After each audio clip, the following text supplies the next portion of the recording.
Aloha kakahiaka gang, and welcome back to beautiful Hilo Bay.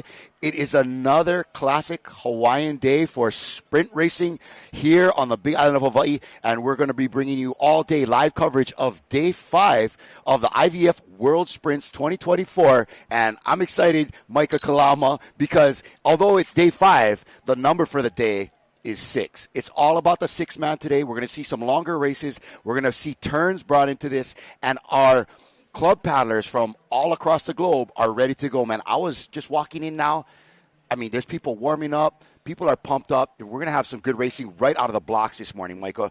How was? Give us a quick recap, Micah, about what we had going on the last couple of days. So the last couple of days, we just had all V1 and V12. We are now officially done with the V12 currently, but as of right now, all day we have 49 events ready to go, and it's going to be all V6. Yesterday was a lot of qualifier heats, a lot of V1 as well. We had a ton of repechage heats and semifinals, but what I'm really taking away from yesterday were the finals, the finishes. Some of these paddlers were blowing my mind, and we're going to take a quick check of the medal count after 4 days of racing. There you have it. Of course, it is the world powerhouse Tahiti in the lead with the golds of 27, but the Maori came to play. I was talking to some folks on the way in here. They said they brought over 600 just paddlers.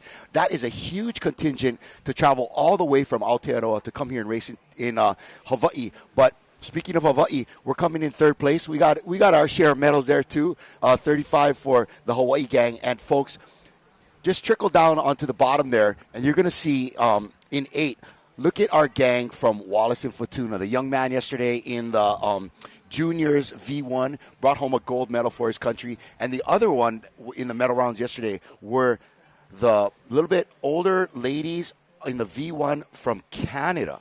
Yeah, just absolutely crushing it. V1 has allowed a lot more countries to get included and involved into this World Sprints. But, man, yeah, talk of the town, Wallace and Fortuna, that young man coming away with the gold. You've been calling it. You've been calling it all day. I've been loving watching these smaller countries, smaller contingents coming and just going toe-to-toe with these big paddling powerhouses. But speaking of a recap, let's throw to a quick video that we have of what's been going on the last couple of days, and you can really use that as a warm-up to see what's going to be coming today.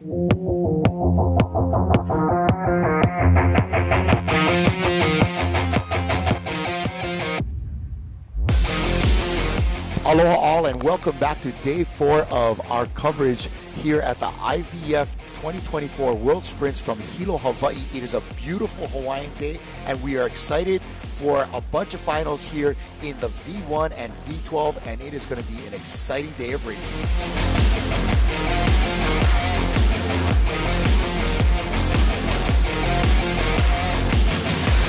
Can you tell me about your crew, Sammy?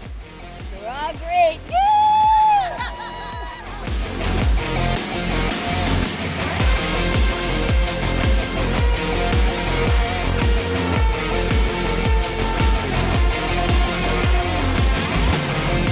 And I'll just say hi to my whānau at home, my kids and my wife. I miss you a lot.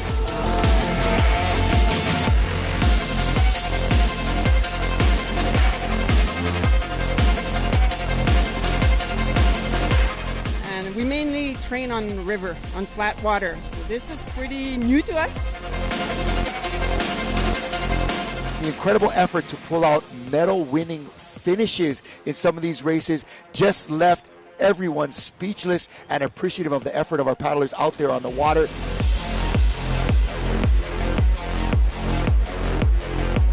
What an amazing way to close out day 4. We're looking forward to seeing you again here. You can log on tomorrow live for day 5. Ocean Paddler bring it to you right here on the beach at Hilo, Hawaii for the 2024 IVF World Sprint Championships.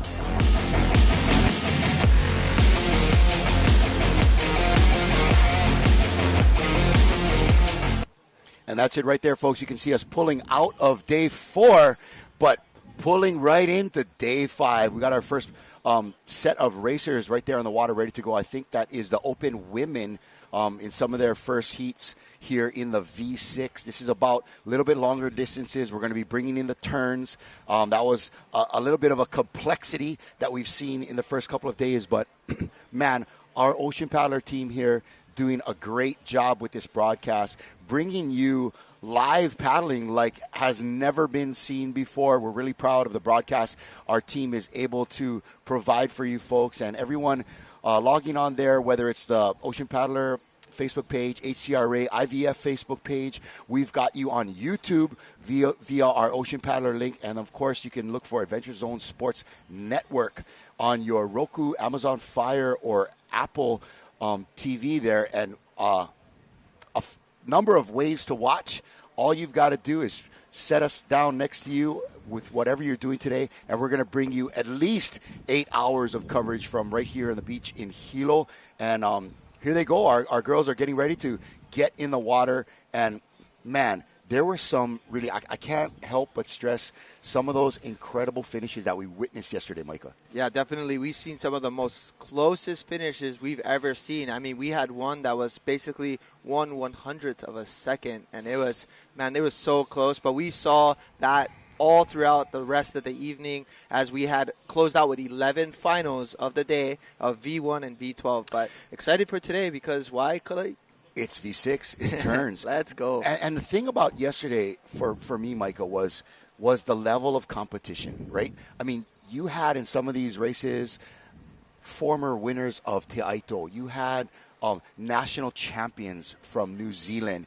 You've had just the best paddlers in the world competing and really showing you why the best they're in the world, not only in how they start, how they get down the course, but, man, Amin, with his finish, and Tan Singh, the two Tahitian paddlers in their respective events, I could not believe how these guys had – it's like they had a button for nitrous in the back of their canoe. I know, the last 20 seconds just going on. Last 20 meters, they're just like, bang, getting out and pulling off a win. And that is some real experienced competitors there. That totally is, Kalei. And, you know, what was exciting as well was, I was watching – paddlers race back-to-back heats and try to make it on the water in time. Yep, I'll eat you, Darian. Yep. That was intense, and actually, doing pretty good. Actually, qualifying, coming away in second place after he just raced, and then going back out on the water for a final. But just exciting. We're going to see some electric races today, as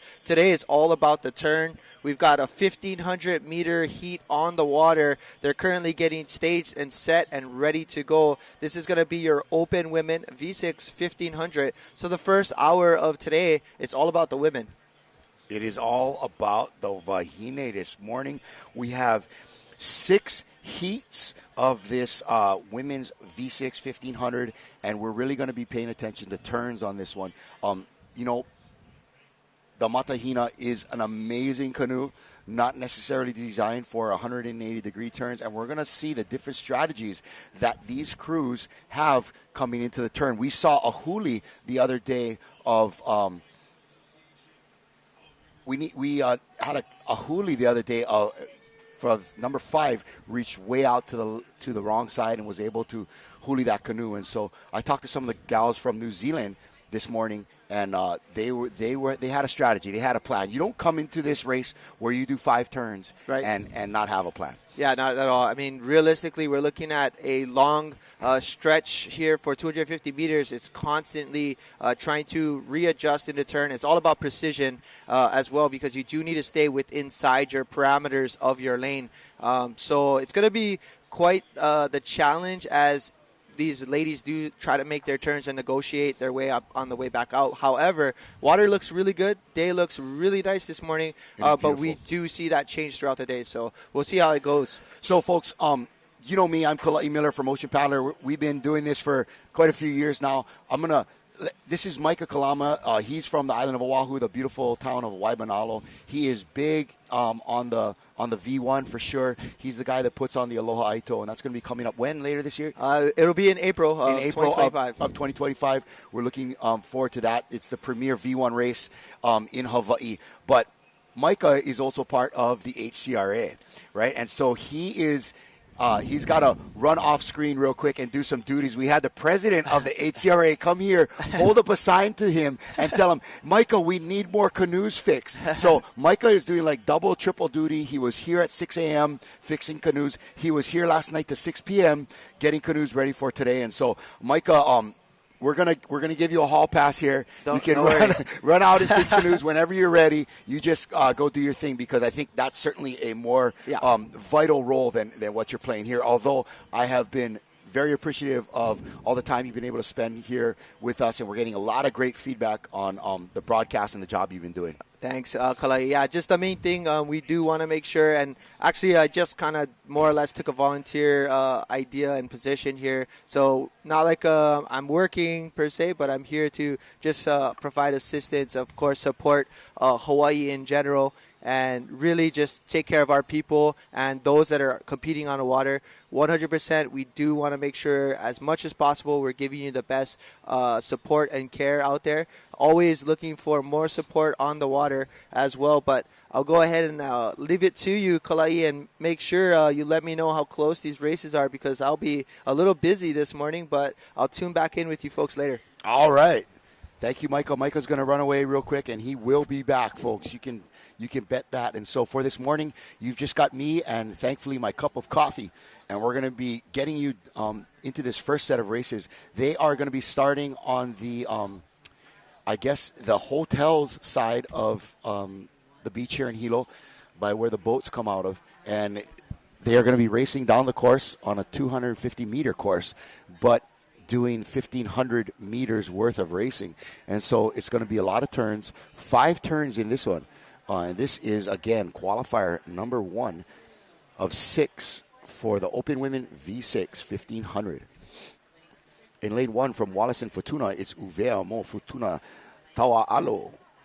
In 2, it's Canada's Star Nation. In 3, it's Australia's Cornell. In lane 4, Hawaii Puna Canoe Club. In lane 5, USA's Vicky Lin. In lane 6 from Singapore, it's the Singapore Paddle Club. And in 7, it's Brazil's Multiclubs Gorillas. And in lane 8, it's New Zealand's Horouta Kaiarahi Toa. So, great representation, a good example of how broad and diverse the field of paddlers is that we have. And we're getting ready to come on up for our first race of the day, and you can see what a beautiful day it is. Sun is shining. The water is calm. We have barely a stitch of wind on this, and it's going to be, like we told you, V6 all day.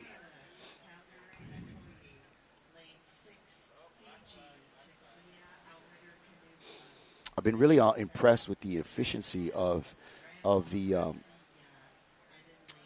crew here, getting these canoes out on the water. Oh, we have black. Somebody's got to back up. I think it looks like lane 3 there. Our gang from Australia got to back up a little bit. All right, we have a clean start. Race number 1 in the foreground there, Wallace and Fortuna. Just past them, Canada, Star Nation.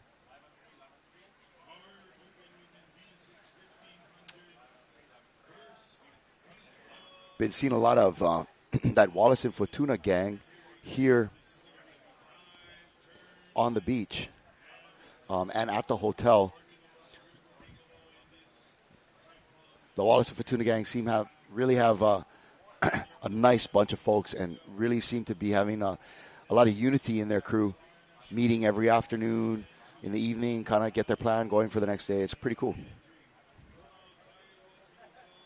Again, mahalo to all of you joining into our Facebook feed.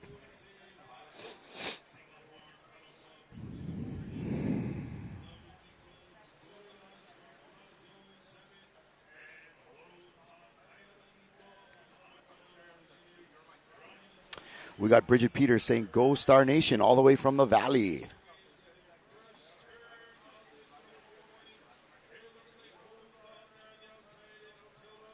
Debbie Ramos is reaching out, say, "Have a great day, everybody. Been watching nonstop. Yesterday was a good competition. This auntie is proud." Yeah, Debbie, thank you for logging on.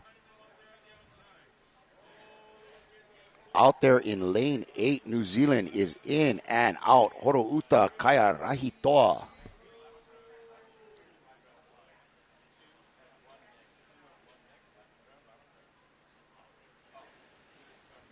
Man, New Zealand had quite a turn.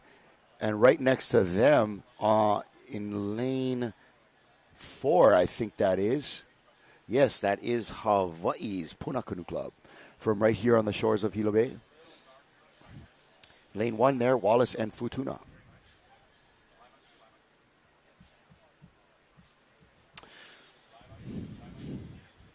All right, so we have six lanes participating this morning.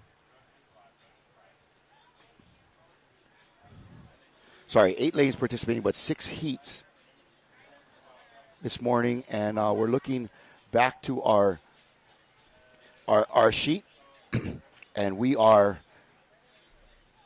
going to be bringing on our man, John Herbert. I got to see him last night. Made my day. But today we have 6 heats in this race, and so first and second place will make it to the semis right away. And then the others will be entered into a repechage. And John and I are going to be conversational this morning. Oh, so true. You know, this is 1,500 meters. Yeah. This is 5 turns. Yep. And you can see this field will be spread out over quite a bit of the race course, you know, because we are in the heats. And so there are some of these crews that are just fantastic at turning these. And speaking of, it's your gals over there from New Zealand, Horouta, Kaya Rahitoa. They are having a great race out there in lane 8. Absolutely. Horouta, Kaya Where are they from? Rahitoa. They're from Gisborne. Probably the capital of Wakaama in Aotearoa, New Zealand. Okay, one of the bigger, stronger clubs there. One of the bigger, stronger clubs. In fact, this club is usually the club champions at the last, perhaps, 10 of our national championships. Wow! So they are a very, very good club. Now, sprint racing is real big in New Zealand, isn't it? It's growing. It's grown from small beginnings back in the late 80s. To what it is now. It's big. It's the fastest growing sport in Aotearoa, New Zealand. The Fantastic. fastest. What I love about that is it's also a sport. Not only it's fun, it's outside, it's good for those folks, but it's a great opportunity for all those Maori and other Pacific Islander kids that live in New Zealand to tie themselves back to their roots and be proud about who they are. And absolutely, but not only that, it flows over to outside of those Polynesian communities. Sure. And so we have what's our secondary school nationals is a week also. Wow. So we have thousands of school-age juniors in our secondary school nationals. It's amazing. Wow. I mean, nothing's ever going to rival rugby in New Zealand, but it sure is great to see this. And I bet you there's a lot of kids that kind of are interested in both. I mean, you look at Tupuria King. Wasn't he a rugby paddler a rugby player that came from a paddling family? Yep. And that's the case. We are competing with winter sports. This netball is a very common female sport there, and rugby is obviously a very common male and female sport. And believe me, the women in rugby are doing fantastic too. Oh, yeah, they just won the sevens out there in the Olympics. In fact, Tupuria's wife was one of those gold medalists in the sevens. So, you know, as they get around there, so you can see. There's Horouta again. How good is that turn? Kissing that flag. You cannot ask for better than that. You cannot ask for better. That is a clinic in how to turn around. Man, she's even got the foot up there. Kiwi's renowned for that. That's Kiwi Campbell at the back there. And, yes, we noticed that when she first used it in Aotearoa, New Zealand, the old foot on the gunnel and hanging over there. So it's effective. In lane 7, that looks like Brazil out there. And in lane 4, Hawaii, both of them having a good turn. And it looks like the real battle out here is going to be for second and third place. It is. I say it's a race within a race. Of course. And there is always that. You know, they are looking to progress to the next round. This is not the final, but what the benefit for you in the front is you don't have to extend yourself. Once you've got that lead, you can save yourself for the next round, and it's all about progressing to the next round. You're settling in at this point, and they're just practicing turns. Yep. That's pretty much it. You know, and one of the things I just mentioned before, you get this ama as close to this marker turn, you'll see a lot of people overshoot a little bit. So if you overshoot by 5 meters, that's 5 meters out and 5 meters back. So you've made your race 10 meters longer. You know, Right. and that's, see, they've overshot a little bit there. You can see that. Our previous turn, they hit that marker Right, but there's flag. no pressure on that. That's it. No pressure at all. That's it. And it's teamwork. Every seat has a role in the paddling forward, but also in those turns to get these around 180 degrees. Not easy. We mentioned that also. So you can see, obviously, Kai Arahi Tour have found a bit of a recipe. And again, we look at these turns. You know, there's This about is a going to meter. be interesting. So now it's if you get into second place, that's a little bit less racing you have to do throughout the day. You're going to have a little bit more left over. And so these girls from Puna Canoe Club want to make sure that they try to battle out for second place here. Yeah. But Brazil's got a nice lead. They do. And the thing is, you've got to do these turns all within your lane. So you've got to be inside the lane markers as they go around the flag, but also as you exit. And that's why some of these crews are still working hard. Even though they got around the flag, they've got to stay in their lane. They've got to exit through a certain marker buoy that if they're outside it, it is an automatic disqualification. I think. And here comes in lane 8, Horo Uta Kaya Rahitoa. Mm-hmm. What is Kaya Rahitoa? Kaiarahi Tour, I guess it's about, it's the tour is always champion, you know, Kaiarahi Tour. So Kaiarahi is basically a guided tour, I guess. Kaiarahi is sort of a guide. And yeah, so that's not another team. They're basically just the Horo Uta girls. Yeah, Horota Okay. girls, they are. Or ladies, should we say? I've got in trouble for that before. Oh, my bad, yeah. Wahine Tour. Wahine, Yeah. Wahine Tour, no doubt about it. And then you can Looks like the outside lanes are running.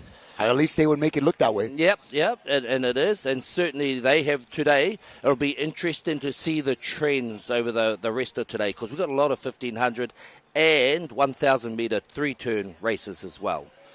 It did seem a little bit like in the afternoon yesterday that the inside lanes were kind of running a little better with the high tide. Yeah, and you know, I talked But to it's the local- open ocean, right? Yeah.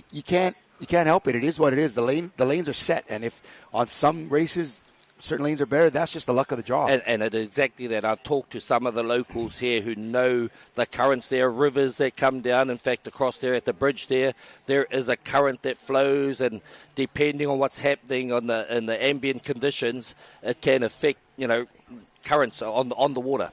Absolutely. This is in lane 3 from Australia, Kurnell. Again, a club in Kurnell there in Australia. So again, we, John, you are originally from NZ, from New Zealand, but now residing in Western Australia. Is that correct? Perth, Western Australia now. I got it wrong yesterday. I thought it was Brisbane, but it's Perth. Perth, I'll remember. So very much Perth, Western Australia. Of course, it takes longer to fly across Australia from Perth to Sydney than it does from Sydney to Aotearoa, New Zealand. So it's a pretty big sort of island. Yeah, it is. Yeah, it is. A pretty mighty island. But yeah, I enjoy living across there, but I always, every year, I'll return to Aotearoa, New Zealand for the Nationals and do what I do, as in the commentary. And I enjoy that. I'm grateful to be here in We're in stoked to Hawaii. have you, man.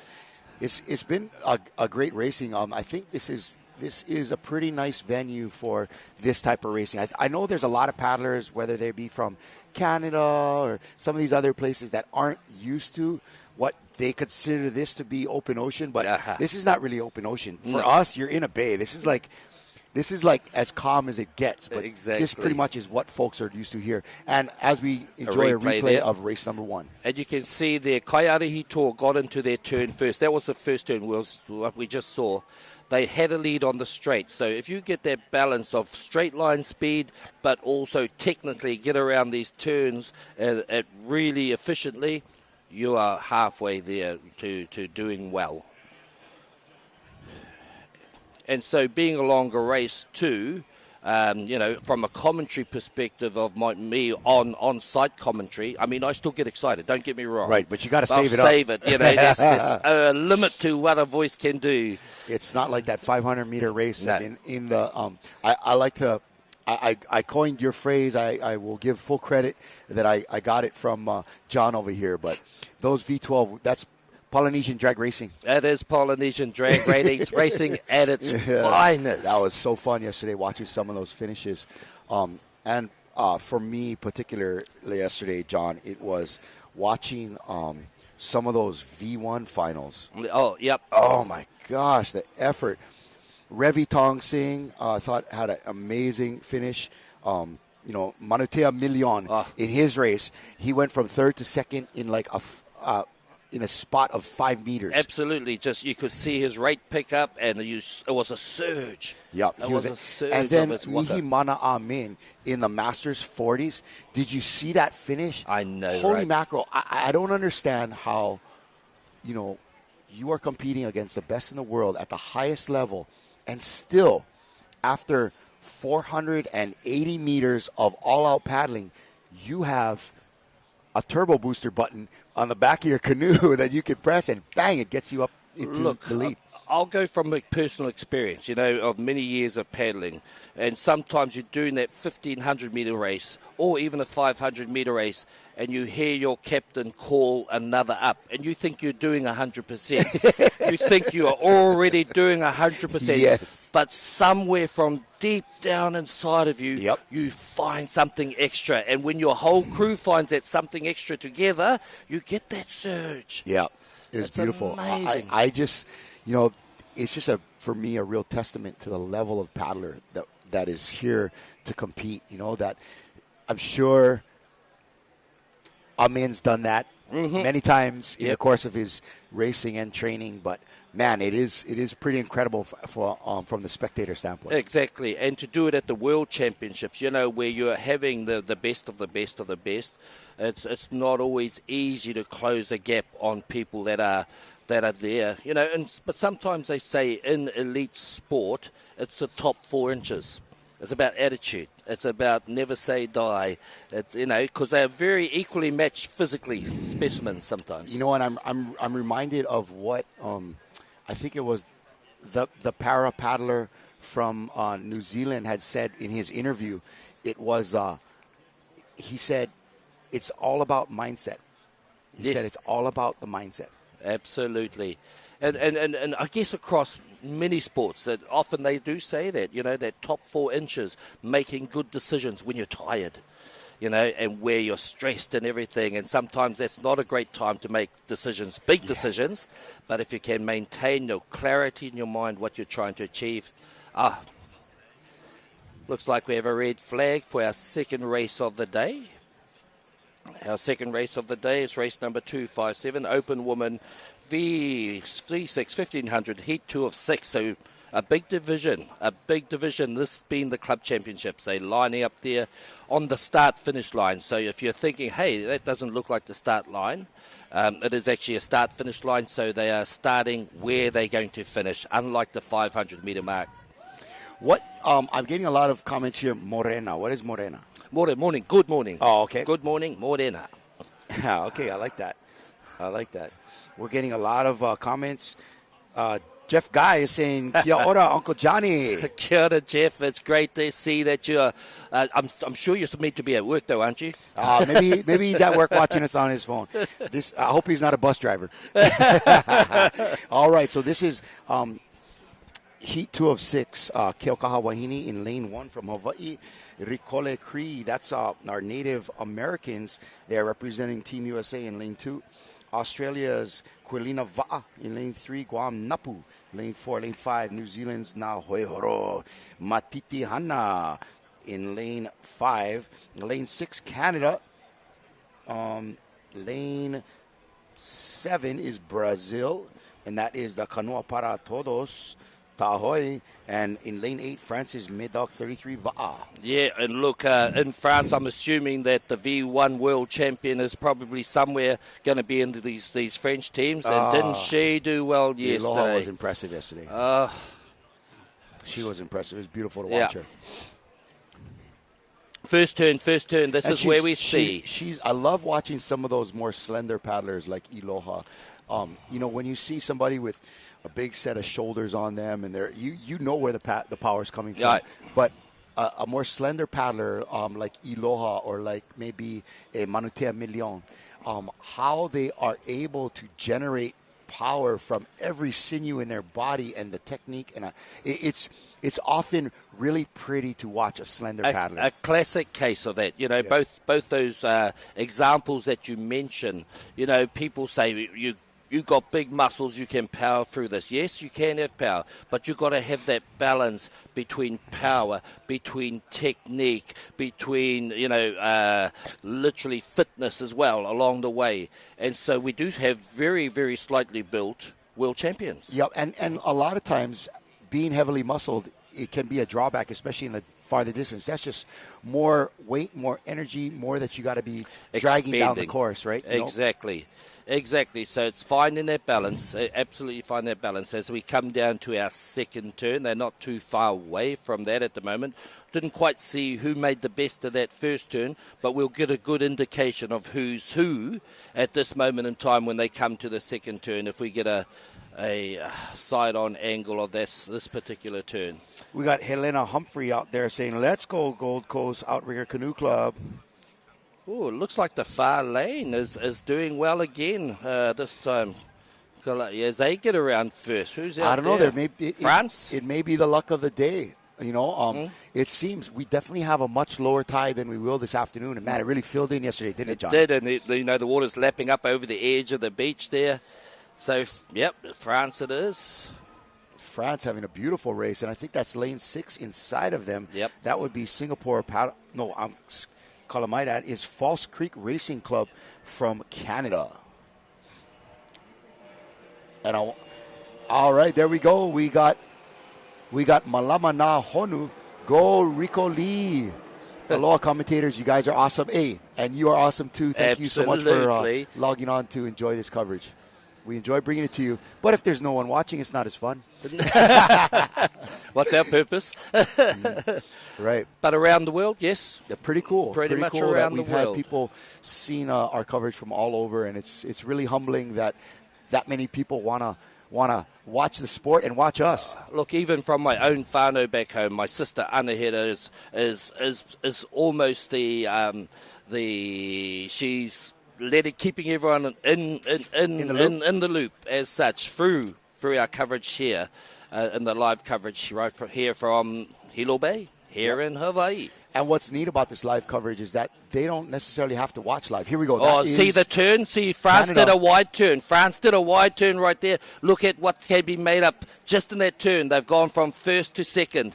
But they pulled out a bit earlier. But they're straight a little quicker. Yes, but I see what you're saying there, definitely. Look at that. They're neck and neck now. You wanna be able to kiss that flag. You do indeed. But not bury it. Exactly. Do not tip it over, because if your ama goes over the top of it, or your kiato, then or iako, that's a disqualification. You didn't put your whole around that course. So that's how I always say these turns can make or break your race. Yes. And I'll even add a bit of emphasis there. Yes, John's in the house, folks. But Canada, these ladies are having a great, and I have in general been impressed with the Canadian women. Man, did you see that one race? It was an all-Canada finish. Fantastic. Yeah, it was I think a that was the 50s I think, women, maybe 60s women, but it was an all-Canada finish in a V1. They were awesome. And, they have a history in flat water racing. Yes. They have a history, but not in these craft, not in these va'a, right. But certainly in different types of kayak and canoe. Right, but it's that type of experience and athleticism that transfers well into the V6. Likewise. And like you say, the Pacific people, they're water people.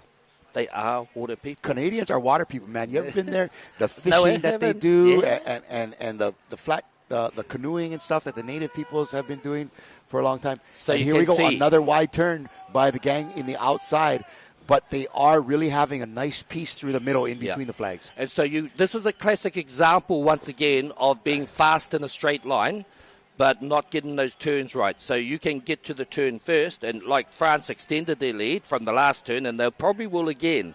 But if they make a hash, for want of a better word, of this last turn, that can be the difference between first and second. So, when you're in front, you don't have to take risks. When you're catching up, you have to take risks to try and close those gaps. Right, like you're mentioning, France on the outside in lane 8 is in the lead, but Canada is directly behind them. And Yes. if Canada has a little bit left in the tank reserved for this last piece home, it could be all them. And if they attack this turn kind of hard, roll the dice a little bit almost, they definitely have a chance of coming down. So look, I'm on really the inside there, look at interested. Hawaii's Puna Canoe Club. Yep. I'm sorry, that was Keaukaha Wahine in lane 1. It is across the far side there. So I'm really interested in this this final turn here, because it can make or break. Literally, I kid you not. All right, let's focus in on the Angling outside there. it in. It is France. They got a good lead. Oh, See, they got a extend the great lead. Yep. So it's going to take something special. Still conservative on the turn. Yes, and that's all they need.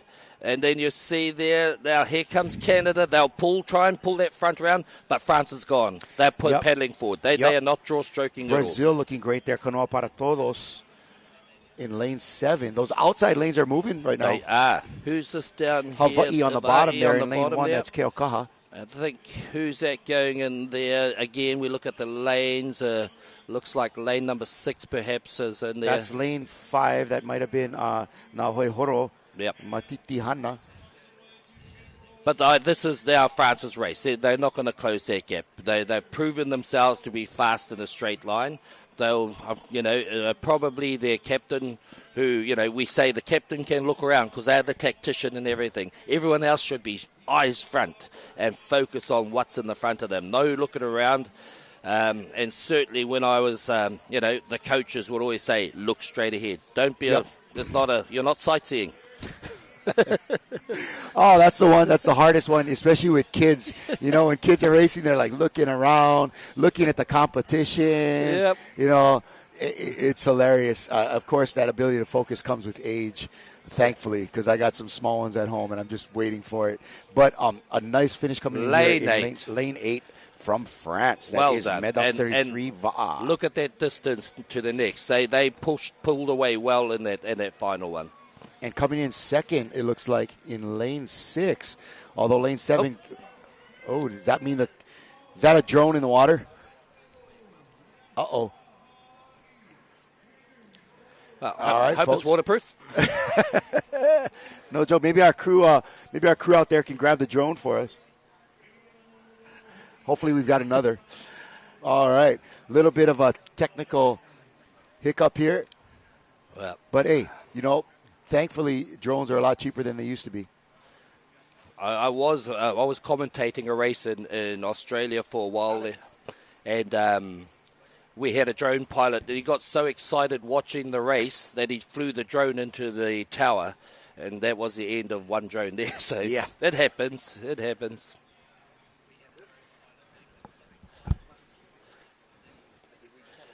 And so great racing out there. France certainly showed a clinic, gave us a clinic in how to make those turns. It wasn't always the best all the way, but they certainly had straight line speed. Here's our replay here now of the start. All right, and we're back on the live getting a replay of what's going on.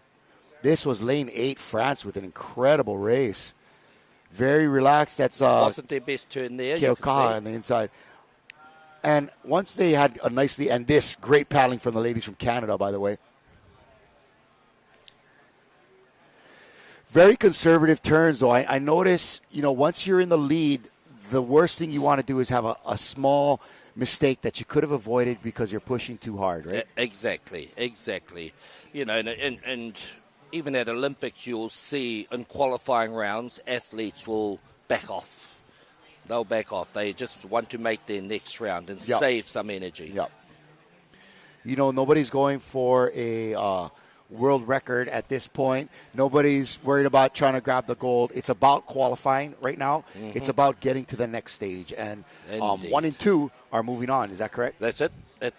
Got the progressions there, and we obviously they're looking at going to the next round, and it's all based on the number of heats. So it is there. Only the first and second will go automatically to a semi-final. Right, and then I think third and fourth and whoever else they need to get to have the right numbers for the repechage. Yeah. And then after that, they're in a semi as well. So it's basically a difference between you're racing this course twice. Yes. Actually, three times into the final, or four times. Yeah, so that could be a bit if you've got some other races today. Exactly. And some of these paddlers that are here at the IVF 2024 World Sprint Championships are paddling in many races. And some of them are paddling across divisions, so they might be jumping up a division and getting those extra races in. So they've got to manage their output. For sure. Pretty well. For sure.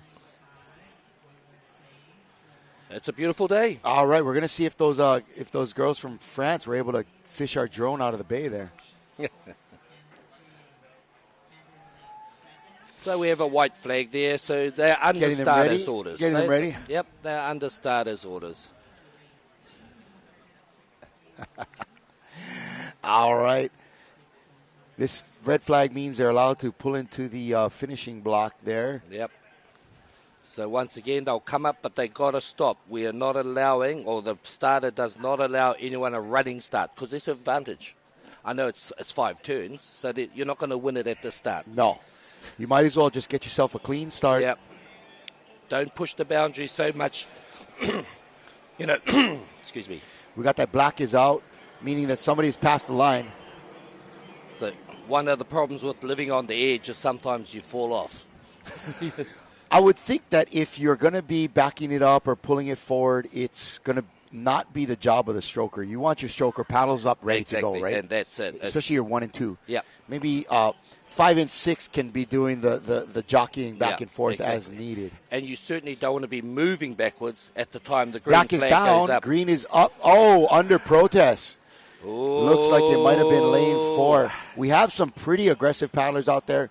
And like you said, man, if you're living on the edge too much, you fall off. And, you don't want to be disqualified. It's a long way to come for some of us to be disqualified in a heat. Yes. Hey, John, this is event number 258, heat 3 of 6 in the women's V6 1500. We have USA's Dana is a powerhouse in lane 1. Let's see if they're able to overcome the lane 1 boogie we got going on this morning. Chile's in lane 2, Australia's Gold Coast in lane 3. He Matao paddlers from Raipahirere from New Zealand, lane 4. Calgary, McCoy in lane 5 from Canada. Fiji's Takia Outrigger in lane 6. Brazil's Remo Brasilia in lane 7. And Hawaii's Puna Canoe Club in lane 8. Oh, some awesome clubs out there racing in this one. Again, we have a lot of interest in the first turn because we see who's got the best straight line speed. Looks like a far lane again getting in there. It looks like it, but let's see how they negotiate these turns. It's certainly in the far lane, lane number 8 there. It was... what happened Hawaii. there? Oh, yeah, they overshoot. There's another flag. They've overshot in big time. Wow. That is They're a way big past. overshoot. So My goodness. Probably made their race about 30 metres longer than it should be now. So it'll be interesting. That happens sometimes in some of the most experienced paddlers. I think she was just worried about having a collision with some of the other boats, and so she was playing it safe. May have been. That was from Chile. Chile won. Yeah, it's left a big gap in there now as we go down. Certainly was on the far side. It was lane number 8. Hawaii, they got to that turn first. They've negotiated a decent turn. May have a bit of a lead there too. Once we get a wider angle from side on, we'll see exactly where everyone's placed it. In lane 1, that would be Dana on the outside. And just for anybody that might not know, but Dana is a real powerhouse in the mainland U.S. These ladies have been putting it together for a while, and they do great at the big races in the mainland U.S., like the Catalina. Yes, indeed. And, of course, they've been doing great at the last Navahine. So let's watch the second turn then, see who goes in there first, and who, more importantly, who comes out first. I say that. all the time when I'm commentating.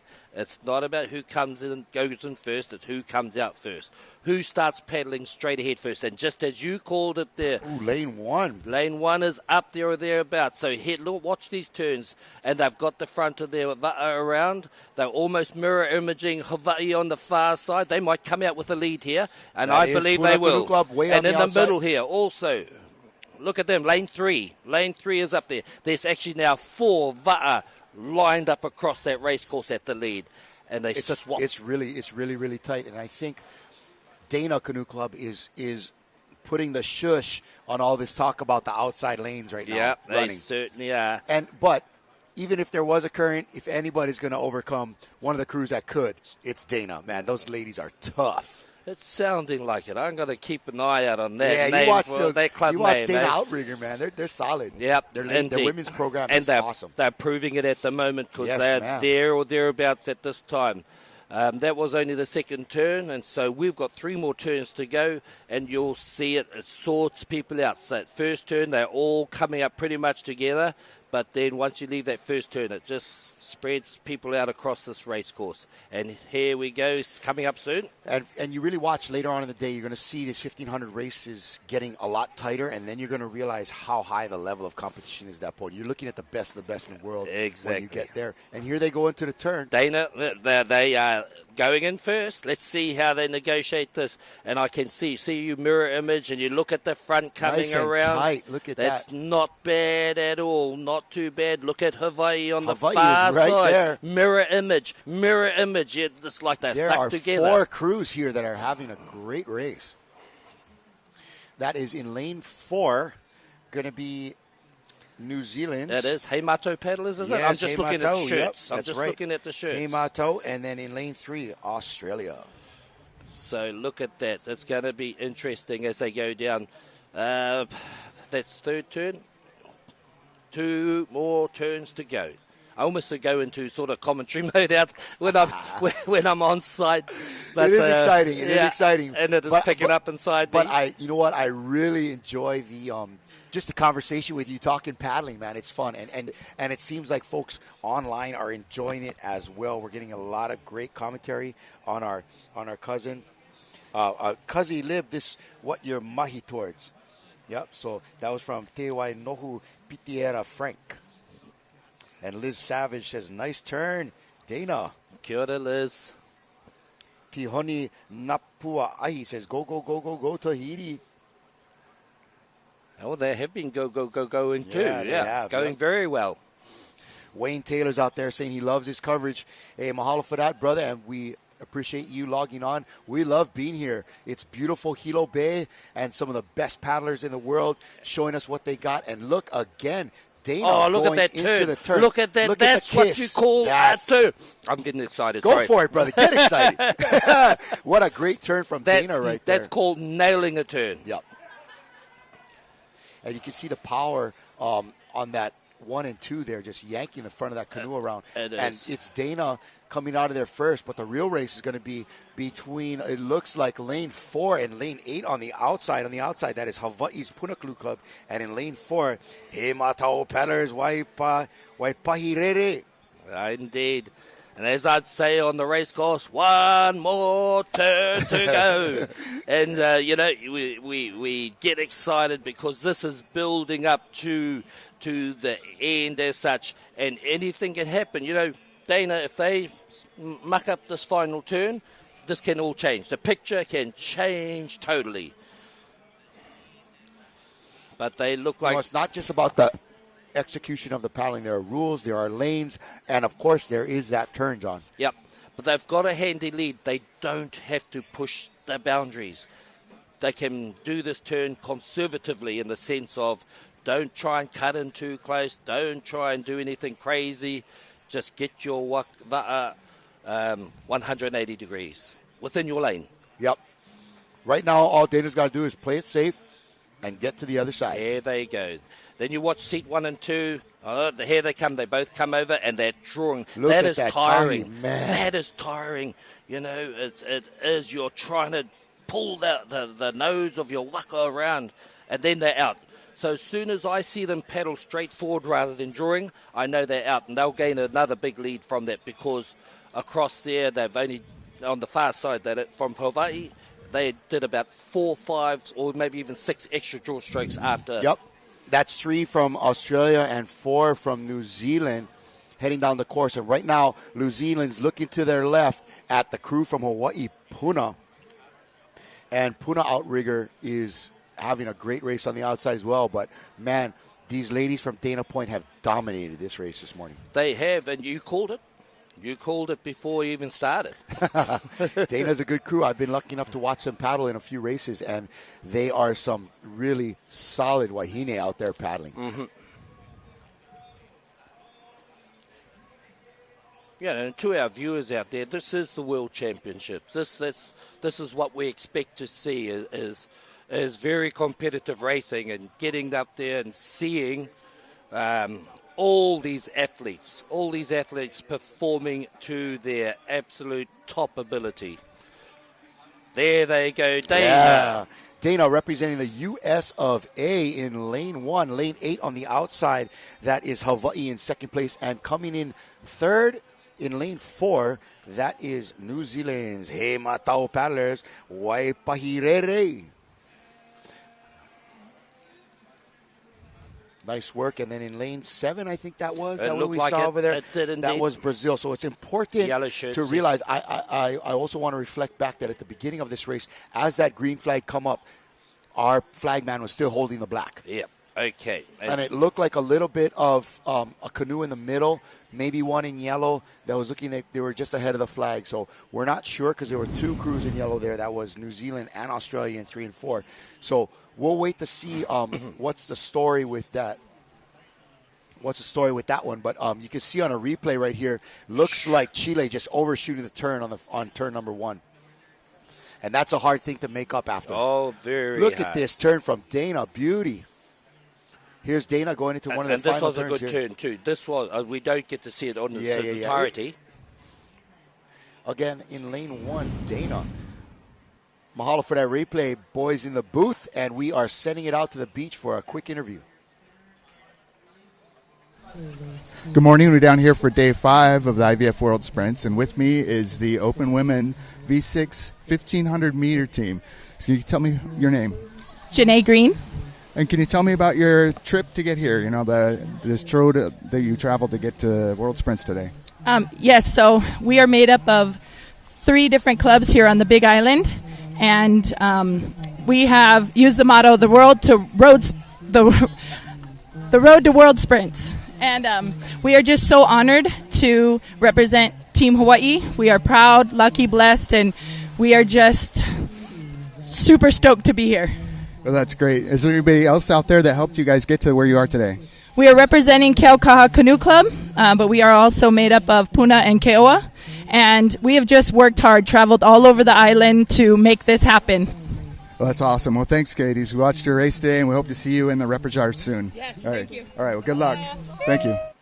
And that was the women from Keaukaha Canoe Club, representing a few clubs down here in Hilo Town area. That was, they just came off of the second event of the day, event number 257. They were in lane 1. We've just had our third event of the day. Looking forward to the start of our 4th event. Coming up, this is going to be another V6 1500 meter race for our open women. Heat number 4 of 6 here this morning, John. And it is a nice field we got. We got Ihilani Va'a from Tahiti in lane 1. And, of course, they're going to be somebody to watch like Dana was in the last one. We got Australia's Heikili in lane 2. Kilo Hanahoi Va'a from the island of Kauai. They have a great youth program. We're seeing their young ladies representing Hawaii well in the last couple of days. We have the Seagulls from Samoa in lane 4. Fa Samoa! And we have Brazil's TMHNC. This is He'enalu in lane 5. In lane 6, Team Phoenix, maybe from Arizona, man. I know there's actually paddling in Arizona now. Is that crazy or what? And they're representing the USA. In lane 7, it's the Portage Crossing and the Malohi. But over here we would say we'd spell that almost like Portuguese. But You've Portuguese gotta be crossing, careful, yeah. they don't know where they're crossing to, but that's all right. And I speak on behalf of a member of, there's only two kind of people in this world, John. There are those that are Portuguese, and there are those that wish they were Portuguese. All right, and rounding it out from Canada in lane 8, that's NDOC. Absolutely. If I'm not mistaken, though, that's our first Tahitian crew in these first heats. Yeah, that's correct. Yep. That is correct. Ihilani Va'a, and they are a hammer team. Let's make sure that they are not over the line. Everybody trying to back up. Black flag there. Maybe they can break they the are lane 1 curse. Yeah, look at this. Look at this. That black flag might be staying up. These ladies got to back up a little. Back up, back up. And so we literally leave it up to the crews to start where they want to start. It's their responsibility to be behind the start line. You can see one crew is way past. Look, back. Ihilani's not even trying to back up. That may be a challenge for them. Look on the outside. I think that is lane 4. Yeah, we're going to look for another DQ here. Look, there's no need to push late, the boundaries that tight. There's no need. There's 5 turns. Yep. But however, for all you coaches out there that may be listening, you could ruin your whole cruise day just by that extra couple feet. That if you got a real gamer crew, it's not going to matter. No, it isn't. And again, talking from personal experience, I've been in that situation where we, the crew I was in, we pushed the boundaries too far. And so that's exactly what happened. Man, there's a whole gang of folks logging in online that are supporting this Malohi crew. Go Malohi, Samoa, and Portage Crossing from Atilese. I wait with interest to this first turn. And El Miyake saying, oh my gosh, you so pocho. Yes, I am, sweetheart. And that's why I'm up here talking, because it is my lineage as a Portuguese gentleman to come up here and let folks know what's going on. Demi Ramos saying, yes, Hawaii. And Rafael Ramirez, Imoa Keoa. Okay, looks like they have gone into that first turn. We don't have that graphic down there at the moment. They might be drying the drone out. Might be giving a bit of a dry out, but that looks like perhaps in one of looks like maybe lane number looking in there 6. Lane 6, I think that is. Oh look, I wasn't aware that it was actually lane 1, but on the far side you can see there.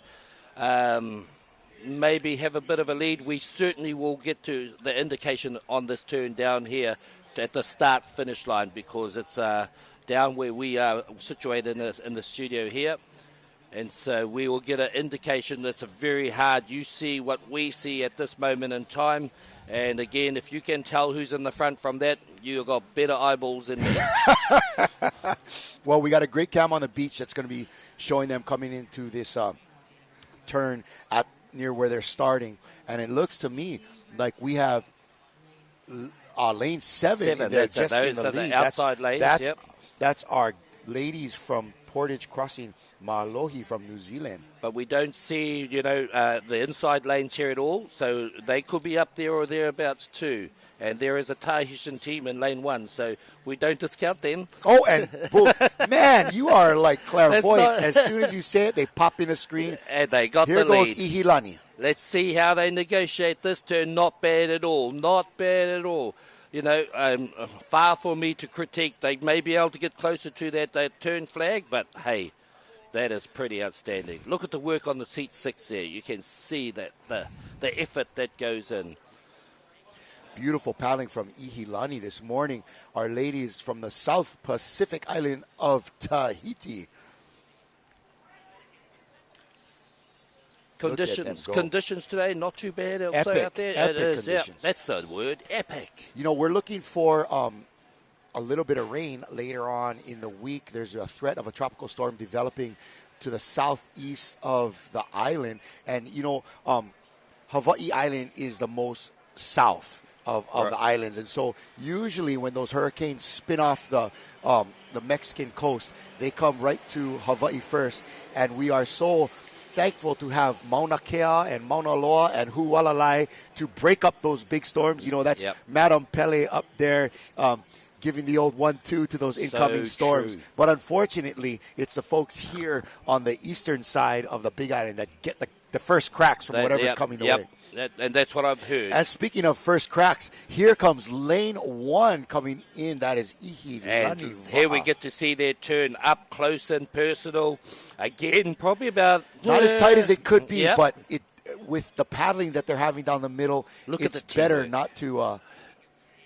Look at that teamwork. What you notice, and maybe we'll see it on the next one, what you're going to notice, I've seen the Tahitian paddlers, so if they're paddling on the left, right, the right hand is going to be on the top. Mm-hmm. So what they're doing is they're reaching over for, The uni, yeah. for the uni, but they're reaching over with the hand placement of paddling on the left, and so there's no exchange in the hands coming back over to the left side. And so it's really, they're taking every effort to be as efficient as they possibly can. Absolutely. Exactly what you described is what I do when I'm at seat 1.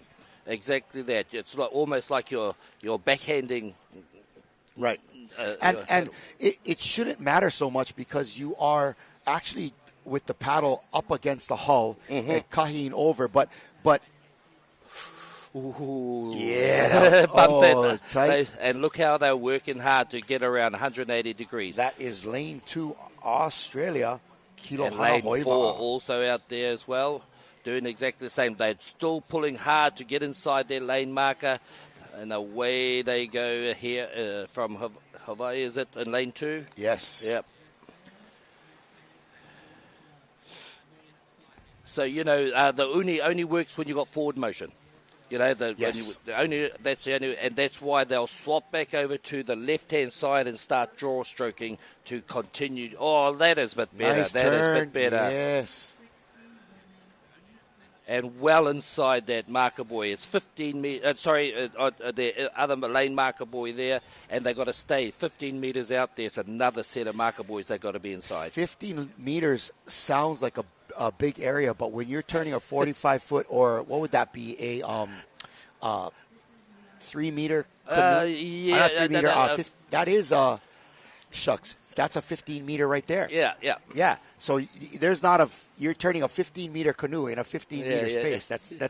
That's not a lot to give. No, not at all. Not at all.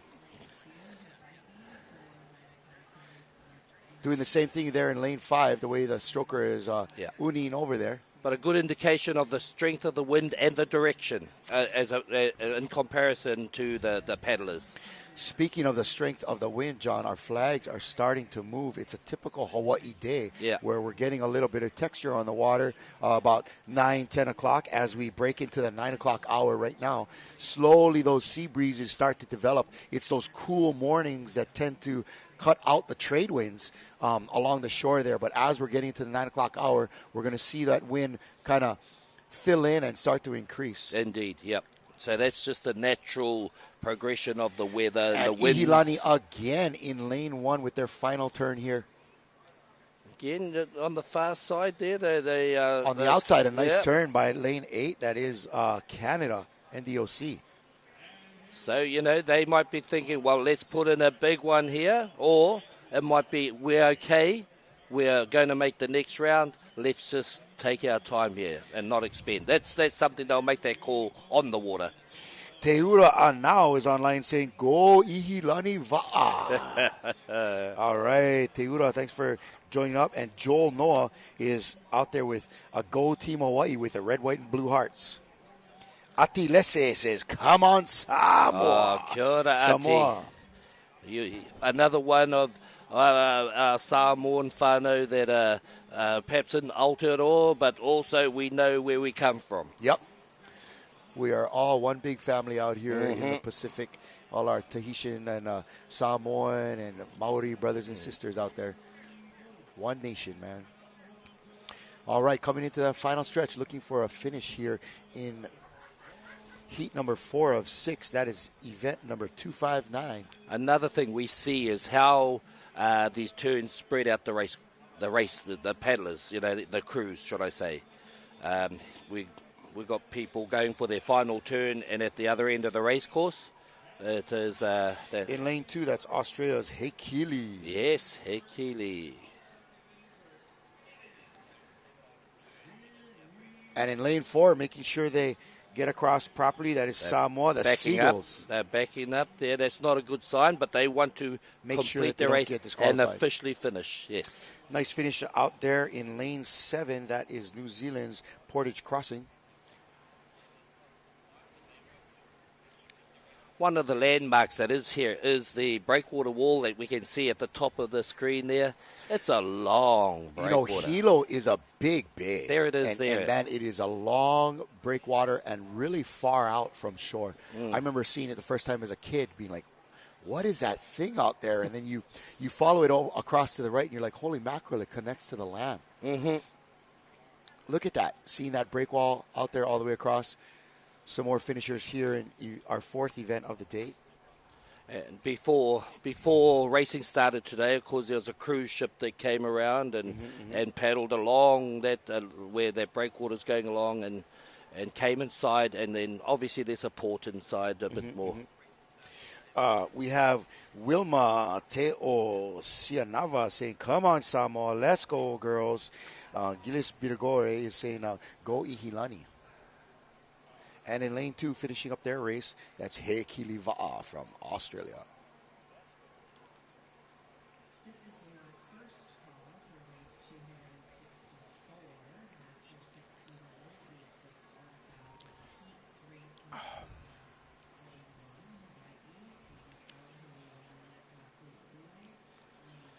There we go. There's cruise finish and cross the finish line. There is another event waiting there, ready to start. Man, this IVF volunteer staff is really on it. I heard they're really understaffed this last couple of days, and folks doing double, triple duty.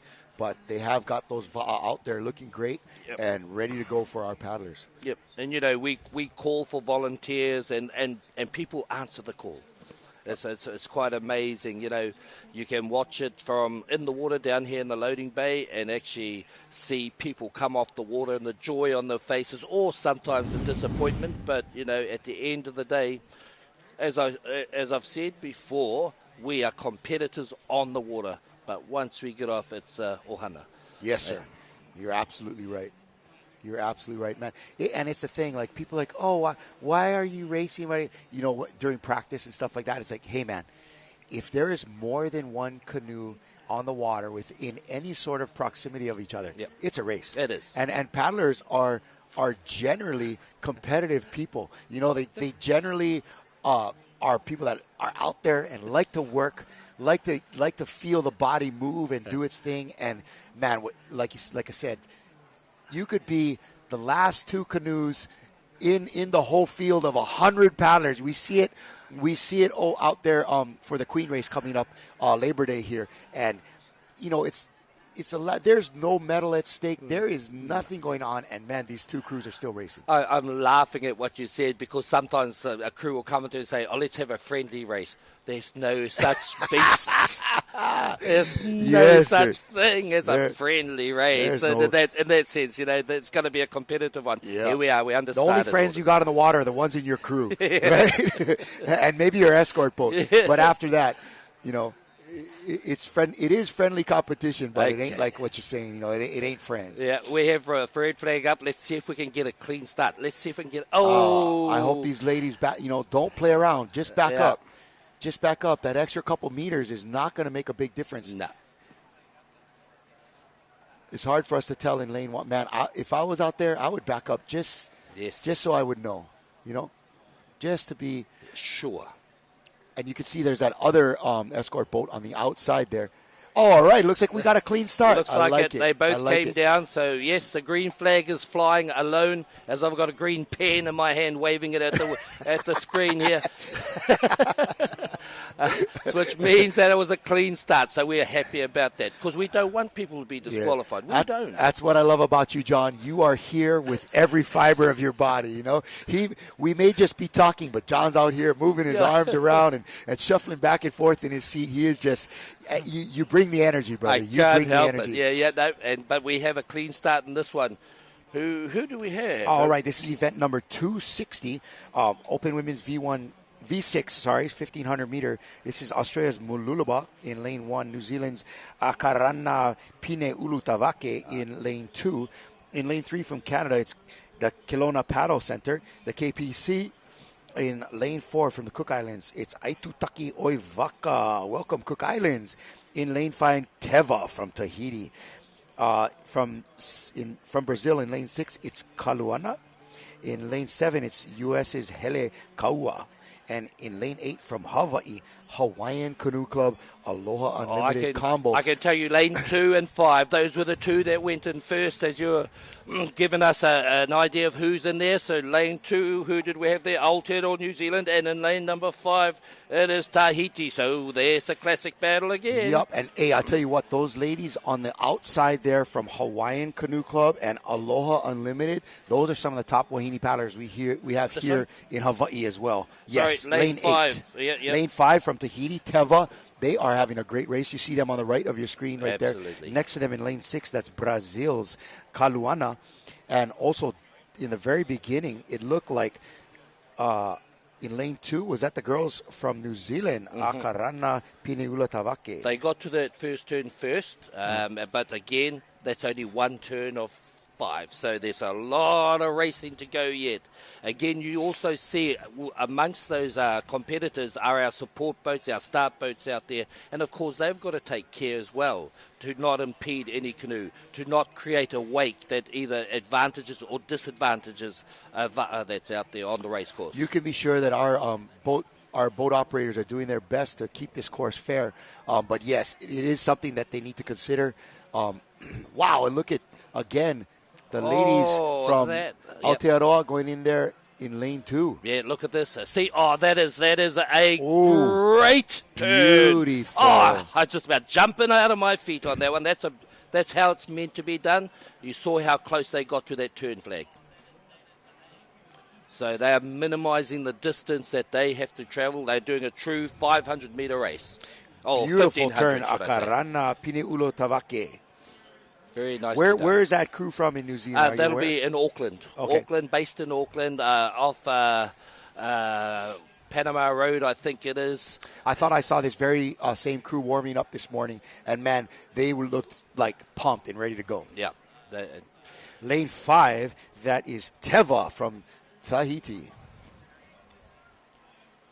So that's 2 turns completed already. You can see the paddlers out there, each crew is starting to spread it out each turn. It gets a little bit further between all these that are out there on the water. It's just the nature of this particular turn races that you can have a fast straight line speed, but if you don't get those turns nailed, and here we're going in again, it's not too much difference here between lane 2 and lane 5. Yep, and I had a quick talk with the gal in lane 5 about making sure she don't lean over too much and get a huli. But how they're counteracting that is if you look, both 3 and 4 are paddling on the left, which allows number 5 to get way out there. If you're looking at this turn from the girls in lane 2. Beautiful paddling, ensuring that they're getting and you know what? It doesn't look like they needed any advice from this old paddler. No wonder they were looking at me with the, sure, tell us what to do. We're the champs. Get back in the commentary booth, fool. We got this. But and I found through the history of doing commentary that the female paddlers, the wahine, they tend to do it better, and whether it's lighter body weight and not sitting so low in the water, perhaps that's what helps. I remember you saying that on day one that you like the junior girls are you think are the best at doing the turns. They are. Again, the lighter body weight, but still have the good technique and the fitness and power. Right, so that V of the canoe is not sitting so deep in the water, and they just are sliding in and sliding out. You got it. Epa kika, epa he, right out there, man. Okay, lane number 4 there, just completing their turn from the Cook Islands, I believe it is. You're going to have to educate me a little bit.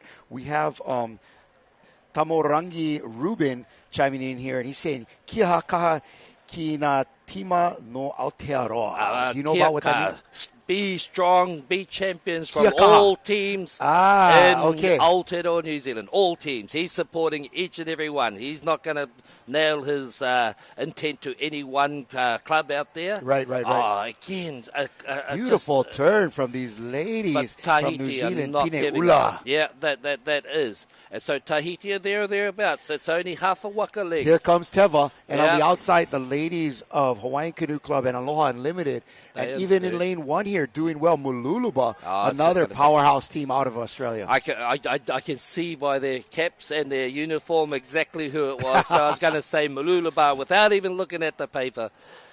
So they're a very strong club in Australia. Yes. A very strong club. Yes, and over decades been a strong club. I remember them coming out to around the world doing great in the races in Hawaii as well, and that has been a long time. Yes, indeed. Definitely built on years of paddling. And here they go. Is this going to be our last turn, John? It is. Is this 5 of 5 This coming is- up here? It is indeed. So You're looking at lane 5, that is Teva from Tahiti, and outside in lane 8, that is a combo crew from Hawaiian Canoe Club on Maui and Aloha Unlimited from the Big Island of Hawaii out here on the Kona side. and it's going to be interesting this last turn because I believe that Tahiti closed the gap here between themselves and also the Aotearoa crew. Yep.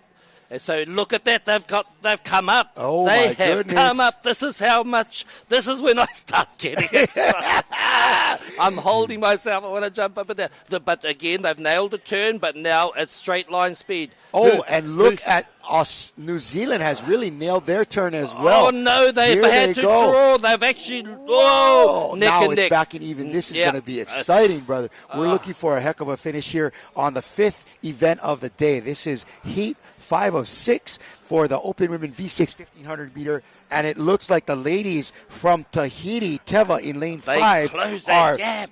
are knocking on the door, and they are coming up on the girls out of New Zealand, Akarana Pine Ulu Tevake. It's going to be close. I have a feeling in my bones. My heart's pumping. When we get back to the camera angle to see who's in the lead, it's going to be close. It's going to be close. Once again, they'll both go through, but there's bragging rights to being, line honors there. Yep, and don't shut out the ladies on the outside from Hawaiian Canoe Club. We are on our feet here. They've got us excited as we're cruising into the 9 o'clock hour this my morning. goodness. And here comes Teva on the outside, and our ladies from New Zealand are not letting up. This is They're going to be an close up. exciting finish. This is but going to wow. close. Teva are there. Aotearoa are there. Teva, I think, have got a little bit of a lead by a nose. It's only by a nose now as they come up to the finish. My goodness me. It will be Teva by a nose. Teva by a nose. But you know what? The thing about this race, my man, is that it's just a qualifier. And lane 1, first and second finishers are both going to be advancing to the So they're both the through. semis. Yep. And then looks like lane 8 on the outside and lane 1 on the inside. Mululuba from Australia and Hawaii's Hawaiian Canoe Club are both going to be making the repechage. Yeah. And so, it's exciting. You can see there, and this is a heat of 6 heats. And so... Yep. Before we get that replay, we're going to send it out to the beach, check in with, interview some of our paddlers just coming off the water. All right, we're back here with the Women's Open V6 1500 meter. I'm here with one of the 2 Tahiti teams competing in this race. Can you tell me your name? Veimiti Mauni. And can you tell me a little bit about your team? My team is Hilo IVF, and for the World Sprint we have 2 teams in club. So the second team will race just after this heat, and we win our first heat and we are happy, but it's not finished. Now we have the semi-final and we try to be in the final after. Well, that's great. You guys did a good time out there. You were one of the first in the top heat. Congratulations. Thank you.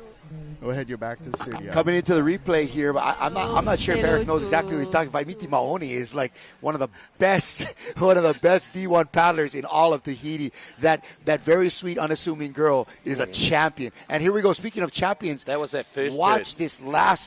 this last race we had here. So you Keep can an see eye- they had a definite lead. Oh, they had a big lead. That was a nice turn by the ladies from Pineula out of New Zealand. And you can see on the outside, that is Teva coming in hard from Tahiti. This looks like the last stretch of the race here. And it is Teva putting it down, coming from behind for the win. Our top two finishers advancing to the semis. On the outside there, Hawaiian Canoe Club and Aloha Unlimited will be getting into the repechage. So real quick, folks, I'm going to step out here. I'm going to call my brother Micah back in to come in and take care of stuff in the broadcast booth. And everybody's favorite Maori Uncle John is here. He's going to be getting us pumped up this morning, getting us excited for a great day of racing. We are stoked to be here in beautiful Hilo Bay. All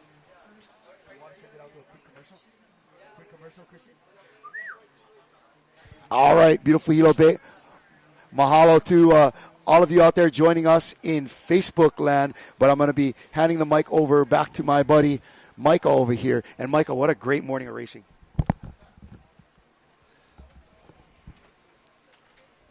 It certainly has been a great morning of racing. One of the things I noted about that last heat, though, was that Teva had to make up a lot of distance because they didn't hit their turns well all the time. But they certainly made up that, and they got up for the win. Both of those crews will go through to a semi-final. So fantastic racing there at the 2024 IVF World Sprint Championships. It's a beautiful day here, Hilo Bay, Hawaii. You couldn't ask for better. And so we're enjoying not just the racing, but the ambience of being here as well.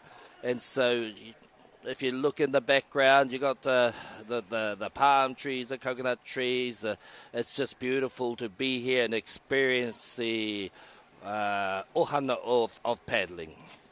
All right, ladies and gentlemen, I am back. I am Michael Kalama, back in the booth right here with John Herbert, the exciting play-by-play and turn-by-turn gentlemen here in the booth with me. Hope you're all having a beautiful day as we are still on our way, day 5, right here in Hilo One. And there we see our next set of open women heading out to the line. This is our final heat, John. This is going to be heat 6 of 6, and we're going to see another exciting race as we have 5 turns here for you. And right now I can say we've been seeing some awesome races. Fantastic racing. We're under starters orders. You can see that red flag flying. Let's see if we can't get a clean start without a black flag. These women are coming up very slowly, and we did indeed. Oh my goodness, before we even blinked, Micah, they've got a start, and it was a clean start in this race out there on the water. It is heat number 6. It is race number 261. It is open woman V6 1500 meters at its finest. The two that finish first without any disqualifications go automatically to a semi-final, and the next 2 fastest, I believe it is, or the next 2 places go in for a repechage as such. And so they are across there. We get our graphic from our drone as we see who's who out there, pretty much where they're positioned, but don't take it as given. Just again, the angle of the camera is also can sort of distort where some of these people may be going. Where we find out for sure is when they go into their turns, because we know they're in a straight line then. And there we go. We're going to have our first turn coming up very shortly, as we do see all of our crews all within striking distance of each other. So again, lane 1, lane 3. Lane 3.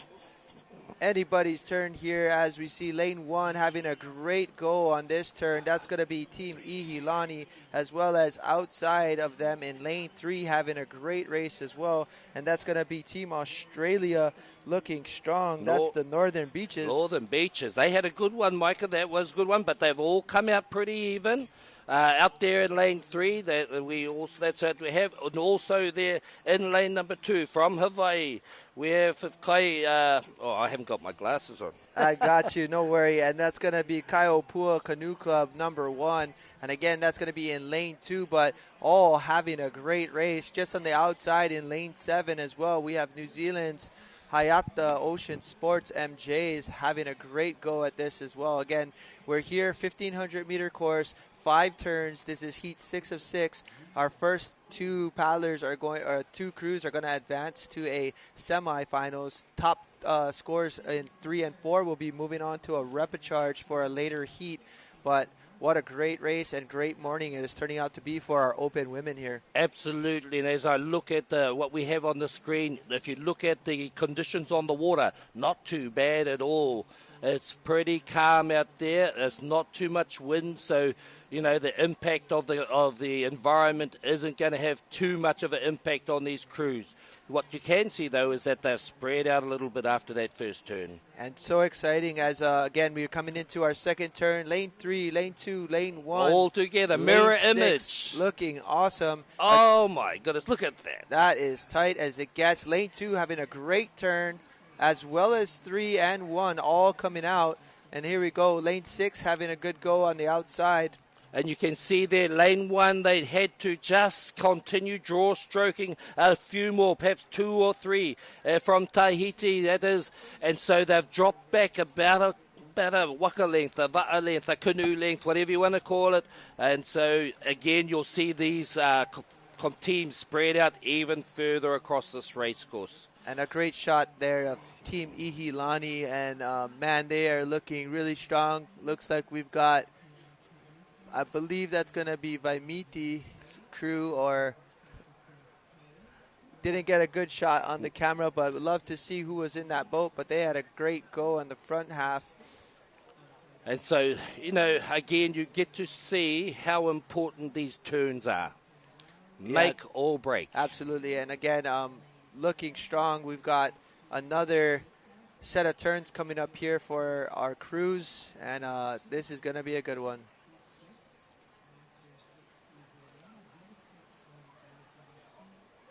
So this is their third turn as Lane they get 2 around. coming in. That's going to be Hawaii's Kaiopua Canoe Club. A little bit outside of that buoy, but looks like they're getting around very quick anyway. And Lane 3 just trying to stick with those Hawaiians in Lane 2, and got Ihilani cranking over, bringing that va'a around. I think Ihilani have a great straight line speed, and they make up ground in the 250 meters between the turns, but they got to work hard on those turns, and it's taking them a little bit longer, a few more draw strokes to get their va'a around. Yeah, for sure. And again, just so you all are aware, this is going to be 6 heats, open women. We did see a couple of Ihilani entries, so again, they have multiple teams coming out of Ihilani to compete right here in the open women, as well as New Zealand and Hawaii having multiple crews. Definitely don't count out any of these other countries, as we did see a great race by Australia and New Zealand in the previous heat. So again, all amazing paddlers on the water. Exactly. We can expect that from heats, from repechage, from semis, and of course we are looking forward to all finals, but there's a lot of paddling to go under the bridge before we get to those finals. Yeah, for sure, John. And again, right here, we've got our final 2 turns coming up here. Hawaii in lane 2 setting up very nicely, as they have entered the turn a lot sooner than most of these other groups, but Kaiopua going in there, as well as on the outside, actually making a really good go. And that's lane 6, New Zealand's Hayata Ocean Sports. And lane 3, Australia's Northern Beach Band, sticking in there, having an awesome race.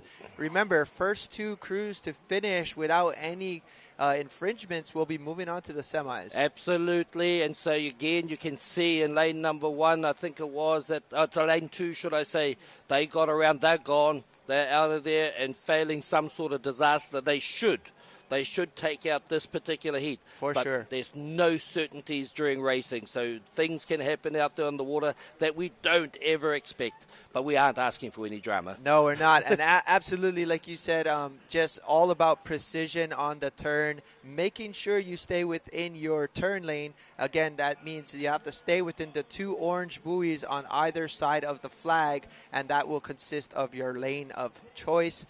Currently, right now, Kaiopua and lane 6 here, New Zealand having a great race. Again, that's Hayata Ocean Sport. Yeah. MJ is having an excellent race on the outside in lane 6. And because only the first 2 go through, are guaranteed to go through automatically, this is a battle within a battle here. They don't want to have to do a repechage, an extra race before a final or semi-final. Right, and the most important thing on your Heat 1 is qualifications, and as well as making sure your time is as fast as possible.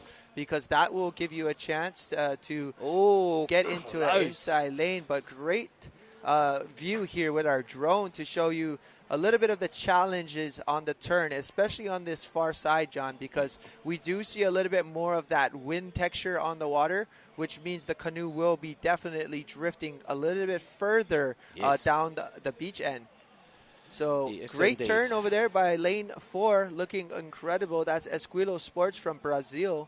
What a great race they are having as well. But right now the top 2 crews are going to be Hawaii and New Zealand, looking like they have pulled quite a distance ahead of the other field. But again, it's all about making sure you qualify for the semis. And if I'm not mistaken, those flags sort of indicating the wind is just slowly picking up. Would that be a natural thing that's happening here? Yeah, so here typically in Hilo, most mornings are pretty fairly calm. But throughout the day, like anything, you're going to see a little bit of a change in the weather, as we've seen that throughout the last 4 days. But again, day 5, heat 6 of 6. This is your open women V6 1500 on the water. And, man, these girls in lane 6 looking smooth. It's Hawaii closing it out with a strong finish. That's going to be Kaiopua Canoe Club, followed up again by Hayata Ocean Sports from New Zealand, Aotearoa. And they just cruised across that finish line. They weren't expending too much energy. Down here. Oh, and lane 3 coming across ahead of lane 1. So lane 3 is going to be Australia's northern beaches. They will likely be seen in a repecharge in the future. And right here in lane 1, that's your ladies from Ihilani Va'a, crew 2 from Tahiti. So again, super important. The first and second will be moving on to a semifinal. Those that placed in 3rd and 4th, based on their times, will be in a repecharge heat, and they will be facing off each other to make it into a semifinal. And, man, great racing to be had. Great racing indeed. So they must have had a little bit of drama out there in lane 1 that was off camera that we didn't see. Yeah, I think I did see them drop off maybe around the 4th turn. They were in it for a while in the 3rd position, but man, that Australian team got some extra win on the last 2 turns and ended up making up a lot of ground. Here's our replay. So yep, there they are. They went out strong, and in these first turns they were there and thereabouts again. And so somewhere along the way, again, they get spread out across every turn. And again, we're going to be seeing a lot of clips and a lot of turns here, as you can see. But Hawaii having a great race, as well as these ladies in lane 6 from New Zealand. But here's your finish. Kaiopua Canoe Club coming across the line in first, followed by Hayata Ocean Sports from New Zealand, Aotearoa. All right, John, looks like we're going to throw it to the beach. We have a live interview for you. All right, we're back here on the beach with another heat from the V6 1500 Open Women's event. Can you tell me your name? Hi, my name's Inamaru Tere. That's great. Can you tell me about your team a little bit? Yeah, so the club we all paddle for is called Pineola. We're from New Zealand, Auckland, based on the North Shore. This is my team here. Our name is Tawake, and we've got 2 other J19 girl teams that their names are Hawaii and Poirava. Yeah. Well, can you tell me about that race? It looked tight. Yeah, that race was pretty hard. Our main thing was to just test it out and see how we feel out there after the first 2 turns. Then we'll have a feel of what the rest of the race was going to be like, and we found out that it was really hard. But we still gave it everything we could. And yeah, I'm really happy with how it went. We've got things to work on, but yeah, just really, as long as we come off the water knowing that we've done our best, gave everything we can. No regrets. Yeah, I'm happy, yes. Well, congratulations, guys. We're happy to have you out here paddling with us. Thanks. We'll back to the studio. And again, thank you there, Eric, for that interview. That's your Pine Ula Women Open. On the previous heat, just giving us a quick little interview, John, about how the race went and a little bit of their thoughts of that event. Indeed. The Pineola Club, South Auckland based, and certainly a very strong club out there and representing well here at the IVF World Sprint Championships here at Hilo, Hawaii. All right, we're going to turn things back up a little bit as we are going to have our Masters 60 women. We're going to have 5 heats, and this is a 1,000-meter race right here in lane 1. Who do we have, John? So we have in lane 1, Hauraki Whaitere Gold from Aotearoa, New Zealand. In lane number 2, for Lanikai Canoe Club. Green from Hawaii. In lane 3, Calgary Northern Spirit, obviously from Canada. In lane 4, Tahiti, we have Rautere. In lane 5, Australia Hekili. In lane 5, Niteroi Hoi from Brazil. In lane 17, Phoenix, US of A, United States of America.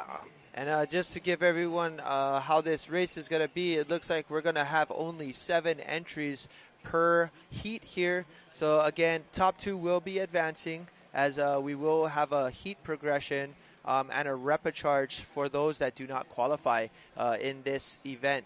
But again, it looks like we're going to have tops 2 position moving on, and then we'll have a repecharge sheet for those that come in 3, 4, and 5, as they will get a chance to potentially make it into a semifinals. So a great opportunity for a lot of these crews, and it's super important for Heat 1 to give it their best go, as we want to make sure that you qualify and you get a chance to, I guess, solidify yourself so you don't have to race multiple events. Indeed. We've had a beautiful view of the mountain that is a backdrop to our event here in Hilo, Hawaii, Hilo Bay. Mauna Kea, I believe it is. That's correct. Mama Mauna Kea. And right now on the water, we've got staged outside. It's going to be your Masters 60 women, V6 1000. I'm looking forward to seeing these ladies race because, man, 1,000 meters. We've got a 3-turn race here, and it's going to be a good one. And we talk about intergenerational participation in va'a, and that's exactly what it is. We talked about it yesterday, about how you can have 3 generations all paddling in the one event, in the different divisions. And that's what we've been looking at today as we look at some of these paddlers that have been paddling for a number of years. So obviously this is Master 60 woman coming up, like a fine wine, getting better with age. I love that. And looks like we're just getting a little bit of a course check, making sure everybody is good. But right now we've got the white flag up by our lead official on the water. That just informs us that our race is ready to start. Our paddlers can go ahead and approach the line now that it is a red flag. And all we're looking for is that green. Once we have that green, it is going to be a race start. So looking forward to this one. Now, again, your Masters 60, this is event number 262, heat 1 of 5. At the moment, we've got vision of our support boat out there, our jet ski there. They are on the water all day, every day. So we certainly appreciate the service that they give to this event. But here we are, back on with our start. Can we get a clean start? No black flag. Let's see. We got it. Oh, it is. We're getting off. better. We are getting better. It was good because we saw everybody kind of staged up on the line as quick as possible. I think this side is a little bit easier as well, as we are right in front of our judges and official stand, and it's less. I would say less wind, less current on that inside where we just started. So we should have some really good race starts here and less chance of having black flags. Okay, and you can see there that they're in lane number 6, perhaps looking like they've dropped back a bit, but never say never. One of the things, don't also make the mistake thinking that, all these paddlers are Master 60. It's just as competitive in every division. No, these ladies are strong. They are very talented, and we have a lot of great recognizable names in these clubs. So we're just looking forward to seeing a good close race, as we do have a few clubs entering their first turn. And lane 5 having a great go in the outside is going to be your team from Australia, Heikili, and lane 2, the Lanikai Wahine, coming in as well as lane 4 and lane 7. All of these crews in the top 3 turning have definitely Hekili, they nailed that turn there. And inside Lanikai, like you were saying, they are there and still there and thereabouts. They might lose about half a length from that turn. Right. As the rest of these crews all come around together. Yeah, this is all about the turn here. It's all about being precise and just trying to understand how these va'as will be able to get around those flags. But most importantly, not only get around the flag, but actually stay within the course parameters. Exactly, because not only do they have to get around their turn marker buoys, that's the orange ones close to the flags, they've also got to be inside a 15-metre marker buoy further down the racetrack. So sometimes they have to keep on pulling that front of their around to the left because they can see they're not going to make that second one. And of course, if you're outside your lane at all on those turns, you're disqualified.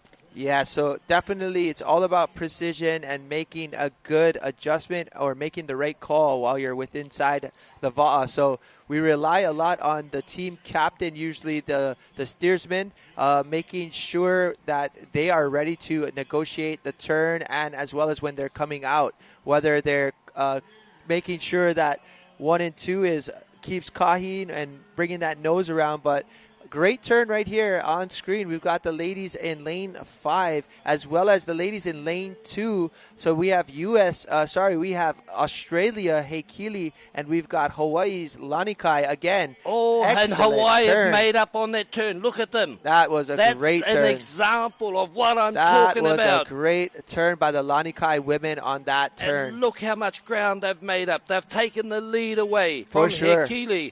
And so much can happen in these turns as they get around there. Sorry, I get excited when I see those. No worry, that was exciting. But we also have lane 4. That was Tahiti's Rautere.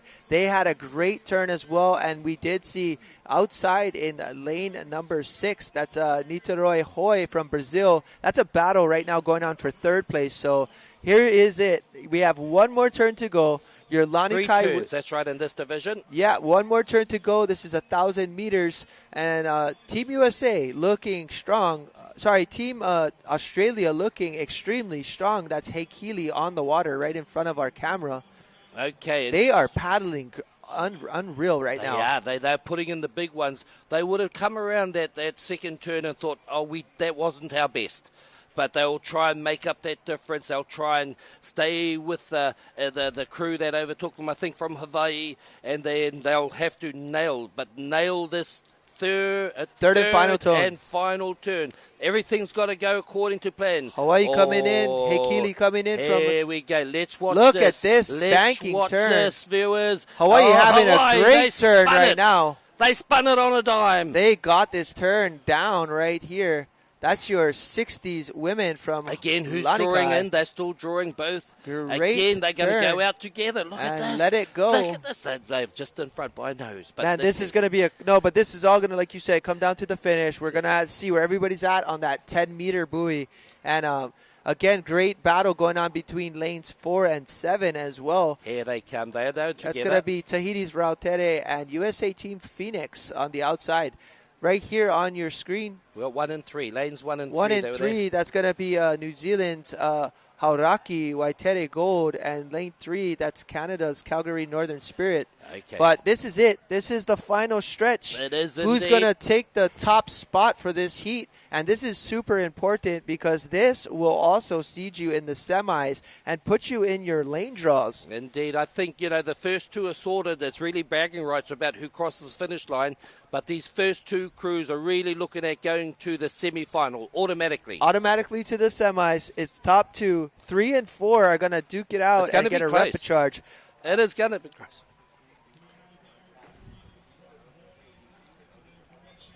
And there we go, lanes 2 and lane 5 on the outside, looking incredible. And there it is. It's going to be Hawaii. They held on. So lane 2, Lanikai women, Master 60 V6 taking out first place. Australia's Hekili coming in a close second.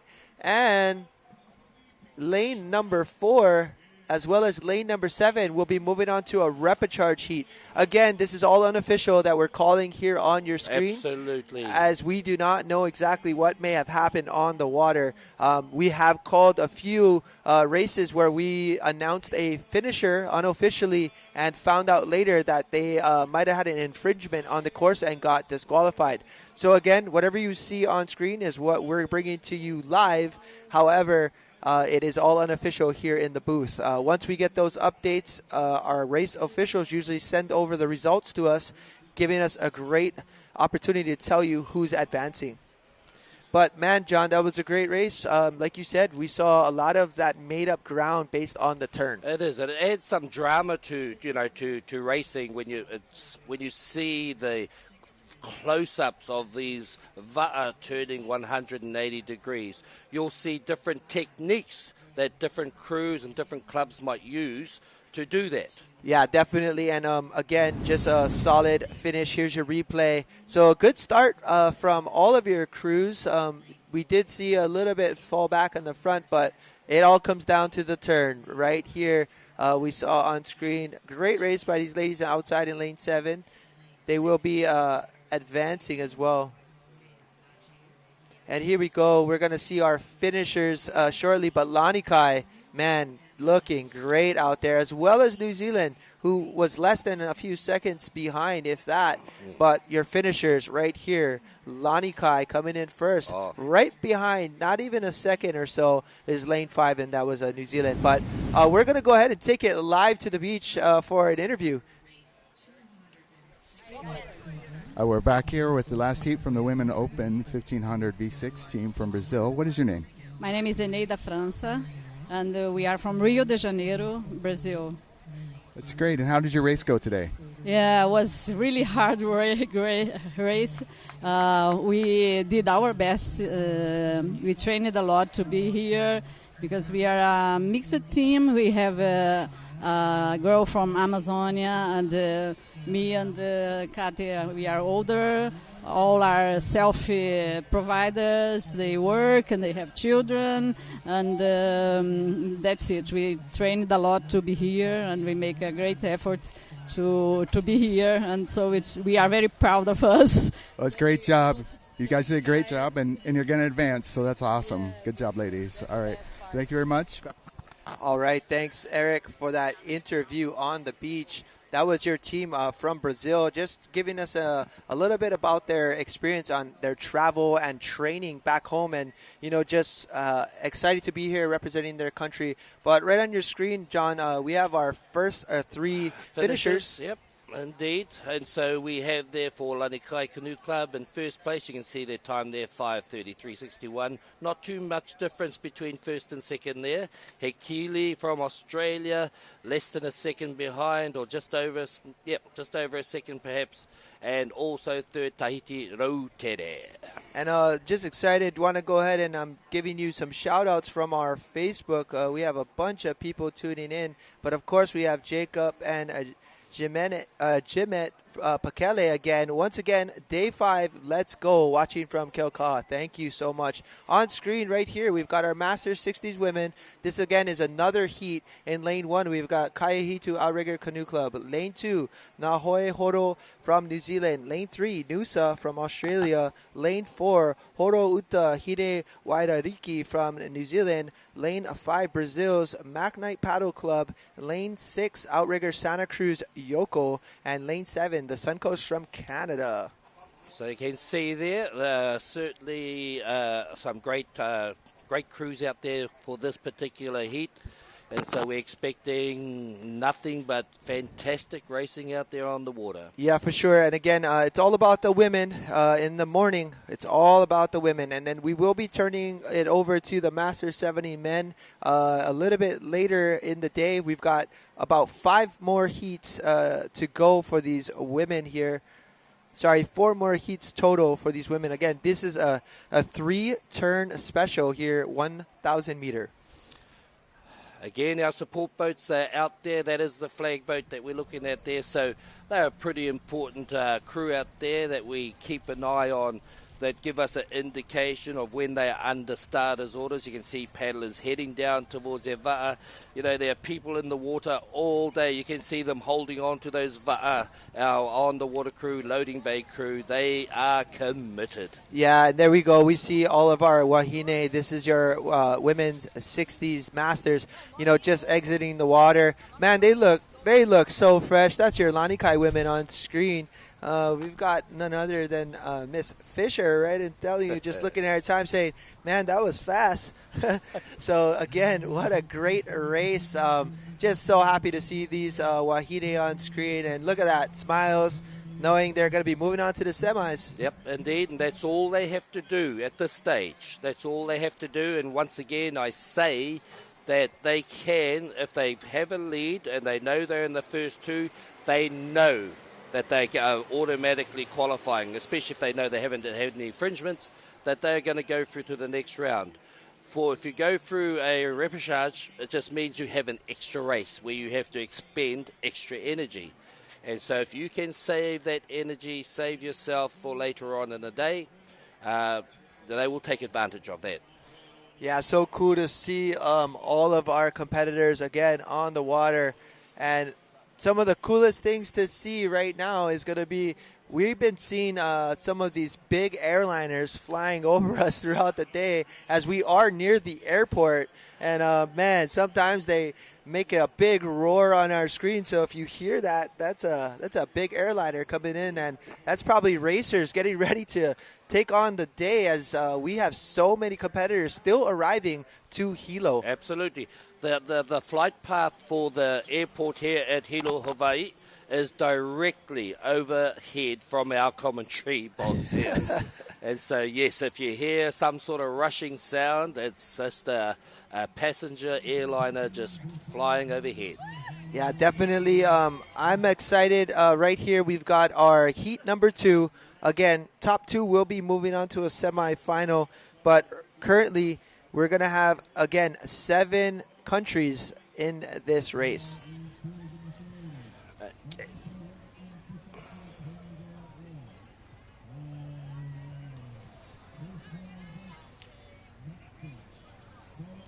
And there's the ohana after all the racing as they get off the water, head back through to their country or club tents. You know, is the awhi, the aroha, the ohana. Yeah, we love seeing that, you know, just competitors coming in and just excited to have finished their race. And big shout-outs there to your Canada crew that just finished their race. That was, I believe, the Calgary Northern Spirit racers, if I'm not mistaken, that just got off the water. But, again, we're going to keep this day moving along. We've got our officials on the water. Looks like they did a course check. There might have been an adjustment there, perhaps, but yeah, just check at least. A lot of times there's a course check.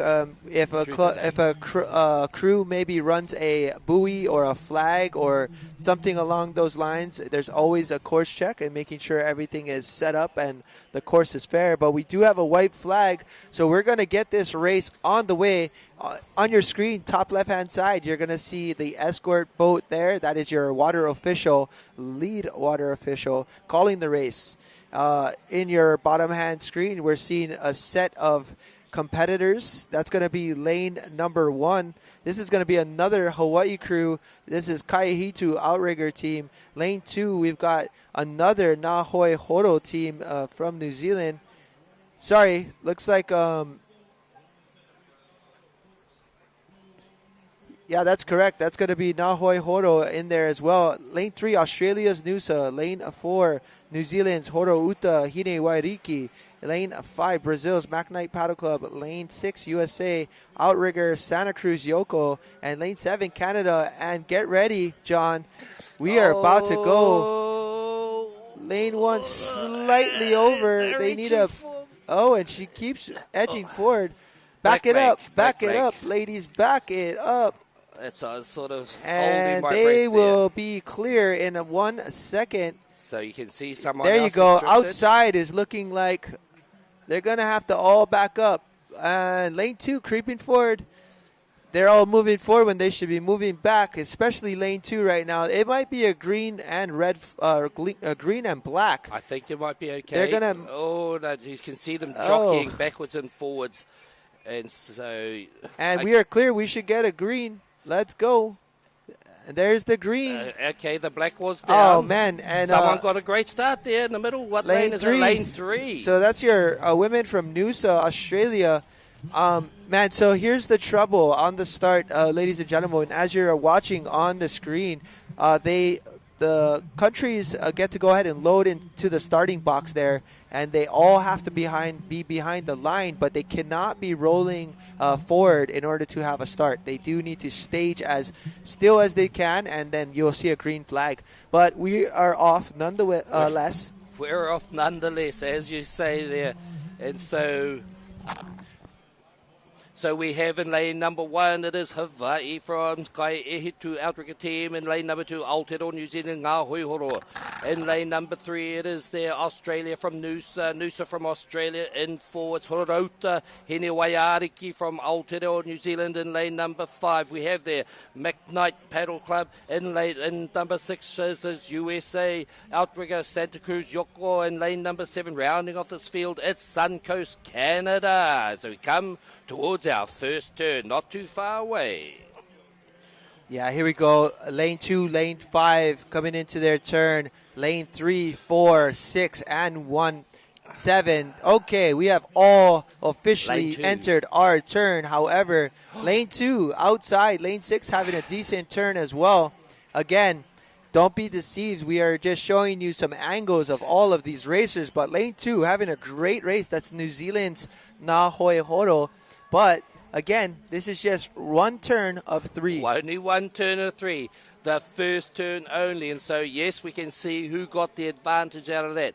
The thing to try and be is consistent every turn. Yeah, consistent and precise. So the better you have your turns, the more separation you can create between other crews.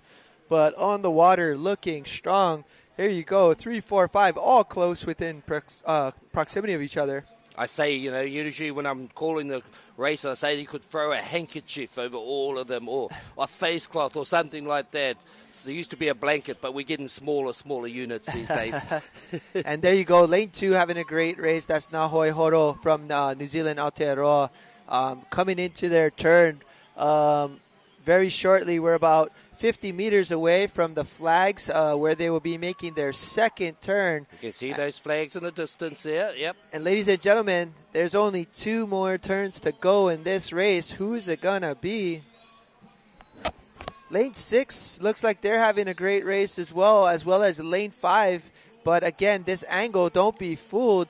Lane 2 is going to be entering that turn first. And followed close behind looks like lane number 5. 5, yes, indeed. And lane number 6. But lane number 1 is cranking that turn. Oh, my goodness. Lane number 1 came out of nowhere. That's going to be Kaie Hitu, outrigger from Hawaii. And lane 2 and they are coming out at the same time. What a turn.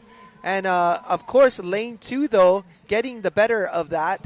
That's Ngā Hoihoro from Aotearoa, New Zealand. They have nailed that one, and they were in the background. We didn't have sight on them at a time until we saw that turn. Wow, that was incredible. A little bit of a hiccup there, I think, from lane 3. Might be Noosa. Might have had an adjustment on that turn, so hopefully they can get back in this race for a repecharge. But that's what it's going to take. Top 2 are moving on to a semis. 3 and 4 will be going into a second heat to try to make it. And so, Micah, one more turn to go. Probably the most important turn of this particular race, this heat at this stage. So they're setting up. They're setting up nicely, not too far away as they go there. Probably another 50-odd meters to get there. Lane 2, though, they nailed that second turn. Lane 1 and lane 2 is about to approach their turn here. As you can see, they do want to take a good setup and a good approach, but lane 2 setting up, lane 1 setting up. Lane 1 looks like they're going to go ahead and hopefully have another great turn, but we will see. 1 and 2, who's it going to be? Outside. Outside looks great too. That is lane 5. In lane 2, who do we have there? It's Ngā Hoihoro in lane number 1. It is Team Hawaii, and they are nailing it nose for nose. Wow. This is going to be a great race.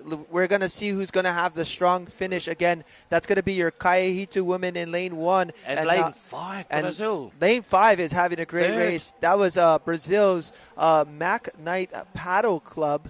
But there's also in your screen, lane 3 having a good go at it as well. But lane 1 and lane 2, that's what the top 2 clubs are going to advance. So right now, it's for top spot honors for this heat. But don't count out lane 6 and 5. They are right in it. So again, this is anyone's race. We have our last 200 meters to go on your screen. This looks like a close battle. Super important. Top 4 will at least advance into a future race. Look, what you're saying also, super important things there along the way. As we get to the end of these races, we get tired. Our bodies get tired, no doubt about it. We've been out there on the water, and it's about maintaining that timing, the technique, the synchronization to keep these paddling forward as fast as possible. John, I think it might be a crew in lane 2, Nahoi Horo, might be taking this heat. They definitely have a strong finish, but look at these Wahine go. Yeah, look at them. But lane 1 is right there, too. This is close. Oh, Wish we got to see a finish. That would have been great. But again, lane 2 and lane 1, I believe lane 2 took it. That's going to be Nahoi Horo. But right there is important because lane 5 and lane 6 are your repecharge advancement.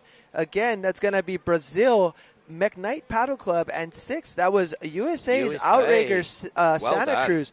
And, man, you know what's crazy was lane 6 wasn't in our view as much as some of these other crews. But, wow, like, what a great race. Again, your top crews, 2 crews will advance to a semis. 3 and 4 will be moving on to a repecharge. So, super important, John. Super important. Look, we look at these heats, and it's competitive out there. It's absolutely there's some close finishes here. As we move to a semi-final, you'll see them getting even closer. And, of course, the major aim is to be in the final because to get a medal, you've got to be in the final. Yeah, to get a medal, you have to be in the final. And to actually get to the finals, best thing to do is win every heat and advance as fast as you can. But great replay for you on screen as we did see a good race start. Lane 3 had a great start, and just I think the turn becoming the biggest factor for that crew. But however, still a great race for all of these Wahine. If I've said it once, I've said it 1,000 or more times. A turn can make or break your race, and so it is. A universal truth. Yeah, I'm looking forward to my mom's crew. She's coaches women's 70s. They'll be in a future heat, so I'll be going down there and checking in with them, making sure they're good. But gonna go ahead and cheer on all of our master Wahine this morning. It was all about the ladies, and we've got a few more heats to go. As you can see on our screen, man, these ladies are pumped. Look at them, Shaka Cam jumping up and down, warming up. There's nervous energy, there's joy, there's excitement shown on the faces. No, you gotta love this though because man, they're just stoked. Look at that, Shaka Cam, let's go. Cheer them on, ladies and gentlemen. For those of you tuning in, you guys are here for day number 5.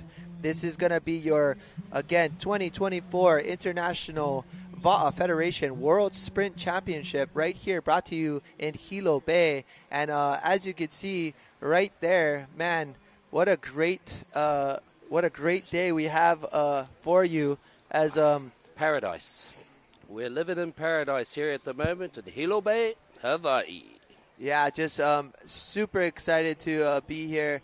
And we again, a big spectating crowd on the far side as near the boats and the Va'a, you'll see there's no entry zone. But yeah, so right now, John, we're seeing some really exciting races. And right here, we've saw some really good turns. We've seen some crews get,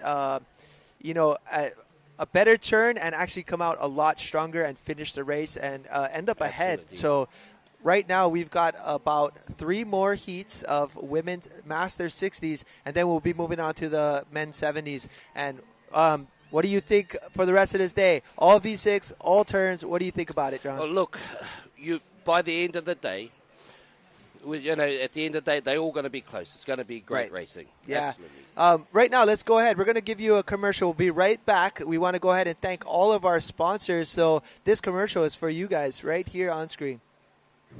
Outrigger Zone, and made possible by the International Va'a Federation, the Hawaiian Canoe Racing Association, the County of Hawaii Island, and Ocean Paddler TV.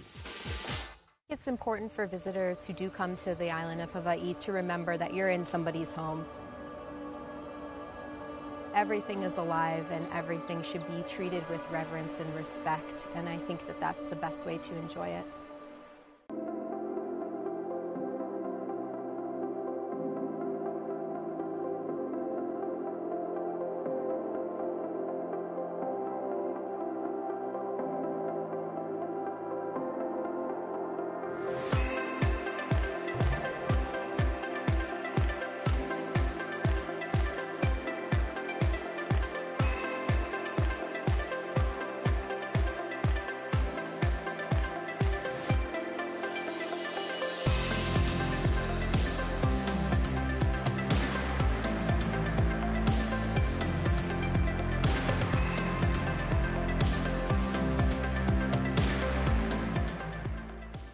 When you're here in Hawaii, you have to think about it from a Hawaiian perspective.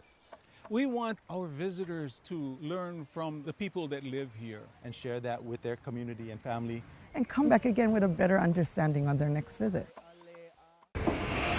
Allow us to help you grow your brand and expand your business by reaching Hawaii's giant outdoor sports and ocean enthusiast demographic. Zone Media specializes in social media content production and distribution, drone and video production, cutting-edge live productions, and more. With over 25 years leading Hawaii's action sports market, give us a call to find out how we can help you grow your business.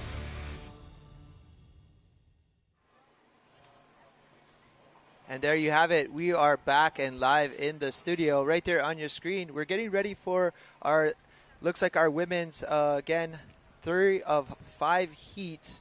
We are in event 264.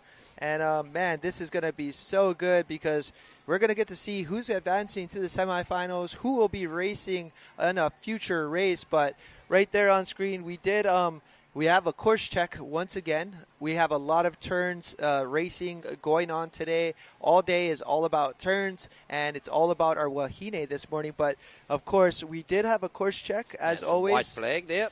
But looks like we are ready to go once again. So let's see how this one pairs out. But lane 1, we've got Hawaii, Huiomana Kapu'u Vai. Lane 2, Australia's Maluluba. Lane 3, Canada's. This is going to be FCRCC Wahoo's.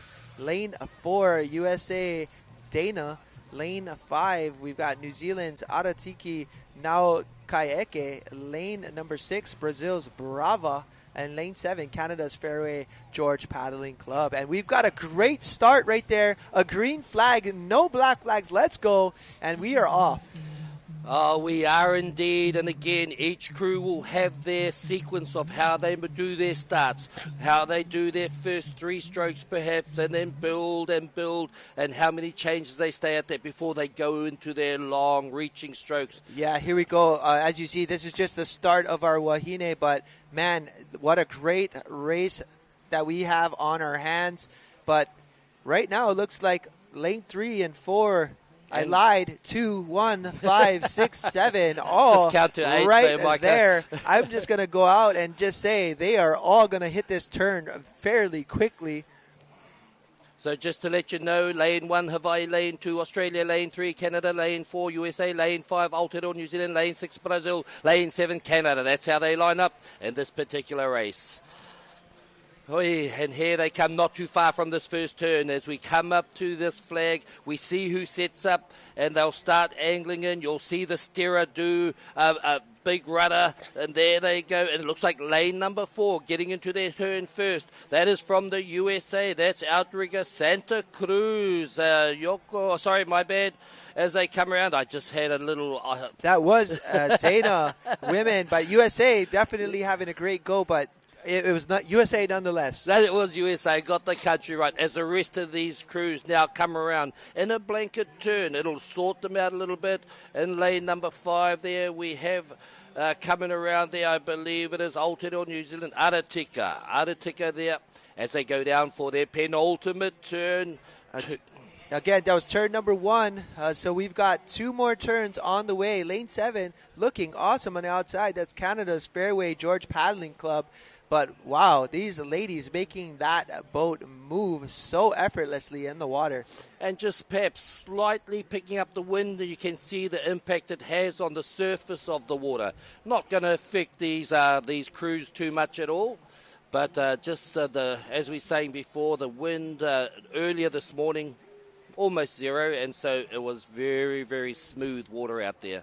Yeah, we've got about 50 meters into our second turn, but thank you so much, Charmaine, for tuning in, and big ups to our Ocean Paddler TV and commentators, as well as our cameras. Thank you. We definitely are trying to bring to you as much live coverage of each race as possible and giving you some of that breakdown as we hit our second turn here. USA having a great race. This is your Dana women 60s coming into their turn. And they are well ahead of the field. As long as they have a good turn here, and they will go ahead and be pushing and making nobody catch them.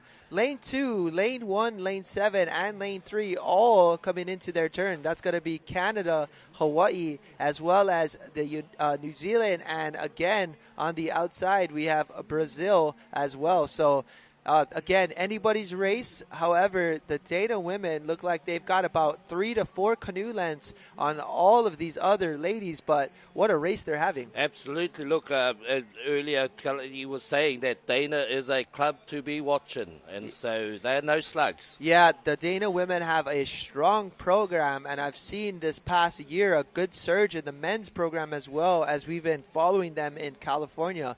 But, wow, here we go. On screen, Lane 4, all alone, looking strong, and they are looking good. This group of Wahine. Nice change there, a nice long stroke as they're looking quite smooth. This is their last turn, and if they nail this turn, they will, what I think, have one of the fastest times we've seen from these Masters 60 women. But right here on screen, great drone shot of what a turn will look like, and let's see if they can hit this one smooth. Good approach and a great effort in that turn. They come. And sometimes when you're that far ahead, you can actually, negotiate a turn and have enough time to make sure you have just a clean, precise turn because you don't have to worry. Exactly, Micah. It's what I call a conservative turn. For sure. Be as conservative yet precise as possible. Yep. Don't take any risks. Yeah, but right here we have Hawaii coming in Lane 1. Outside Lane 7 is going to be your team from Canada. That's Fairway George Paddling Group having a great go. Lane 2 coming around. Looks like they're going to be leading this. And again, that's Maluluba from Australia. And man, it looks like I'm going to say Maluluba is probably about 2 canoe lengths ahead of the other field, but these Dana women are probably 5 canoe lengths ahead of everyone. They've got a big lead indeed, and they've just stayed smooth all the way. They don't look like they're exerting themselves, but I'm sure there's a lot of power going to every stroke of those there. Again, looking at the steerer there, just keeping their butt straight and heading in and keeping that nice and smooth. Yeah, and again, for those of you viewing, this is event 264, Masters 60 Women. Your top 2 will be advancing to a semifinal, but Lane 4, it's all about Lane 4 for this heat. USA, man, they are looking great. They're going to be coming across the line at a good 5 to 6 canoe lengths ahead of everyone in a 1,000-meter sprint. that is far. So we're expecting big things from them in the semi-final, which will be the next time we see them. Yep. Because they are automatically through to that semi-final. Yeah, but there's Daylight next. Daylight second. Yeah, man. We're like I said, 5 canoe lengths, and there's your second canoe club coming across. That's going to be lane 2. That's Australia's Maluluba. They had a great race though, and again, they're advancing to the semis. But this is important. Lane 7, and who's going to be the other crew at lane 1 coming in hot on the inside? That's going to be Huiomana Kapu'uvai. Wow, they flew across the screen because they know top 2 and top 4 will be advancing to a next race. Oh, great racing out there, Micah. That was impressive. Yes, they should be proud of that. Those women. And they're happy. Oh, we've got. That's the first time I've got a windmill with a visor, but Shaka Cam on the back from seat 6. But the first time I seen the windmill with the visor for Shaka Cam. We're getting great shots from our drone advantage and also from cameras on shore, and so it's. I hope you're enjoying our coverage. All right, ladies and gentlemen, we're going to be heading down to the beach with Eric for an interview. And Eric, what do we got? We're down here on the beach with the women's 60 1,000 meter V6 team. Can you tell us how your team is? How they put together? Well, we were just very, very happy to be here, and I want to thank all our Ohana Va'a from around the world, the IVF, and our Wahine from Kaihitu. And this is only the first heat, so we're very blessed to go to the finals.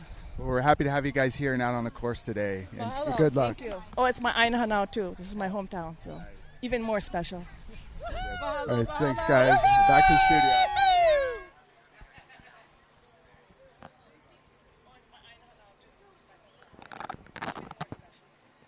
And thank you so much, Eric. We just had an interview on the beach with our Wahine from the last heat, which was the Hawaii women from Kaihitu. And as you saw on screen, this is their hometown. So defending their waters right here in Hilo. And, just again, just sharing more of the aloha spirit and just thanking all of the countries for being here and racing against one another. Oh, and they've been great hosts here at Hilo, Hawaii. No doubt about that. My feedback as I travel around and talk to people, they're loving it. Absolutely loving it. Yeah, John, and there we go. We got our men. You guys, it was all about the Wahine earlier, but our men are coming up. We do have 2 more heats on the water. It's going to be 2 more women's heats, and then we're turning it over to these gentlemen under the tent. For those of you on our watching live on our Facebook or anywhere around the world, these are where our next crews will be waiting before they actually go out and check their boats and then get onto the water. But looks like we're going to get on the way to our next heat. No course check as we will be get going for our Master 60 Women V6 1000 event 265. 265, John. 265. I think 248 yesterday was halfway point of our event. Yeah, so again, you can see we're moving along. We're doing quite well. Who do we have in our lanes for this heat? Okay, in our heat in this particular race, it is heat number 265, the Master 60 Woman V6 1000 meters, heat number 4-5. So second to last heat.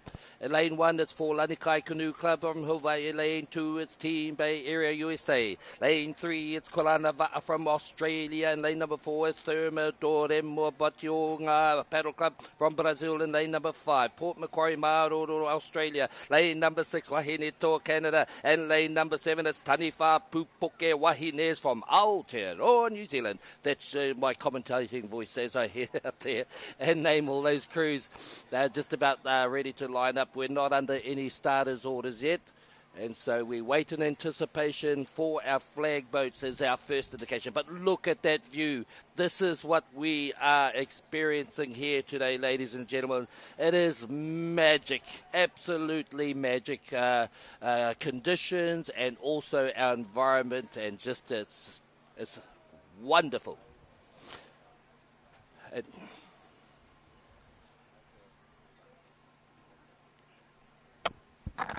And right now,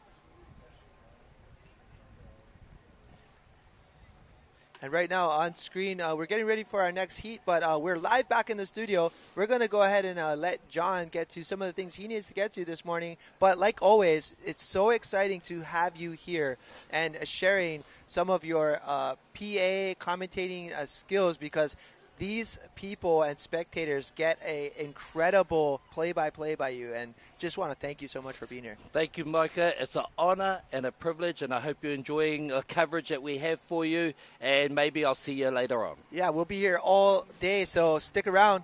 Thank you.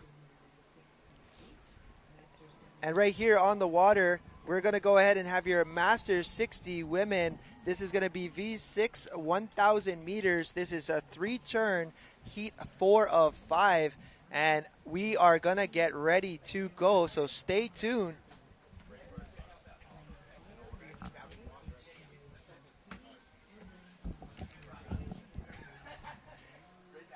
And again, right now on the water, we've got your 60 women V6 1,000 meter.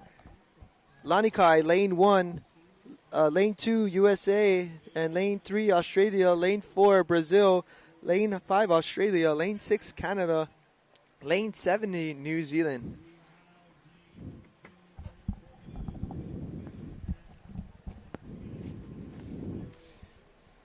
All right. Another big mahalo out to our man John for sitting in this morning and making a whole bunch of things possible. Mahalo, John, for coming in. We always love his commentary and the energy that he brings to the booth here. And, man, it is a great morning of racing, just like John was saying.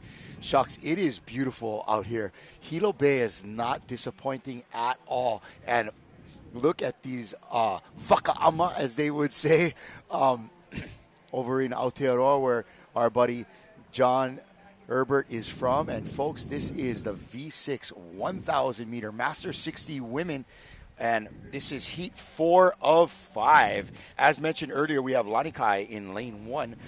Team Bay Area from the U.S. in lane 2. Australia's Quilina Va'a in lane 3. Brazil's Turma de Remo Bertioga Paddle Club.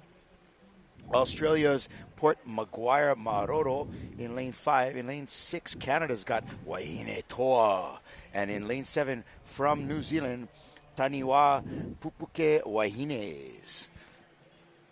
And so these are our Masters 60-plus women having a great race out there today, and keep your eye on those Canadian gals. I've been seeing great stuff out of them throughout the whole course. And there's our girl in seat 2 there, Jane McKee, over in lane 1 with a great turn. Look at these ladies go. Jane is a powerhouse in Hawaii paddling and just a fun lady to be around, and she always is enjoying herself out on the water. Great turns. We're keeping an eye on lane 1 out of Hawaii. That is Lanikai Canoe Club. And in lane 7, New Zealand's Taniwa Pupuke Wahines. Beautiful morning of racing here in Hilo Bay as we continue our live coverage from the IVF World Sprints 2024. And here we go, folks. In lane 7, New Zealand coming back to their second turn. And look at these ladies go. Nice big reach. Look at that stroker. Great reach out there. Beautiful paddling from these ladies from New Zealand. And just check out that background. How pretty Hilo Town is. The black sand beach here in Hilo Bay. We've seen Mauna Loa over there. We're looking at this slightly peppered with clouds sky out here. It's blue, it's sunny, it's beautiful, and a classic day of Hawaiian outrigger canoe racing here on the Mokuokeawe, the big island of Hawaii. Yeah, and then right now, again, this is going to be your heat 4 of 5. This is your Masters 60 women, event 265. And right now, having a great race looks like lane 7, as well as the ladies in lane 1, which are, again, your Hawaii women from Lanikai, already having a great race as they are in their second turn of 3 coming around, making that look really good and really right next to the flag. They are going to come out and be about 2 to 3 canoe lengths ahead of the entire field. As on the outside, we see it looks like lane, again, 7, as well as lane 5 having a great race as well. Lane 7 is New Zealand's Taniwa Pupuke Wahines and Australia's Port Macquarie Maroro. So what a great race these ladies are having. And, man, Kalai, we were watching some really good turns, and we also seen some Wahine that were actually leading, and because of the turn, maybe just couldn't get out or come around as soon as they wanted to. But right now, on screen, you've got New Zealand and Hawaii yet again out in the lead. And, man, that's going to be a great race because next heat is semifinal. Top 2 advance to the semis. The 3 and 4 position will go to a repechage. All right. Next couple heats coming back in, and then we're going to get the men out here in a couple of races. They got our Masters 70 men with 3 heats there. It is exciting, man. It's good fun stuff. We're getting our age group paddlers out this morning. Our open women started it off. Now we got our 60s women. We're going to bring in our 70s men. It's a full day of racing. It's going to be a very full day of racing. And here's your Lanikai women in their 3rd and final turn. All they have to do is make sure that they, again, just bring it home. And looks like they'll be moving on to a semi as long as they finish with no infringements, as well as outside. This is going to be lane 7, your Wahine from New Zealand, Aotearoa. But lane 5, man, lane 5 is looking strong. That's Australia's Port Macquarie Maroro. And they have a chance to potentially make it into a semi without having to go to a repechage. So that's the goal here, Kalai. Yep. You want to be the top 2 across the line. It subtracts 1 whole race from you. And on the outside, backing up a little, in lane 6 is Canada's Wahine Toa. Yeah, no, they just couldn't make the turn, so they went really wide, but they also didn't want to outrun the buoys because, again, it's about qualifications. But got a big shout-out, and in your Lanikai crew right there, we've got Denise Darval Chang, as well as Lynn Christensen and Jane McKee. Again, thank you for the shout-outs there, Herlong McDonald. But, yeah, Lanikai is nailing the turns and proving that if you have a great turn and a great finish, you will be moving on to the semifinals. And right there, that's how it's done. Again, 3 turns, 1,000-meter race, coming into that home stretch right now, and bringing the first place in this qualifier heat, keeping it here on home turf. That is in lane number 1, Lanikai Canoe Club. We're looking on the outside. Lane 7. For our second place finisher, that's going to be lane 7, New Zealand coming in here. Man, and it was about a 6 to 8 canoe length gap, and that was the same thing from the other Hawaii crews. So 2 Hawaii crews proving to be really tough. Yep. Taniwa Pupuke Wahines right there. So that's your 2 top advancements right there into the automatic semifinal. Right here in lane 5 is your Australian Port Macquarie Maroro team coming in, and they will be moving on to a second progression repechage heat, as well as this will be a close one right here. We'll just have to wait to see if we can get that final inside. But Shaka Cam from right there, your Lanikai Wahine, having a great race, but it looks like lane potentially 2 coming across, so they may be advancing, which was USA's Team Bay Area. But, wow, what a great race. Nice job, ladies from Lanikai, and again, putting Hawaii through another heat. Major Shaka Cams from that crew. They know all about that. Look, it's Denise in the back there. Jay McKee in 2. Yeah, Lynn Christensen. That's great. You know what's crew. funny is they're talking to the drone like it's got a speaker on it. Yeah, like it's got a mic. It's like it rolled up and it was like, "Hey, throw out shakas." Nope, that's a natural instinct as they already been watching us live on these coverage for the last 4 days. We know a lot of those wonderful ladies personally, and they are really some of the heart of paddling here in the islands. Welcome back into the studio. I'm Kalai Miller back here. I got a little respite this morning from Micah and John, but mahalos again to John Herbert for coming in here and really pumping up the jam. John brings the energy. He is so passionate and fired up about paddling. In fact, when he comes into the studio, we got to ask him to like tune it down just a little bit so he's not yelling into the microphone. But man, John really, really, really shines when he's announcing the races out through the loudspeaker across the beach. Man, he is the guy that gets all the folks and the spectators pumped. The racers can hear him, and John is just, it's like having Bruce Buffer he's out like here.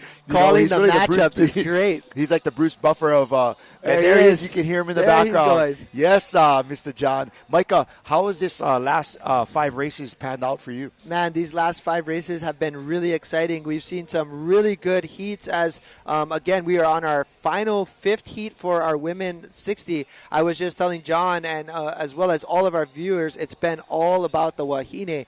And we've seen some great, excellent racing. Right there on your screen is going to be your top 3 finishers. And right there by a 25-second gap, we have Lanikai Canoe Club coming in first, as well as Taniwa Pupuke Wahines from New Zealand, Aotearoa coming in second, and Port Macquarie Maroro from Australia finishing in third. So they will advance the 3rd place, as well as in 4th place, I believe, was again another crew that will be advancing. We'll see them in a future race, but man, it's been great. We've been seeing.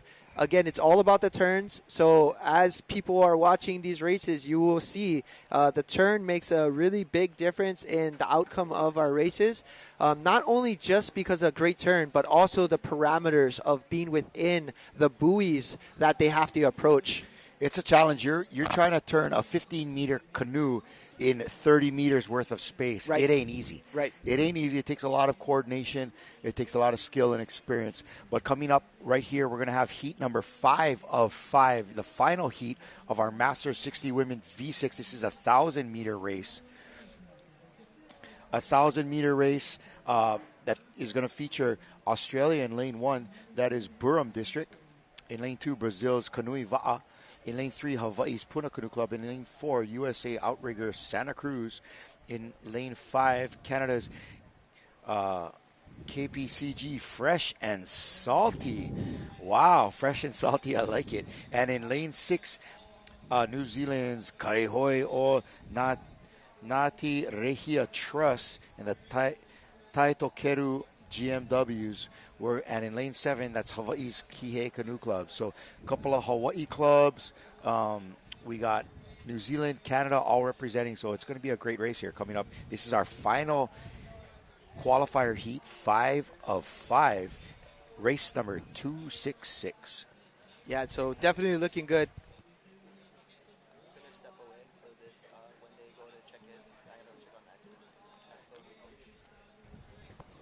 And definitely right now we're seeing our last and final women's 60 heat on the water. We do have a black flag. Again, if I see a black flag, it just means that someone actually is over the starting line, and we do need to have them back up. Right now it looks like our middle lane, and that's going to be your Hawaii crew. They're going to need to back off the line so they don't get flagged, as well as lane 1 and potentially lane 2. So again, it's all about looking at the clubs and crews next to you as you're on this loading line and making sure you don't run the flag. But these women are having a little trouble holding and staging in the area. So best thing to do is kind of just make your way past the first set of flags. Make sure you do not cross the line, because if you do and you get a green with a black, you are likely going to get disqualified. In lane 3, Puna Outrigger Canoe Club coming way back. Oh, and we have a green, and that's they're off. not where you want to be sometimes. About half a canoe length. Well, look at lane 2. They're almost going sideways right now. Lane 5 is still backing up. You know what it was? It was they were drifting in towards the other flag, but the rule is as long as you are within your lane on either side of the flag, you are actually okay.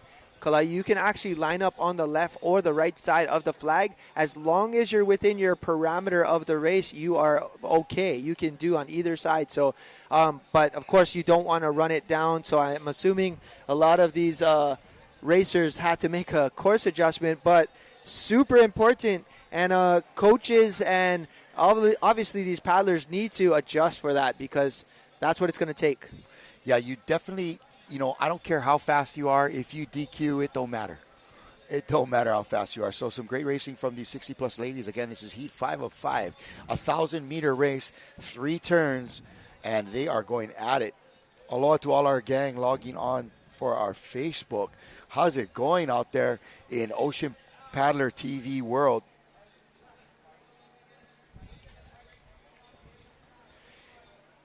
We got the drone back up and going. We did lose one this morning. Right there, first turn on the outside, lane 7, Hawaii's Kihei Canoe Club getting in there first. Lane 6 as well. That's New Zealand's. That's Kai Hoi, Natangi Rehi Trust, and Tai Tokererao GMW going for that. Down there in the middle, that looks like Puna with the yellow hats on from Hawaii. And in lane 1, the ladies of Australia. Man, lane 7, though, having a great race. They were first in the turn. That's going to be Hawaii's Kihei Canoe Club. Definitely a force to be had on this course. Kihei looking good, man, out of Maui, island of Maui. Made the hop across the Alenuihaha Channel over here to the Big Island of Hawaii. And lane 3 also looking really good. Man, this is going to be a great race for them. Hopefully they can make up some ground because, as you've seen in the start, they were about a good canoe length behind the line because I think they had to make a course adjustment so they didn't get DQ'd. But, man, some ground they have to make up there, Kalai.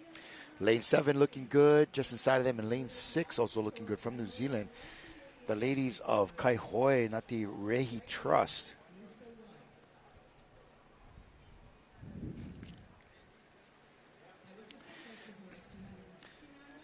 Look at this morning, bro. That's pretty. Man, that looks like a commercial. Nice. Looks like one of those picturesque moments where you can see something on a billboard or something like that. It is picturesque. It's basically a commercial for Hele and Hawaiian Airlines. Oh, getting close to the flag here, but just a little touch there. That's just how you like it. Nice kiss on the flag, and that's as close as you can get it without it going down. That was lane 7. Ladies of Kihei Canoe Club. Showing everyone that, hey, you see how close we can get to the flag, and that's how it's done right there.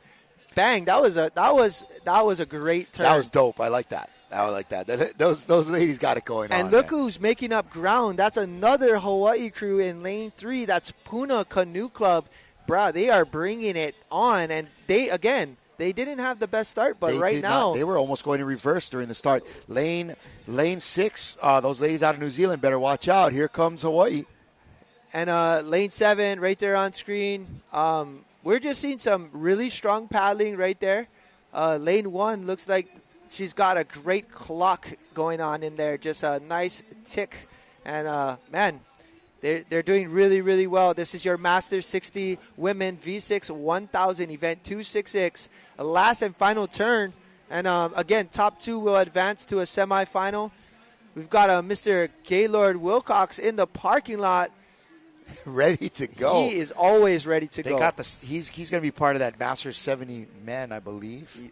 And here we go. One more turn, and as long as no infringement and a good turn, bring it home. They will be moving on to a semis, but again, it's anyone's race.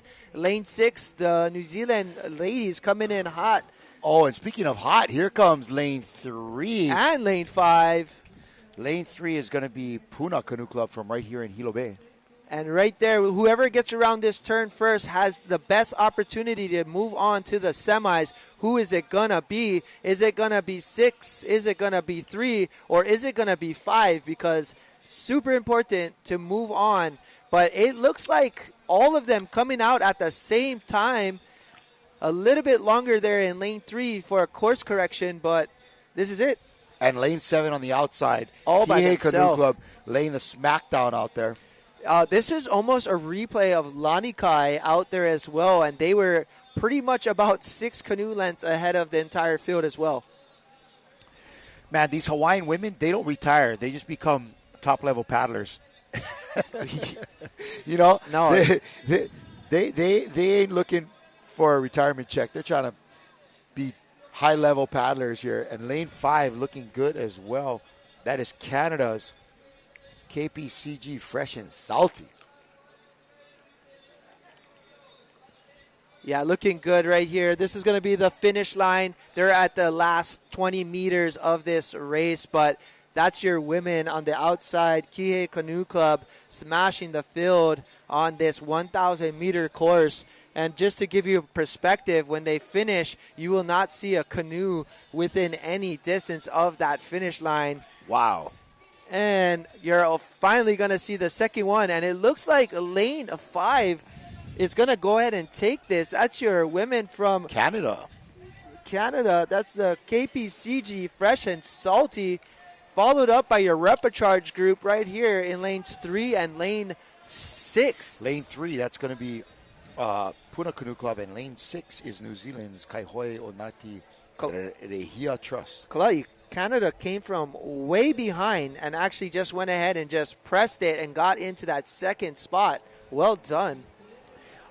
Again, man, it might be some of those ladies that were winning the V1 that we saw over the last couple of days, but the Canada ladies, they are tough. Yeah, good replay here on screen for you. I do wish we got to see a little bit of that front on that first part, because we saw a lot of clubs not ready, proving to be an issue on this race. Nice tight turn in the outside there, lane 7. Yeah, that was your winners in the outside right here. Saw that glance over to see where everybody was. Kind of nice, huh? When you're like, oh, nobody's there. When you glance over and just see open water. You're either way in the front or way in the back. Right. It's so funny. We just got a comment from Fran McDonald saying retirement equals more time to paddle. Yes, ma'am. Yes, ma'am. Fran knows the plan. Mel Durbin is in that KPCG crew. Well done, Mel Durbin from Team Canada. And there it is. Here we go. Lane 1, first place Kihei. Second place Canada's KPCG Fresh and Salty. And lane 3 and final Puna coming it out in third place. But we're going to throw it to the beach. Eric has an interview for us. What you got, Eric? Hi, we're back on the beach here with the Women's Masters 60s crew who did the 1,000-meter. Can you tell us about your team? Yes, we are Pupuke Wahines from Aotearoa, and we train in Takapuna out of Auckland. We're coached by the most amazing man, Ben Finau, who prepared us for this event. Sacrificed a lot of time for us. Well, it's great. You guys did good out there. Can you tell us about the race a little bit? The race was really challenging. There's a lot of currents, there's a lot of swell, there's a lot of shift in the buoys, so you've got to always be really looking the whole time and trust your crew. Trust your crew. They'll do it. Well, you guys did good. I hope to see you guys coming up again to Repechage. Good luck. Go back to the studio. And there we are. We're back live again. We're bringing to you live coverage in the studio here, day number 5. Thank you for that interview from our New Zealand Wahine in the 4th heat, giving big props to their coach and the training that they got. Interesting mentioning of currents and waves and ocean. The hard part for us in Hawaii is, to us, a little bit more on the flatter side. Yep. And we call this calm water, but it just goes to show there's a little bit of a challenge out there. But Kalei, who do you have? This is our men. It's time for the men. We're coming in here with our first heat of the men's 70s. This is going to be a 500-meter with 8 turns, so they're going to go 250 down and back. In Australia, that's the Noosa Blue in lane 1, Hawaii's Hawaiian Canoe Club in lane 2. Also from Hawaii in lane 3, that's Keaho. And in lane 4, Canada's Grizzly Bears. And the USA's Kikaha in lane 5. And New Zealand's Horuuta Kovao Tapapa in lane 6, rounding out our field in our first of 3 qualifying heats here in the Masters 70 men's 500-meter. And remember, folks, you can not only catch us here on our Ocean Paddler, IVF, and HCRA Facebook pages for this live feed, but go ahead and check out Adventure Zone Sports Network that you can find on your Amazon Fire TV. Get us on Roku or Apple TV. We have the QR codes there on the bottom of your screen.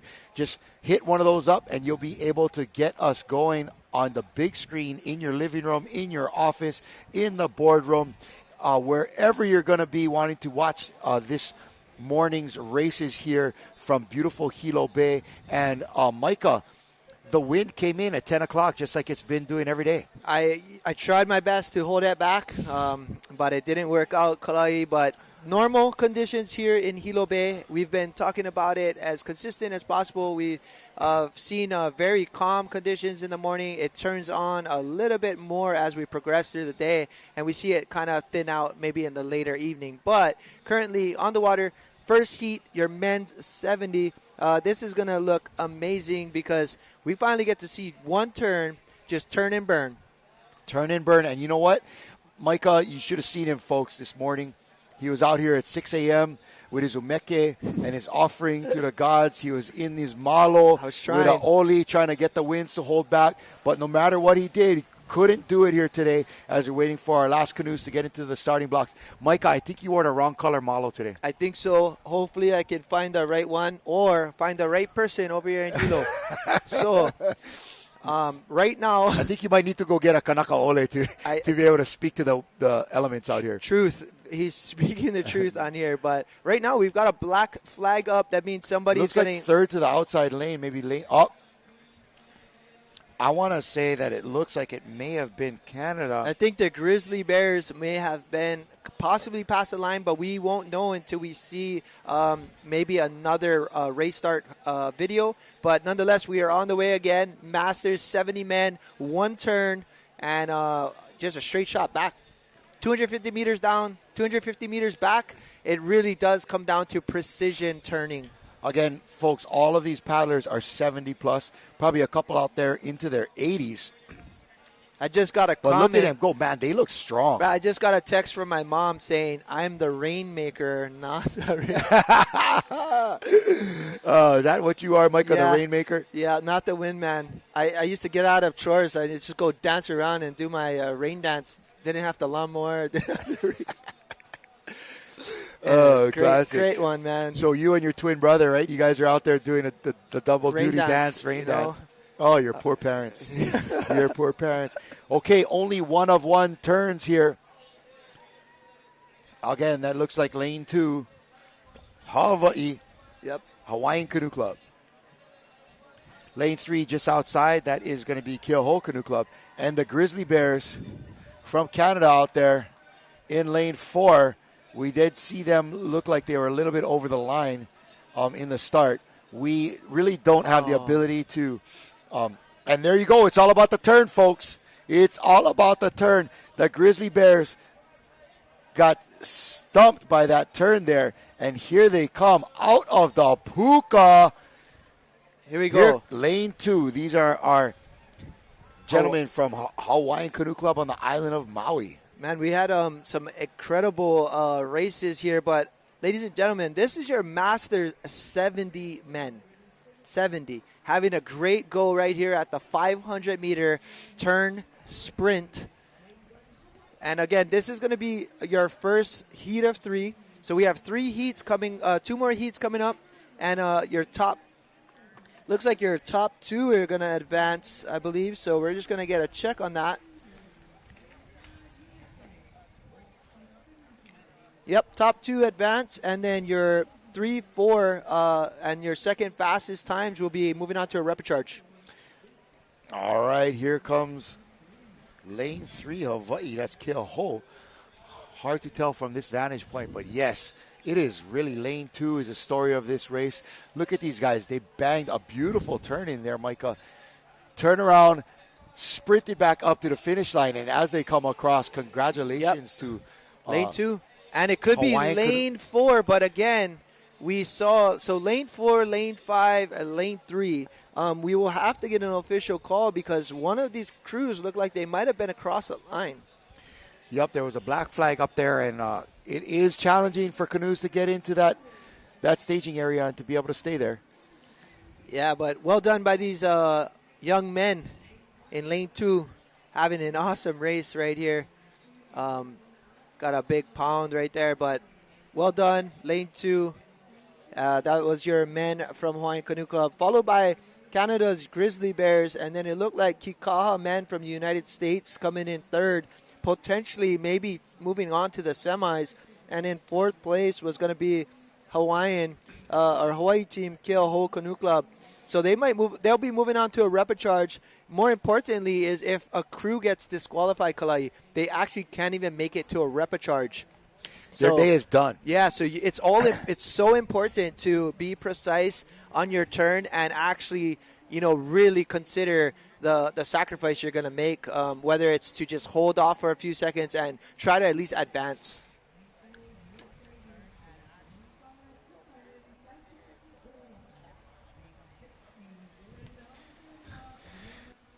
My buddy's mom is in that one. What heat is your mom? So my mom's crew is going to be... All right, there you go. There's the results right there. Hawaiian Canoe Club with a 2:53. And the Grizzly Bears from Canada in second place, and the Team USA in third.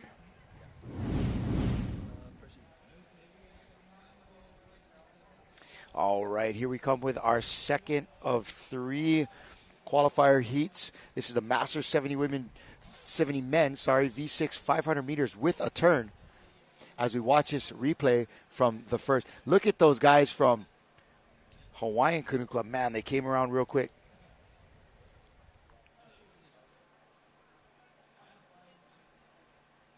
Nice paddling out there in lane 6. And in lane 2, coming across there, that was Hawaii's Hawaiian Canoe Club from Maui. All right. We're getting ready here for our next race, number 268. This is a 5-team heat 2 of 3 for the Masters 70 men. Again, the top 2 teams making it into the final. Outrigger Canoe Club in lane 1. FCRCC Kupunakane from Canada. Hoi Aroha, Fluffy Slippers in lane 3 from New Zealand. HPOCC from the USA in lane 4. And Hawaii's own Waimanalo Canoe Club in lane 5. Waimanalo Canoe Club, right from my hometown. Home of the brave, land of the free, God's country. All right, again, this is 268.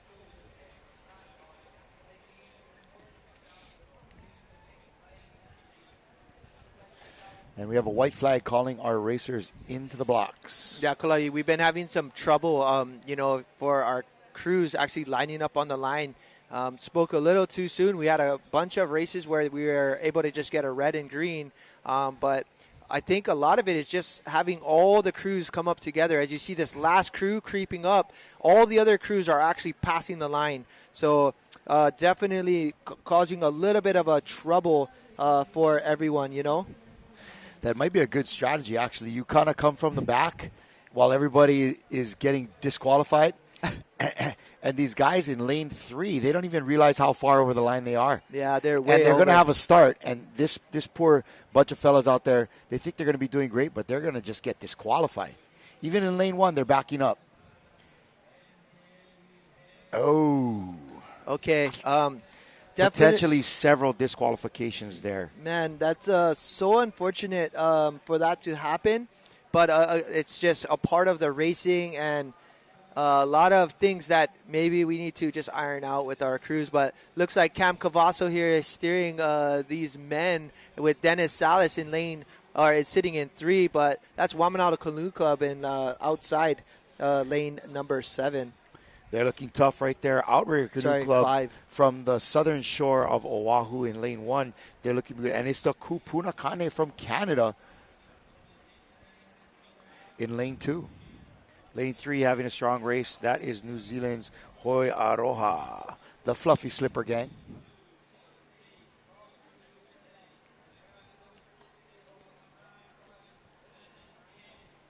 After this race, Kalai, I'm going to go ahead and step away for a couple of races. I got to check in with the Wahines coming up. It's going to be Masters 70s shortly. I got you, brother. I got you. There we go. Lane 5 having a good go at the turn right here. Waimanalo Canoe Club making sure they're pulling over nice and hard in the front. Definitely having a decent turn there, as well as 1 and 3, and they're all pretty close into these turns here. It's pretty close. 3 coming out of there right now. And watch out for lane 1, Outrigger Canoe Club. Here come the elder statesmen of Outrigger, getting going. Are we out yet? My goodness. On the outside, Waimanalo Canoe Club, Uncle Dennis Salas, crushing. Yeah, they're having a great race. They put a lot of effort into training. I mean, like you said, if you're retired, you get to paddle more. But, man, these guys, I feel like they, work and paddle still yet because Uncle Dennis does not stop doing something. Yeah. It's funny, after retirement, you actually get more busy. But great race on the outside. And we've got the men in the middle, lane 3, having a great race as well. That's going to be New Zealand's Hoi Aroha, the fluffy slippers. That is hilarious. I'm assuming it's, night slippers, Yes, ma'am. On the bottom, it's Hilo looks beautiful today. Hilo is beautiful today. Tell you what. These last couple of days have been insanely gorgeous. Look at that again. Backdrop doesn't get much better than that in Hawaii, nay. Wow. Look, Dennis, he's not even paddling. He's just cruising. We got this in the bag already. Look at him. Making sure he gets into, and Micah's stepping away right now. We're going to have him back in a moment. Like any nice young man would.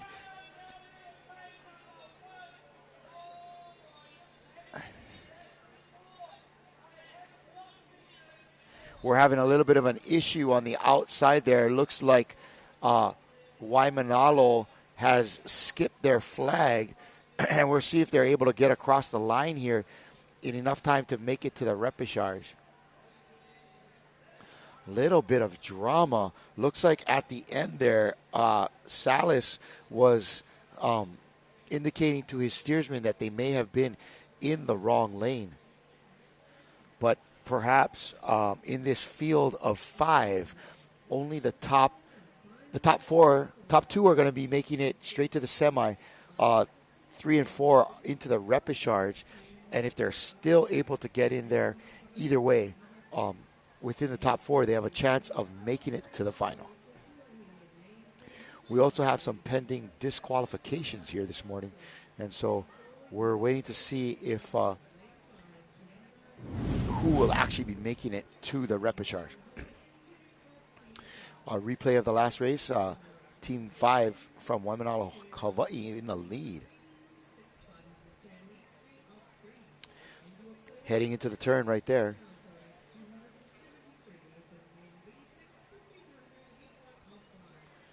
Lane 1 from Outrigger looking good, and the guys from Hawaii just putting on the brakes outside in lane 5, realizing that, shucks, we may be in the wrong lane. 3 coming across the line first, followed by lane 1 from Outrigger, and we're going to the beach.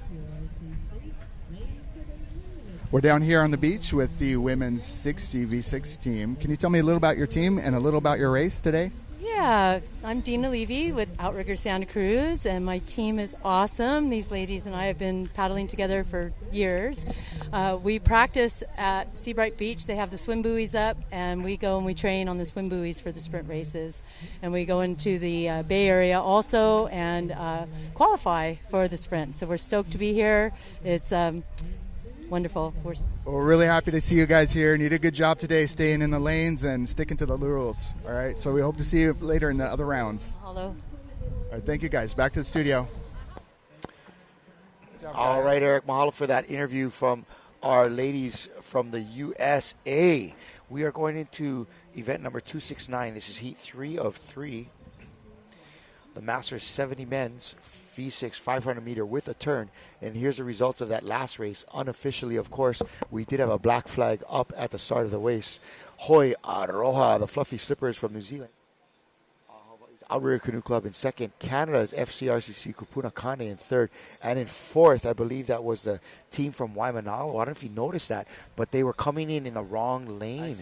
And Dennis Salas kind of seemed to be aware of it, and they pulled an all-stop, kind of shifted over, and hopefully we're finishing in the right lane. We got black. These guys need to back up. No, we definitely need to be addressing this. I hope people are watching. I hope clubs and countries are tuning in to actually see what's happening live on the water, because the race officials are doing the best they can to make sure. But remember now, if you're lining up, you already know the rules. You should be behind the line, and it's causing a lot of trouble for our racers and competitors. But now they're broadsided, so that's becoming the big issue there. So, oh man, like, it's, even though it's a part of racing, we do need to have a little bit more understanding. Yeah, those crews need to manage their VAA a little better. Yeah, the unfortunate side of this is a lot of countries are actually getting DQ'd because they're waiting for somebody else to figure out what they're doing. Right, exactly. But hopefully we can see a little bit better progression as we make our way throughout this race. But if you're watching live, maybe coaches or any of your viewers, and you want to give a little message to have everybody see what's happening, because we are watching it as well as you, and we're just giving it play-by-play. Yep, not much we can do from the studio here. But I will say, though, Micah, a lot of these countries are remarking on how windy and rough the conditions are, and honestly, this is as flat as it gets in Hawaii. Yeah, this is what we call flat water, but sure, if you come from a different part of the world or something, you definitely don't get any of this type of texture. It could definitely be a challenge for you. But Lane 3 having an excellent race right now. Lane 3, and that's going to be our men from Canada, the Canadian Icemen. In Lane 1, we have Canoa Para Todos, that's Brazil and Hawaii, now Molokama Canoe Club in 2. From Canada in Lane 3, the Canadian Iceman in Lane 4 from Hawaii, Keaukaha. New Zealand in Lane 5, it's Kaihoi and Takireha Trust. Good to go. And Australia's Noosa White in Lane 6. Yeah, unfortunately, a lot of preparation is made for these crews and countries, and it might just come down to something as lining up inside of the starting box. So first thing we definitely want to make sure to teach your paddlers is making sure you make the right decisions, as right now trying to actually qualify is becoming a big challenge for some of these crews. So I'm hoping to see a great finish here. Looks like we're seeing Lane 3. That's your Team Canada, the Canadian Icemen, putting everything on ice right now. Ooh, I like that. That was good. Closing the Kula pretty much. Pretty much. And there it Lane is. 3, the Iceman. Lane 6 coming across their buoy, and looks like they just took out their buoy, and these are the things we're seeing on screen. Lane number 5 trying to qualify for a repecharge there.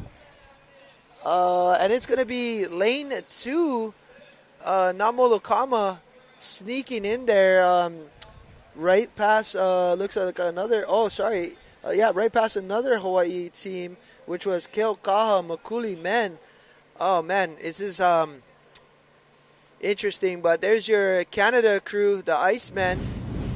But here's your replay. As you can see, a lot of our crews were having trouble at the start, a little bit of a broadside on the wind, and just unfortunate situation for a lot of these crews. A quick replay here. That's your Canadian Iceman there in Lane 3. Here they come across an outside in Lane 6. That is Australia's Noosa White. Yeah. Unfortunately, another black flag at the start on that one. But we're going to switch gears here away from the Masters 70 men to the women. Masters 70 women. And this is a special race for us up here in the booth.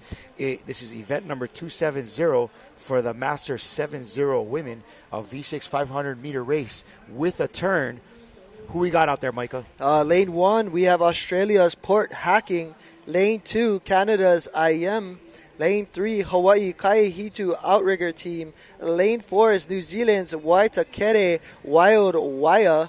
And in lane number 5, from our very own Oahu, is going to be Kailua Canoe Club and Island Masters. Go ahead, send that shout out, bro. Send it out. No. This is the privilege of being in the broadcast booth. You have the mic.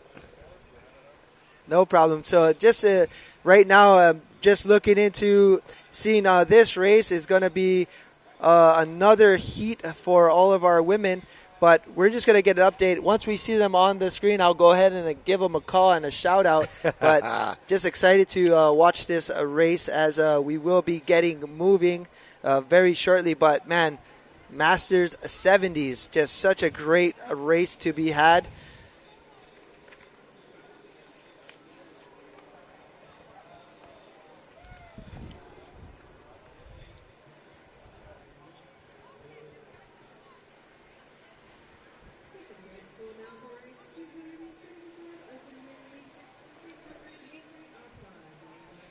All right.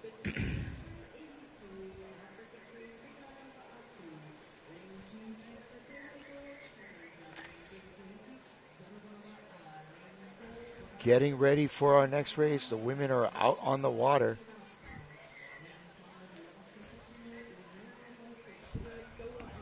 What a beautiful day of paddling here.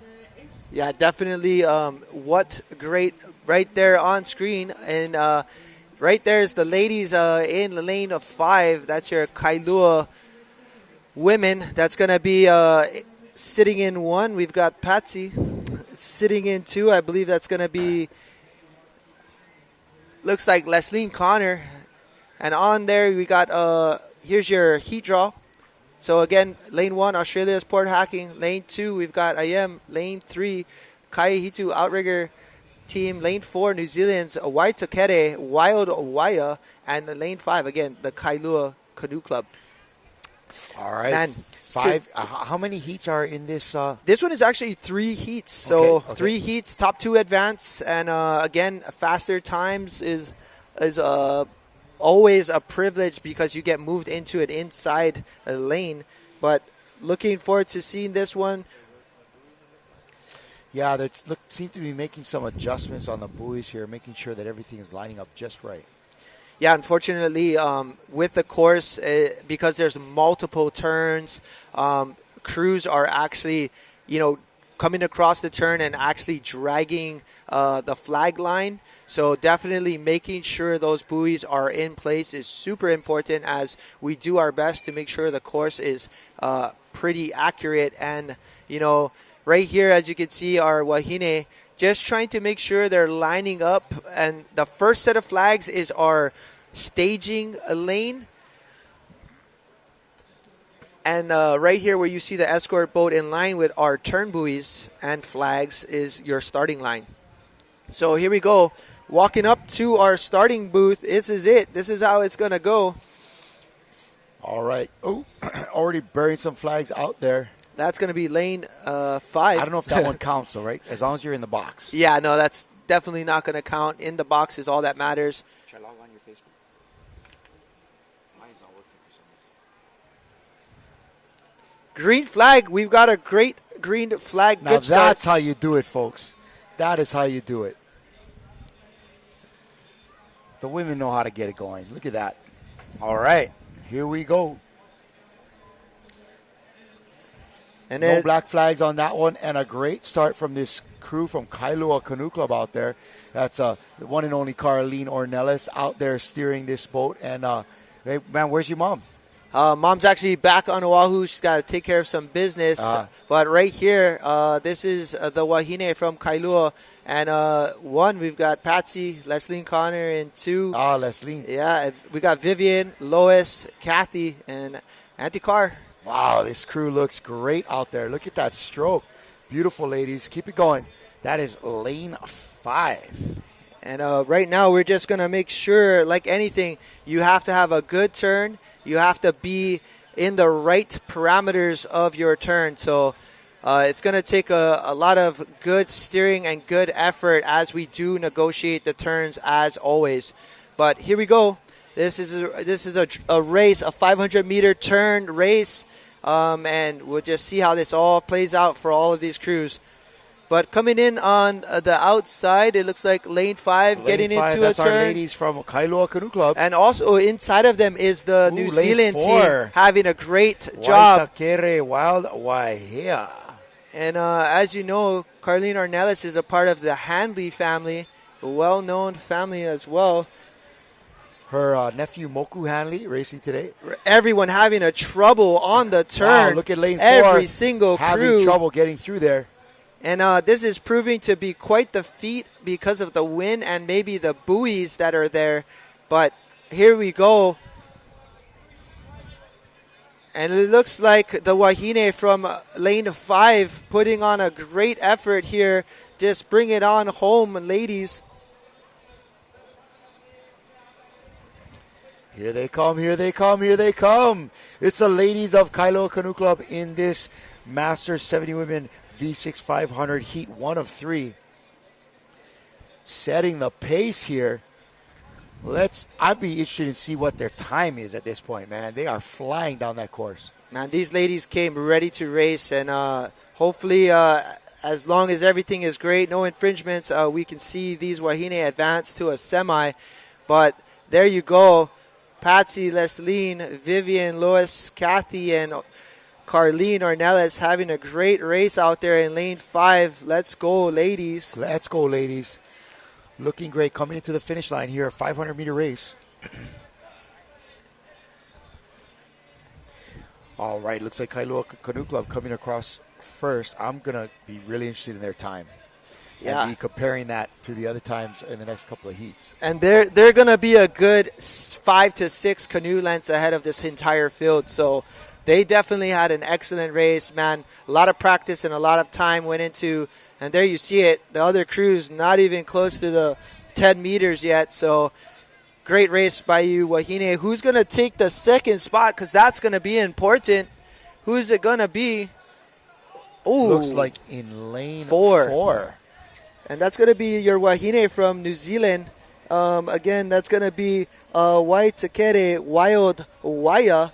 I got a pronunciation schooling on here. It sounds like fire.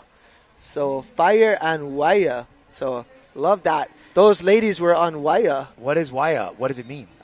Let's go. We're going to have to find out what does that mean, Waya. We'd love to get a dictation on that. Was that Kai Ehitu in third place? I believe so. Coming in right 3. After was lane 3. So super important to move on. But quick again, replay here. Ladies having a great go at the turn, and coming home strong is your crew from Kailua Oahu. Wow, look at that finish. Bang. Boom, Kanani. That's Boom, across Kanani. the line first. All right, let's head over to the sands of Hilo Bay for an interview with Eric. All right, we're down here now with the men's 70s 1,000 meter from Australia. Can you tell us your name and tell me about your team? Well, my name is Des Mabber. I'm called Mr. Fix-It because I try and fix these guys into getting together. And it wasn't 1,000, it was 500. Which is an issue, really, because us old guys want to do 1,000. So IVF, are you listening? We want to do 1,000s next race. Anyhow, yeah, we're a bunch of blokes from all over Australia. And as you know, Australia's a big place, like America. So we're based at Noosa, which is just north of Brisbane on the Sunshine Coast, with beautiful beaches, beautiful water. And we got boys from all over Australia here. We got some from New South Wales, 1,000 k away, fellas. And we got a fella from Western Australia, which is how far? 2,500 k. So trying to get the boys together, and it has been a challenge. But, you know, we came together and we did okay. So we're really quite happy. Yes. Thank you. Well, that's great. You guys did great. We're glad to have you here. Thanks a lot for coming. And we'll go back to you guys in the studio. Okay. All right, Eric there with the gentleman of Noosa White calling out the IVF, saying we want a 1,000-meter race. We don't want this 500-meter jazz. Wow. We're looking for 1,000. All right, we hear you down there, Noosa. Great race by you. And got that. So Waya, right there on screen, coming in at 3:07 was their time. That's all right. I'm going to mark that down. Kailua That is Canoe fast. Club, and then second place is Waitakere Wildfire. That's again, that's the Wild Anti, 3:31, and coming in third was Kaihitu Outrigger team. Yeah, so that WHAEA that you see up there under New Zealand, Fire. That's pronounced fire. Fire. And fire means anti, and these antis are Those are on fire. Those antis are on fire for sure. How's this shot, Kalai? Look at this with our airline coming in right now. Oh yeah, look like a commercial, huh? We shooting for who's that? Hawaiian. Is that Hawaiian Airlines? Well, we're going to say it's Hawaiian Airlines. Thank you for giving Mike a leave to be able to come out here with us. Giving a couple of days off, but we're here on the beautiful Hilo Beach. Now, some areas are kind of pebbly like this, right?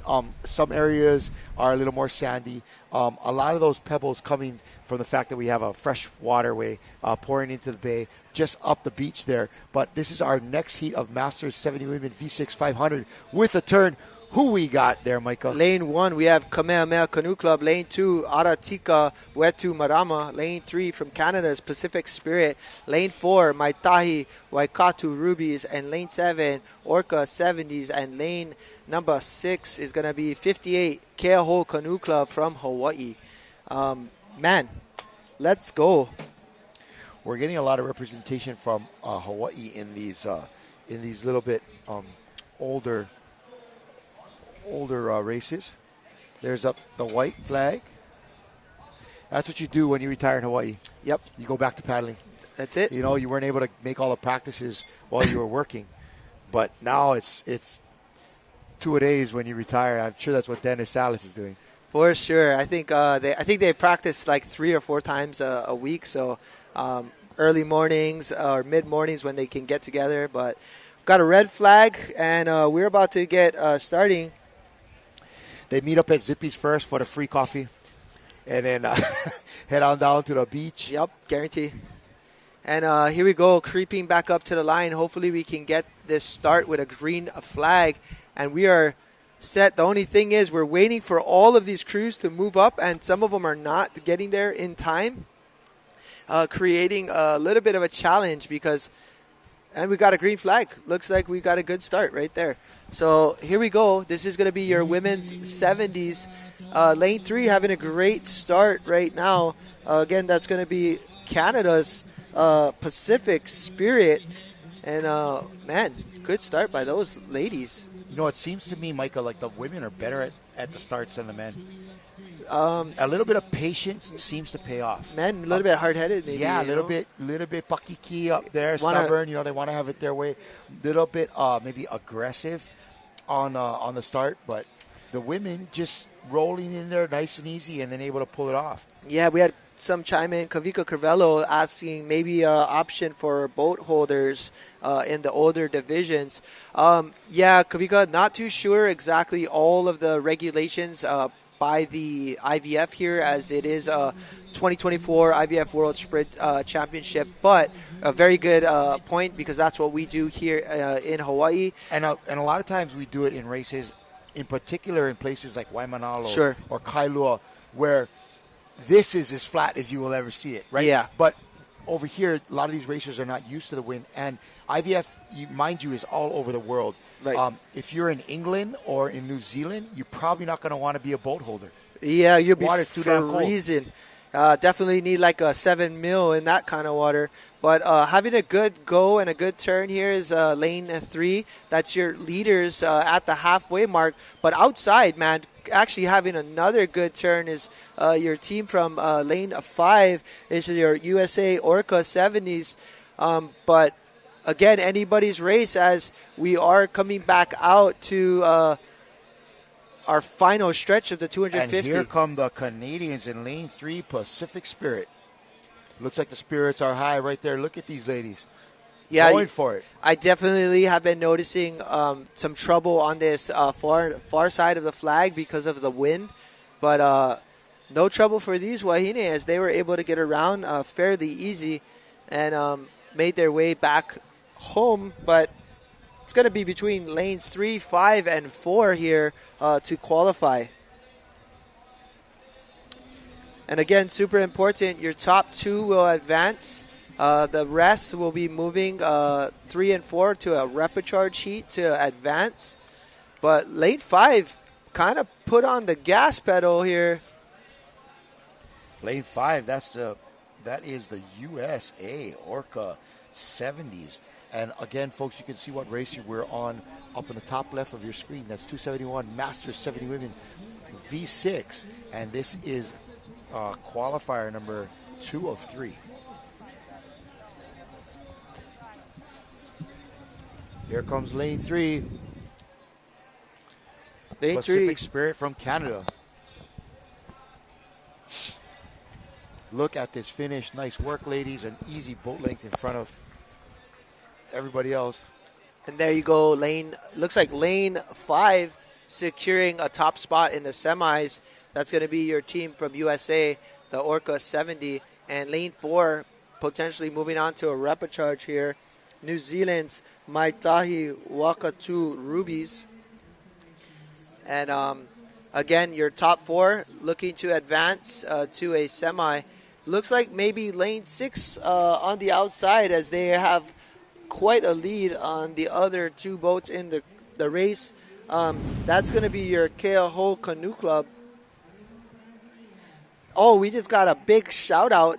Kelly Russell says Pacific Spirit has the 3 top ladies from the V170s that had the clean sweep. Those were the girls we were watching the other day. Yeah, they were tops, man. They crushed it. And Thank you for that update. Right here, we have 3 ladies on your screen in lane 3 that had a V1 sweep on the 70 women. First, second, and third. That was incredible. They're riding the broom right now, man.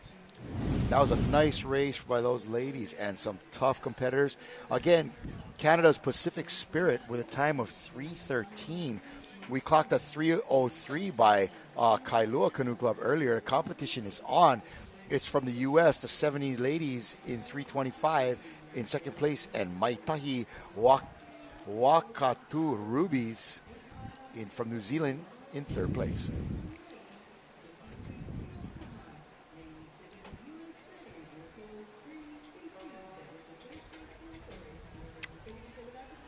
Coming up is event 272. It is the third and final 3 of 3 qualifier heat for the Masters 70 women, the V6 500 meter. Coming up after this, we're shifting gears over to the open men, V6 1500 5 turns. We're going to see some action coming up. And right after, we see some action from these ladies right here.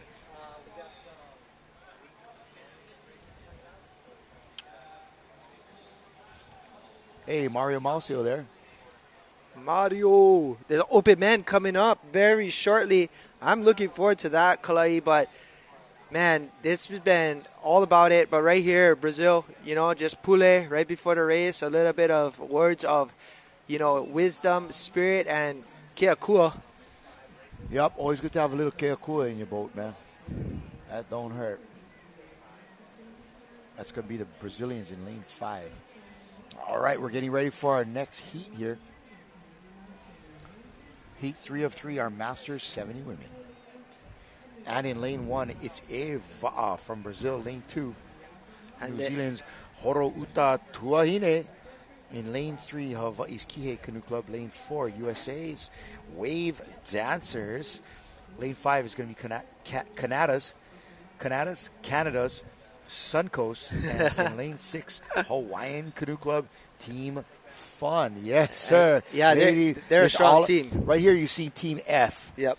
But over here, it's FUN. FUN, fun. Just it's not FU. Yeah, and some other consonants. It's FUN. Just fun. Just 3. It's a 3-letter word here, folks. Fun. Yeah. So we're looking at the lane 3 Kihei Canoe Club Island Masters. Great crew, did really well in our IVF trials here in the Hilo Bay, but.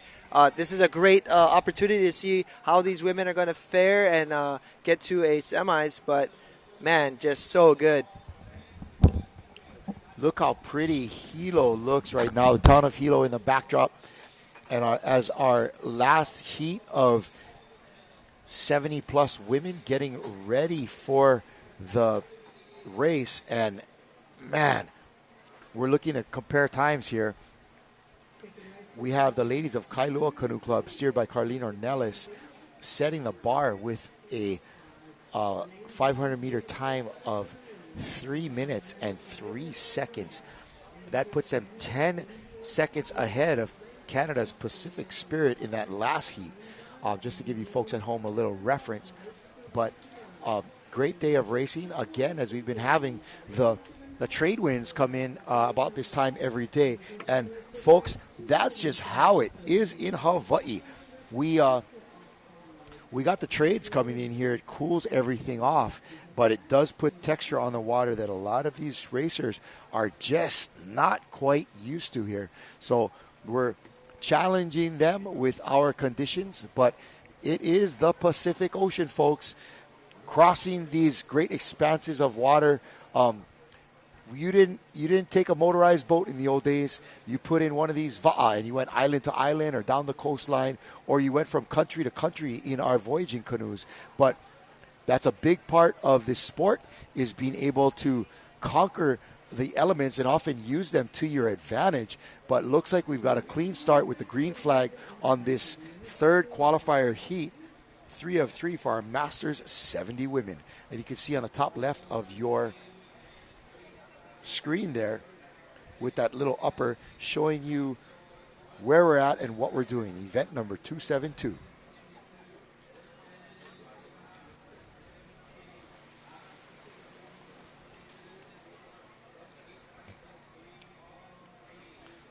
A great start there from Team Eva'a from Brazil. Just outside of them in lane 2, that's New Zealand's Horouta, who has been a powerhouse all week long. Lots of great clubs coming out of Horouta, and they're heading down to that turn. It's a 500-meter race. It's a quick down and back.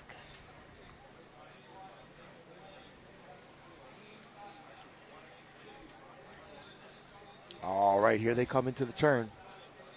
And it looks like Horouta, and right outside of them is Hawaii's Kihei Canoe Club.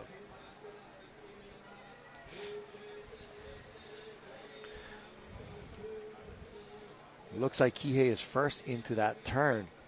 Beautiful job by the ladies from Kihei. And here comes Horouta right behind them. Pulling over, make sure that they don't get DQ'd here. And Kihei is in and Kihei is out.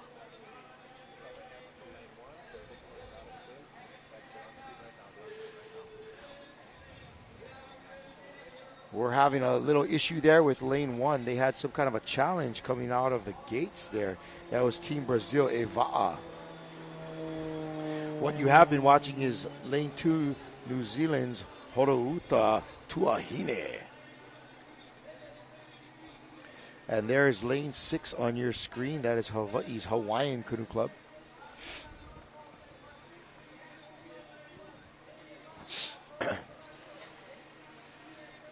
All right, coming back down this way, we have our ladies out of Kihei Canoe Club with a commanding lead in first place right now. Outside of them, it looks like it might be Hawaii on the way outside. That is Keoho Canoe Club. And third and fourth place will be between the U.S. and, of course, New Zealand. All things being free of DQs. These steers women making sure that they are getting their correct lane and flag assignments here, having a clean and legal finish.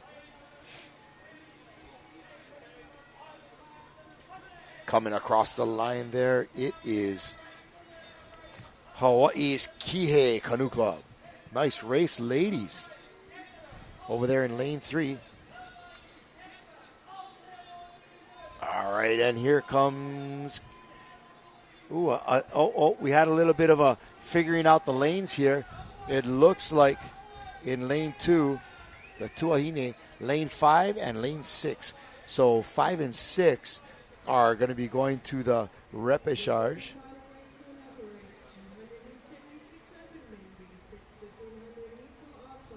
Let's get a quick replay of that race here. A little bit of a mix-up, it seems, at the end on the outside lanes. A challenging race for some of these steerswomen.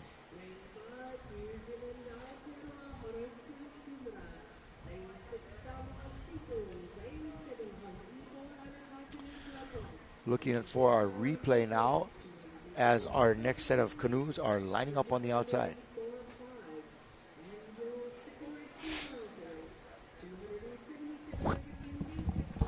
And there you have it. It's Kihei Canoe Club, the Island Masters, with a 3:17 in lane 1. Horouta Tuahine from New Zealand in second place, and Suncoast from Canada in third. Matt Kalai, I just took a gander down the side of this coast, and I did see to the far side. I just wanted to get an idea of what it was looking like on the outside, but just a lot of wind on the 250 mark, causing a lot of trouble for our paddlers. All right, we're going to head out to the beach for a quick interview, and maybe we can get some feedback on the course from these paddlers. Eric? We're down here with the women's 70 team. Tell us about your team and your inspiration. Our team is Pacific Spirit from Canada. 3 of us got the Canadian sweep in the V170s women. Our inspiration is my mother. My mother is Florida Town in Summerland, BC. She's 92. She still goes out in her OC1 and paddles. And 20 years ago, she was here in 2004 competing in Hilo. And so to watch our races, she puts on her 2004 jersey and watch our races and cheers us on from there. That's so awesome. Well, thanks a lot, ladies, for you being here. Pacific Spirit! All right, back to the studio. Thanks. Yeah, bringing the Pacific Spirit. I love that. And, man, we talked a few times about paddling being a sport you can enjoy your whole life. 90, what was she, like 91? 92. 92, and she's still out on her OC1? Yeah. Holy schmackers. And she competed 20 years ago here in Hilo on the last race, but, man. Wow. So here's that replay of the last heat, and just good race from many of our crews here, but we saw a lot of trouble on this turn right here. One of the crews overrunning the turn and trying to make up for it, and ended up just getting pushed way out down the line, about 10 canoe lengths. So just a trouble there, but not so much for lane 3, having a great race. And again, that's going to be Kihei Canoe Club. That was your Island Masters coming in at 3:17, I believe, right? So yeah, they're all right there, but a little bit past the last one, but it was 3:17 for them. And remember, earlier on, we had Kailua with a 3:03. Yeah, just over 3 minutes. So looking forward to a good final, and maybe accounting for some of this adjustment.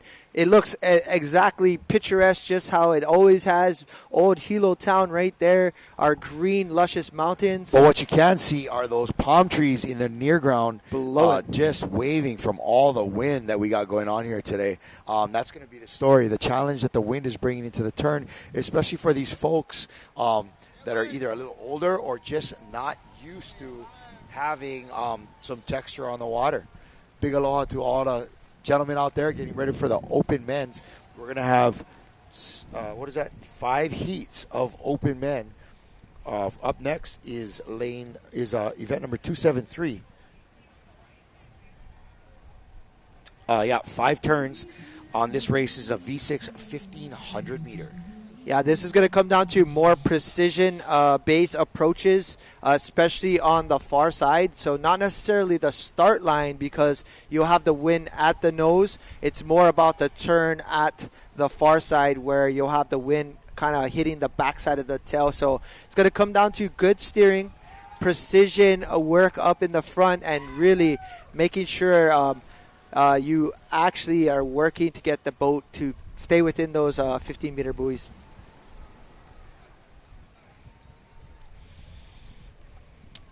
Course adjustment, it looked like for a second, to make sure everything is okay.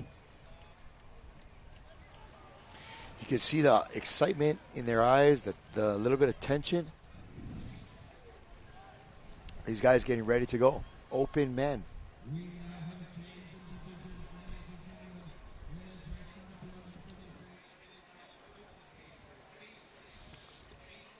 And here we go. All right, in lane 1, that's Singapore Paddle Club. In lane 2, from Hawaii, Lanikai Canoe Club. In lane 3, MPS from Brazil. Lane 4, River Spirit from the U.S. Cook Islands, Aitutaki Oe Vaka in lane 5. Lane 6 has New Zealand's Rua Mata Pure OCC. In lane 7, Canada's Kelowna Paddle Center, Northern Pioneers. And in 8, it's Chile. And here's the go. Red flag is up. Let's everyone staging at the line. We've got a black flag. Again, cannot pass the line, gentlemen. You cannot pass the line. You have to be staged behind. Lane 2 has to back up. Lane number 6 needs to back up, and as well as lane number 5. Lane 1, let's go, boys. Lane 1 has to keep backing up. Singapore.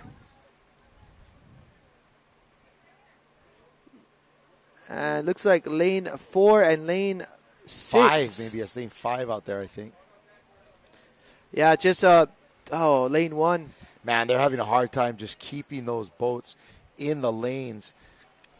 Yeah, definitely not the best thing we have. I think at this point we're probably going to need to see some adjustments. But right there, Lanikai, great start. Lanikai men going for it. They had a great start, but man, this is going to be quite the challenge. All right, here they go. This is heat 1 of 5, our V6 1500 meter.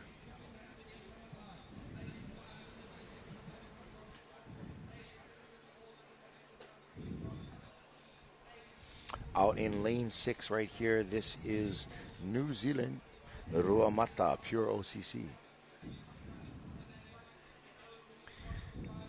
In lane 4, the U.S. is River Spirit.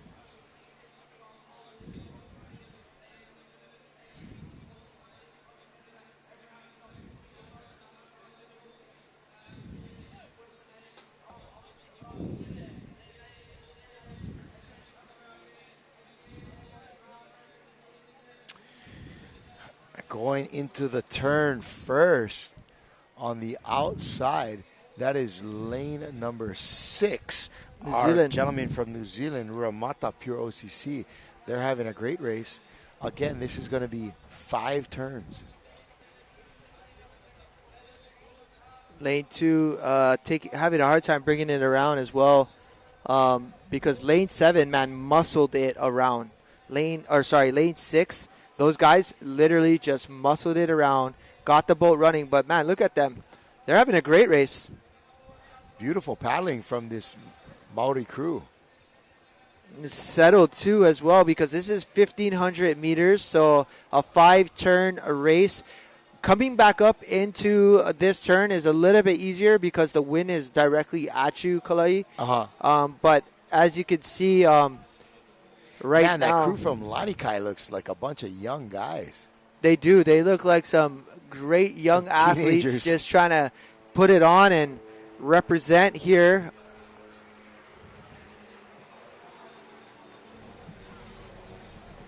And here we go. Man, I'm telling you, Kalai, these gentlemen right here have about 4 canoe lengths. In 500 meters, they have 4 canoe lengths on everyone, Kalai. Oh, kissing the flag. Having a great race. Look at this. Man, they got this turn down, Kalai. Look at that. Beautiful turn. That was beautiful stuff. They made it look like a Bradley Lightning on that one. Yep, sliding right around. They know how to turn this canoe, that's for sure, because they were able to do a great turn. They are smashing this field.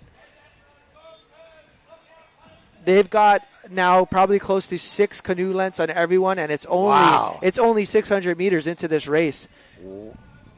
Now they're starting to kind of settle in. Yep. Again, that was turn number 2. We've got 3 more turns to go.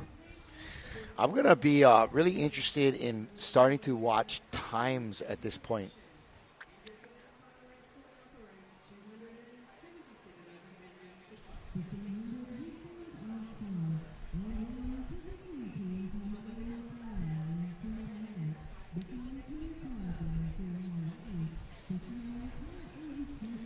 Nice work here.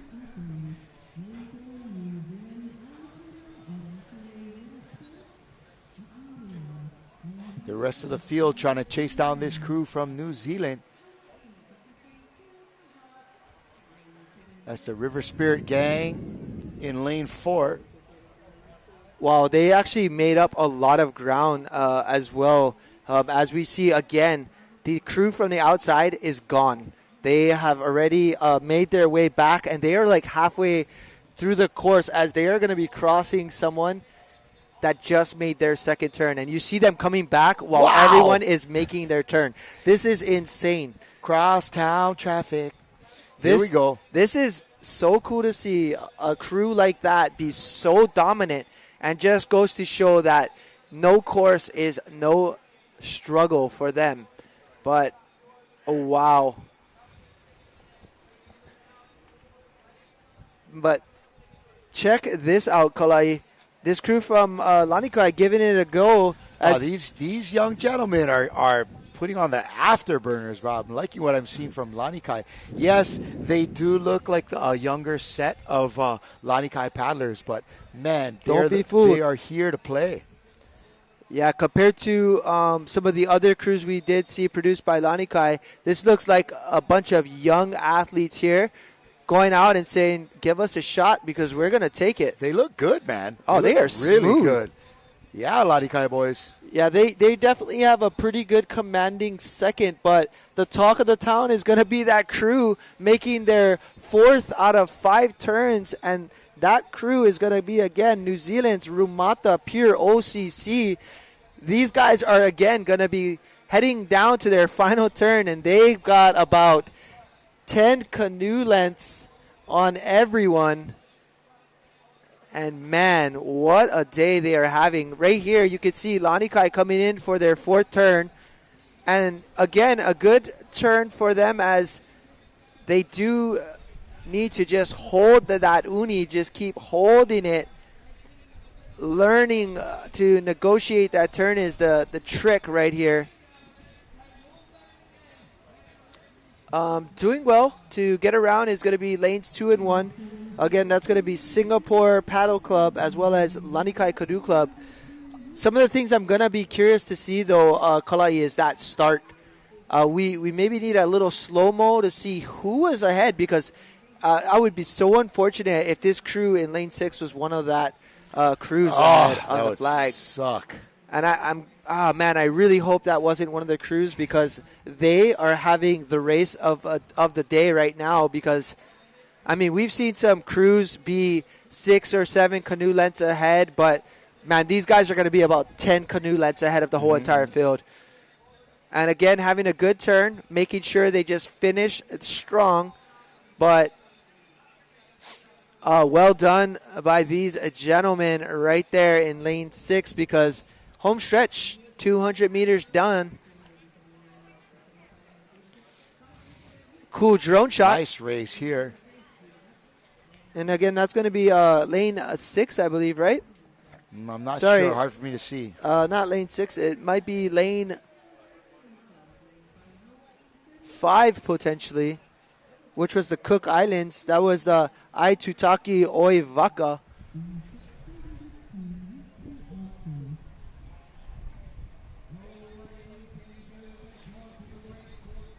And lane 3 was Brazil, MPS Brazil.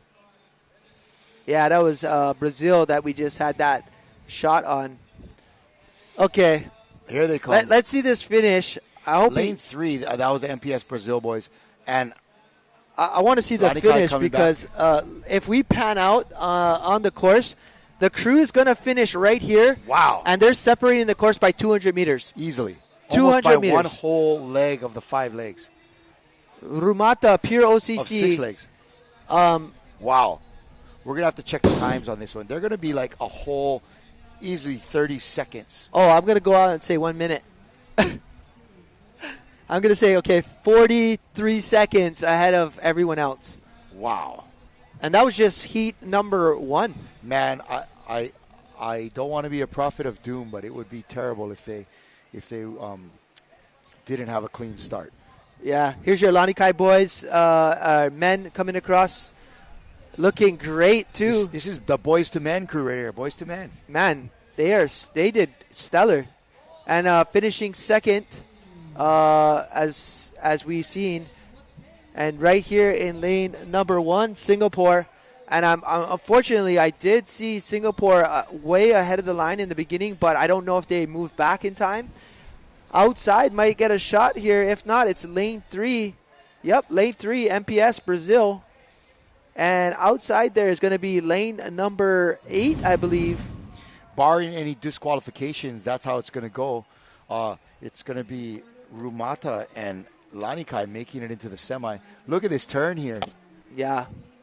Definitely. Nice work. Definitely doing well, man. 6. Those guys, bro, just. Those guys. Bro. Those brought us in 6. Lanikai looking solid right there.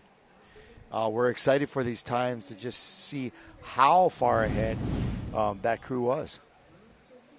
Aloha to everyone on the beach. Hi, gang.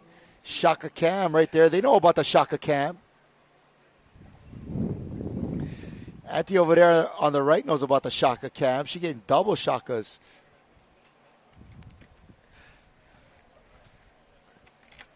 Give that the Shaka Cam.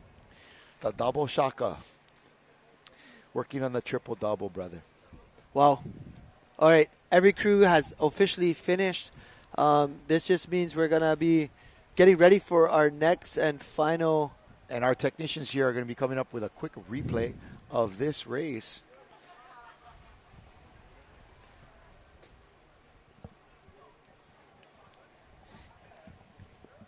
Man, these guys. I mean, replay. The results. Sorry, results.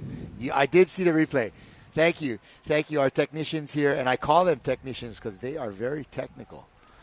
These technicians have been doing a great job getting us. I mean, I can barely plug my computer in and turn the thing on. Honestly, I'm so like OG Lolo when it comes to anything computer, you know. Give me the excavator to drive or some other silly thing like put a shovel in my hand. But man, no thank you with computers. I think I may have won the Kahalu International computer chug. Oh, and there we see it. There was a potential DQ. Because that's our results. That's our official. Oh, my gosh. So that is a pity. Lane 1 is Hawaii's. First place is going to be Lanikai's Canoe Club. Second place, Singapore. And in third, Brazil. But, man, this is what we were talking about. I hope that doesn't mean that we have a DQ. I don't know if it's possible for our So they will get super smart, awesome technicians to give us another look at that start there from the last race. Yeah, so ladies and gentlemen, on our screen is our official, unofficial first, second, and thirds based on what the results were handed to us from the judges' stand. But you did see a club prior to this that did come across first, which was our New Zealand Aotearoa team. But unfortunately, they may have been disqualified at the race start because, as you saw earlier, we saw a green and black flag. Here at the International VAA Federation, it's super important that our racers do race under the race rules, which means you cannot be past the start line before the race gets a green flag. If you are past that on the red lineup, if you're past the flag, they're going to ask for you to keep backing up. And if you don't back up or you don't make that adjustment and you decide to stay on the line and you're past, you will get disqualified. And here's the thing, Micah, that couple of seconds that they may have saved themselves by being aggressive at the start. Yep. They were a good half a minute plus ahead. Yep. It wouldn't have mattered. You know, they just got to keep for a clean start. Yeah, unfortunately. And let the paddling speak for itself, right? Yeah, unfortunately, just at the start, make the right choice and especially in a 1,500-meter course with 5 turns, there's plenty of time to make up 5 or 10 meters of racing. Now, that was a good, clean start for these gentlemen. Way to go, folks. We're going to have a good race here coming out. Again, this is Heat 2 of 5. Oh, sorry.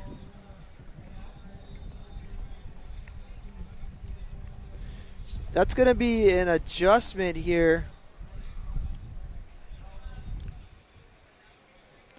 And we're going to get an update, but it looks like we have... Yeah, this is going to be Heat 2 of 5 on the water. USA's Newport Outrigger in lane 1. Canada's Lost Boys in lane 2. Hawaii, we have Leeward Kai Canoe Club in lane 3. Lane 4, we're going to have Nahoi Horo, Herbert's on Tour, Hot New Zealand in lane 4.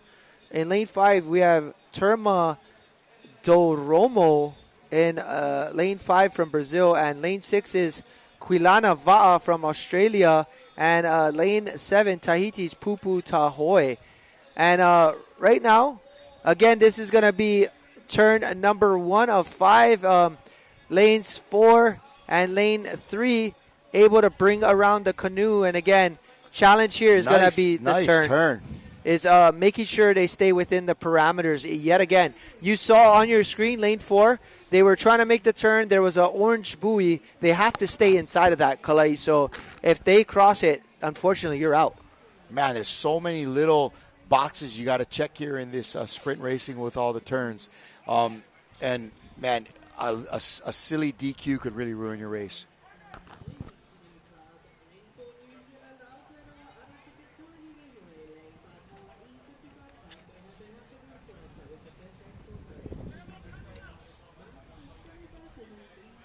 All right, there in lane 3, that is Hawaii's Leeward Kai Canoe Club.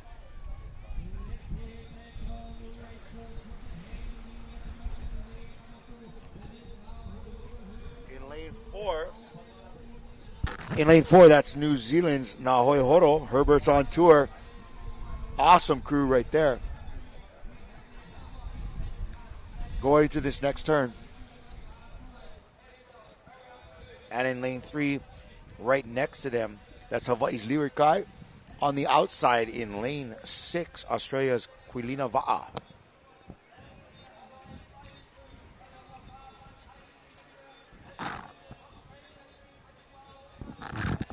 Nice turn by those gentlemen in lane 3 from Hawaii. And here come Herbert's on Tour from New Zealand. And you know Uncle John is up there in the commentary booth going crazy.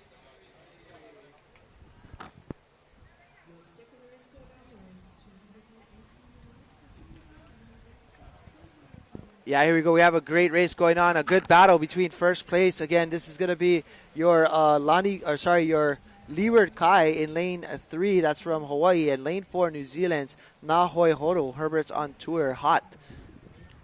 Herbert's on Tour. Looking good right there. Herbert's on Tour. That looks like Mario Mausio in lane 3. In seat 3. Sorry about that. Is that that might be Tupu King in seat 1. Not quite sure on that. That definitely looked like Mario and as well as Tupu in that heat. So right now we're just watching on screen. We got lane 4 coming out of their turn already. Hawaii's still in it, and on the outside, it's a canoe 6 and lane 5. That's going to be let's see. 6 is going to be Australia's Quilina Va'a, and 5 is Brazil's Tuma de Romo. Yeah, definitely getting quite exciting here as we see. Oh, man, making it fly, brothers. What nice work by this Herbert's on Tour crew. Look at them settle in. Beautiful paddling. That's definitely looks like Tupu in 1 and Mario in 3. So, drone down again. That was close. Looks like, again, 4 and 3 coming in really good.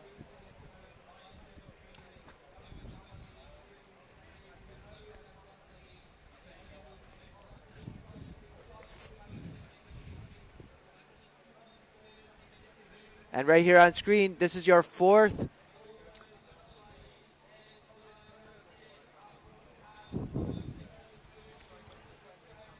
Fourth turn here for this Herbert's on Tour group, and let's watch them execute this turn here. They definitely have this figured out as they've made really good turns throughout this entire race. But don't count out Leeward Kai.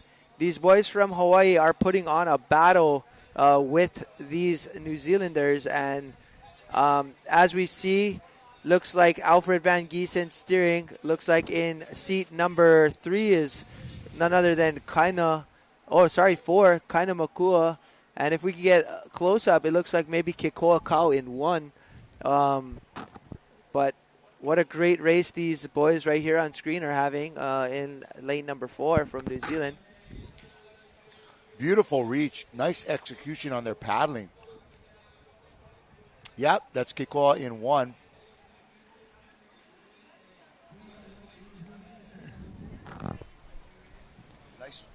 Nice work from those boys from Leeward Kai Canoe Club. Yeah, it looks like there's a made-up group of a few different paddlers. Leeward Kai being the represented host club. Oh, huli. Oh, my goodness. We've had a huli right here in looks like lane 2. Again, we may have had seat 5 reaching out just a little too far. That is the Lost Boys from Canada. Yeah, definitely haven't seen any hulis thus far until this race, 1,500 meters. But really what it comes down to is just, trying to make sure you keep your canoe straight. And when you come into the turn, it's all about timing. And no matter what canoe you're in, whether it's this canoe or another canoe, that can happen to anyone. And there you go. Getting in on the right is definitely not the best option unless for sure you have someone on your ama. But right now what they need to do is just bail the canoe. Unfortunately, getting into it and being in a repecharge, highly unlikely at this point. It would be best to just keep the boat straight, try to keep it out of somebody else's lane, and just avoid any other racing at this point. But I don't know if you're seeing this on screen. I wonder if that's going to affect lane 3 as they come into the finish. I don't think so. They look like they're still right on their flag. So, but right now, lane 4 is going to be. Sorry, lane 6 is going to be. Sorry, Nahoi Horo. Herbert's on tour, coming across the finish line here. Look at them paddle, baby. Oh yeah. And there you go. We have our one finisher. And there we go. We've got the boys from Hawaii coming across in second. Leeward Kai Canoe Club, second place right there. Yeah, boys. Way to go. Kekoa Kau up front. Alfred Van Giesen in the back. Yep. And in third place I on the outside. And then coming in lane 5.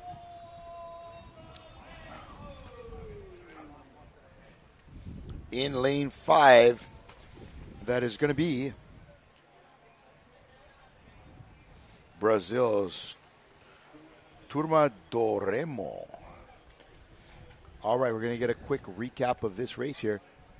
And looks like that race is over for the folks in lane 2, the Lost Boys from Canada. Unfortunate turn of events. As we had talked about earlier, it is treacherous for that paddler in seat 5 to want to reach out too much. They're going to throw off the center line of the canoe. And you definitely want to make sure if you're going to do that, that 3 and 4 are on the left holding it down. Here we go into a replay. Herbert's on tour having a great performance in lane 4.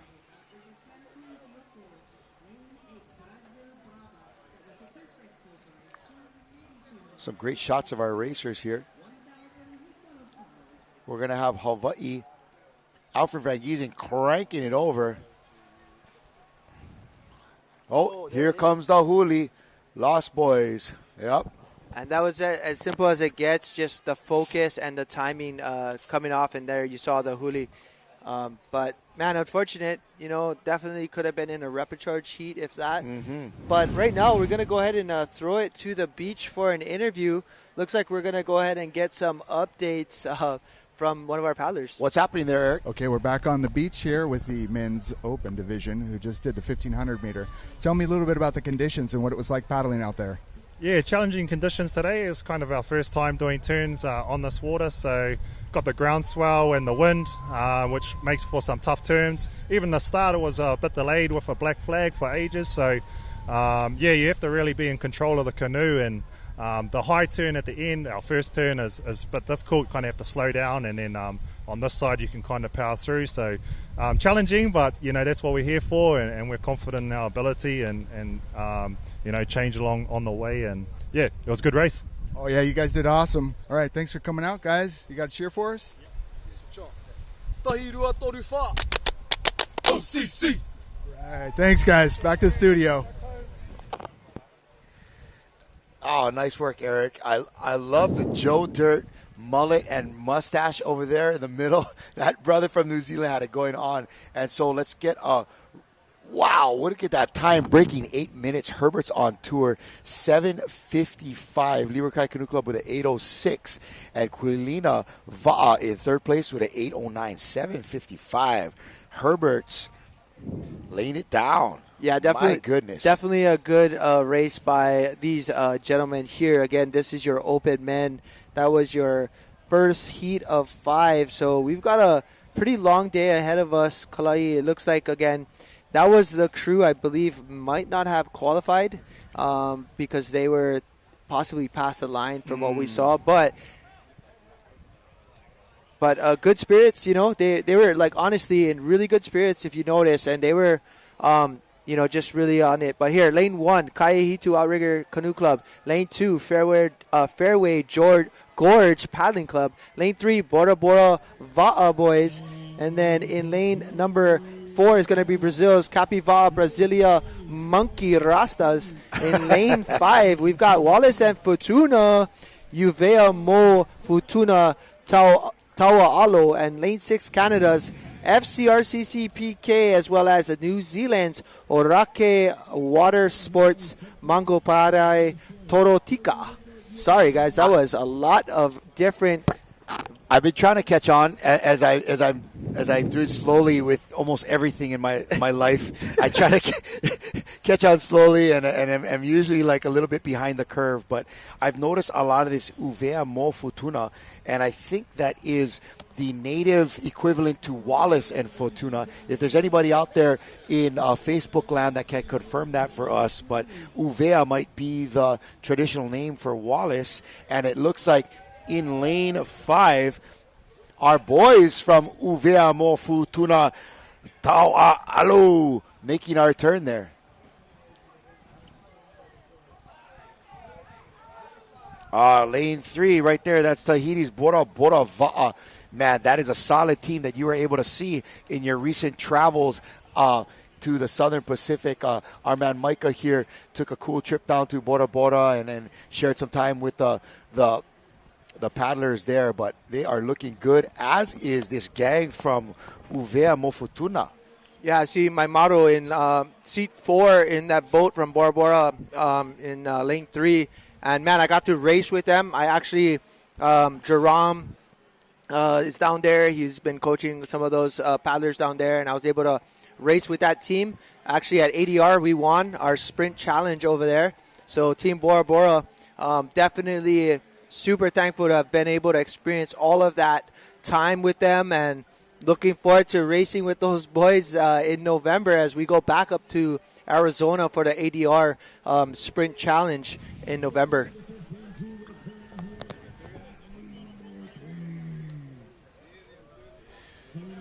In lane 3, here they come, Bora Bora, executing beautiful turns there.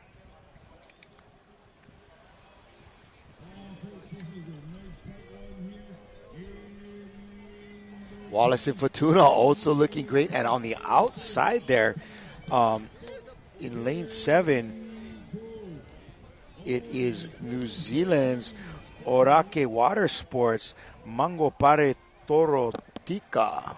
Yeah, in lane 1, we just saw on screen, though, having one of the tightest turns I've seen. I'm not too sure, but I believe that's Kaiahitu Outrigger and Big Island Va'a. I was trying to see who was in there, but they had a great turn.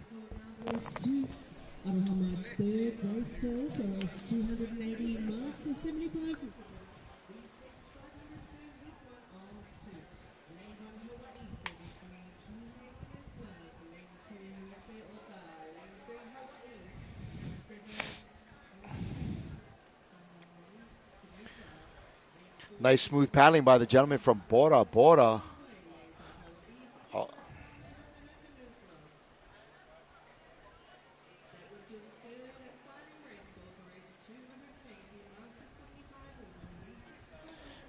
All right, first into the turn. Very wide, conservative. It probably has a lot to do with the wind out there. Yeah, on that side. That's the far side of the flag.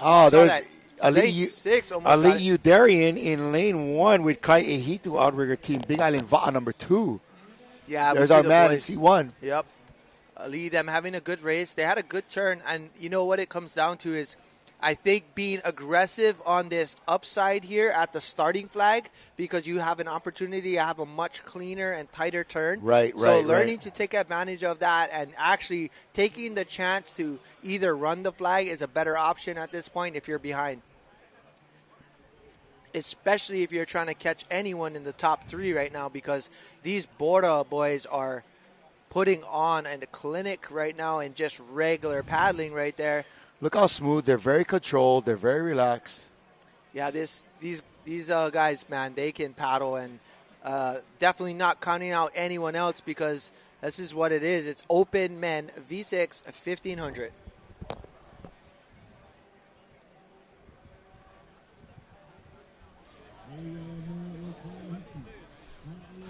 Potua steering Orake. Yeah, Colleen Munn, thank you for throwing us some info on that, dropping us a line. But here comes Bora Bora into their fourth turn. Wallace and Futuna is right there, pal. They are with that team on the outside from, I think that's New Zealand, Orake Water Sports. Yeah, that's that is New Zealand on the way outside there. And look at these boys right here, lane 1. Check that out. Kissing the flag, making a good turn. Let's go, boys. But Bora Bora leading the way as they are going into their 5th and final turn very shortly. They are about 100 meters getting into their last turn. So here we'll see if they can at least come in, make a good turn, and as John Herbert said, maybe a little conservative, making sure they make it around.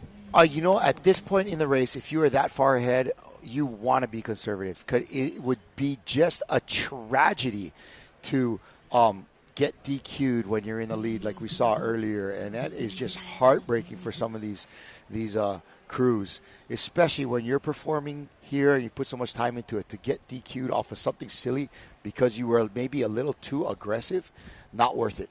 Not worth it at all.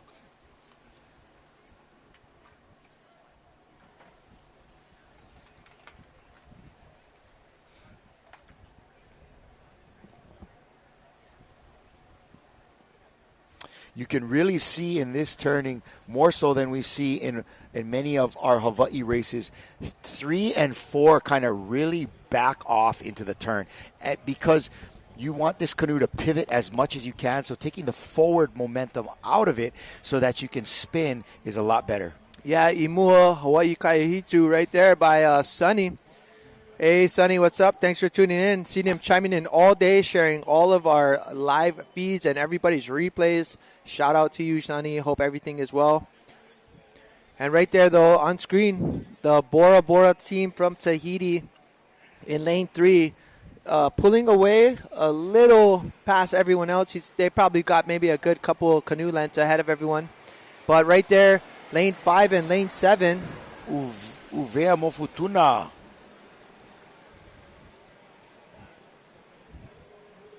And here we go. Coming to the finish line.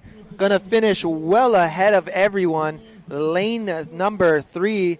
That's your Bora Bora team. Yes, Bora Bora. On the outside, it looks like Great lane race. number 7. Who do we got? Lane 7. That is going to be from New Zealand, Orake Water Sports. And then here we go. Lane 6.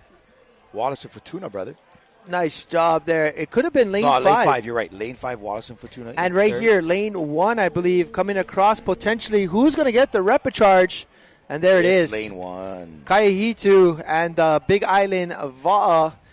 That's going to be, again, your top 4. Your top 2 advance. The rest definitely right now it's going to be a good repecharge heat for sure. Quick replay from the water. Great start. Look at Wallace and Fortuna first into the turn. Yeah, this was a great beginning, but as you can see, you've seen a lot of clubs overrun the flag, and that's very common when it's windy, even in any of our type of racing here in Hawaii. And you just have to learn to adjust. So watch these boys on the inside from Hawaii. It's an interesting technique they have. Both 3 and 4 have paddles in on the water. left like they're steering. Yeah, I've seen interesting. I think it also will tend to help to keep the canoe upright, prevent it from hooling when you have both 3 and 4 on the left. Yeah, for All sure. right, a quick recap of this race. It was Bora Bora Va'a with a time of 7:52. New Zealand's Orake Water Sports with a time of 8 minutes in second place, and Uvea Mofutuna Tau'alo with an 8:06 in third. What's interesting is the heat directly in front of that was a 7:55 by your first place, but they got DQ'd. So Bora Bora 7:52, a few seconds faster.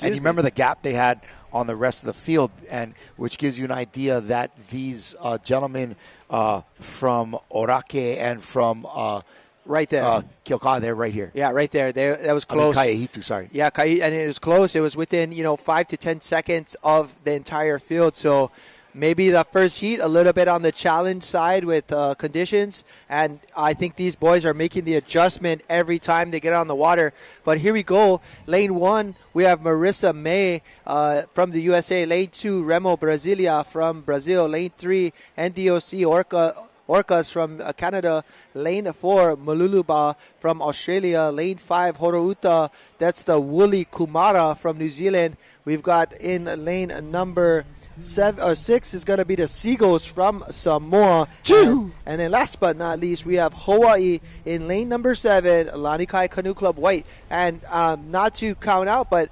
we're maybe seeing a different Lanikai men's crew obviously is going to be on the water. For sure, and it looks like a green start, no black. Got a good entry there into this race from all our competitors. And here we go. This is heat number 4 of 5. Open men, V6, 1,500 meter, 5 turns, and they are off on the course outside there in lane 7. That looks like the more mature set of Lanikai open paddlers. Yeah, and the first set advancing because they took first in their heat because of one, they had a great race. They were actually second overall, but it looks like the crew that beat them previously might have got DQ'd. We will get an update. But here we go. We are heat number 4. Man, I feel like we're moving along pretty well. These are your open men on the water. It all comes down to this. It's the setup into the flag, especially on this far side. We've been talking about it, and we're starting to see a lot of these clubs make the adjustment. They're definitely holding into the turn a little bit more, but I'm going to tell you right now, Lanikai having a great turn in lane number 7, as well as lane number 5. Lane 5 coming out. That is New Zealand's Horouta Woolly Kumara. And lane 1 as well. Lane 1, that's U.S. Marissa May. And if you guys are watching on your screen, as they make the turn, you will see the orange buoys should be on the right side. So you should visually be able to see an orange buoy as they come out. And if they overrun that orange buoy, it will mean they get disqualified. Yep, right now on the outside, that's a great shot of Lanikai's white. And here in lane 5, that is New Zealand's Horouta. Lane 1 looking smooth. Lane 3 is the NDC Orcas from Canada, NDOC Orcas. And lane 1, wow, that was Marissa May. I'm wondering what that is, or maybe a club name, or a club boat, something along those lines. Not sure.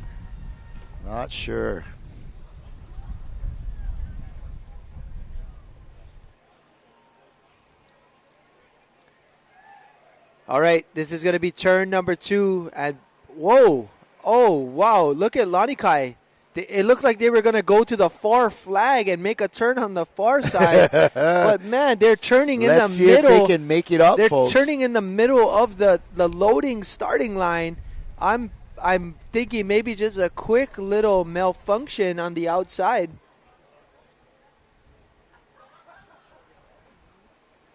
let's hopefully they can make up for that. Maybe a Fody steering that.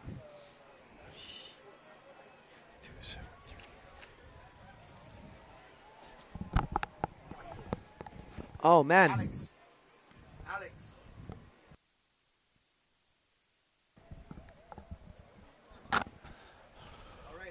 We have changed leaders, bro. Man, we have.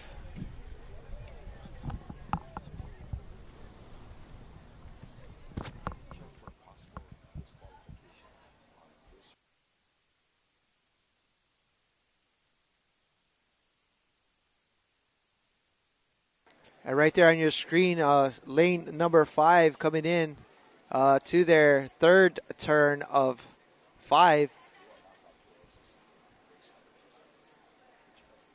And man, Lanikai coming back strong into their third turn right there. Man, you've seen that is gaining ground. That is how strong that Lanikai crew is right now, and making up the ground for it. Because as we've seen on the far side, it looks like they ran well past their turn flag. But you know what? Definitely that just a testament to the training that those gentlemen have outside in lane 7. But right now, lane 5 currently leading, having a great race right here. Going into turn 4 right now, right? That's correct. This is a cruise coming out of turn 3. Yep. And you could tell how big of a gap has already been developed in some of our paddlers. This is maybe as much as 100 meters already on this 1,500-meter course. We're coming into maybe about, what do you think, about 800 meters worth of paddling so far? About 800. Our top crew right now from New Zealand in lane 5, that's Horo Uta.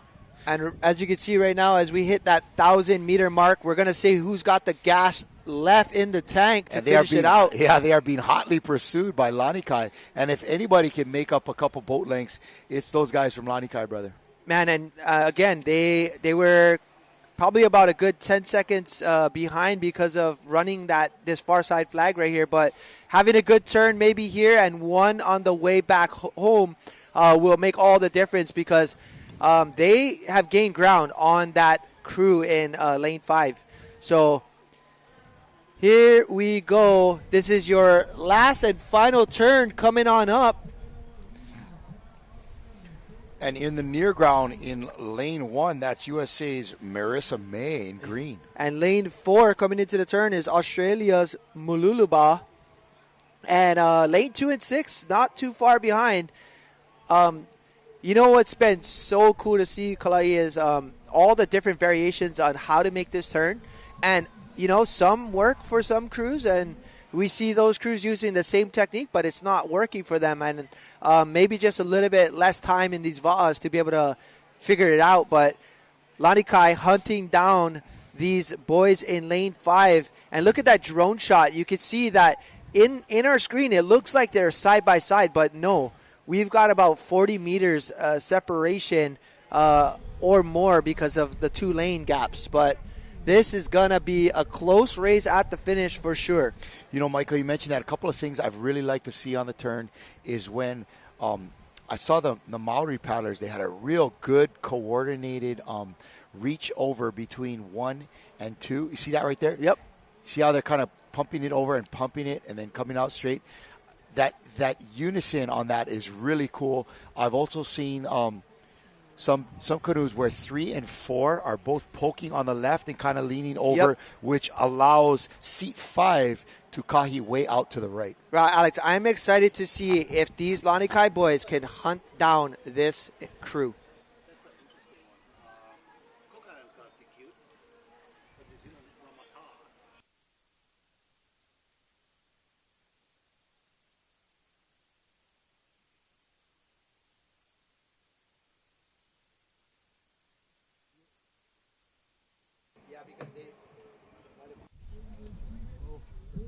Come on, boys, go. Come on, guys.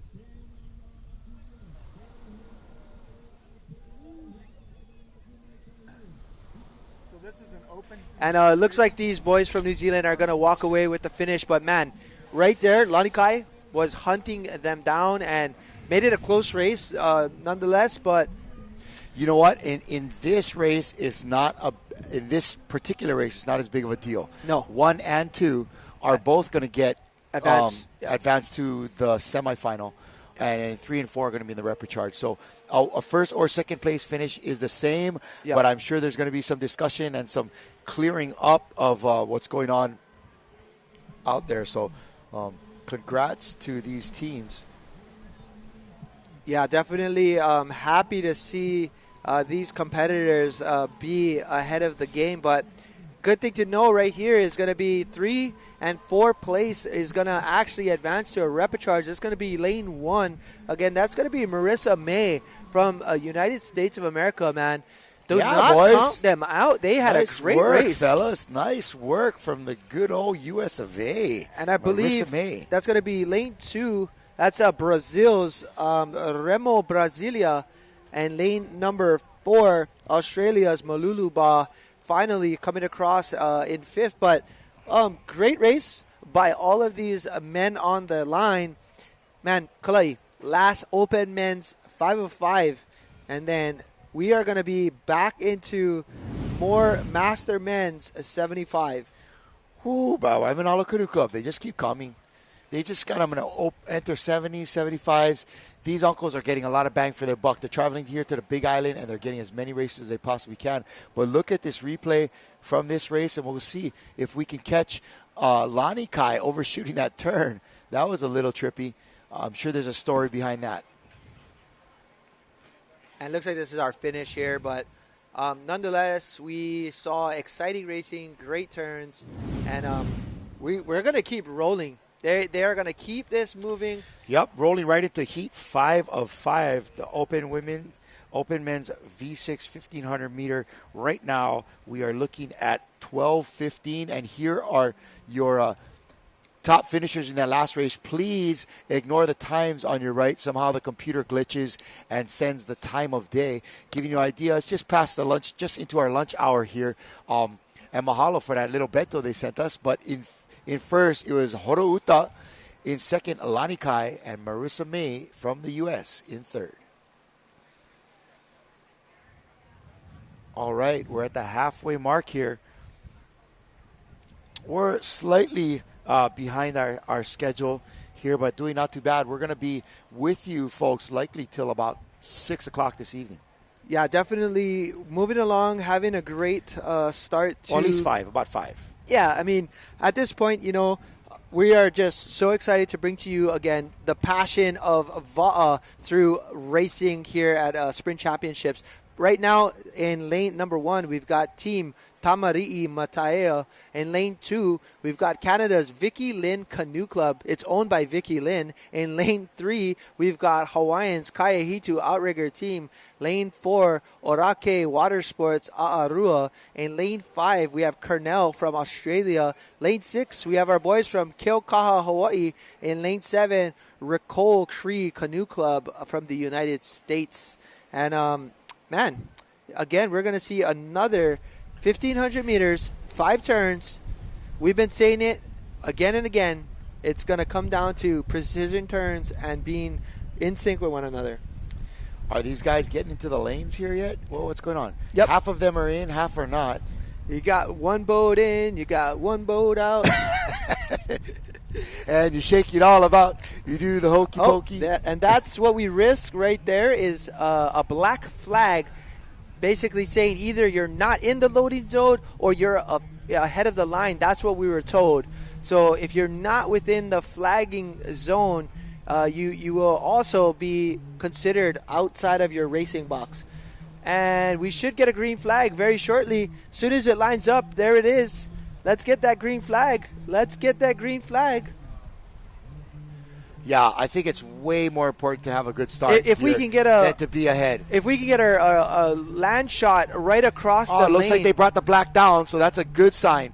We don't want to see anybody's day ruined out here.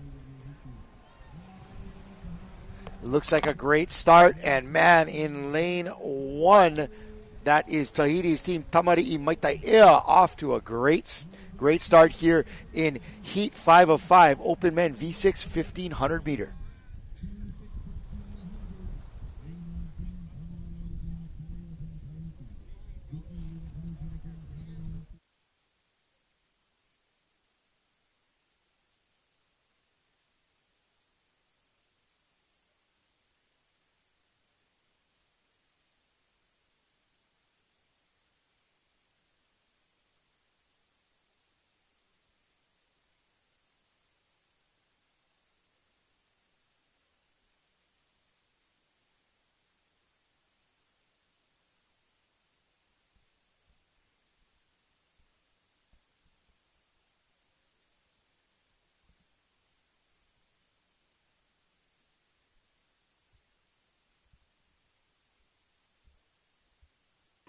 And right there, lane number 1 coming out hot. That's Tamari Matea. Woo, sizzling Tamari. You want to talk about hot. Yep, and then in the middle, we had some great turning as well. I mean, I feel like maybe these guys have been watching our live coverage because all of these turns have turned out to be pretty exceptional. If they know what's good for them. Yeah. And you know what's good for us?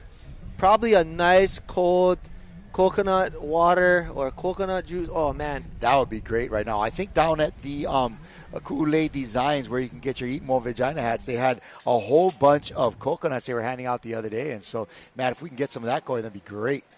And definitely right now on our course right now, your men's V6 1500, this is heat number 505, and seven countries representing right here to try to make it to the semifinal. All right, and is that in lane 1? That looks like Team Tamari Maitaea.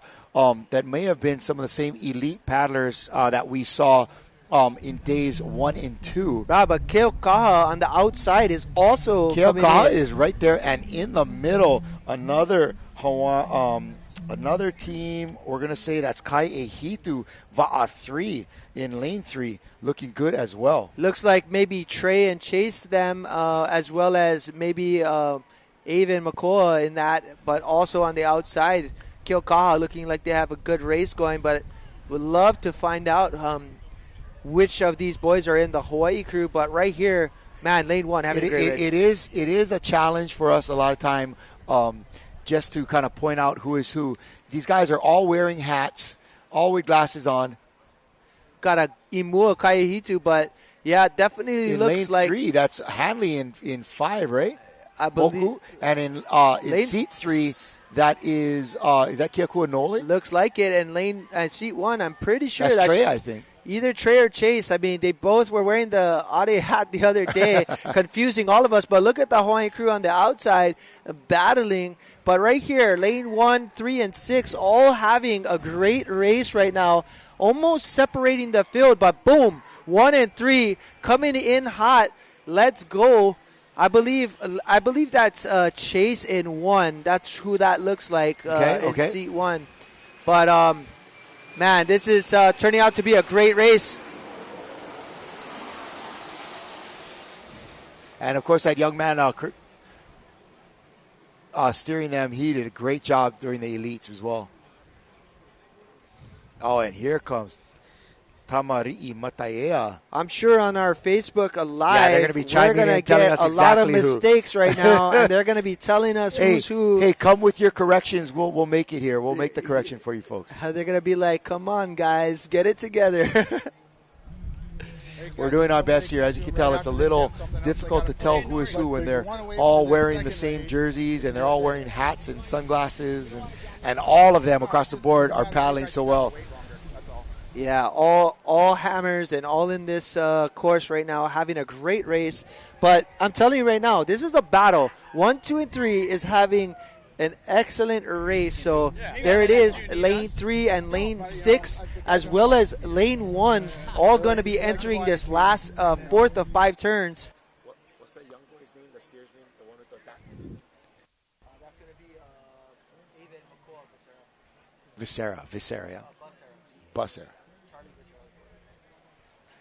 And right there, looks like the Tahitians having a better turn at the Va'a right now. But, man, pretty even, pretty close race right here by Tahiti and Hawaii. That young man for Kai Ehitu, I think it is, he is having some great turns, doing a great job steering his uncles in the front over there. Avon's having a great day. Yeah, he had a great experience as well, as I believe he sat in seat 5 for the Hawaii Nui with Huahine. So definitely stoked to see this young man racing. But right now, lane 1, Tahiti having an excellent race as they are probably slightly ahead. But again, not too far behind is 2 teams from Hawaii chasing it down. Our gang from the US of A out in lane 7, the Ricole Cree, are getting a shout out on our Facebook. We had a chance to see them racing in Catalina last year. They did a great job. Good to see those Native American boys out on the course. And here comes Team Tamari'i Matai'ea from Tahiti in lane 1. It's going to be tight. I'm wondering if we see Keith Vernadon maybe from Tahiti in that crew right there from Tamari'i. I'll definitely have to see if that was him. But as we can see, Hawaii, man, just right on the tail of their Matahina. So having a great go as well. Nice work, man. There is some power in that crew.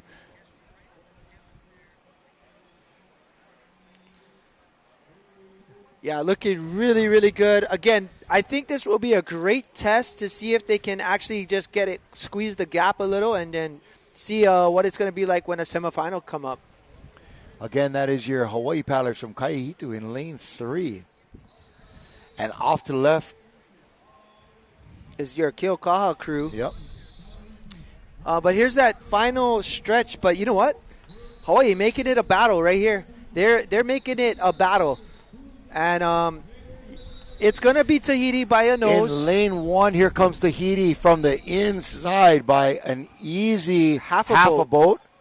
Nice work.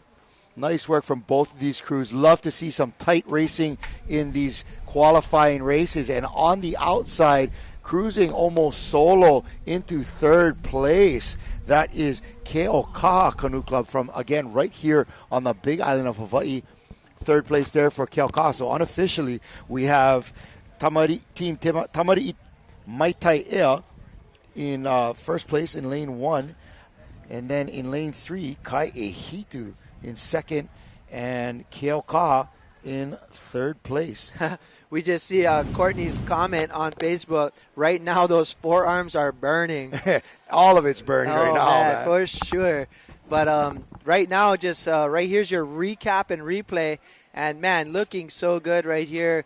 We saw a great race for this last and final Open Men 1500 race. And, man, just looking forward to seeing how they'll do in the semifinals, as we will be moving on to that in the future race. But switching gears, we're going to go to our Masters 75 Men V6 single turn.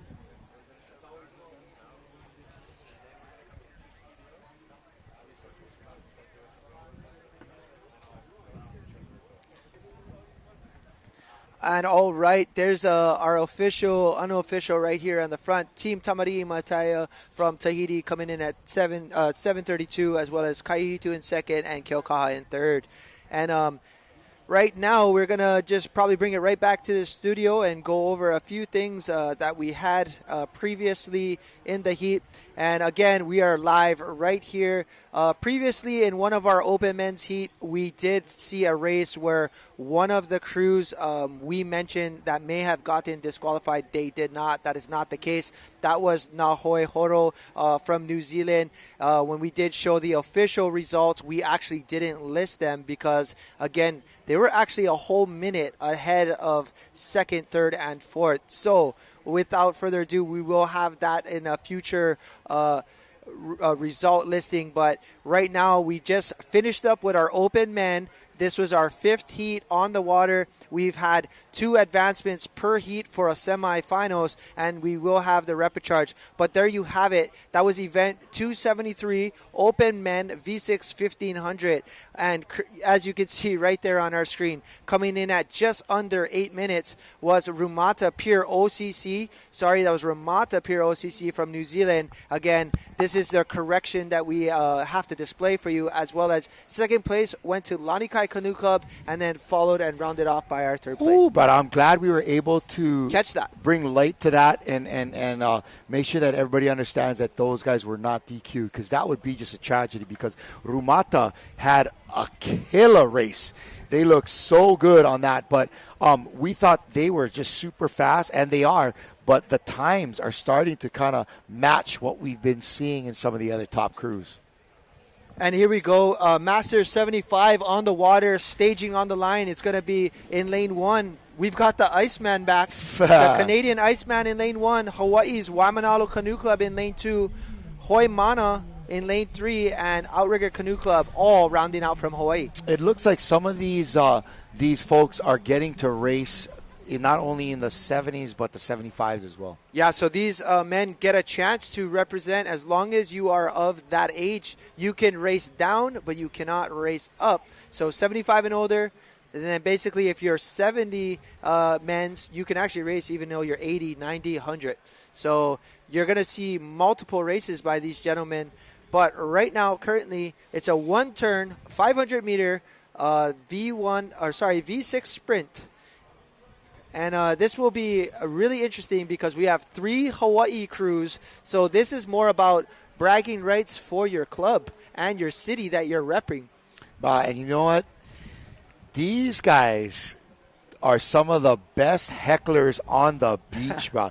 They love each other, you know, between the crews. But, man, when it comes to being able to tease your other friend for whatever he did or didn't do in the race, man, the fireworks are flying when these gentlemen get to the beach. Yeah, and here we go. As you see right here on your screen, lane 2 coming into the turn. Some of the most important part of this race is just making sure you get your canoe around and not overrun your orange buoys. And as you can see, both crews in the inside able to do that, as well as outside in lane 4. And lane 3 just cleared their buoy just now. And Canada looks like they're having a good race too. Canada is kind of mixing it up with the Hawaii boys. Canada is having a great race, and of course, just right now, we're trying to see a little bit course correction from lane 3. And again, that's going to be, looks like Hawaii's Hoimana, just making sure that they return within their buoy. I'm not too sure if that's going to be the same case for lane 4. So we'll have to wait and see. You got to check that guy's driver's license, I think. All right, folks. It's again, the Masters 75-man V6 500-meter. Definitely epic. We've seen some comments in here from Mia Paletto saying the turns today have been epic. Definitely, we've seen some crews make some of the craziest, tightest turns on these Matahinas, man. Like I said, making it look like a Bradley. Yep. There's some great work in there, but it's certainly a different little bit of a different strategy than these Hawaii paddlers are used to. And here they are on the way back. It looks to me like lane 2. Waimanalo Canoe Club. Turning on the afterburners here. And do not count out the men on the inside from the Icemen. Yeah, the Icemen from Canada. They may be coming with it for a second place. All right, here come the Icemen. And outside, looking for a third-place finish, that is Outrigger Canoe Club. Hoimana will be bringing in 4th place. And just to let you know, this is only 2 heats. So we have 2 heats, and this means that right now it looks like we'll probably see a final. So 4 will advance. Unless you are DQ'd, you will not be able to go right there. Big shakas from our club from Waimanalo. And, man, here's your replay. A good start. Lane 2 having a great race, and that was your Waimanalo Canoe Club winners coming into this turn. And you see they've definitely figured out a little bit better on how to make this turn work for them. Canada doing a great job of bringing it around as well. And there's that finish in their lane. Great race. And after this replay, we're going to go ahead and head straight to the beach for an interview. Eric, what do we got?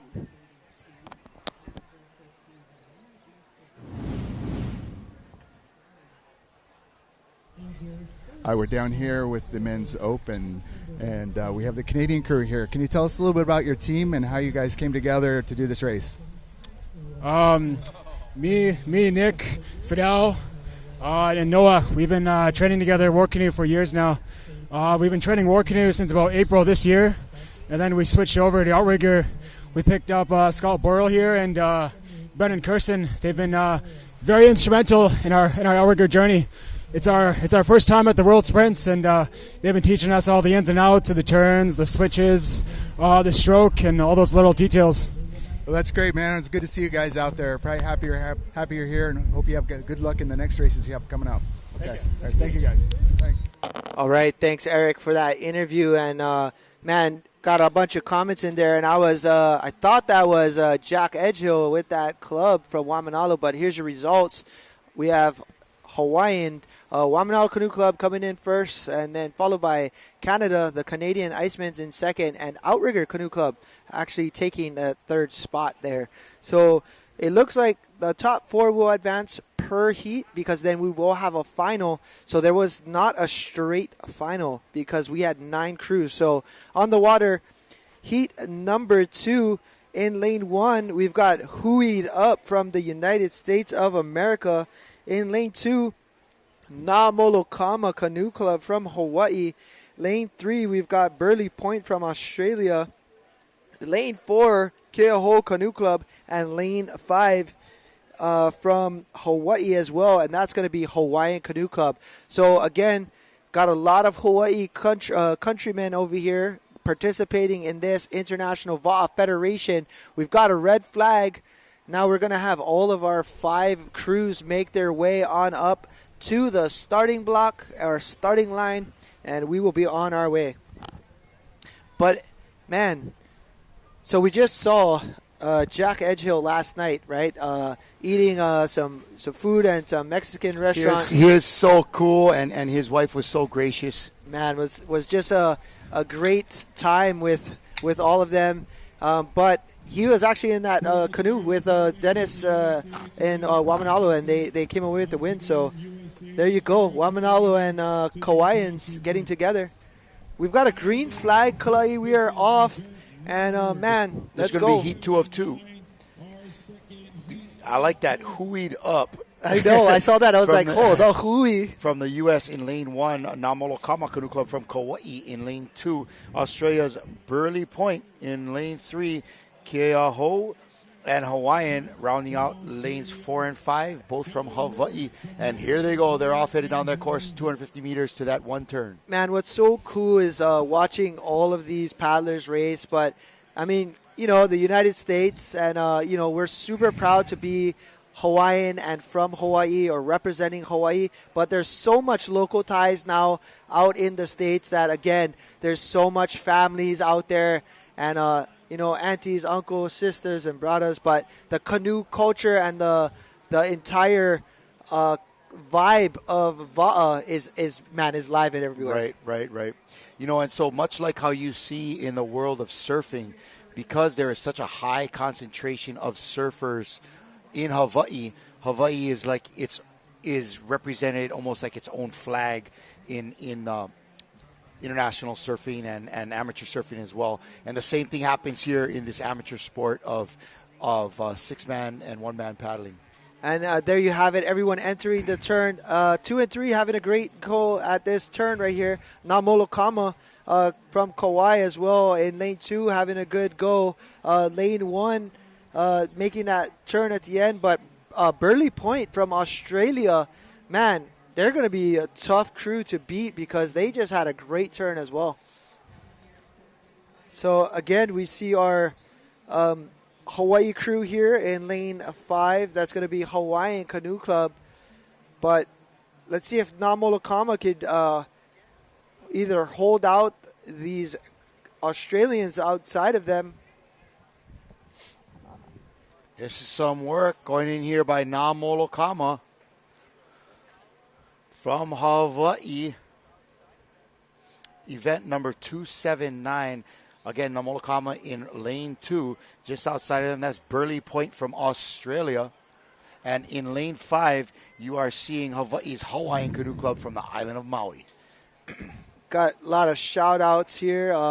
Let's go Namolokama. That's from Fran McDonald and Mia Pauletto, as well as Robin Fiddler saying, go Aussies.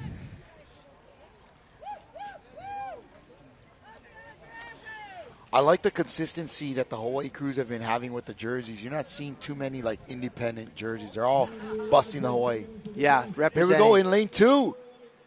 Hawaii's Namolokama in lane 3. That is Australia's Burley Point. And here comes lane 5. Hawaiian. Making sure that they're going to get into the right flag. Hawaiian Canoe Club from Maui. Oh, and we've got the Hui's lane 1, Hui'd up. Hui'd up in 4th place. All right, so those are going to be your four finishers. They'll move on to a final, I believe. Yes, sir. So we actually will have the top 4 will move directly to a final. Namolokama taking the win right here. Well done, Kauaians. Congratulations right there to Namolokama Canoe Club.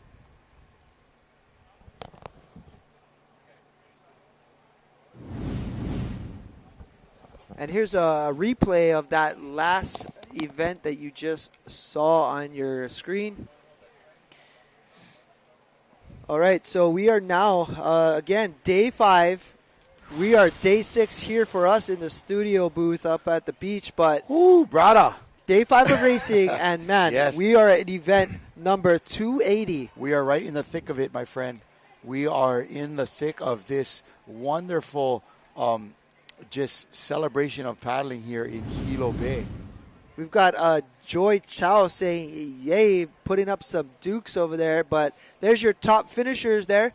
Namolokama Canoe Club coming in at 2:59.85. And second is your Burley Point Australians. And in third, but not your final, is going to be Hawaiian Canoe Club, as well as another Hawaii Canoe Club advancing to the final. The final. The final countdown. We're going to switch gears here now. We're going over to the Masters 75 women. This is a V6 500-meter race. And in lane 1, Hawaii's Kihei Canoe Club. In lane 2, USA Okra. In lane 3, Kiaiakahoi Canoe Club. And in lane 4, Aratika Tuahine Hoi. In lane 5, Kamehameha Canoe Club. And we got a special shout out there to Auntie Nancy from Kiaiakahoi Canoe Club in lane 3. Your son Bam Bam says, "Go get him, Mom." Ain't nothing like seeing your 80-plus-year-old mother come out here and lay the smack down. Let's go. Let's go. That is cool. Man, and Kiaiakahoi, man, a great program from Oahu. They represent on 2 sides, I believe. I believe they're, all the way out on the east side, as well as they have a group that's paddling right out of the Sand Island area. But, man, just a great group of humans, and, yeah, just super fortunate to know many of those paddlers. Yeah, Kiaiakahoi is a good bunch. They keep the keiki and the adults over in Kahalu at Loa'a. And, Uncle Gilbert, the late Uncle Gilbert Silva, was one of the guys that really had everything going over there in the Sand Island area. Yep, love Uncle Gilbert, and, just a big force of human and very raw and very to the point. And a big voice. Big voice, but, man, plenty aloha. And a lot of people from the mainland U.S. and abroad that are paddlers know Uncle Gilbert, because if you come to Hawaii and wanted to race, that's the guy you have to contact. Yeah. If anybody could get you a boat, it was Uncle Gil. Yep. I mean, definitely that old school feel, one of the last to be able to have that. And, man, I love the fact that I was able to spend the last few years while he was here, seeing him and racing his race that was dedicated to him not too long ago. But here we go. On the water is your Masters 75 women V6 500. Let's go. All right, right there in lane 3, you have Hawaii's Kiaiakahoi.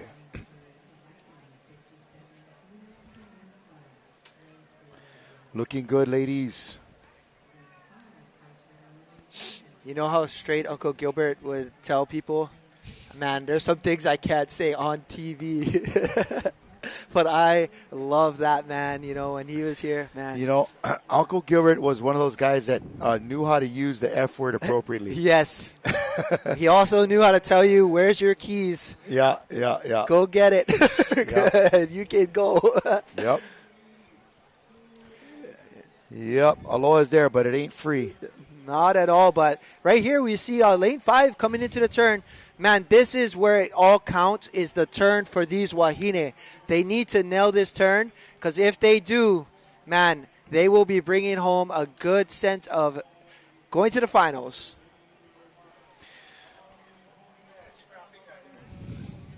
Thank you. And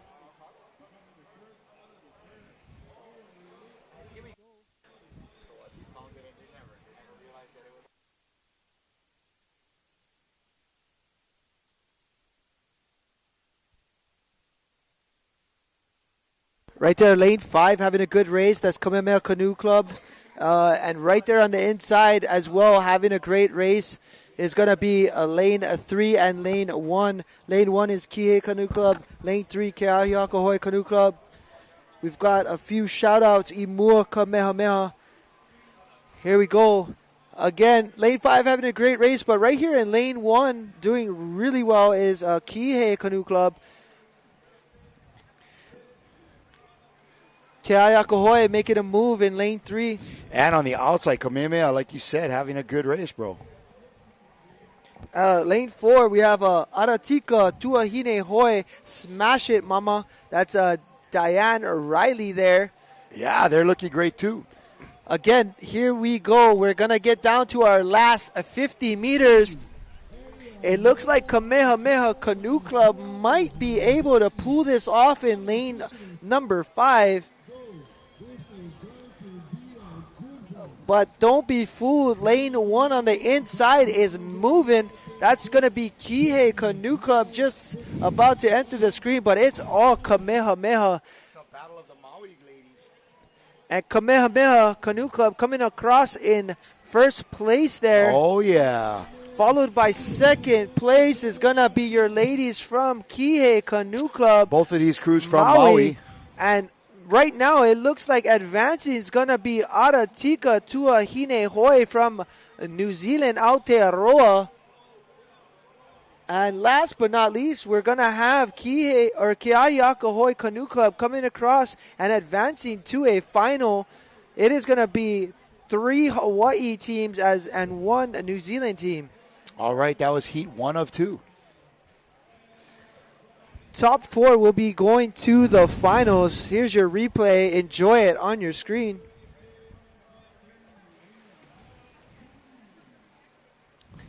And again, for those of you joining us. Nice turn on the outside by Hawaiian. This is all about the V6. It's all about turns. But there you see it. We have a great turn right here by lane number 1 as well as lane 5. Lane 1, Kihei Canoe Club. Out there in lane 5, there was Kamehameha. All right. And we are going in with our second heat, 2 of 2, Masters 75 Women V6, 500 meters, 1 turn in there, and this is going to be 4 canoes. And you can see the results of the last race. Kamehameha Canoe Club, Kihei, Aratika, Tuahine Hoi.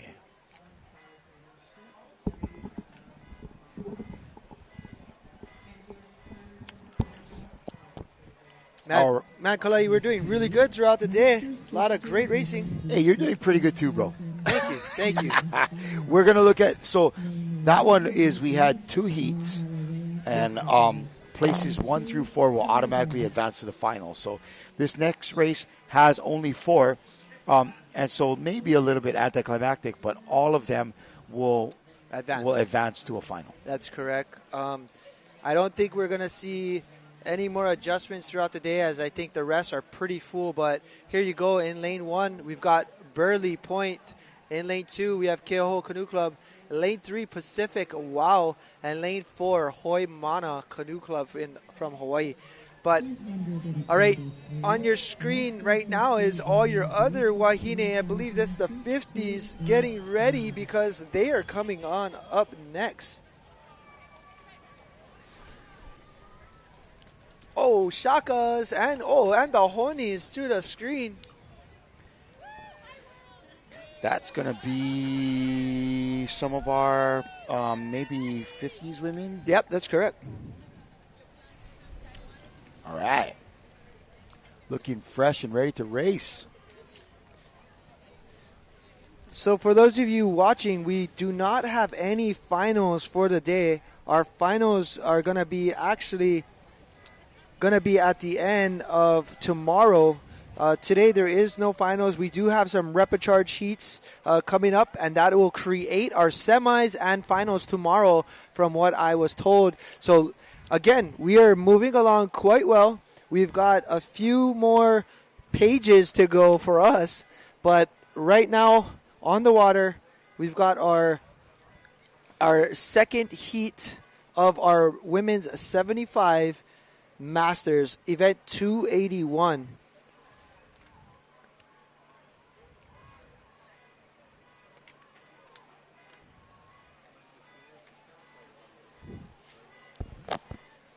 All right. As we're getting ready for our next set of races, let's bring it into the studio. A fabulous day of racing. Like you said, not a lot of finals, but this is really going to be our opportunity to build up to some great stuff tomorrow. Yeah, definitely some great stuff to be had, because one of the things that we're noticing is it gives a chance for a lot of these crews to start negotiating the turn a little bit better, especially if maybe they're doing 1,000 meters or 1,500. But again, if you're doing a 500-meter race, one turn, man, you really got to nail it, because that's what it's going to take. And I'm so glad that we are not seeing as many DQs as we may have thought, because it would be just a tragedy to come from a land far away, pay all this money to get over here, prep up, get ready for your race, all the training that you did, all to just be taken out by a simple DQ. So we're really encouraging all of our racers to be at least a little bit conservative in the starting blocks, right? And really work on executing those turns as nicely as they can. Yeah, just the idea of being more or knowledgeable to the area or this type of racing strategies or techniques is important. But we've got a green flag. Again, all of these ladies and the screen will advance, provided none of them get DQ'd or any infringements. That is correct. And I am curious, though, if any of them do on this course, if the other alternate will be from the previous event. I would imagine that's how it goes. Yeah, so again, it's anybody's race here, but one of the better things to consider is to win this heat, because it also helps seed you into the inside lanes, which is a benefit for sometimes. It definitely seems like later in the afternoon, as the day progresses away from this low tide, that those inside lanes are starting to run a little better.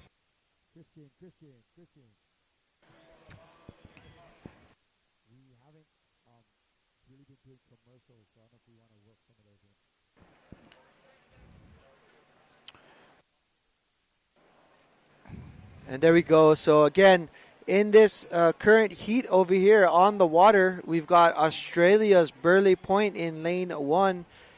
We've got Keoho Canoe Club in lane 2. Canada's Pacific Wow in lane 3. And wow, they're doing really good. Yeah, Canada is looking great. Look at these ladies in purple go. Coming into that turn. They're probably our first. And lane number 4, Hoimana on the outside as well. Just try to negotiate. Okay, a different strategy here. 3 and 4 are actually back watering. Yeah, I see that. And you know what? I noticed that, and it looks like it's able to bring them straight first, and then they're able to actually bring it around. It's like they come into the turn on a left turn, and then they're actually pin it. Yeah, it's like they're almost making it a 2-point turn. Great coverage. Thank you, gents. This is so great for me. 20 years ago, I did this race on the Canadian team. Today I'm watching. Well, hey, we miss you, brother. Hey, I see Florida Town. Any chance you know Cat Town, the one that won it in the 70s? Maybe. And qualified, but what a great race for the Canadians yesterday as well as the day before. All right, here comes lane 1 on the inside, looking good. I've got a comment over here. It says, Ty Williams is saying, go mama, smash it. Yeah, Burley Point over there on the near shore looking good. Lane 3 as well. Canada, Pacific, wow. And outside, Hoi Mana, the power of the paddle. Yes, sir. I love all of our video feed that we're bringing to every one of our viewers, because, man, this drone footage really gives you a good idea of how separated the lanes are. Because on screen, like right now, if it almost looks like 1 and 3 are right next to each other. But when you do a pull out on a drone, you can see there's a lot of room between them. How about this, bro? There are people on the beach that can see this with their naked eye, Yeah. that are actually watching our coverage because of the dynamic views that it brings to the race. Right, and this is so cool because some of these people that are spectating can't be on the finish line. There's no way because we have our judges stand, so there's no way to see it unless you're watching live right here. And it's also giving them an idea, okay, I got event 281, maybe I'm event 296. yeah. I kind of know when mine is coming, and so they're tuning in here. Again, coming into the finish is Masters 75 women. Our ladies from Canada, Pacific, wow, in lane 3. And like I said, wow, they are going to take this one and win it. That's a heat finish right there by Pacific Wow from Canada, followed up by either lane number 4 or who's on the inside. Who's it going to be? It is, not going to call that. Well, the good news is they all qualify as long as they cross the line. And don't disqualify. So they all qualify as long as they don't DQ. Oh, Shaka Khan. Hi, ladies. Aloha, Canada. Wow. Well done.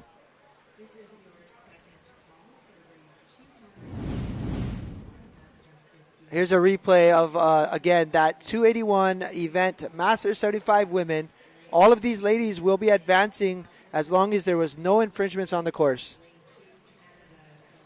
All right, moving along, we're going to actually turn it up as we enter the Masters 50 women V6 1000. This is a 3-turn race here coming up. And, man, we have 5 heats here. All right, folks, we're going to take a quick break here to thank our generous sponsors of this, the IVF World Sprints in Hilo Bay, and we'll be right back after a quick break.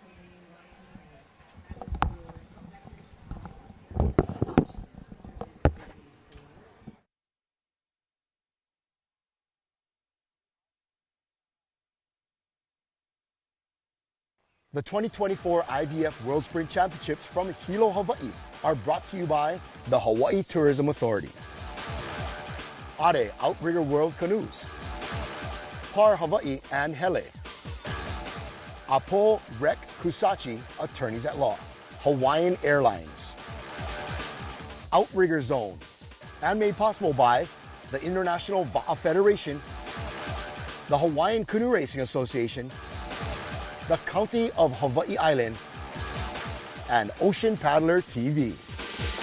It's important for visitors who do come to the island of Hawaii to remember that you're in somebody's home.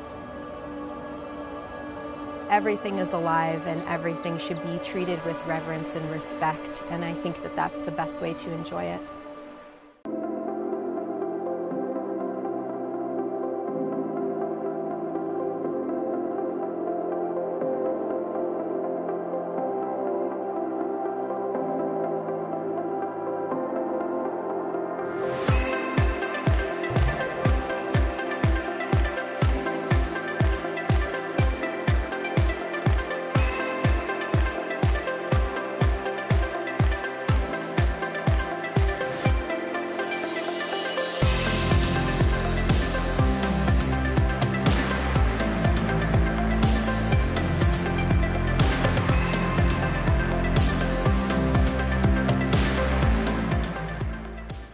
When you're here in Hawaii, you have to think about it from a Hawaiian perspective. We want our visitors to learn from the people that live here. And share that with their community and family. And come back again with a better understanding on their next visit.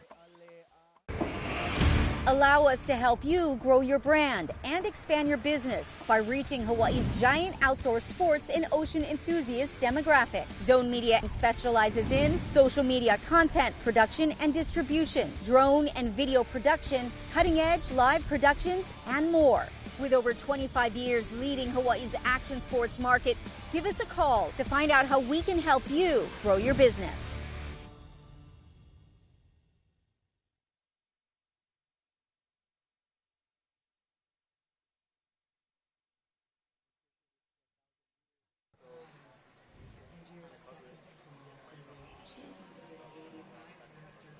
All right, welcome back to Hilo Bay, folks.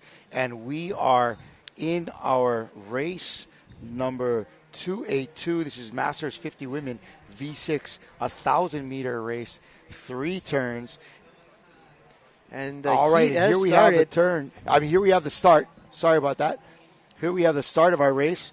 In lane 1, that's Calgary from Canada. In lane 2, Horouta from New Zealand. In lane 3, Kai'ehitu from Hawaii. Germany's Munich Mao. In lane 4, Canada's Wicked Wahines. Ooh. And in lane 6, Australia, Far North Queensland. In lane 7, the U.S.'s Outrigger Santa Cruz. And in lane 8, Bravos from Brazil. Man. All right, looks like we got a clean start there, brother.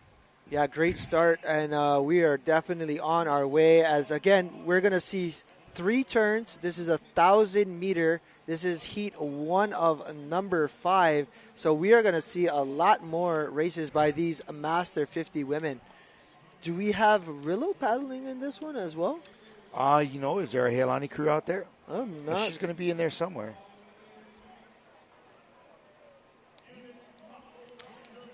We got a cool comment here on our Facebook feed, our Facebook Live. It was that was Cat Town's mother tuning in, and we had an interview from Cat Town the other day saying that her mom was racing here 20 years ago. So, yeah. So and she's 92 years old, still gets in her OC1 to go paddle. That's so cool. And she was watching us live on Facebook. So, aloha to you, Auntie. Thank you for tuning in. And right here, we have our turns coming up right now. This is going to be lane number 6 doing really well. That's Australia's Far North Queensland, as well as every single other club coming into their turn.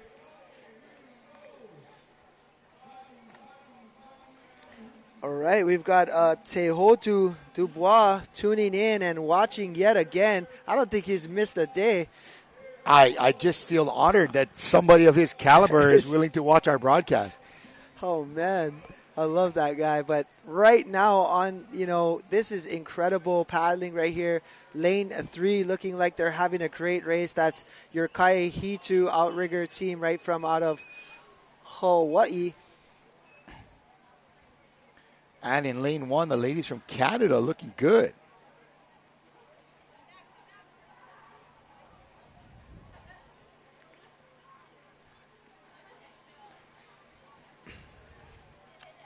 All right, here we go. Great coverage of the middle of our course here. Kalei looks like definitely, to me, still flat water, but we do see a little bit more texture. That's just the wind kind of rippling across. But, man, still great conditions. I don't know, man. This is flat, bro. I'm sorry to tell you folks from New Zealand and Canada and wherever else, but yeah, this is you're flat. in Hawaii. You're in Hawaii. This is flat water. Yep. So, again, right here, we're in the middle of our race. We got our second turn coming up. And, again, this is turn number 2 of 3, 1,000-meter sprint race championship right here for your Masters 50. And right now we've got 5 heats, so we're going to see 2 of these country crews advance to a semifinal, but lane 3, Kai'ehitu looking good. As well as your team from far Queensland, North Queensland, Australia doing excellent as well. Wow, lane 1 had a great turn on the inside. But they pinned that turn. That was Calgary. Tight.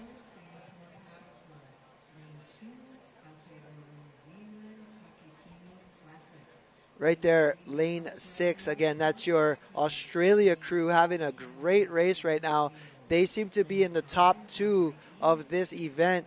So this is going to be a great race for them. I think they have a great turn. They're coming home at possibly first. Nice smooth paddling in lane 1, tell you that. This crew in lane 5 is looking good too. Nice and smooth. Wow, we got an interesting question, and I can't really answer that. It's going to be, thanks for the coverage, but do you know who the most successful steersman is?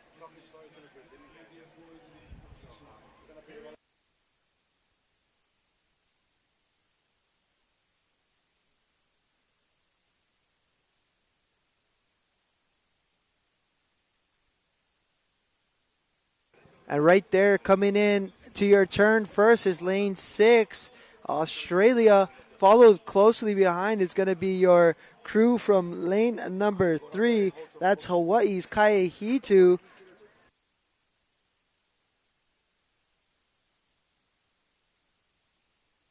And look at that turn right there from lane 1. Man, they've been having great turns.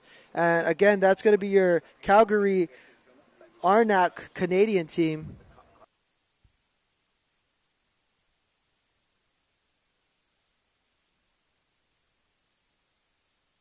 And there we go. We're coming to our last 200 meters. Is it going to be Hawaii or is it going to be Australia? We will see very shortly. But Canada having a great race on the inside in lane 1. Lane 3, they got some nice paddling going on there. That is just pretty stuff to watch with Kaehitu. And lane 6 here, Australia's Far North Queensland, the FNQ. Looking good. Yeah, right there on your screen. Unreal. Man, lane 3 looking strong. How's that? 1, 2, 3, 4 on the same side. Mean. Yeah. I love seeing that. All right, coming up to your finish right here.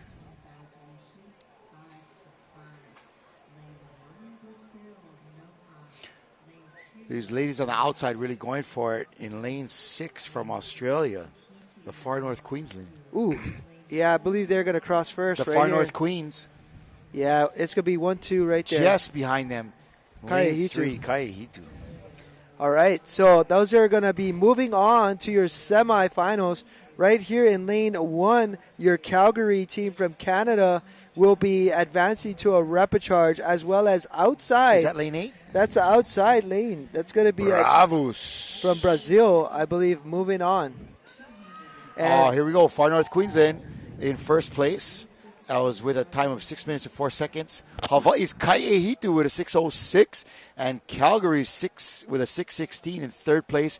And we're going to head right back out onto the water, getting ready for our start of our next race, number 283 Masters 50 Women Heat 2 of 5.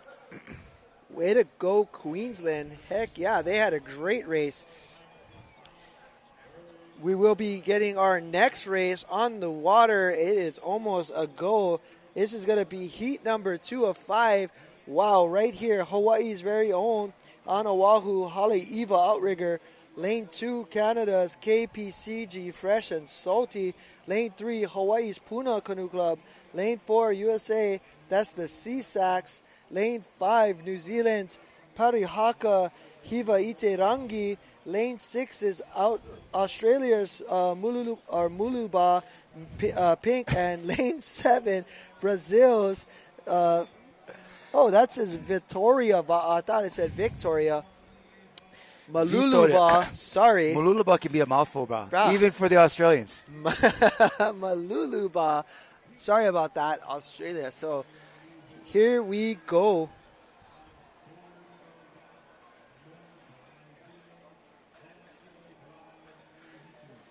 All right, gang, we are almost going to hit event 283 on the water. Bringing to you live coverage of your favorite crews and clubs representing your country. Red flag on the water, and there's that black flag. Looks like the ladies on the outside need to back it up a bit, 4 and 5. And they are. And let's get it moving. Here we go, green, bro, green.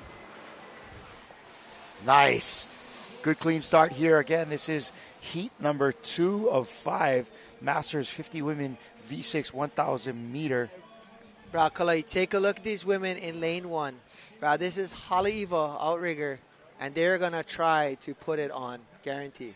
They have a great program in Haleiwa. Oh, yeah? Manu Okikai has a great program out there, but even just the ladies from Haleiwa, man, they're just out here representing. We're going to see how it looks.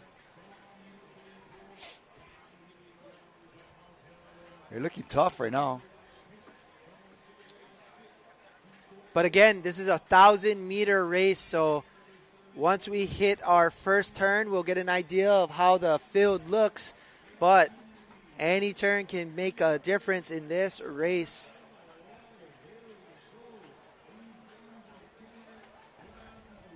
We got some shout-outs. Hiva Ite Rangi, let's go.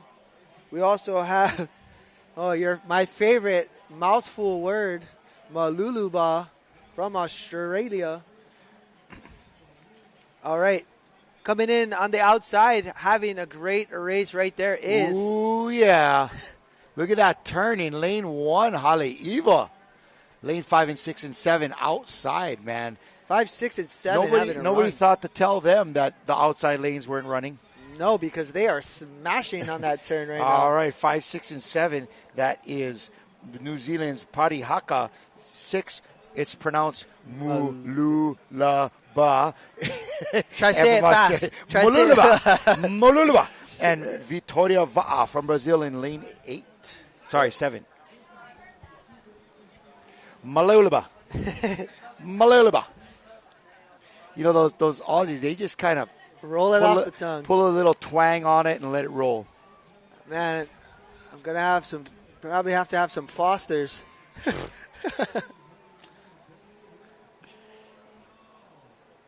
Some Newcastles. Oh, those were brutal. Oh. Those are brutal. Those will leave you hurting for too many. But, yeah, there you go. Australia, man. Lane 5 having a great race yet again. Lane 6. Sorry, lane 6, Australia. Lane 6. Over there with the light blue. And in lane 3, Hawaii's Puna. Hey, man, these women from Australia, though, won the first heat. They have a good chance of winning this second heat right here and making it a 1-1 for the first 2 heats for Australia. And we're about to find out if that's going to be a thing because turn 2, halfway there. Lane 5, that's New Zealand's Parihaka Hivate Rangi. Yeah, that crew in lane 5 is having a great race. Lane 3, that is Hawaii's Puna, canoe club from right here on the Big Island of Hawaii in Hilo Bay. Ooh, look like they Is that a berry? Yeah, it looks like they might have slid over it, but I'm not too sure if they were able to get around. Puna having a great race right there in lane 3. Lane 1 coming around is, again, Haleiwa trying to make a run at it. Your top 2 crews will be moving on to a semifinal. Those that are placing in 3rd and 4th will be moving on to a repechage heat. And in lane 1, those ladies from Haleiwa looking good.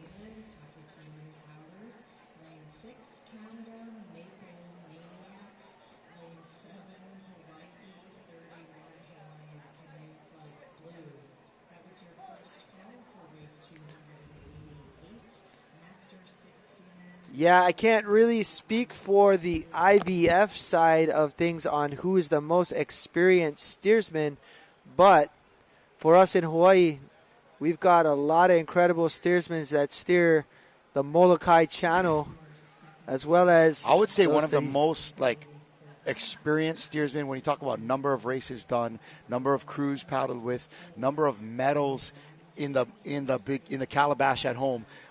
I would probably go with Carlene Ornelas. Oh, man. You're kind of reading part of my mind when it came to the Wahine side. Yep. I would have said the exact same. I think Carlene Ornelas is, for the women, that name definitely has to be thrown in there. And you know what is beautiful about that is she's still sharp as a tack and going out here on this course and executing her turns flawlessly. You know, as a paddler, you can rest at ease when you got a Carlene Ornelas in the back. True story. On the men's side, maybe the Fodies, either or both of the Fodies. But I don't even know if, I'm not talking about necessarily hours on the water. Yeah. But races, I think Carlene's done more races. Oh, yeah. But again, here we go. Here we have it. Your second heat, V6 1,000 meters.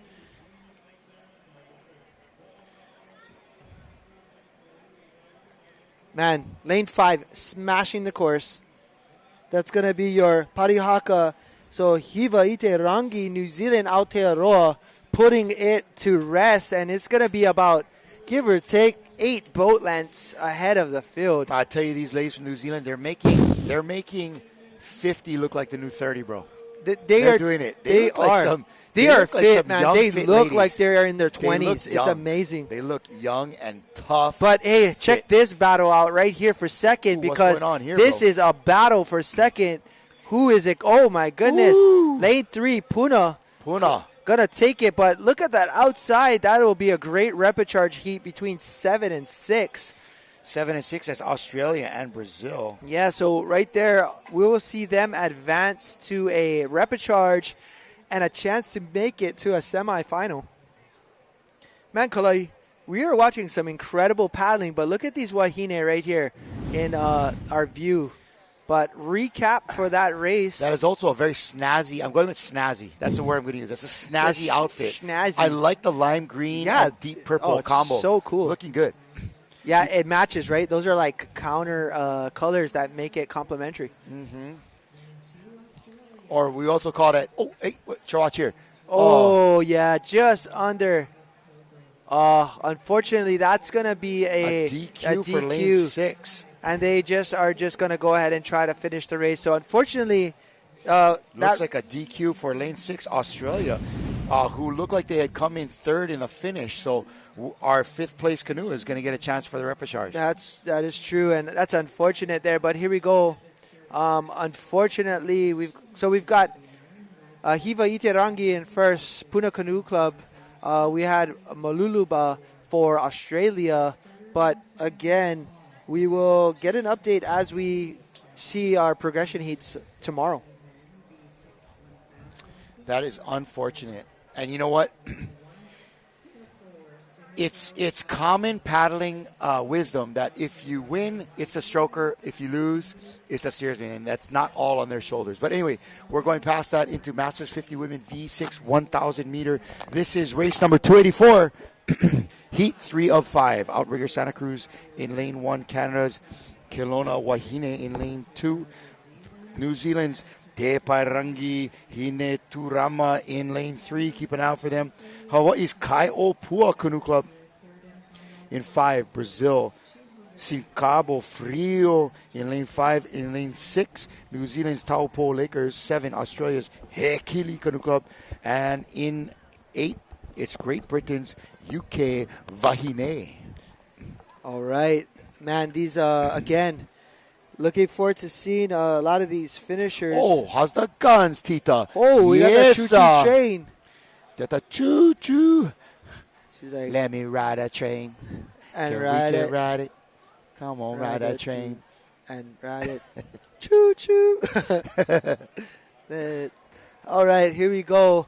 And we are off. Great. Oh, we got another green That's how you do flag it. from the Wahine. I tell you, the girls are doing it correctly. Yeah, let's go. Here we go. So, again, 3 turns on the water.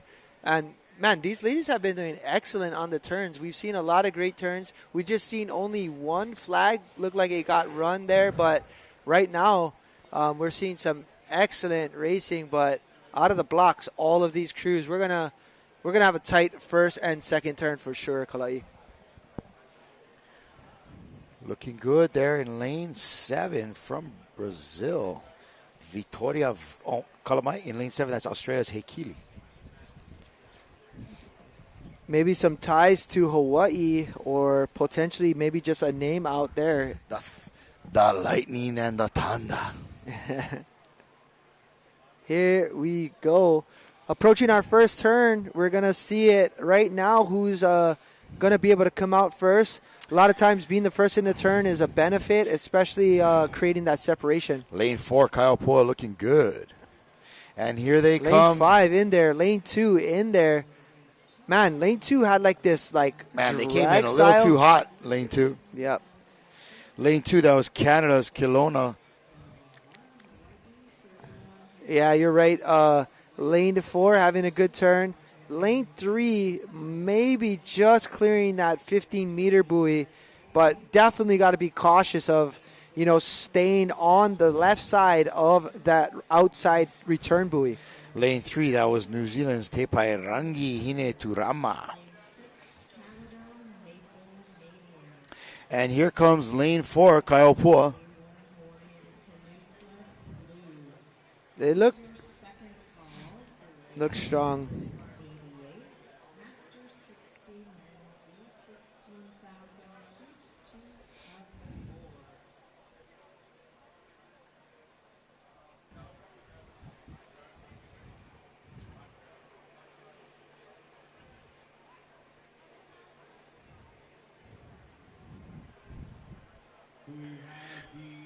Here we go. This is the Master 50 Women V6 1,000 meter heat 3 of 5. A tight field out there on the course. Look how close they are. Lanes 2 through 5 or even 6 are neck and neck as they head down the course to their second of 3 turns.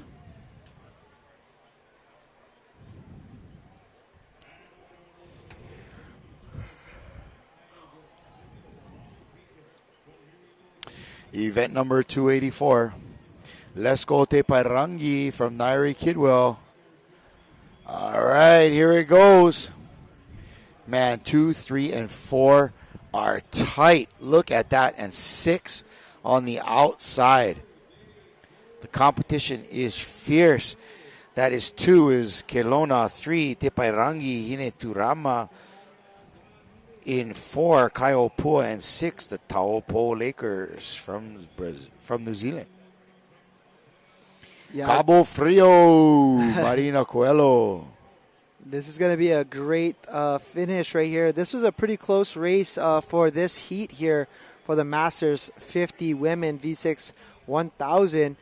But again, top 2 finishers are going to move on to a semis. 3 and 4 get a chance for a rapid charge heat to make it in. But looking pretty smooth. Water seems a little sticky, but man, these Matahinas are able to cut right through it. Much turn, lane 2. Much better turn, lane 2. Yes, Kelly Russell. Thanks for noticing. Go get it, ladies. And that is Canada here in lane 2. Here they come. Masters 50 women.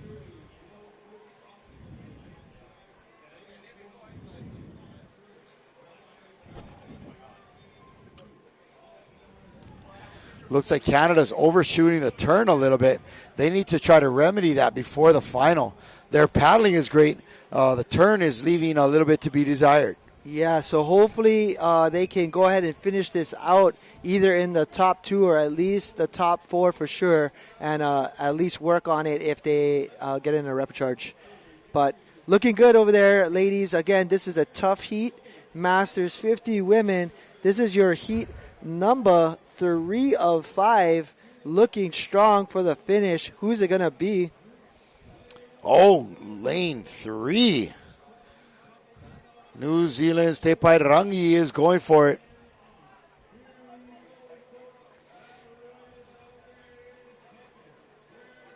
Coming into the finish line here. Looks like it's going to be a tight one. We have 4 canoes looking like they have a possible top finish here. What a competitive race.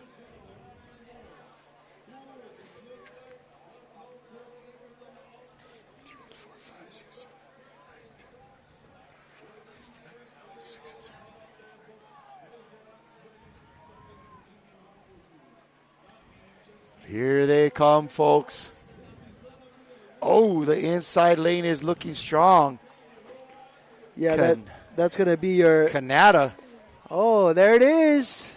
Lane 2, despite some challenges on the turn, it's a 1, 2, 3, 4, 6. I think it's 2, 3, 4, 2, 3, 6. 4, 6. Yes, sorry. No worry. 2, 3, 4, 6. I never was too kind good at counting like that. That's okay. You got Canada came across. That's all I heard. So yeah. Oh, gee. See that's what he's here for. Just to make me feel like I'm not a total retard. All right. Looks like that was Kelowna Wahine from Canada in lane 2 in first place. And there they are.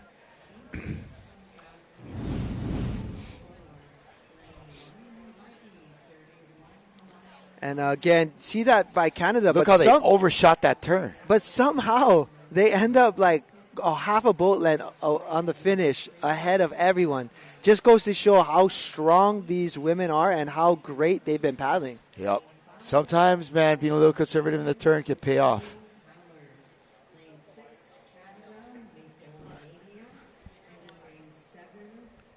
All right. Lane 2 and lane 3 going straight into the semi. 4 and 6 into the repechage. We're going to come out here and head to Eric on the beach. He's got an interview with some of our paddlers. I'm here with the women's 75 crew. I was wondering if you could tell me about your team a little bit. Yeah, we're a senior master women's team, 50s, from Mooloolaba in Australia. We have been training for this event for probably 12 months, I guess. Along with long distance, we're doing long distance work over there as well, so we're sort of training for both. So, yeah. Well, that's great. We're glad you guys came. We hope we can get another event while you're here, and you enjoy yourself while you're here. All right, thanks. Thanks. All right, thanks, guys. All right. Cheers out to those young ladies from Mooloolaba, and a great performance in the last race that we had. They look like they're going to make it into one of our repechage heats. And this is the results of the last one. Kelowna Wahine from Canada in first, Te Parangi from New Zealand in second, and Hawaii's Kaupua in third. Headed out to event number 285. All right, this is going to be event 285, your Master 50 Women V6 1,000 meter 3 turns in lane number 1. From Tahiti, we're going to have Team Tamari'i Mataea. In lane number 2, Canada's Calgary Northern Lights. Lane 3, Australia's Koakai. Lane 4, Hawaii's Hoi Mana. Lane 5, Brazil's Kanoa Para Toros. Lane 6, USA's Dana. Lane 7, New Zealand, Horo Uta Kaiarahi Toa. And lane 8, Singapore, is Singapore Paddle Club.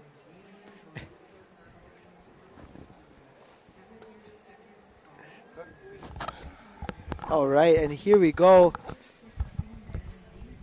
Looking good here, keeping our energy high, keeping our spirits high, keeping our brains high. And look at this. Team Tamaria Mataea, Calgary, Koakai, Hoi Mana, Kanoa Para Todos from Brazil in lane 5. Dana, keep an eye on them in lane 6. Horo Uta Kaiarahi Toa from New Zealand lane 7. And Singapore rounding it out in lane 8.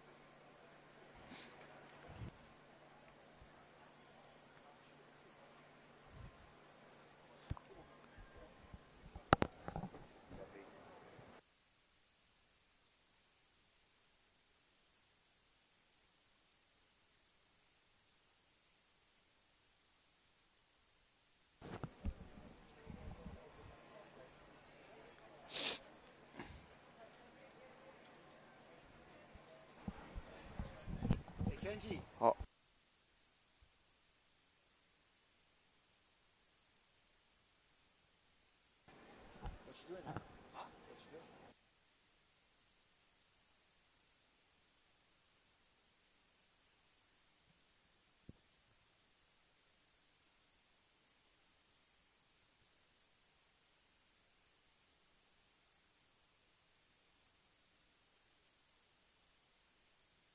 And there we go. We've got a clean start. This is going to be, again, heat number 4 of 5. And we are off and on our way. This is going to be a great race for these Wahine. Again, this is going to be 1,000 meter course here, 3 turns. And, man, this has been a close race for half of these crews. So looking forward to seeing how they fare in the see who's going to the semifinals.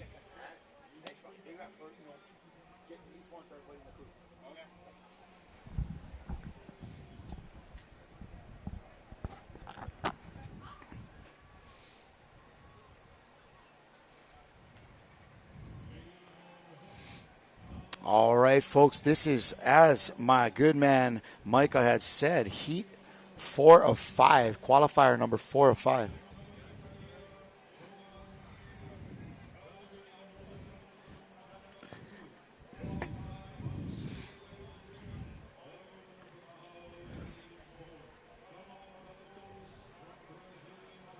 Here they come, bringing it around, and nice on the outside in lanes at 6, 7, and 8. That is USA, New Zealand, and Singapore.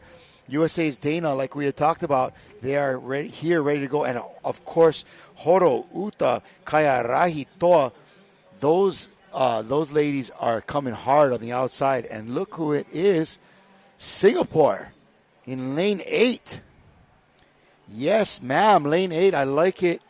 Lane 6, Dana.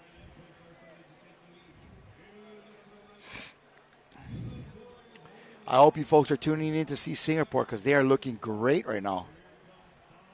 Yeah, Singapore.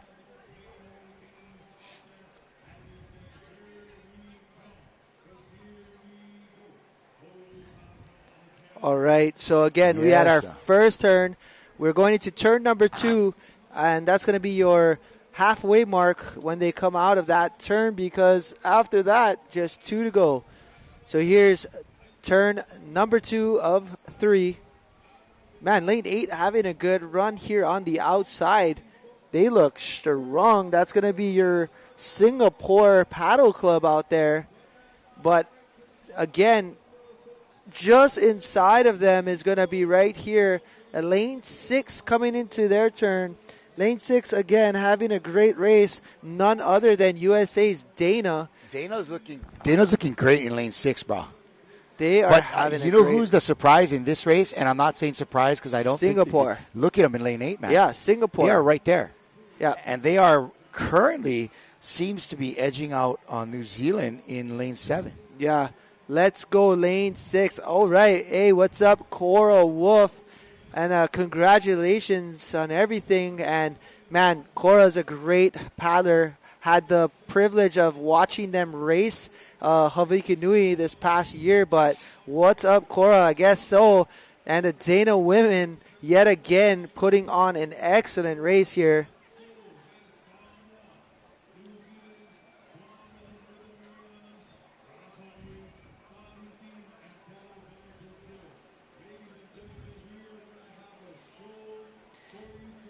We definitely cannot show those videos of me dancing at the catamaran while we were at Hawaii. It was so much fun. Oh, man. I can't tell you how much fun I had with that entire So group. were you having too much fun, or are you just not a good dancer? No, I just... Both. Just a little bit of everything, man. It was so cool. It didn't matter how good of a dancer you were at a certain point, right? Nah, but here we are. We see it. Lane 6 right there is USA Dana women having a great race right now.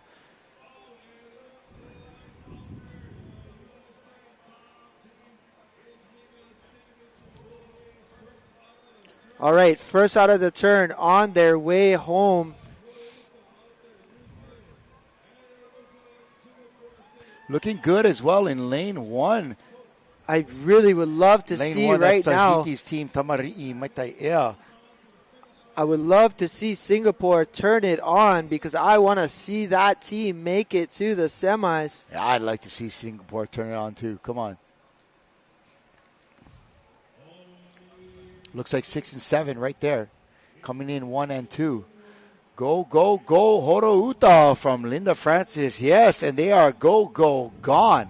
Looks like they're trying to catch up with those ladies from USA, Dana Point. I told you that Dana Point team is strong, bro. No, Dana has a really explosive team. They've been together for quite some time, and no stranger to the podium for sure. But for sure, they're going to run away with about a good couple of canoe lengths. They know how to race. But inside lane 1, doing their best to catch up. That's going to be Tamari Mataya. Again, here we go, closing it out right now. Outside, though, talk of the town, Singapore having a great race in lane 8. Come on, Singapore. What's it going to be? All right, that was Dana across the line first right there. We're looking on the inside. In lane 1 is Tamari'i Temai. Yeah, in lane 1 coming across. And it looks like New Zealand outside in lane 7. But in lane 8, Singapore making it to the repechage. Yes, ladies, what a great race from Singapore, Micah. Yeah, that was a great race. And then finishing up, Hoimana not too far behind. So here we go, your number 1 team coming across the line is going to be Dana Women, followed by Tahiti in lane 2. That's Team Tamari'i Mataea. And in lane number 7, coming in third, is Horouta Kaiarahi Toa. And then finally, Singapore Paddle Club coming in 4th place. Repicharge will be up on deck shortly. But right there, we saw great competitive racing right here. But, man, these U.S. women, for sure, had a great and brilliant race to close out their heat. And that's 285. We are now going to move to our final 5x5 women's master 50.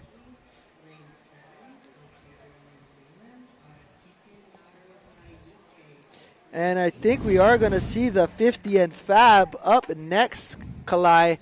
We are going to be excited to see this race. It's going to be your gal and mine, the Cinderella story of these races here.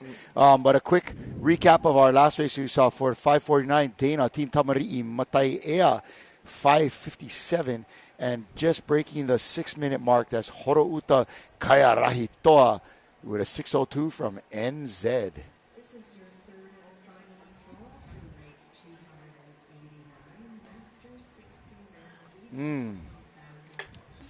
All right, folks. It's 1:30. Here we go.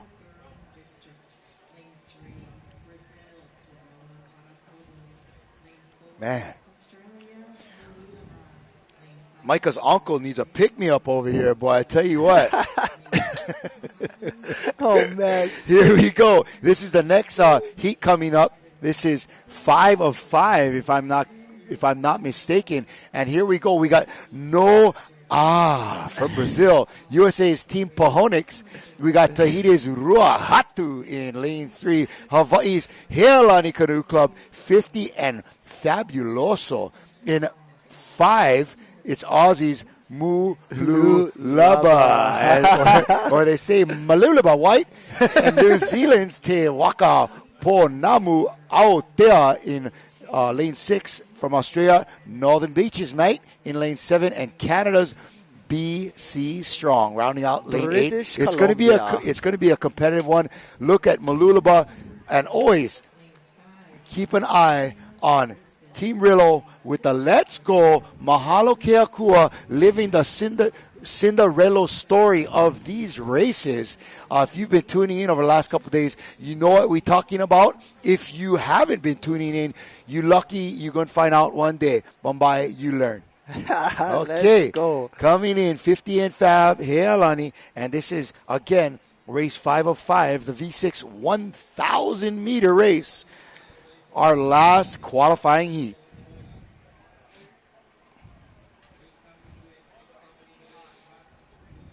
Looks like they've got a green on that start already.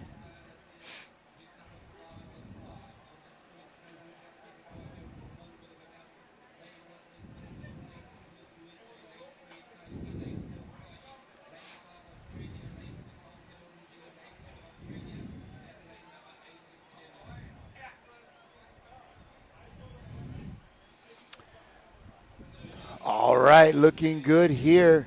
Keep your eyes on lane 3 from Tahiti, looking good. Also from New Zealand, Te Waka Poanamu. That team is going to be tough. Northern Beaches, Australia, always tough. USA's Team Phoenix on the rise, but do not forget Heilani Canoe Club, 50 and Fab in lane 4. And there you have it. We're going to have our first race turn coming up right here. And again, the first race turn always making a big difference for most of these clubs, as right now we see on the outside, we see just about every single club coming in hot into the turn. And right there we've got lanes 3, lane 4, and lanes 6 and 7 all around. And man, this is going to be a close race, as our first turn has officially finished, but here we go. Hey, Michael, what is your favorite emoji?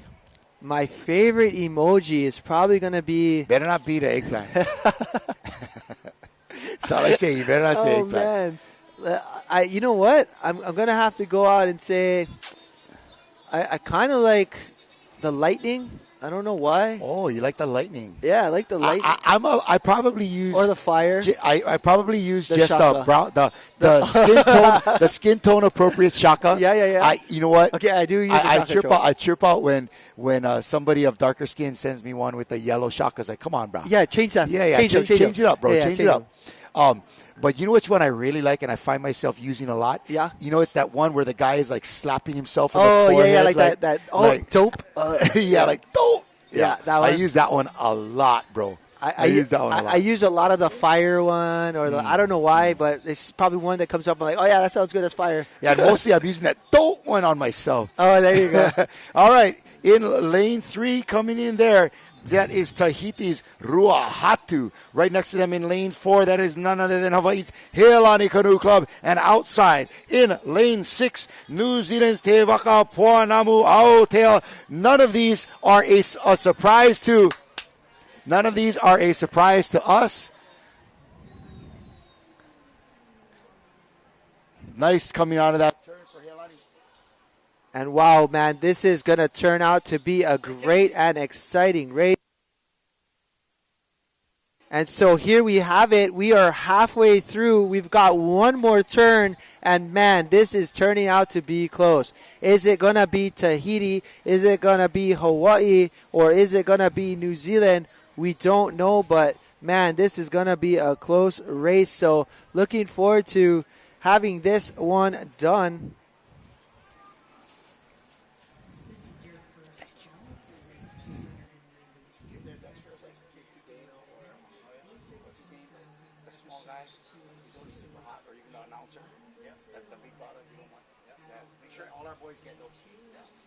Man, this is going to be a great race. Claudia, we're going into our third and final turn of this 1,000 meter. Again, this is your heat 5 of 5. Okay, who's got it? Oh, lane 3 on fire. Or as they say in the South America, en fuego, senora. It's Tahiti from Ruahatu. Smashing it. Go, girls, go. Lane, what is it, lane 4 right outside of them. Rillo in 2.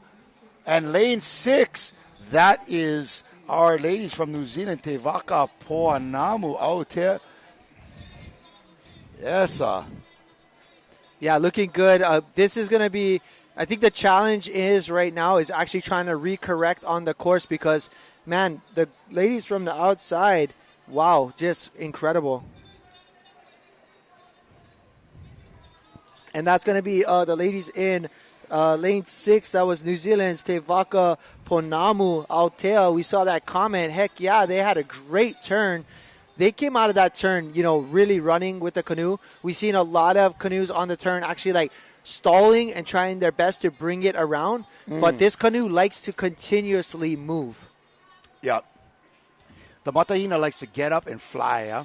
Yeah, so sometimes they think that it's going to knife out, but they need to make it around that buoy. So just trying to correct it is making a really a challenge. So, man, this is going to be a close finish because whoever takes the second spot will be able to move on to a semi. But Ruahatu from Tahiti is looking like they're going to win this by at least 2 boat lengths. Nice work from the Tahitian ladies. And coming close behind is going to be either New Zealand or Hawaii. But right there we see Hawaii. Oh, lane 4, Hawaii. Heilani making a move. What a great last 250 from Heilani. Wow. Man. And outside in lane 6, that was New Zealand's Te Waka Poanamu. And then in lane 7, Northern Beaches. From Australia. Great race by these Wahine. Watch our replay when we get the recap up. But what a great race. That's your 5th and final heat. All right. We're switching it up now. That was our 5th of 5 heats of the Masters 50 Women Qualifier. Shaka Cam, girls. There you go. There's one. 287 is the Master 60 men V6 1,000 meter. We're changing it up. We're going back to the fellas, Master 60s. Here's a recap of this last race. Ruahatu looking good the whole way.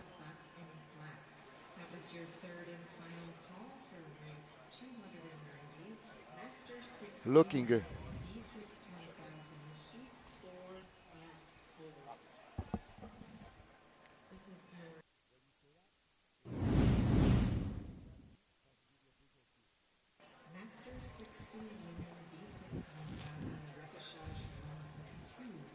North side. One second. They had a problem.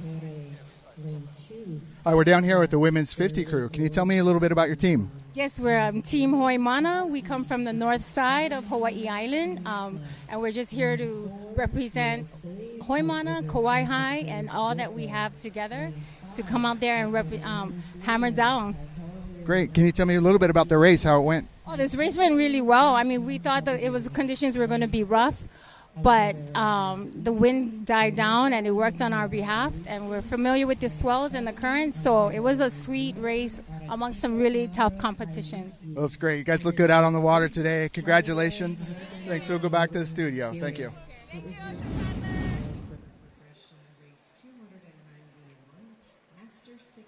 All right, we are back in the studio, and you can see we call this in Hawaiian kai mo hai. It's high tide over here, folks, in Hilo Bay, and it is swelling water onto the beach, and it seems at this time it begins to give a little bit of an advantage to the more inside lanes. All right, here we go. We're going to give a shout-out to our gang from Brother Pops. Brother Pops right here. Brother Pops, you can see that. This is day 2 in a row that we've had to get some of these to soothe the vocal cords, if you know what I mean. We're getting this from Your Next Fix, which is one of the great food vendors here on the beach in Hilo. And there's tons of food, clothing, paddles, arts and crafts, all kind of stuff that people can be picking up for the beach to enjoy the World Sprints. And here we go. We've got our first heat, 1 of 4, our Masters 60-man V6 1000. This is a 3-turn course here. In lane 1, Singapore Paddle Club. In lane 2, we've got Taki Timu Classics from New Zealand. Lane 3, we're going to have Port Hacking from Australia. Lane 4, the Killer Whales from Canada. Ooh, killers. Lane 5, we've got Kaiopua Canoe Club from Hawaii. Lane 6, we have Mana Pacifica, the Mana men from New Zealand, Aotearoa. And we have Rautere from New Zealand in lane number 7. 7 is off to a great start. Same with these gentlemen in 5. 3 is coming down the course real hot. That's Port Hacking. And don't count out 2, New Zealand. That's Taki Tamu Classics. Yes, they are. Classic paddlers. And in lane 1, Singapore Paddle Club. But, man, take a look at lanes 3 and 5 coming into the first of 3 turns. This is a 1,000-meter race.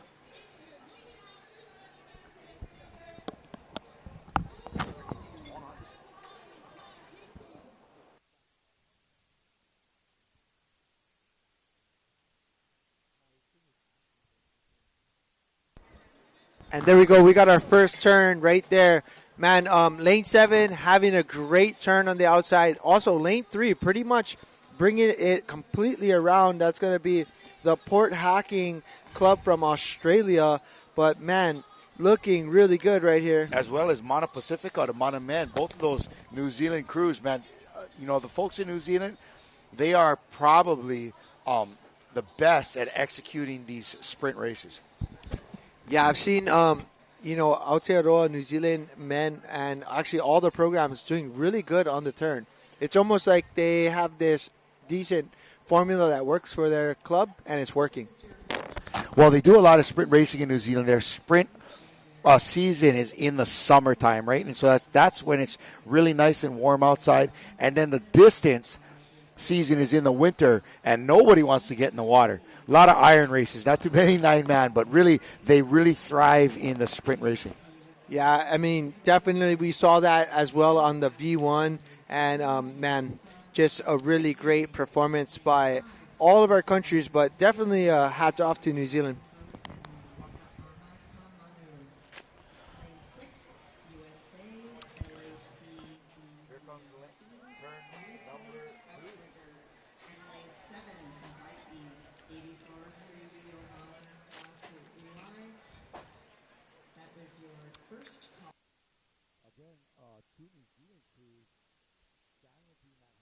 Again, the two New Zealand crews challenging that Hawaii crew in the middle. That was Kaioapua in red, just inside of the Mana Pacifica. Yeah, definitely right now, all of these crews in the top 4 having a great race. You can see currently on the outside is Rautere from Tahiti, as well as just inside of them is going to be Kaioapua in lane 5. And Port Hacking from Australia. Looks like they might have a slight lead on the field.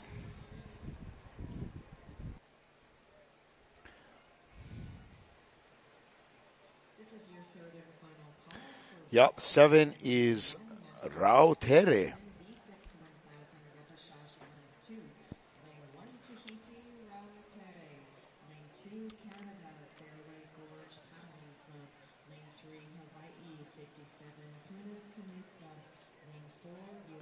That is New Zealand in lane 2, the Taki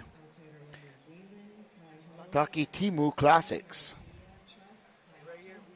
Right here we see our first crew, Rautere, coming into the turn, as well as Port Hacking from Australia. And not too far behind is our Kaioapua men from Hawaii. But right now, this top 3 is going to be hard to call as, man, we've got 250 meters left. Yeah, this last 250 is going to be an absolute battle in this 60-plus men's first of 4 heats. Just a burner right here. So this is it. Top 2 move on to a semifinal.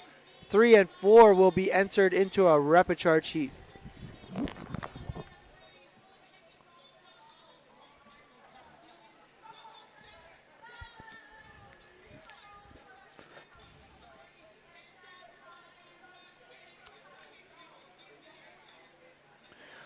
Nice shot there. You can see how these 3 crews are kind of all in the same area. And here comes that gang in lane 3 from Port Hacking. This is going to be a close finish here, but Rautere looks strong. I think they're going to go ahead and actually pull this off from the outside in lane 7. They might have had too much gas in the tank for anyone to catch them, but here we go. It might be lane 3. It might be lane 3. It might be, but no. Lane 7, I think, is going to pull that one off. We're going to go with Rautere on the outside in lane 7, winning that. And then right inside is going to be the Port Hacking crew taking second. In third is going to be Kaioapua Canoe Club. And, man, that was a really close race for your first Masters 60 men because remember now, your top 2 advance to a semis, and there's fourth place going to be going to the repechage. In lane 2 is Taki Timu Classics from Aotearoa, New Zealand. Man, wow. Rautere right there. Got the Shaka Cam from 3 and 5. What a great race for those gentlemen right there. Here's a replay of that last one of 4 heats. And man, was that good or what? We just had the Brada Pops here in the studio, man. That was much needed. Brada Pops is fire, bro. If you are on the beach and you have not had one, you better go get one because we might buy them all out. Head down to Your Next Fix. It's a truck down there, and they are selling the Brada Pops. They're going on. And here you go, coming across first. Wow, it is from Australia, Rautere, Port Hacking in 2, Kaioapua in 3, and Taki Right there by 0.3 seconds ahead is Rautere. But, man, Australia looking beastly. But here we go. That's your top 3. Moving on. And we are going to be moving to heat number 2, Masters 60 Men V6 1000.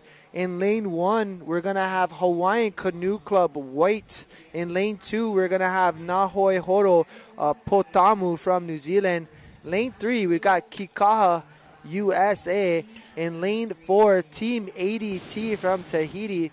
Lane number 5, we're going to have another Taki Timu.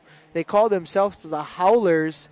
In lane number 6, we've got Canada's Maple Maniacs. In lane 7, we have Hawaiian Canoe Club Blue. So 2 Hawaiian canoe clubs in here. It's going to be a battle between their own clubs to see who's going to make it.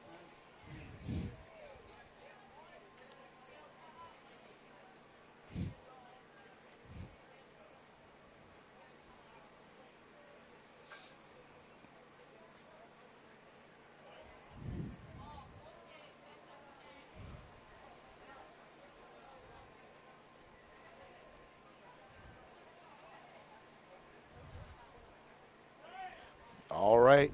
Looking for our next.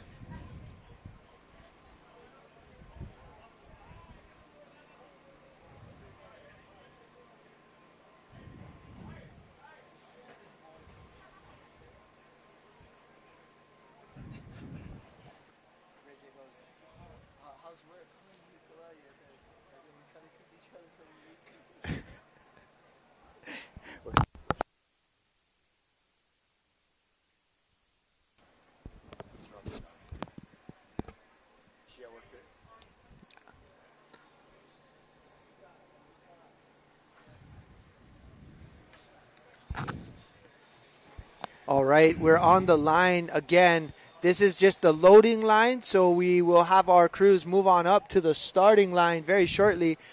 As you can see, these are much bigger staging flags than our starting flags. Great ways for our country crews to line up. And we don't want to creep up too fast because you do not want to pass that starting line. It's been quite the challenge for most of our clubs here as they run past that starting block. But a black flag up as we're talking about it. There we go. You know, how about that? We have two crews from Hawaiian Canoe Club here from the island of Maui.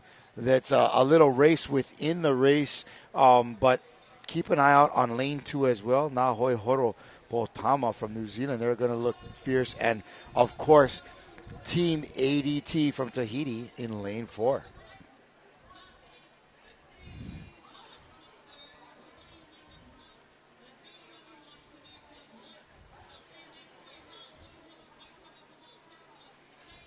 This is the Master 60 Min V6 100 meter, 1,000 meters, 3 turns. And it is... inside is moving. Race 2 of 4. Looks like inside lanes 1 and 2 having a great start here. Lane 1 is Hawaiian Canoe Club White. Lane 2 is going to be Nahoi Horo Potama. And also in the middle, looks like that's going to be Team ADT, a Tahitian team, making their first turn. So lanes 2, 4, 5, 6, 7. Basically, every single one of these crews right here are having a great race on the first 250. Man, it looks like lane 4 kind of overshot that turn. U.S. is coming in. We're hoping to avoid a collision out there on the water. That was a close one. Look at that. That was close. They squeaked by on that one. That was close, but man, I will say right now, it is a battle for the top spot as 4 other clubs came in and came out at the same time on these turns. 1 and 2 looking good. That's Hawaiian Canoe Club's White on the inside. Now Hoi Horo Potama in lane 2.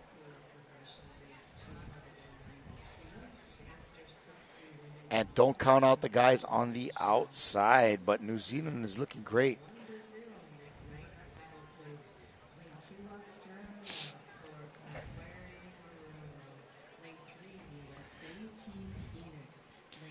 Hawaiian Canoe Club again on the inside there. That is a 60 man. Yeah, Yeah, here we go. And then also on the outside in lane number 6, having a great race as well, is going to be the Maple Maniacs from Canada. Man, I'm enjoying these club names right now. They just came up with some great team names. The Fluffy Slippers was pretty good. Yeah, let's go Potama. That's going to be your boys right there in lane number 2 from New Zealand Aotearoa with the first into the turn. Followed close behind is going to be lane number 1, as well as your middle crews here, which I believe was the Team ADT and number 5, New Zealand Taki Timu. Man, it is tight right there. Look at that.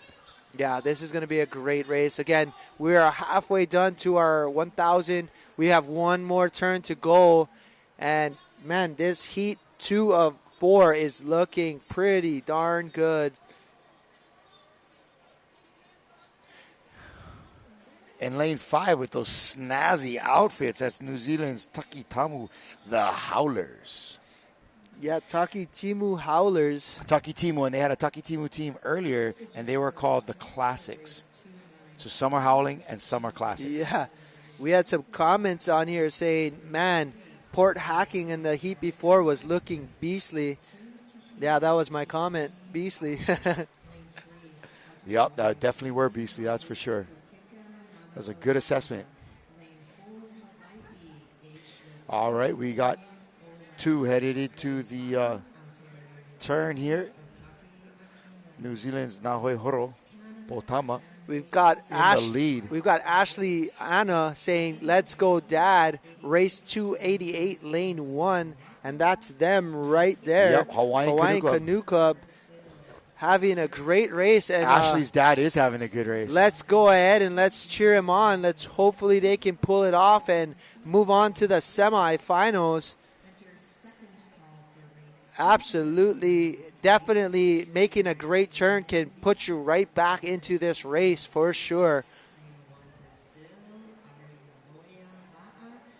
Heather McKay saying the same. Let's go, Dad. Man, that's so cool. Getting to watch your dad race and, man, have a great performance. Let's go. I just think it sets a good example for your kids that, hey, man, you can still be, lively and athletic and vibrant well into your 60s in a sport like paddling. For sure. So right here, this is definitely gonna matter as your top 4 will advance, but 1 and 2 going straight to a semi, and followed by 3 and 4 getting a chance in a future heat called a repecharge. But right there in lane 2 is going to be your crew from Potama, New Zealand Aotearoa. And wow, on the outside in lane 5. Taking it outside, lane 5 is going to be Taki Timu Howlers. They will be moving on to the semis, but Hawaii or Hawaiian Canoe Club as well as Hawaiian Canoe Club. So the 2 Hawaiian Canoe Clubs will end up in a repecharge. 3 and 4. So definitely they will have a chance to get into the semis, but they had a great race as well. So there you have it. Nice racing by all of these gentlemen. That was qualifier heat 2 of 4, heat number 288. Man, we are closing in on the 300 mark, bro. Here's a quick replay. Yeah, we're going to go ahead after this replay. We're going to just walk you through, but right there we saw lanes 2 and lane number 5 have a great race, but also the Hawaiian teams in lane 1 and 7, 1 in the inside and 1 on the outside, doing really well as they came away with the repecharge qualification. But, man, it was all about the New Zealanders. It is very much about the New Zealanders on this flatwater racing. Look at that in lane 2. Beautiful stuff. And coming out of this, we're going to head straight off to the beach. Our man, Eric, checking in with our paddlers. I'm here with the men's 60 crew, the Australian team. Notice that your team is all wearing these black bands on your arm. Can you tell me the story behind that? Yeah, we're from Port Hacking, Sydney, Australia. Our club coach, Tommy Crowley, unfortunately yesterday lost his 6-year battle with cancer. He had bowel, lung, and finally brain cancer. He had 33 rounds of chemotherapy, multiple rounds of radiation, experimental drugs, and in all that time he kept paddling, kept coaching, kept coming to training, kept inspiring. So we like to think he was with us all the way along there. He's been an inspiration not only to our club but to many, many paddlers in Australia, and we love him and we love his family back home. Well, congratulations. You guys represented really well today. I'm looking forward to seeing you in the finals. All right, thanks. Thanks. Back to the studio.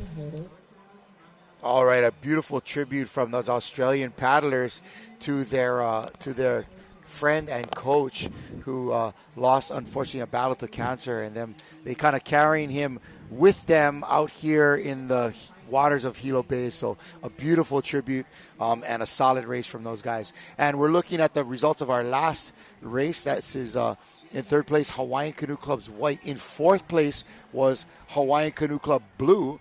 And they will both be going to a repechage. In second place, the Takitimu Howlers from New Zealand and Nahoi Horopotama in lane 1. Both of them straight to the semis. Yeah, this is going to be a exciting rest of the day. As like you said, Kalai, we have a red flag on the water. Crews can move on up to the starting line. We have another heat. This is going to be heat 3 of 4. All right, we're looking in lane 1. That's the Grizzly Bears from Canada. Durham District, Australia in lane 2. Canoa para Todos from Brazil in lane 3. Australia's Maluluba in lane 4. The U.S. I don't even know. Some kind of acronym. But the USA in lane 5.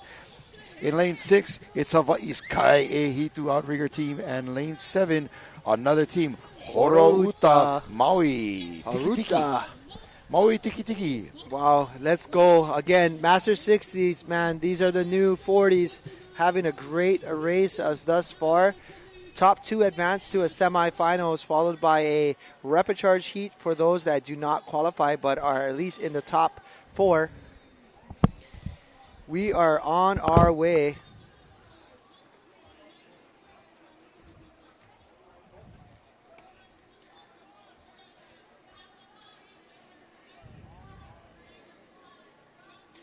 And right there in your view is lane 6. That's going to be Hawaii's Kai Hitu. Man, coming into the turn well ahead of everyone. Provided they get a good turn here, they will be able to hopefully gain some ground on the entire rest of the field. But, man, that was a beautiful execution as they are so far ahead of this entire pack just in the first 250 meters. But again, this is just the first 250, 750 meters to go. But wow, look at these guys right here, lane 6. And you can see just on the drone footage how much separation they created. Kai Hitu is putting on a show. In the first 250 meters, they have now put on about 30 meters ahead of the entire field. But we will see what it looks like in... I love that. The Kaihitu Silva Stallions. I just saw that on the bottom. Silva Stallions. Beautiful. You know that's a local one. Right on. Kaihitu Silva Stallions. They are racing out there in lane number 6 from Hawaii. Kaihitu Silva Stallions.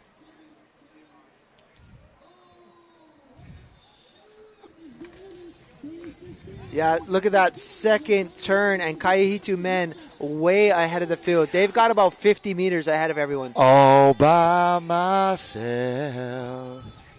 And they are on their last 500 meters, and boy. Is that Pat Vaughn in 5? I'm going to say that was Pat Vaughn as well as... Is that June Balanga in 2? I was going to say... And maybe that was none other than Bruce Ayao in 6. Probably steering. Those guys are stallions, but you can always tell which guy is June Balanga. He's always the darkest in the team, unless there's Jerry Best there. Yeah, that's definitely Jerry's pretty dark. That definitely looks like Pat. But that's Pat out there. Pat Vaughn. Maybe I don't know. Maybe not. But I think that's June in 2 for sure, and definitely. Bruce out in 6. Pat might not be 60 yet. Yeah, that's true. I don't think Pat is out there. I think Pat is just shy of that. Mm-hmm. But he's definitely in the. I saw him walking around. He's definitely racing in the 50s somewhere. Yeah. Pat is an incredible paddler. I love being around Pat. But that guy loves to paddle, man. That's all he do. Right here, paddle. 750 mark, last turn. All they got to do is make it around and set the pace coming home. And let's bring it home for the Hawaii team. Nice and smooth. Look at them go. No, they had a great start, a great race right now for them. And all they got to do is... Yes, Uncle June, let's go.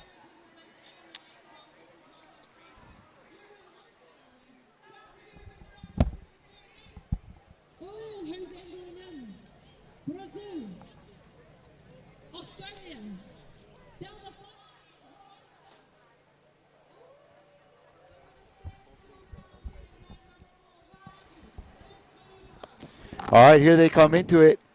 Another great set of competitive turns here. I mean, look at this gap. Beautiful paddling. Wow. These guys are putting some effort in the water. Dang. Somebody's making it to practice. Look at these guys go. All right, okay, Kalai, they have about a This is tight. They got a whole minute on the field right now. At least a good 30 seconds, bro. We're going to have to look at these times as they come off the line. They might break the clock. The time's going to be so different. All right, coming across there in lane 6, Da Silva Stallions from Kaihitu Canoe Club. Wow. That's a bunch of the same guys that have been putting together that Nakoa Kona team, the 50s, that have just been going out there and murdering and giving the young boys run for their money. Yeah, we got brother Chase Vonderheim tuning in. What's up, Chasey boy? Pehe oi, champ. Let's go. Hey, Chase, just shout out to you trying to find out if you were in that men's open crew or we were calling it wrong the whole time. It was either him or Trey. Yeah. There's the two light-skinned guys in that crew. Oh, man. They both great paddlers, but here we are rounding it off. Oh, my goodness. This is tight. I'm going to give it to 3 and 4. 3, 4, and 7. Oh, 3, 4, and 2. 3, 4, and 2. All right. In lane 3, that was Brazil's Canoa para Todos. In lane 3, Malulaba from Australia. And in lane 4, the Burrum District from Australia. Oh, Shaka Cam. Who do we got? Hey, was that the guy? Was that Mauika Jelson in 4? Maybe. That might have been. If you're going to recruit somebody from Kauai, that's a good choice. I don't think Maui's that old either, though. Yeah, I don't think so. Not that 60's old, folks. Nope. Don't get me wrong. It's still the new 40. It's the new 40. Shucks, look at the way those guys paddle. It looks like the new 40. Yes, Chase goes, it was me. It was me, Hammer. Wow, we knew it, bro. I called it. Good job, good. Right, we got him mixed up with Trey a couple days ago, the right? other day, yeah. Yeah, Trey was stroking and Chase was in 4, right? Yeah, but right on, Chase. Big shout out to you guys. Have a good race and see you up on a future race, my brother. That is a good guy right there, Chase Van Arden. Yeah. All right. 5:11, 50 seconds in front of second place, Canoa para Todos. And in lane 3, Maluluba, just behind Canoa para Todos. And so looks like Maluluba and Barham District are going to be headed to the repechage. All right, final Masters 60 heat right here, 4 of 4. Again, this is a 1,000-meter course, 3 turns. We are making our way to the 300 mark very shortly. In lane 1, we have Tahiti's Tamari'i Taravao. In lane 2, Hawaii's Lanikai Canoe Club.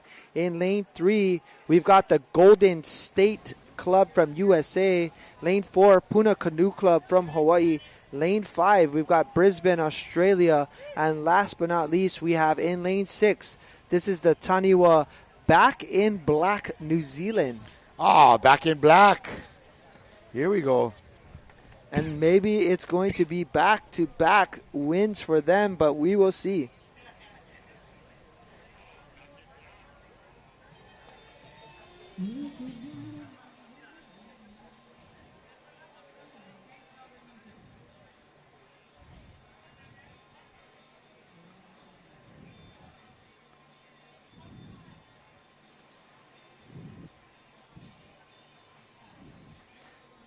She goes.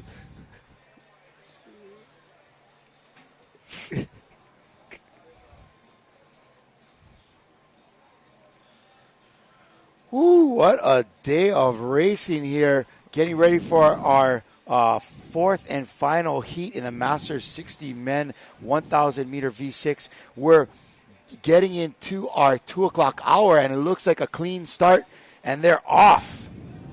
All right, so in lane 1, again, we have Tahiti's Tamari'i Taravao That's them there. right there in green. And lane 2, not too far outside, that looks like a 40. That's going to be Hawaii's Lanikai Canoe Club. Lane 3, we've got USA's Golden State. Lane 4, we've got Puna Canoe Club right there on your screen. Lane 5, having a great start, is the Brisbane Australia team. And last but not least, but on the outside, is going to be lane 6, Taniwa Back in Black, New Zealand Aotearoa paddlers. But here we go. It's all about this first set of turns and making sure you're in their right parameters. Oh, man, lane 4 looking great out there. That's Puna Canoe Club. And, man, they're going to make this turn, I think, first into the flag. Oh, my goodness, they are having a race. Very well done there. All they got to do is bring that front around. Oh, and we have Tahiti had just buried the flag. We don't like that. Oh, my gosh, folks. Not good to see. They actually might be able to back it up and actually get around. I'm not sure if it touched the water, but that definitely was unfortunate if it did.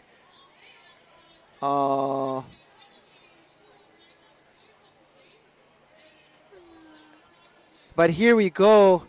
Unfortunately, it looks like Tahiti wasn't able to get that around, but it says, "Let's Go Dad," Richard Schuster and the Taniwa men by Helen Schuster. In lane 4, Puna Canoe Club's looking really good there. Again, this is our 60s, fourth of 4 qualifier heats here. And lane 2, Lanikai.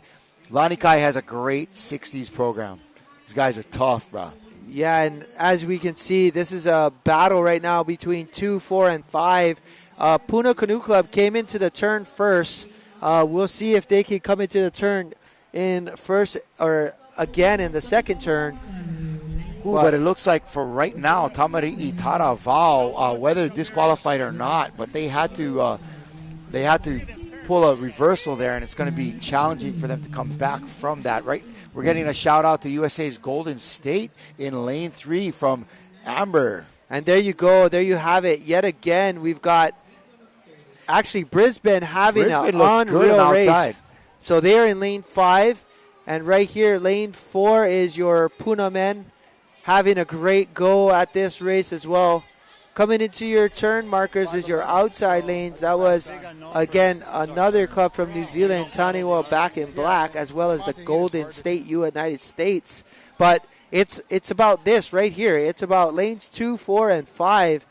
Looks like 4 got back in the blocks and in the saddle as they might be just slightly ahead of lane 5. Man, 2 and 4, Hawaii's Lanikai and Puna, respectively, having great races. Let's see if they can execute another solid turn at the flag and head on home for the W.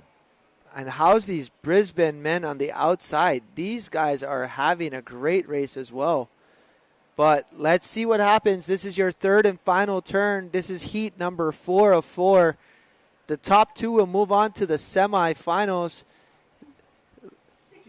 Placements 3 and 4 will move on to a repechage. Give them a chance. But Puna coming into the turn first. Oh, right behind them, that is Brisbane. Brisbane, yes. And there's their Lanikai man right in the screen right there.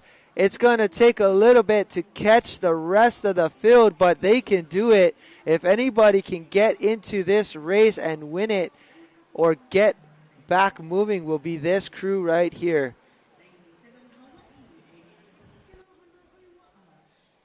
All right, Puna Canoe Club coming in for the end of the race in lane 4.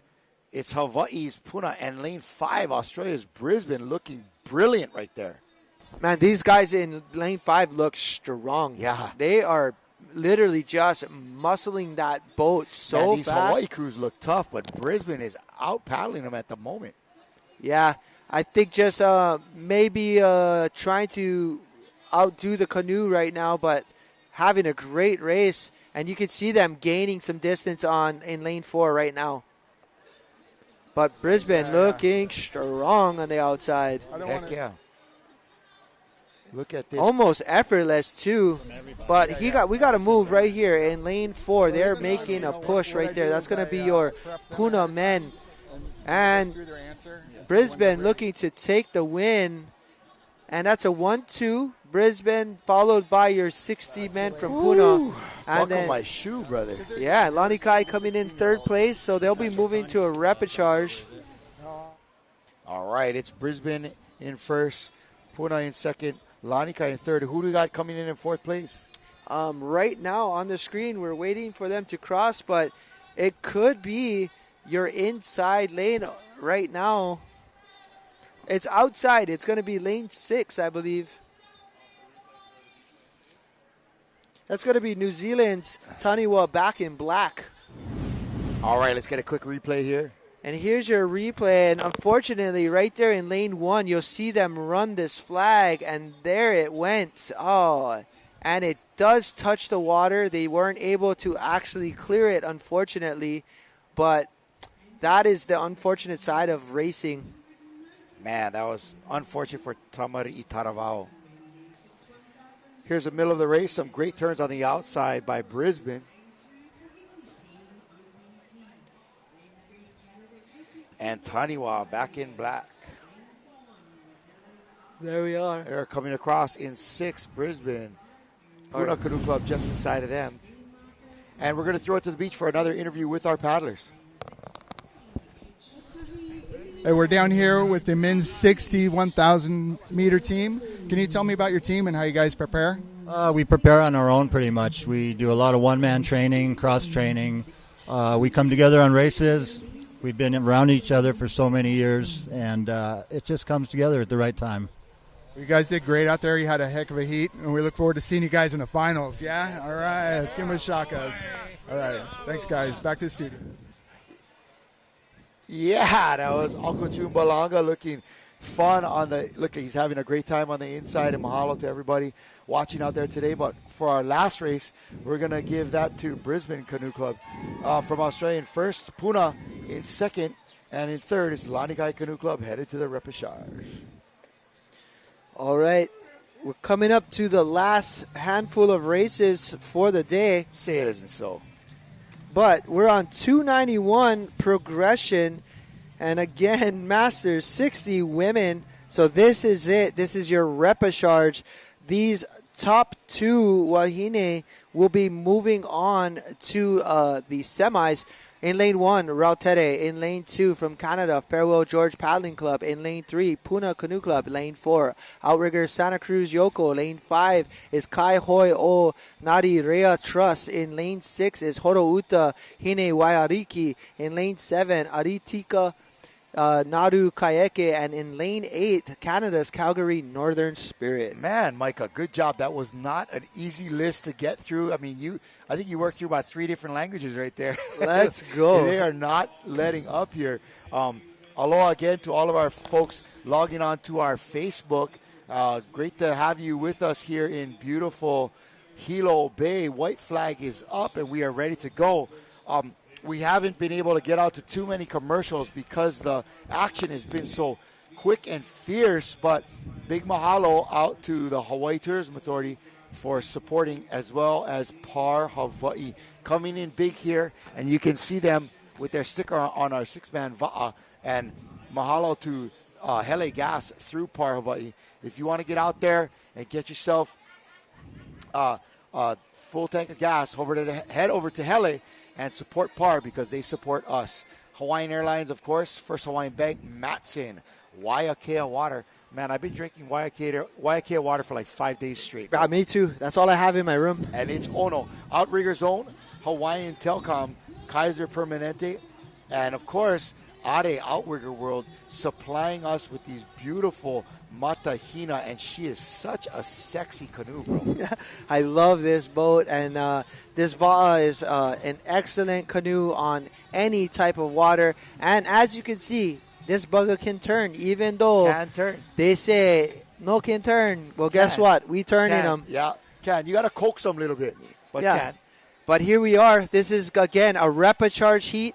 Your top two wahine will be moving on to the semifinals, a chance to qualify. But right there we see in lane 3, Puna Canoe Club. But who's it going to be? This is going to be a 3-turn race, 1,000 meters. A big shout out to all of our water safety crew on the course here, as you know, they've been on standby the whole entire time. For us, gang, we are coming up at the 2:30 mark. We've been in the booth since 8 o'clock. Man, it is a long day, but a fun day. Great to see all this racing here. Going into the turn there, looking good in lane 1. That's going to be Rautere. They actually had a really good race, but had some stiff competition. As right there in lane 5, you see coming out already. That's Kaihoi Onata Rehi Trust. Taeto Kerao. This is a crew out of New Zealand. Man, this is it. Top 2 advance. It's either now or never to get into the semifinals. But it's just the opportunity that you get for a second chance to make it. Lane 2 from Canada looking strong as well. This is that 60s women crew that had our top 3 finishers in the V1. Those ladies are no joke. Yeah, so here we go. Oh, gosh, here comes Rautere from Tahiti in black. Yeah, they're moving. You could see them just like gliding through the water effortlessly on the inside. But again, we do see in the middle of the course, we have Kaihoi, Nangi Rea Trust, Taitoki Rao, GNW.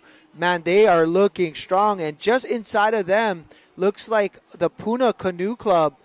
Races 292 and 293 is grandmother and granddaughter. Wow, that's going to be cool to see. So I guess on the next heat, we're going to see a grandma and then a granddaughter in the 19. After that, pretty cool. But right there in lane 1, smashing is going to be your one and only. Coming in for their next turn. That is straight out of Tahiti. Rautere. And actually, Puna Canoe Club coming in right behind them, less than a boat length. They got to get that back around and nose out front. Let's see if Puna can execute this turn, and it looks like they're doing it, Micah. Let's Coming go. out quickly. One more, ladies. One more turn. Get down there and make it happen.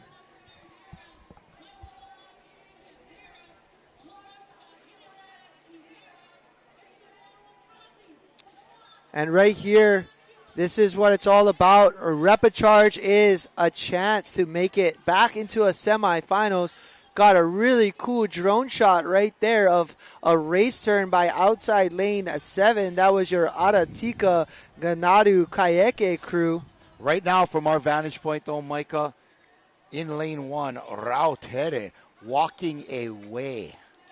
Yeah, these ladies on the inside in lane 1 definitely looking strong. Looks like Puna's making a move too, though, bro. Yeah, Puna's got a bunch of strong wahine. They have a really good program, and this past year they did extremely well. I think if Puna can execute a nice clean turn here, they'll be able to hold off the onslaught from lanes 5 and 6, the Maori ladies. But let's give it a look here. Yeah, and this is what it's going to take. You have one more turn. You do need to execute this turn. Otherwise, man, you are going to be out of the running. Look at how tight that is. Beautiful. These wahine right here from Tahiti looking great. Puna Canoe Club coming in, as well as lane 6, man. Lane 6 is your Horo Uta Hine Wairiki team looking good. And there you have it. All three of these crews, it's going to be a battle for second. That is for sure. Bruh, this next 250 is going to be nuts because it's do or die right now. Yep. Either they get into second place or they pack their bags and head on home. Yep, this is it. It's a gut wrencher. What is it going to be? Either stay and play or go home. This is the most important 250 of your trip right here, ladies. Let's see them put it together. And let's see if the hometown can stick to it. But Rautere is going to go ahead and just make it effortlessly because they are going to. What a nice job by that stroker. Beautiful stuff. They're going to zoom right by. But lane 5, man. Lane 5 has been really good. That's Kai Hoi, Nari Reia Trust, and Tai Tokirao GMW. But Puna putting up a fight in lane 3. You can see the head is down just straight, plowing away for the 250. We've got 100 meters to go. Rautere is going to walk away with this one by a good margin. It is do or die time, Micah. Do or die. Here we go. Who's it going to be for second? Is it Puna or is it going to be the ladies from Horo Uta or Kai Hoi Nari Rehia? Oh, Puna. It is going to be your club right out of Puna. Right here in Hilo is going to be your official or unofficial second place finishers there, moving on to the semis. And there we have it. Some respect in the canoe to one another. Just a great race from those Wahine right there in lane 1. That's going to be your Rautere girls. They actually are going to be moving on to a semifinal. Nice work, ladies. That was repechage 1 of 2. Coming up, our second one in the ladies 60s. Yeah, there's your replay. Rautere having an awesome, excellent day. Look at that turn. They've got that figured out. If other clubs are watching, I mean, some of these efforts on the turn might help you in the future if you're planning on trying to stick with some of these fast paddlers. And to think this was a repechage. And they look that good, man. Fast women in the other ones. Yep, repechage. We're going to get one more repechage coming in here for this V6 1,000 meter Master 60 women. And there's your finals again. Rautere coming in first, Puna in second. 15 seconds. Yep. Wow. And Horo Uta slightly behind in third place. Unfortunately, only the top 2 will be moving on.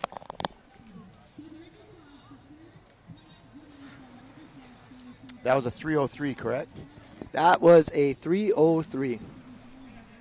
We're going to see how that time compares to what the other repechage is able to produce. And again, that was your women's Masters 60s. Yep, and then we're going to be coming out to our juniors, and that's why we have a grandma in one heat and a granddaughter in the next heat. Man, let's put it in perspective. Your Masters Wahine 70s had a 303, and that was your 70 women. So, man, either way, both are extremely fast. Yes, very fast. All right, here we go. Again, we are on event 292. This is going to be your repechage. It's going to be your Master 60 women to see who's moving on to the semi-finals. All right, here's our next women that are up in this repechage. McKnight Paddle Club in Brazil. Port Macquarie Maroro from Australia in lane 2. USA's Team Phoenix in lane 3. Hawaii's Pu'uvai in lane 4. In lane 5, Australia's Kuilina Va'a. New Zealand's Hauriki Wai Tere Gold in lane 6. Outrigger Santa Cruz representing the USA in lane 7. And rounding out the 8, it's Suncoast from Canada in lane 8.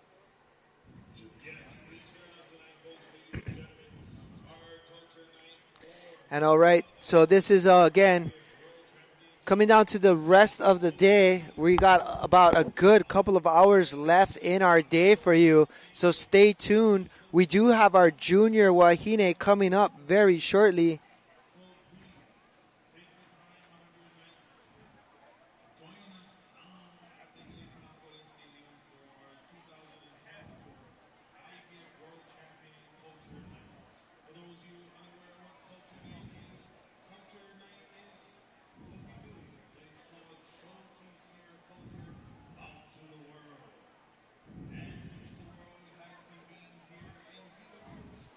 All right, and we are off. Great job, ladies, at the start.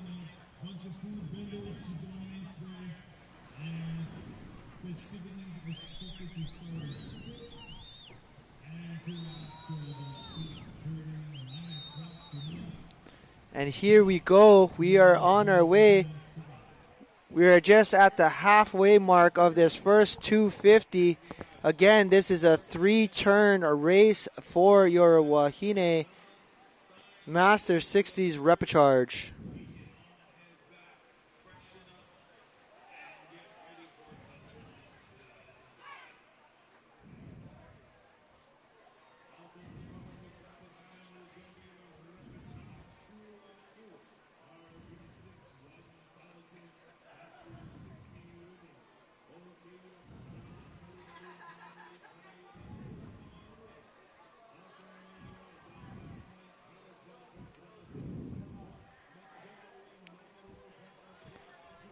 All right, here we go. The first set of turns coming up in your first 3-turn 1,000 meter repecharge 60 women's heat. We've got a bunch of shout outs here. Let's go Team Phoenix, go Peggy. And also we've got a go Pu'uvai from Kauai.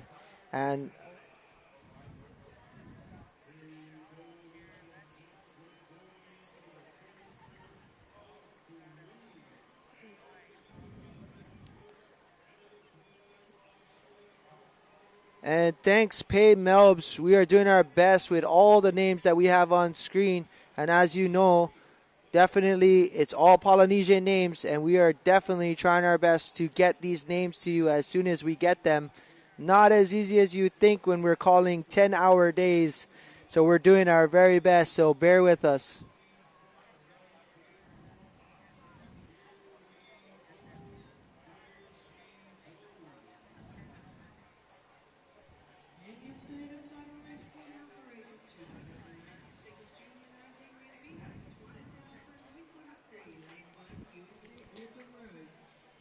All right, first turn done. We're about close to another 100 meters until our second turn, and we will have our final third turn coming up shortly.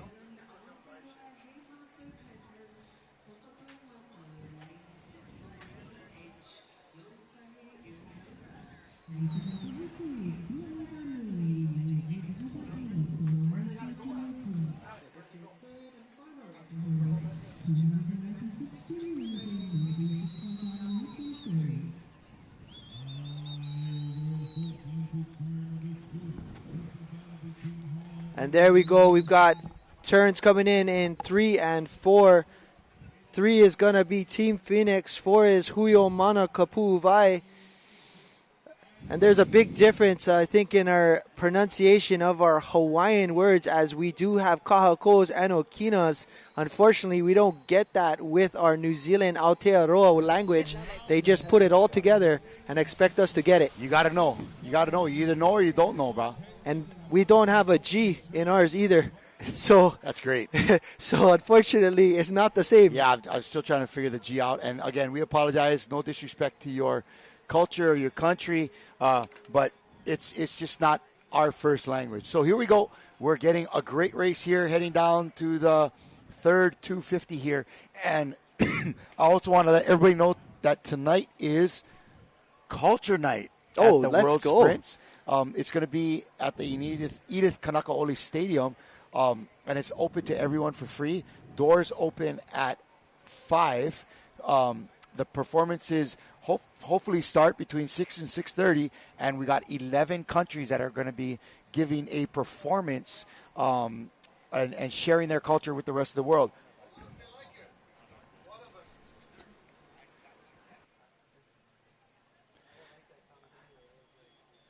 No. I'm going to take. He's talking about the one right there on the bottom. They said we're doing an awesome job, and these guys.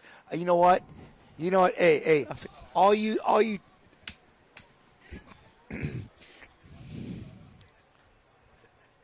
Unbelievable. No appreciation. Thank you, folks, for enjoying the broadcast and sending your comments. It really means a lot, and we really don't pay attention to what any of these technicians say in the booth. We don't listen to them at all. But hey, speaking of booths, we got our Ocean Paddler booth here in Hilo. If you want to pick up some cool Ocean Paddler swag, T-shirts, hats, men's gear, women's gear, come and stop by. We're offering a limited special hat right now, so come check it out. Man, this is it. This is what it's going to come down to. Looks like right now we've got in lane 4 trying to go ahead and make sure they qualify is Hui Omana Kapu'uvai. Also in lane 3, that's your team from the United States of America. That's Team Phoenix going and making a run for it. Wow, Phoenix looking good. And is it going to be Port Macquarie Maroro from Australia? Let's good racing go. Here. I don't know.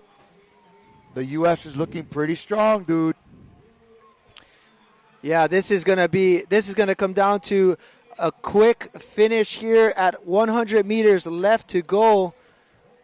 What's it going to be? I think right now Team Phoenix is going to pull this one off. Team Phoenix is going to go ahead and advance to a semi. Remember, folks, second place is critical right here.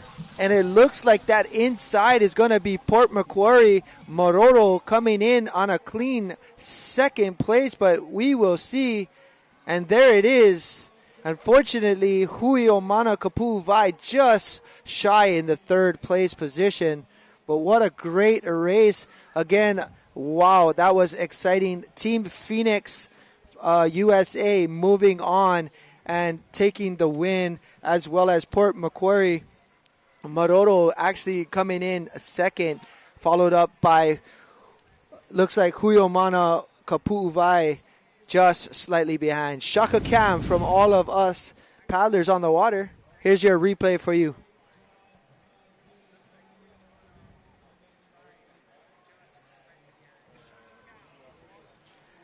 Out of the blocks quick here. That's our first turn. Yeah, they had a great turn. USA had a good turn, as well as the team from Hawaii coming out really strong. Just maybe on the other turns, maybe not getting quite enough on them, but great racing from these Wahine, as it was, again, a do-or-die moment for you to actually advance. That's right. Only the top 2 finishers getting ahead. And that, again, is going to be Lane 3, Port Macquarie Maroro, and Lane 1, Team Phoenix from the U.S.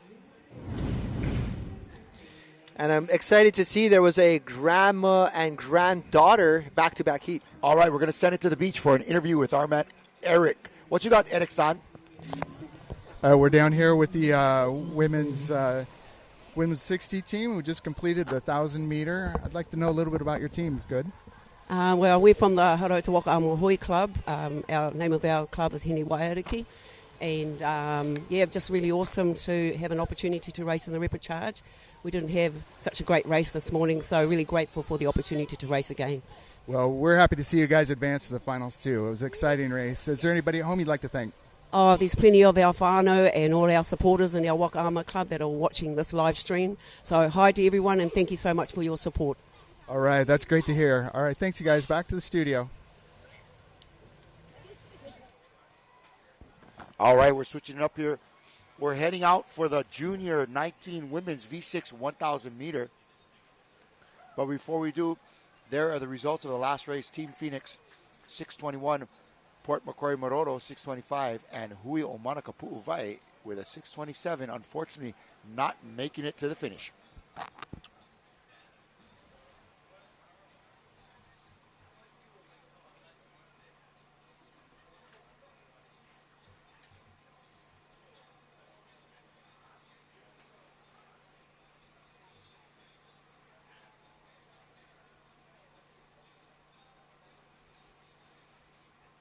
All right, here's our lineup for the Junior 19 and under women. That is Arari Boiva Va'a from Brazil in lane 2. Tahiti's Ihilani in lane 3. It's number 7, Keahiakahoi Canoe Club from Hawaii in lane 3. New Zealand's Horo Uta Manawahine in lane 5. Another New Zealand team, Waikato Dragon Boat and Vaka'ama. In lane 6, it's the U.S. Newport Outrigger. And in lane 7, Hawaii's Hui Omana Kapu'uvai.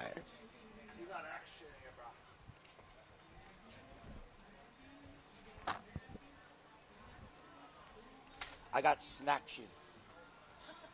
The progression chart. Do you have them? No. She wants to talk.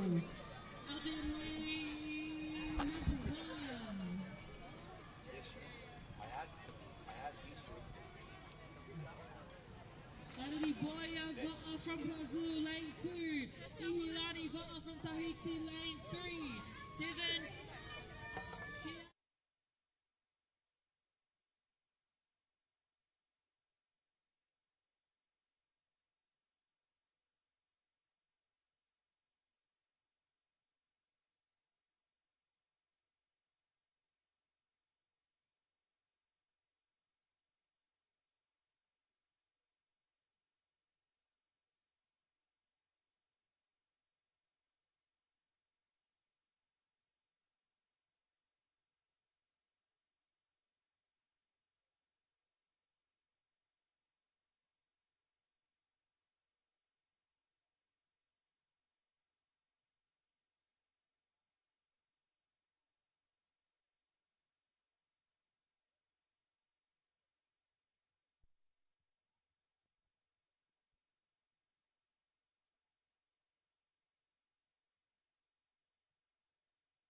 All right, this is again our V6 1,000 meter junior 19 women. One of our first qualifier heats here. This is race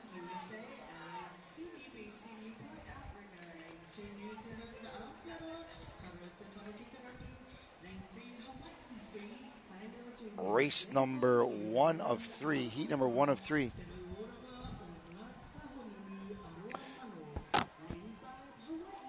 We got canoe number 4 there. That is Horo Uto Manawahine from New Zealand. Yeah, Kiahi Akohoi, let's go. Uncle Danny's logging in, watching you guys. Uncle Danny Smith checking it out. Let's go, Kiahi Akohoi. And in lane 7, that is Hawaii's Huio Manakapu'uvai.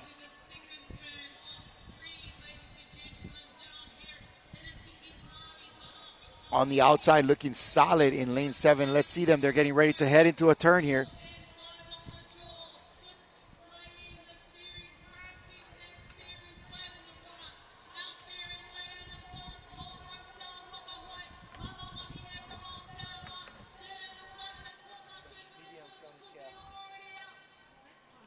From who? Oh, Kaiwa.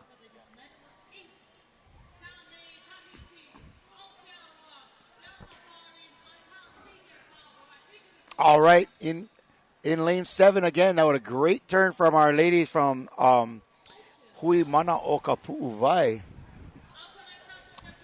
Coming straight from the heart, these ladies. That's what it means. The club with the mana from the power from the heart. Here they go.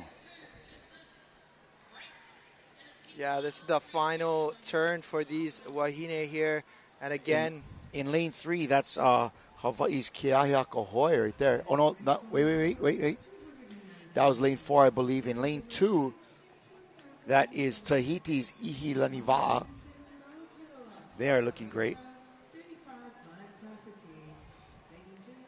I think I saw potentially Rani Tia in there.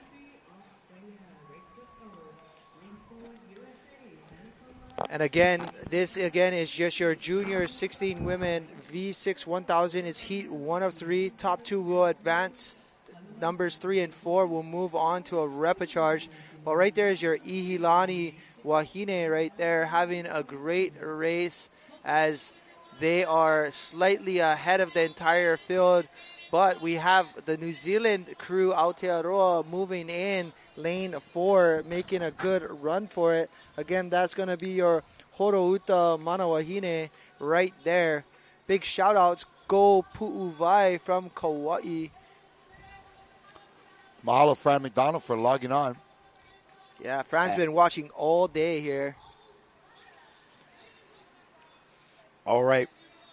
This is heat 1 of 3. I believe 1 and 2 qualify, and the rest go to a repechage. Let's check our list to make sure that we're getting out the right information. So this is heat 3 of 3. All right, first and second place get straight to the final, and we have a repechage after we're with 3 and 4, and the next 2 fastest.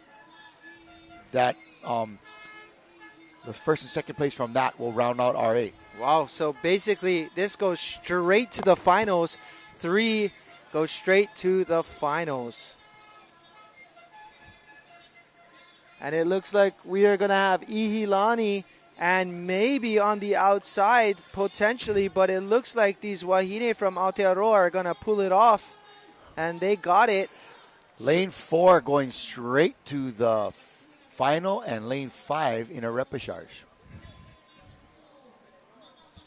And lane 7, repechage. So 4, 2, Hey, we haven't done a commercial in a while, Christian. Christian. We haven't done a commercial in a while. We haven't done a commercial in a while.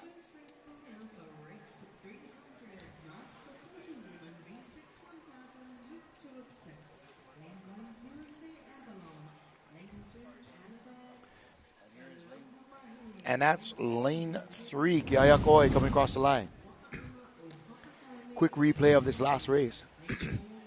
Keep your eyes on lane 2, Ihilani Va'a.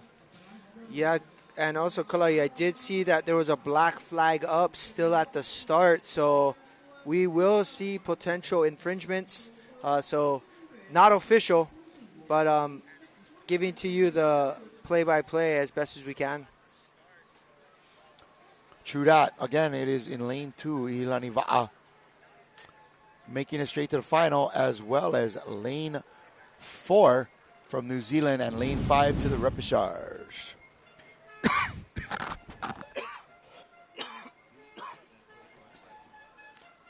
All right, Ilani Va'a in 1, Horuta in 2. Ilani Va'a in 1, Horo Uta in 2. Waikato in lane in 3rd place, and we're gonna head out right now to a commercial break. And mahalo, our sponsors. We'll be right back. The 2024 IVF World Sprint Championships from Hilo, Hawaii are brought to you by the Hawaii Tourism Authority, Are Outrigger World Canoes, Par Hawaii and Hele, Apo Rek Kusachi, Attorneys at Law, Hawaiian Airlines, Outrigger Zone, and made possible by the International Va'a Federation, the Hawaiian Canoe Racing Association, the County of Hawaii Island, and Ocean Paddler TV. Many paddlers have a hard time strength training consistently, even though we know that it's valuable. That's why I started Sherry Strength online classes 4 years ago, and they're still going strong. Learn more at sherrystrength.ca. If you're going to be hiking in a place where you're unsure if it's safe or legal to access, make sure you consult with a local guide that has a lot of experience. This island is an incredibly rugged, raw, and beautiful place. It's always important to be vigilant about safety of yourself and your loved ones. Bon, non, personnellement, hein, depuis le début, depuis que j'ai essayé la montagne, je me suis bien senti dessus. Hein, et puis, par rapport à ces différentes phases, hein, tu peux ramener n'importe quel coup, surtout aussi dans n'importe quel plan d'eau, on va dire, hein, adaptable, tout plan d'eau, dans le calme, dans la montée, dans le surf de côté, manière. Ben, pour moi, elle est simple, hein, et facile à ramener.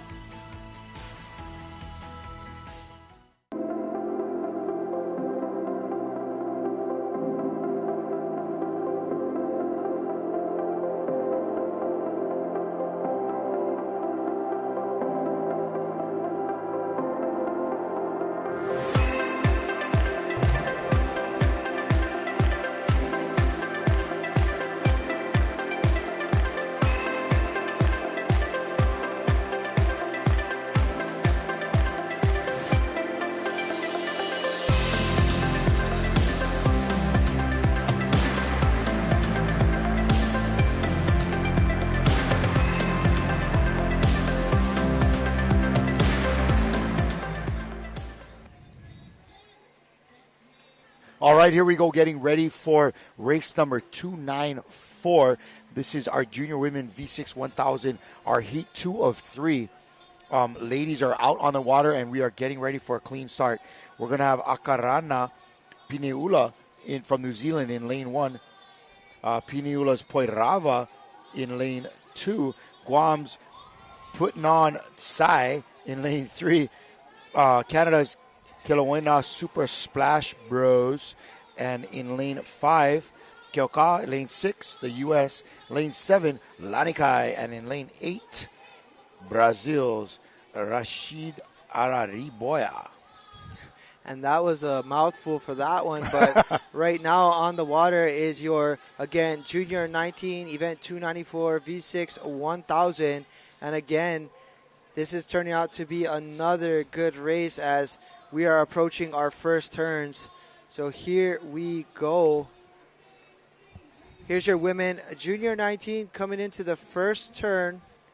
This is, again, heat number 2. And right there in lane 1 and lane 2 coming in hot. Lane 1, we have Akirana Pineula Havaiki. That's going to be your coming into the turn first. Lane 2 having a good turn as well. That's another Pineula Poirava New Zealand Aotearoa team. 3 coming in just a little late, but here we go. Lane 6 having a good race. That's ACM. It says, yeah, Poirava, go hard. Boot Hill in the house. Kite Moana. Oh, and lane 1, look at that. And it says, Crystal Lawrence, the race is on right now. You can watch it if you like.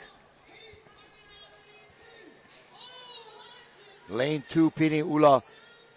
We got lane 1 and 2 Pineula teams. Is that correct? That's correct. One is Poirava. The other one is Akarana Havikinui. Sorry, Havaiki. Sorry. And again, there we go. In the middle, right here, we've got lane 5 and lane 6 and lane 7 all battling it out right here. Having a great race. Lane 5 is Hawaii's Keo Kaha, One Youth Development. They are doing really well, and the inside is lane 1, definitely putting on the pressure as lane 1 is entering the turn well ahead of everyone else. And there's lane 2 entering and coming in to their turn.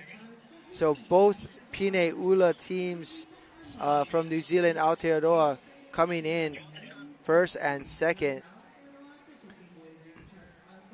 But top 2 will be advancing.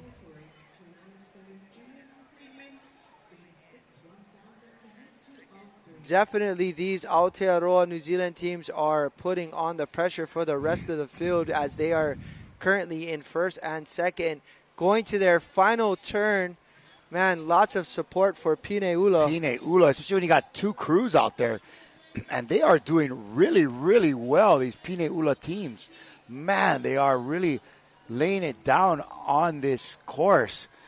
But Pineula 1 and Pineula 2 in lanes 1 and 2. Yeah, definitely having a good race here. As you can see them on screen.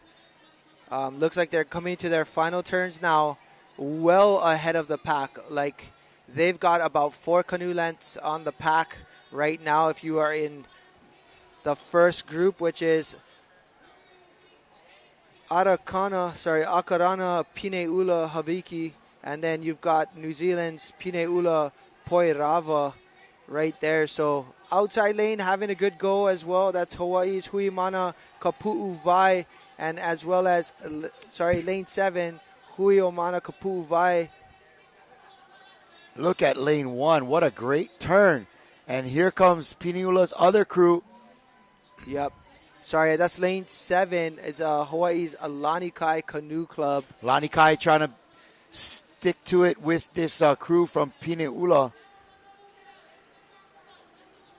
They're having a good race. They just need to go ahead and make sure they qualify. Buoys, yep. Yep, just stay within the parameters and they'll get this. But Pineula and Poirava having great support. Yeah, so I think that's the two crews that are out there. It's a Poirava crew and a Hawaiki crew. Clarified there by Kiri Moana. Mahalo for that. So kind of giving two names, but they're both Pine Ula crews. And these girls have come to play. Look at this. They are doing a great job on the inside two lanes. And outside, trying to give them some hard rubs. That's Lanikai Canoe Club in lane 7. Yeah, this is going to come down to, again, just trying to finish up this by, look at lane 7, trying to put on the gas on the outside. Lanikai Canoe Club doing really, really well here in this race. Looking strong, but lane 1 running away. That's going to be Akarana Pineula Hawaiki. And there's also lane 5, another Hawaii crew. That's Kilkaha, One Youth Development. But our finishers, again, 1 and 2 is going to be both from New Zealand. And outside, lane 7, almost coming away with that, as well as right there on screen is lane 4. That's Canada's KPC Super Splash Brothers. What a cool name to have, but there you have it. Again, both New Zealand crews separating the field, but having a great race nonetheless. On the water, we're going to have another heat number 3 of 3. We are just getting ready to find our updates, and there it is. Akarana Pineula Hawaiki, again taking first, and then another Pineula crew from Poirava, New Zealand, Aotearoa. Finally rounding it off is Lanikai Canoe Club for the 3rd spot. Nice work, ladies. And 3 and 4 are going to be going to the repechage sheet. Yeah, definitely. I mean, wow, just incredible racing by New Zealand, Aotearoa. Coming up is one more heat. Yep, 295, they're on the water. They will be staging up and getting ready to go. And then it's the Junior 19 men.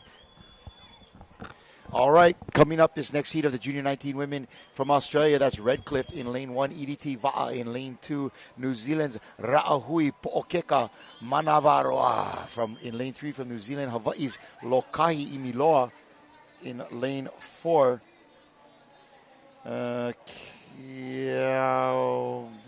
Yep.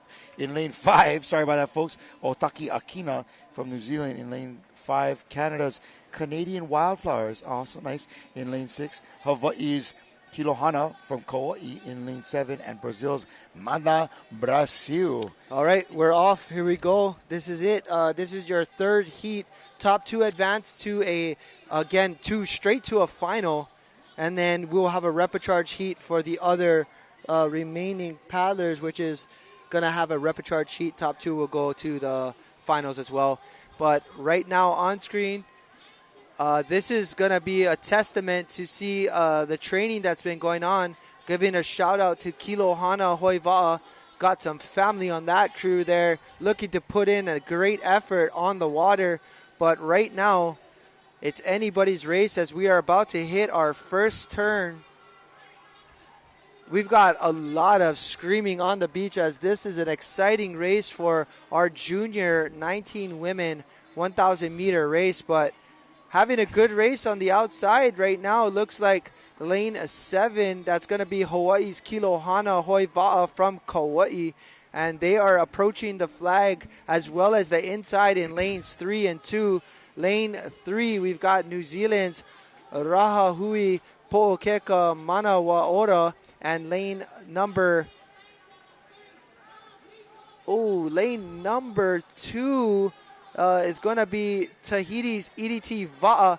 But right now we see Kilohana women putting on the pressure as they came out of the turn. Looks like first. But again, we won't be able to see that until we get to the second turn. Because right now, these girls in lane 3, that's New Zealand's Manawaora, having a great race as well from the inside. Lane 2, EDT Va'a is making a run for it as they're putting on the pressure to try to get back up into the top. Kapai Aotearoa, you're smashing it out and making us proud. Yeah. Definitely. New Zealand Aotearoa has been definitely Look at this a crew fight. in lane 7 from Kilo Hana. Yeah, we've got Kaya Makua right there in lane 1, as well as all of those wahine that have been putting it on. Man, these girls train extremely hard, but trying to make a move and keep it out there. And so they have a decent advantage. Kilo Hana women trying to show what they've got, but right now, lane 3 trying to chase them down. That's going to be New Zealand's Raha Hui Po'okeka Mana Waora right there. But as you see, as well as the EDT junior women from Tahiti trying to make up ground. Kilo Hana bringing it around and trying to stay within the parameters there. Looking good. Last turn. We've got another 250 meters till our next turn here. Junior 19 women, heat 3 of 3. And man, here we go. Looks like EDT making a move right now on the inside as New Zealand was just trying to get the boat moving yet again. So, oh man, this is going to be interesting. Let's go, Rahui Pokeka.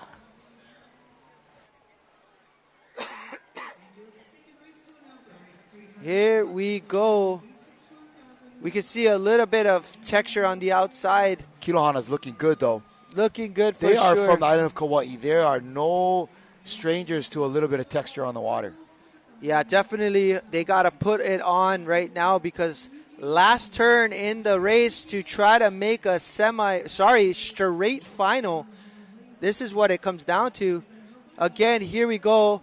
They're setting up for their third and final turns. Let's go, ladies. This is probably more or less at least half of the same crew that was racing in the elites, right? I think the elites can have 3 that bump down to the... Yeah, that's correct. You're allowed to have 3 wahine if they were in the elites to play and have a race with the regular club. But right here we see EDT battling the New Zealand team, and they actually made up ground because they were slightly behind on the second turn. So Kilo Hana having a great run. But here comes lane 2 and 3 battling it out for second place and a straight shot into the final. We've got a go Lokahi right there. Lokahi women in lane 4 definitely trying to get into that repechage spot right now. But right here, EDT, man, look at these wahine. They just put on like a whole nother gear just now. And they're trying to chase down these Kilo Hana girls. But I'm going to go and tell you, bro. Kilo Hana ain't going to be caught at this point. I believe they're going to take a run for this because they are smashing the field. This is the same beautiful technique and hard work these ladies have put in that got them to such a great finish in the state race a couple weeks ago. Man, every one of these wahine just putting it down on the water. Kilo Hana looking strong. This is going to take them right to the finals. They just smashed this course. Let's go, Kilo Hana Hawaii women. Nice work, Kilo Hana. Man, they've got easily 3 boat lengths ahead of anyone in this race right now. Yep, and here comes EDT Va'a in second place. Both of those crews going straight to the final. And right behind them, going repechage, is going to be that wahines in lane 3 from Aotearoa. That's Ra'ahui Po'okeka Mana Waora right there. Yes, Shaka Cam. Well done. Shaka Cam, ladies. Kauaians in the house. Great race by those ladies. All right. Man, that was intense. All right, we're going to go ahead and take it to the beach. Eric, with the interview.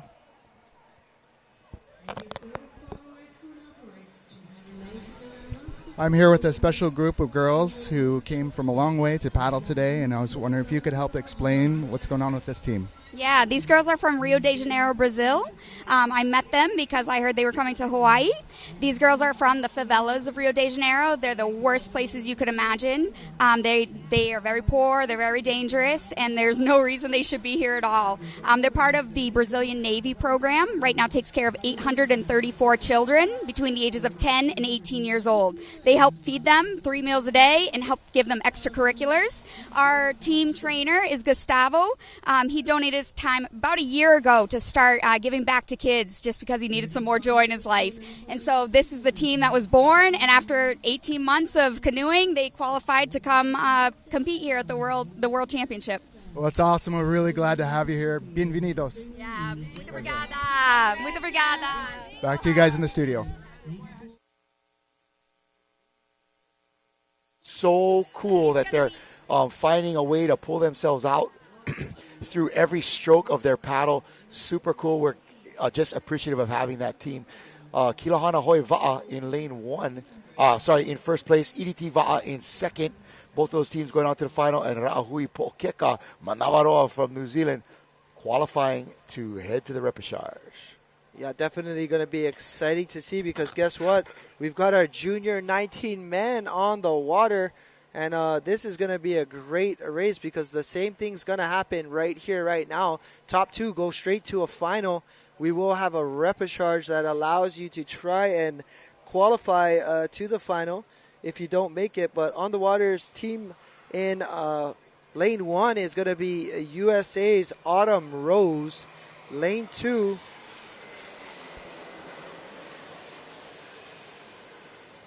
And in lane 2, we're going to have Team OPT from Tahiti. Lane 3, Canada's KPC Northern Pioneers.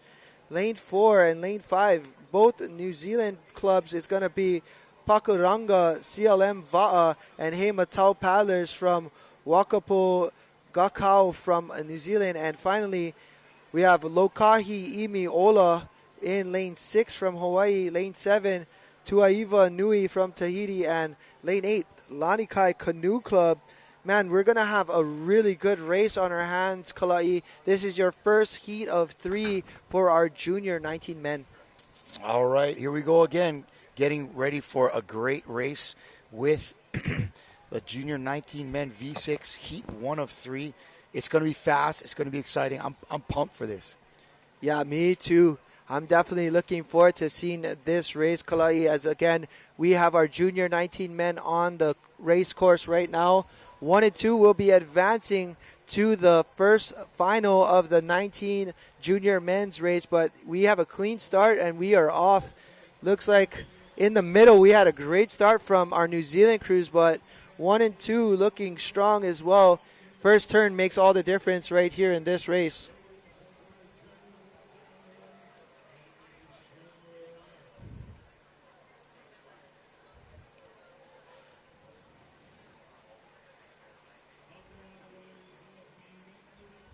All right, folks, this is a junior 19 men V6 1,000 meter.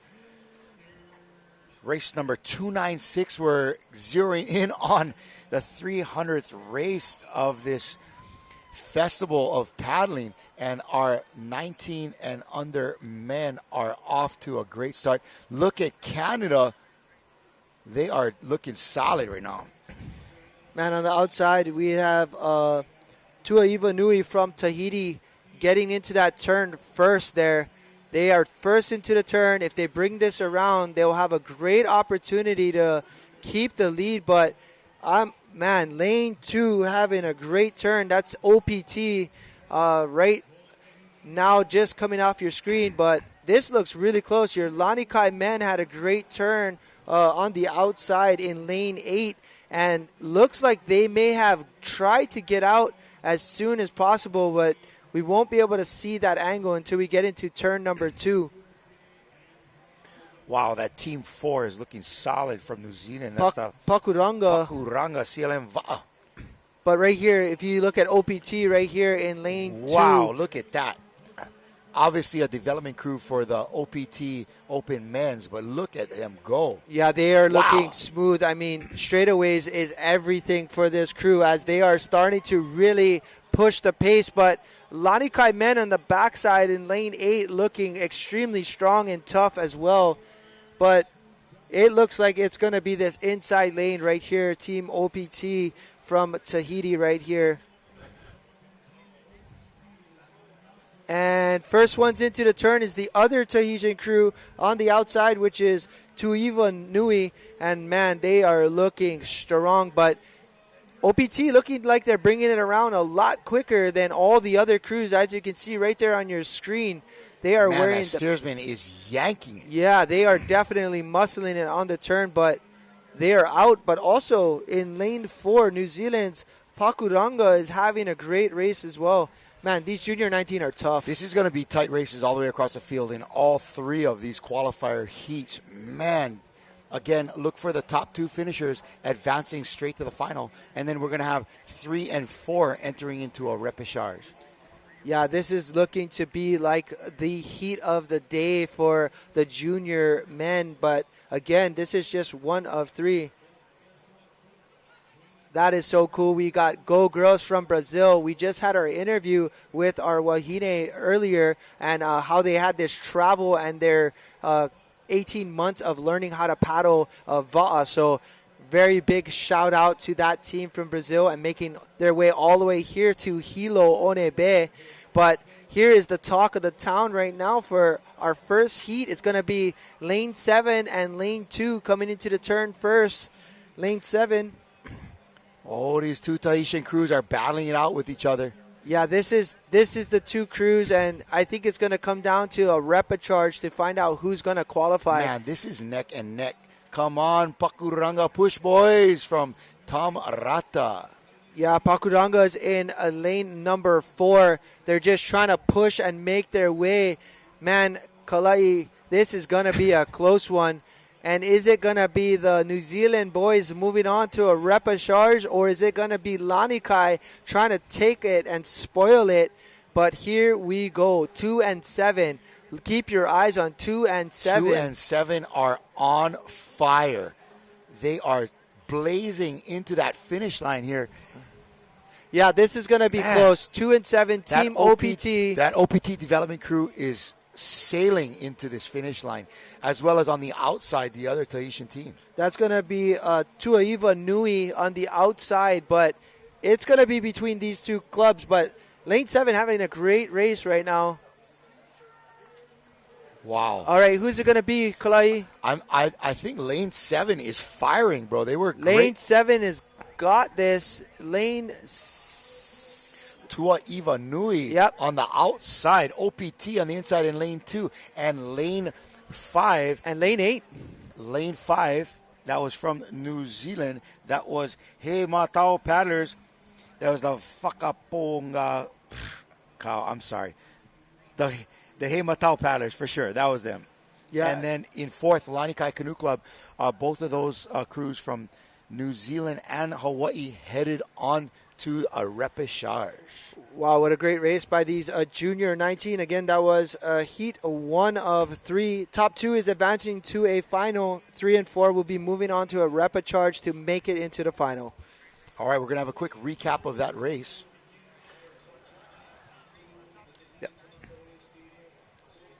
All right, Micah's going to take a quick respite, as they say, here, and we're going to have Mayor Roth is back to share some time with us. I'm Kala'i Miller. This is Micah Kalama, and we're going to bring you continued live coverage right from here on the beach at Hilo Bay for the 2024 IVF World Sprints. And there you have some of our paddlers getting ready to go. Mahalo, Micah. We'll see you back in a few minutes.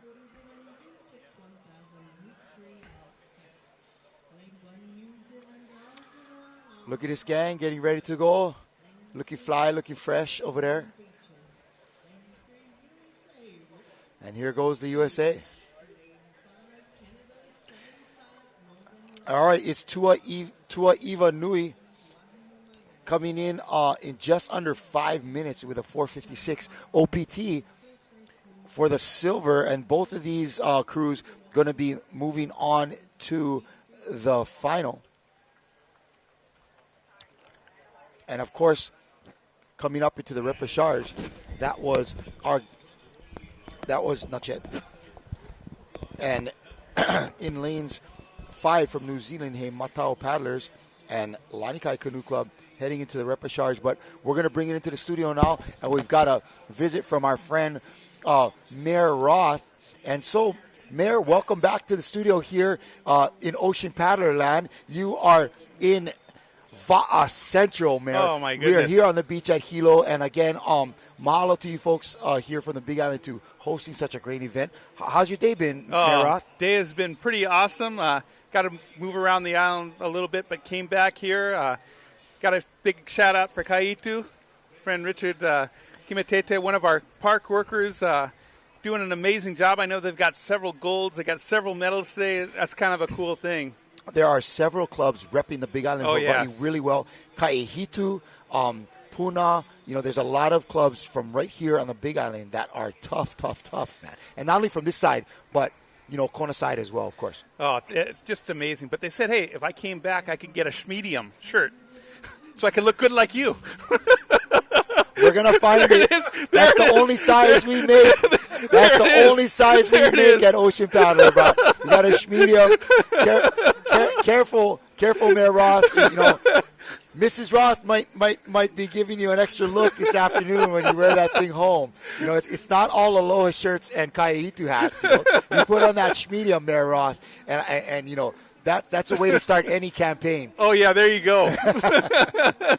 The Schmedium Ocean Paddler shirt. So that Schmedium was coined by none other than Lauren Spalding, who is, without a doubt, one of, if not the best female paddlers in the world, but certainly out of Hawaii. She is an absolute tiger and a legend in the sport. And we had her on a broadcast, and she was saying that my shirt was looking a little tight. But, Mayor Roth, I'm just one of those guys that's always smuggling raisins.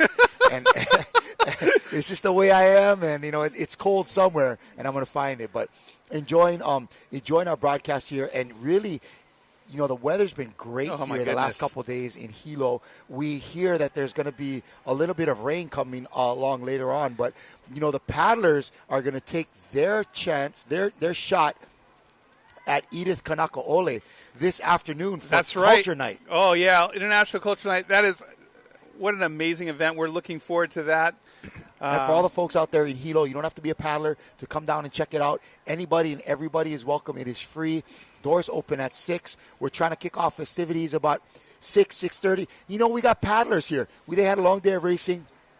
Mayor Roth, at a certain point, we're on Hawaiian time. Oh, there you go. Know what I mean? We're just on paddle time, and we're going to get 11 of the almost 30 countries that are represented here are going to be sharing their culture with us. We're giving them like 7 to 10 minutes to do a little thing about what their culture is, and they're sharing, and it's pretty cool. But right now, talk about sharing and talk about Big Island paddlers. This is heat number 2 of 3, our junior men's V6 1,000 meter, and you nailed it. You wore the right hat at the right time, my man, because in lane 1 is Hawaii's Kai Ehitu outrigger. This is the future of the sport down there in lane 1, representing in lane 2, that's Otaki Raukawa from New Zealand. Australia's Redcliffe in lane 3, Hawaii's Keokaha. Another great club. Glove from right here on the Big Island. But look for lane 5 and 6 to be tough. That's Iriti Va'a and Fa'anui. It's the USA Lightning team in lane 7 and New Zealand's Te Toki Voyaging Trust in lane 8. And look at that. Look how tight it all is. Oh, yeah. The level of competition here, Mayor Roth, is off the charts. This is definitely a world champion level event. That is the amazing things that we have the best of the best here, and some of the best of the best are from here. Yes. How is Obviously, that? Yep. Oh, it's cool. And I really love the fact that these are Hawaii kids doing a Hawaiian sport in Hawaiian waters. And that is so great, that all of these kids, we're lucky to have a very multicultural background in Hawaii, and it's so cool to see all these kids just getting out here and enjoying a Hawaiian sport in Hawaiian waters. Yep, Look at them go, man. They are moving, and it looks like Kaihitu's doing pretty well in this. Kaihitu's always doing well. They got Ari'i Yordarian in the steersman's chair, and he's that's also Kainalu Balanga, June Balanga from Hulakai. That's his son in seat 3 there. So Big Island repping hard in this race. Man, you have great timing, Mayor Roth. you know how and when to show up with the right hat. And sometimes that's all it takes in life. 80% is showing up at the right time. Show up at the right time with the right hat on, and you can make it happen. All right, guys, let's get this turn. Look at Kaihitu sliding into that turn. Nice give from Yodarian.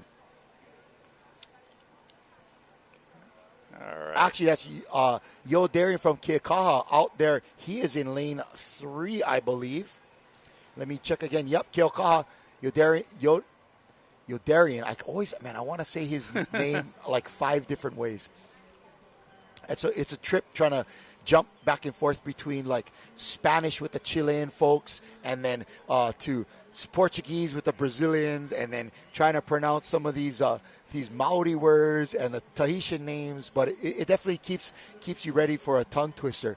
But these Hawaii crews representing well. But look, in lane 5, that is EDT Va'a from Tahiti, and those kids are a development team for some of the best paddling teams in the world right there. Look at them go. Wow.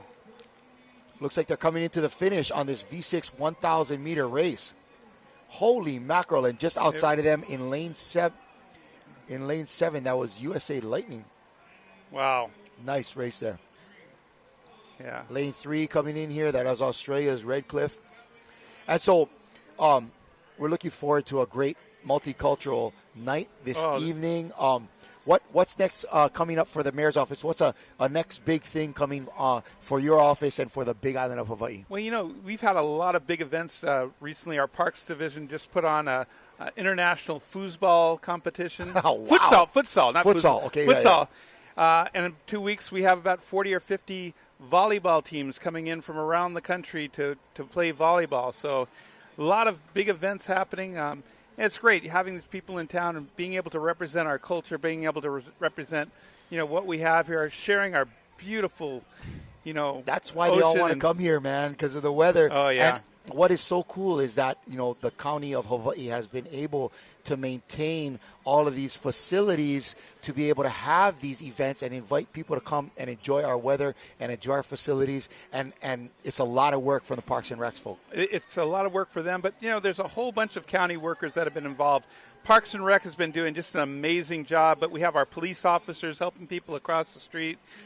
Public Works. We had a whole bunch of different groups from the county. And I am so proud to be able to work with these people and see what they're doing. And then we have, everybody else that's been here and putting this on. I think what's cool is that the county and the town of Hilo really seem to support that and want to have these international events because they're real kind of positive. It's nothing pilau or that's detracting from what's going on over here. It's all, youth sports and canoe paddling and of course every year with the Merry Monarch here in Hilo. And so really Hilo continues to show itself as an incredible venue. I ran into so many paddlers that weren't even stepping out onto the course till day 4, day 5, and they were just loving having 3 or 4 days to just explore the island.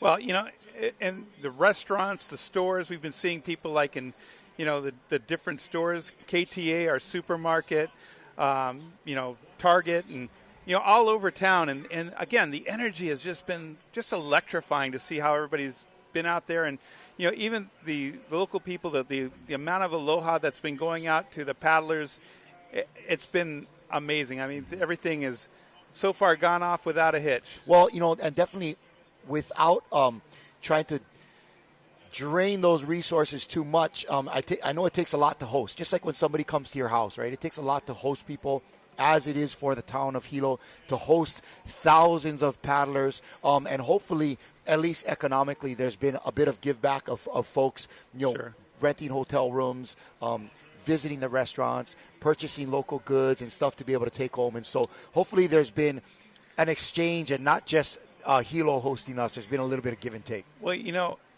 tonight we have International Night. And, part of this has been being able to share the culture of Hawaii and then having the cultures of all these different places here has been amazing. So there's been a lot of give and take, not just financially. People think about this as a financial.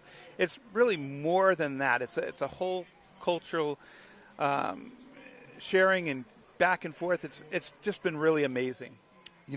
I hope, Mayor Roth, that I'm going to be up here in my wheelchair in another 20 years to host the next IVF World Sprints from Hilo. It's been 20 since we had it the last time, and I was here for that one. As a paddler, it was great fun. But again, big mahalo out to you and everybody in the city and county and everybody in the town of Hilo for hosting us. And man, it has been a gorgeous, backdrop for this world-class paddling racing. Anybody that you want to say hi to or mahalo out there in Facebook land here on our feed? Well, I want to just mahalo everybody from the Hawaii Island who's come out there and helped, everybody who's come to visit us. Our county workers have done such an amazing job, and got to give one more big shout out to Kaihitu and Richard Kimetete, who's been just amazing with his team, and Keoka'a Canoe Club. All of our clubs here have really represented Hawaii Island well. Well, there's never enough shout-outs for Kaihitu with the way they've been doing, not only in their men's programs, but the ladies' programs as well. Kaihitu has been on fire, and the Big Island paddling community as well has been. The Puna men have been crushing it. Oh, yeah. Keoka'a's been doing a great job. All of these crews from the Big Island of Hawaii have really been representing you folks well. And, Mayor Roth, thank you for representing the county of Hawaii, the Moku o Keawe representing us well. And you know what? I feel good in this medium. Good luck with that medium, man. I tell you, it might change your life, bro. All right. Mayor Roth, thank you again. Thank you. Take care. Have a great afternoon. Mahalo for coming in. Aloha. All right, we're back out into the racing here. And we're into race number 298. This is Junior 19 men, V6 1,000 meter. That is USA's Newport Outrigger in lane 1. New Zealand's Horouta Tamakite Rangi in lane 2. Hawaii's Kailua Juniors in lane 3. New Zealand's Te Rao Oranga o Ngati Kahungunu in lane 4. Hawaii's Hui o Manaupu'uvai in lane 5. Brazil Multi-Clubs in lane 6, and Tahiti's Rairoa Va'a rounding it out in lane 7. This is our third of 3 Junior 19 men heats. Thank you, Mayor Roth, for stopping by to visit. But, Micah, we are back out on the course. What's going on, man? We are back. We are on the third heat of the Junior 19 men. And, man, that last race was intense, as we definitely are going to go ahead and see how this one will pan out because, again, top 2 go straight to the final. Top 2 straight to the final. That is true. And lane 7 on the outside, that is Tahiti's Rairoa Va'a. And all the way on the inside, is that Kai Ehitu in lane 2? I believe we're going to see the juniors right now in this race is going to be Horouta Tamakitirangi in lane 2 in New Zealand. But right here, as we can see, negotiating this turn is lane 7, Tahiti's Rairoa Va'a. And it looks like they are actually going to be leading the way, as right now they're just negotiating their turn coming back out. Again, it's a 250 meter. It is all or nothing to go ahead and make it straight to the finals.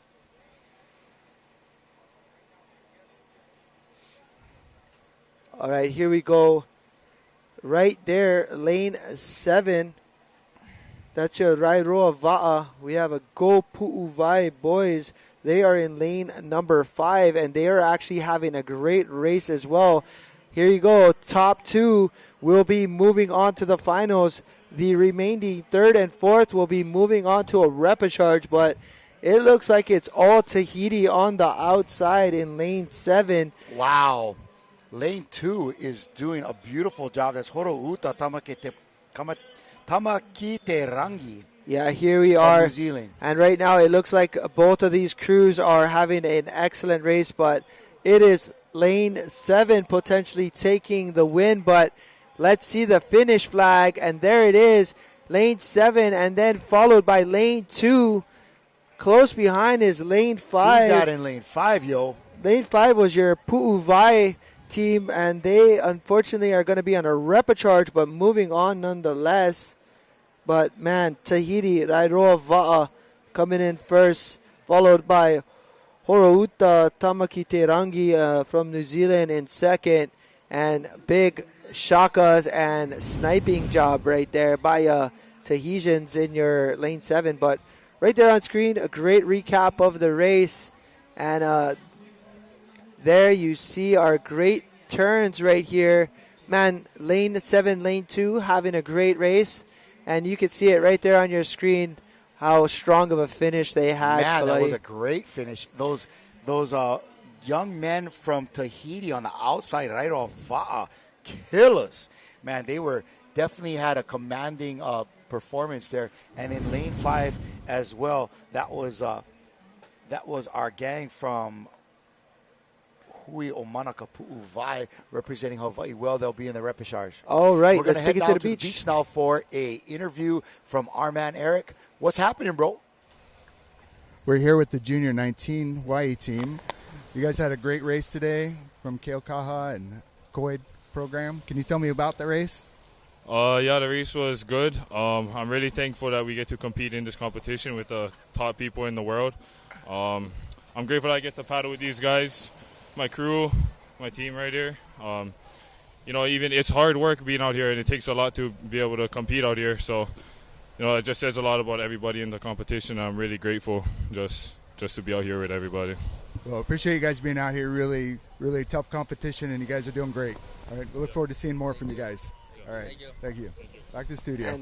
And there we go. That was your Keaukaha boys. And a big shout out to those boys right there, because all of these matahinas that you see on the beach, on day 1 before the event, they moved and helped every single one of those canoes that you see on the beach. That's going to be your Keaukaha Youth Development Program. Mahalo, fellas. But those boys, man, were a huge help as we had to get all these boats to the beach. So big shout out to them and big mahalos to those guys. And that was in third here, Hui o Manaka Pu'uvai, making it to the repechage. But going straight to the finals, it's Rairoa Va'a from Tahiti and Horouta Tamakite Rangi from New Zealand taking out those top 2. And how was that silly face from Aliyo Darian?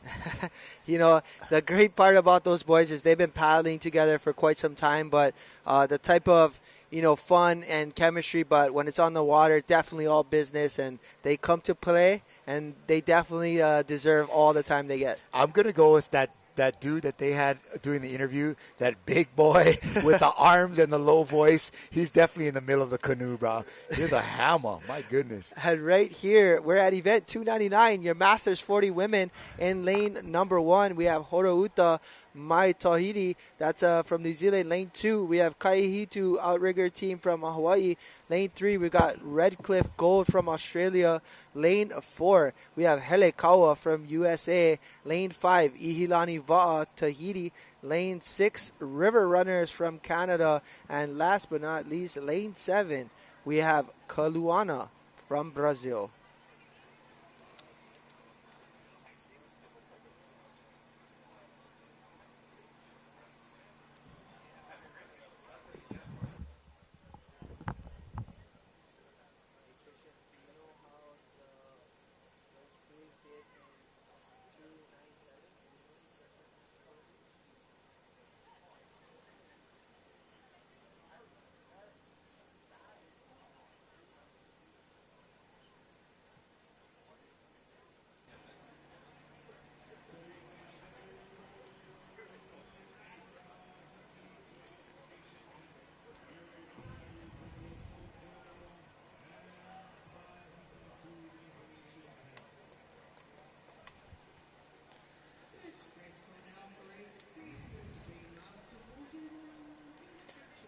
And ladies and gentlemen, stick around because we have now 5 more events to go.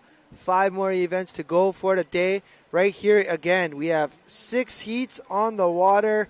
It's going to be heat number 1, your 40s Masters. And this one is going to be a great race as, again, first and second will move on to a semi-final. Then third and fourth will have a repechage. And then after the semi-finals, we'll have a final race. So these Wahinis will race at least twice if they advance. And there you have it. Masters 40 women. Again, this is 3 turns. They will be on the water.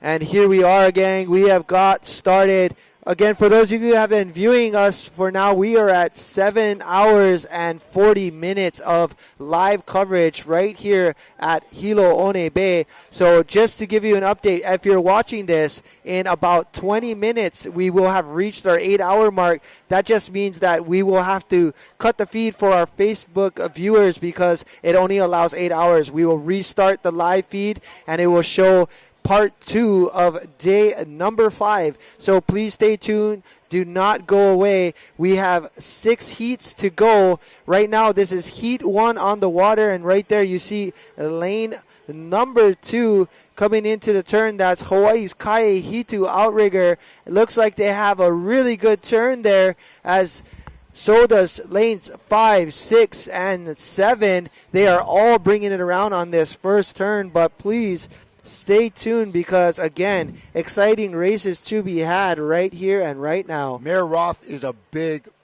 Kaehitu fan. Oh, man, you could tell with that hat on. Shee. And here we go. Lane 7 looking great. They had a great turn as well. The Kaehitu ladies are fire, absolute fire. Yeah, here we go. We have Brazil on the outside. That's Kaluana right there from Brazil having a great race, but right there, Kaehitu, lane 2. Man, they had a great turn. They are strong Wahine, and they came to battle. Definitely.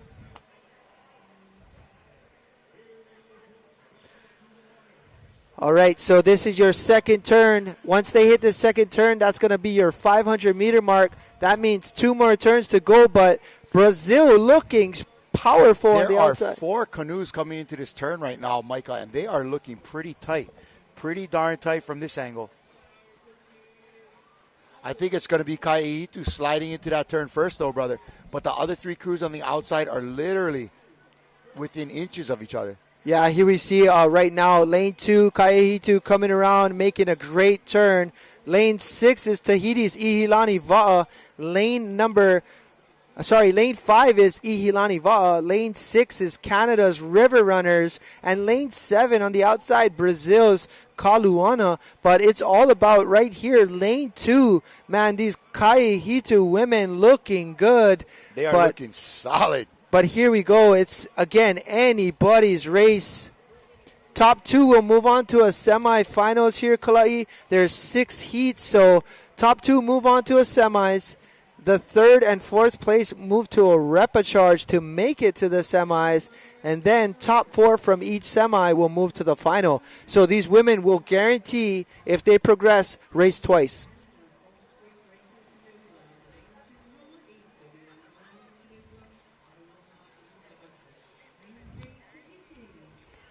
And there we have it. Right now we are coming into our final turn. Heat number 1 of 6. This is your 1,000 Masters 40s Women's Sprint Championship right here live in Hilo Bay. And right there, lane 2. Looking good here, ladies. Nice form. Looks like Mahea in 5 out. And they're coming into this turn. Yeah, here we go. This is it. Just need to have a good turn here. As you see it, just kissing the flag. Oh, beautiful. Looking awesome right Look there. At that. What a turn. That's what it's all about. Let's go, ladies. Oh, looks like Ihilani Va'a. Darn, just looks like they clipped the flag, but they are going to try to make it around without any issues. Hopefully they can do it because lanes number 6 and 7 are making their way home. Ihilani Va'a will still have a legitimate shot at the repechage right now. If anybody can close the gap on this 250-meter left, it's Ihilani, brother. Yeah, definitely. And again, here we are.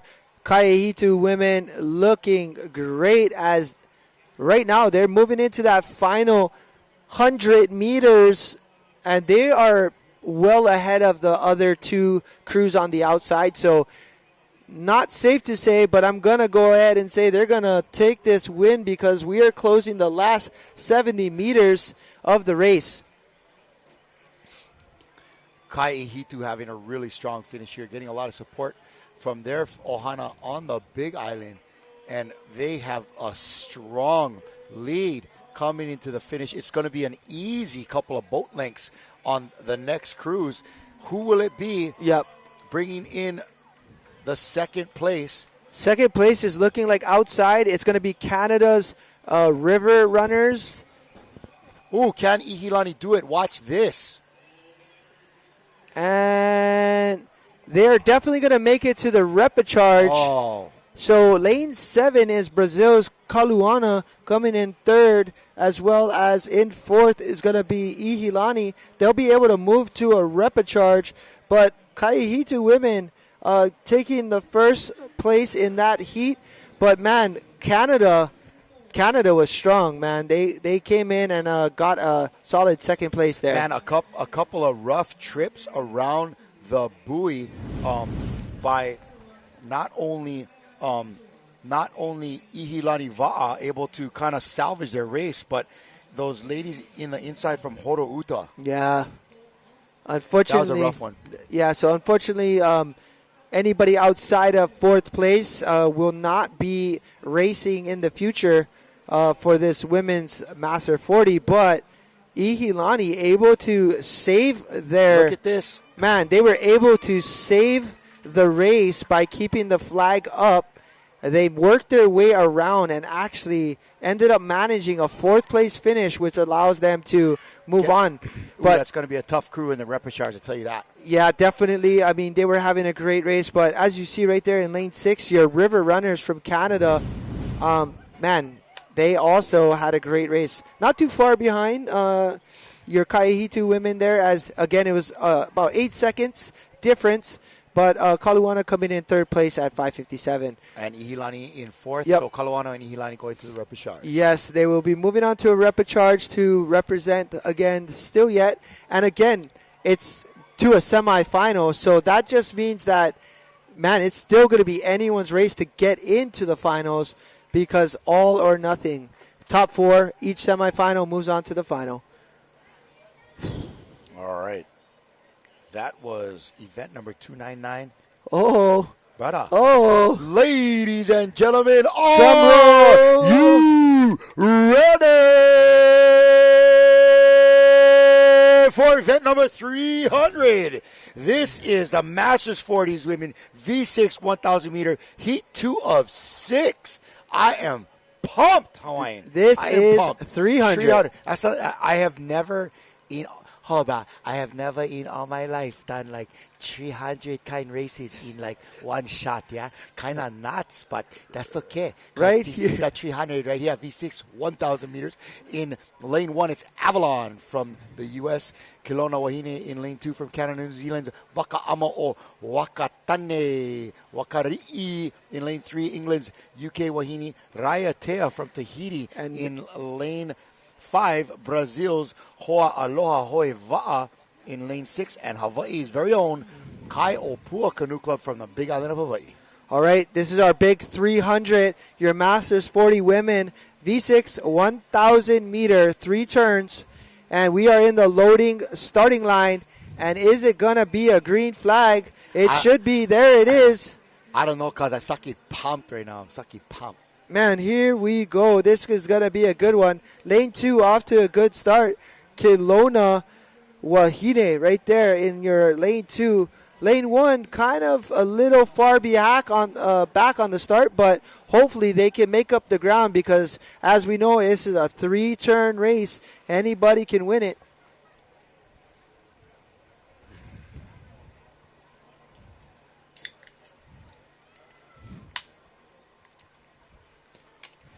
And there we have it in the middle, looking really strong. It looks like your Tahitians in lane 5. Yeah, lane 5. Raya Tea looking like a powerhouse in this first set of turns. Ooh, Raya Tea is one of the most beautiful islands, man, over there in Tahiti. Shucks, they're all beautiful. Love it, man. I love all of Tahiti. All islands are super special, and just really fortunate to have gone there a handful of times in this last year. And yes, go Kelowna, go. That's going to be your Canadian crew right there in lane 2. And there is Raya Tea going into that turn in lane 5. Outside looking good too. That's lane 7's Hawaii Kaiopua Canoe Club. But lane 5 looking like they got the edge on all the other crews. But anything can happen. This is only the first turn of 3. And here we go, restarting the canoe right there. All right, just reminders, our Facebook Live is going to hit our 8-hour mark. We will be switching out, and it will be a part 2. So just stay tuned and log back on and find our live feed part 2. Yep, log right back on with us, folks. We'll be right back after this with continued race coverage, and we'll bring you some updates just for you folks on Facebook. But for everybody else, the feed continues on our YouTube or, of course, on our Adventure Zone Sports Network if you've got that going at home on your TV. But definitely, Lane 2, definitely looking good, man. Lane 2 is looking great. That's your Kelowna Wahine women from Canada. And, man, they are strong. This is, they look great. They look powerful, and they're definitely making this a race. But Raiatea Tahiti, man, they are so smooth. So Kelowna's going to be coming in into the back half of their turn, while the canoe just to their left is going to be coming in. Let's see if they can avoid any type of mix-up there. Nice tight turn from Kelowna, but look on the outside at Raiatea. They are in, they are out, and they are gone. Yeah, I think the Canadians made up some great ground, though, on that turn. They had an excellent turn, and they're strong. I have a feeling they might actually catch this Raiatea club if they are able to put the pressure on. Final turn coming up, but really, again, top 2 advance to a semis. 3 and 4 move to a repechage. So It's so important to make it into the top 4 here, as, again, we have 6 heats. This is heat number 2.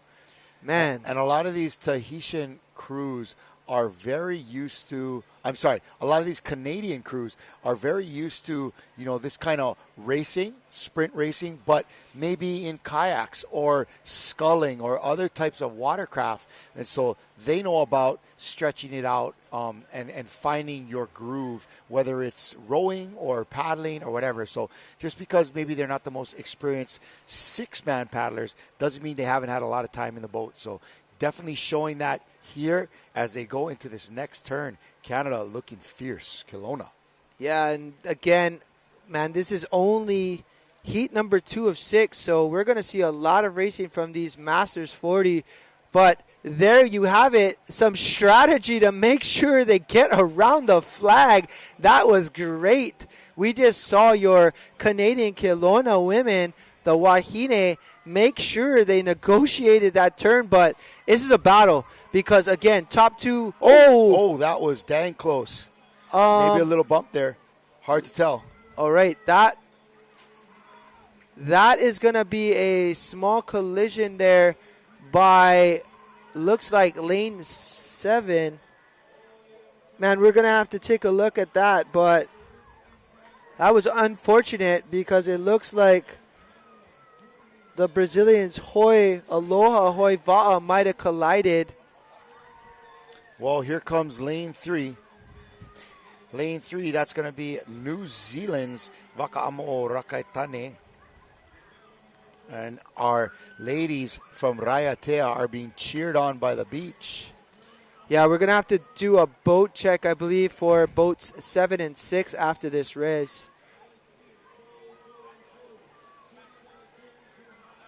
And here they come on the outside. It is the ladies from Tahiti in lane 5, Raiatea. And don't count out inside lane 2. Oh, they got it. Wow, they got it. Kelowna came from behind, folks. Oh, my goodness. Man. And I said what work. You called it? Hey, man, awesome. You called it, bro. Dude, I called awesome. it. I called that, Dude, Kalai. You so called that. I love it, though. It's just, man, that's what racing's all about. I think it was obvious that they had the power and they were smooth. If they executed that last turn well and were able to turn it on, they had what it took.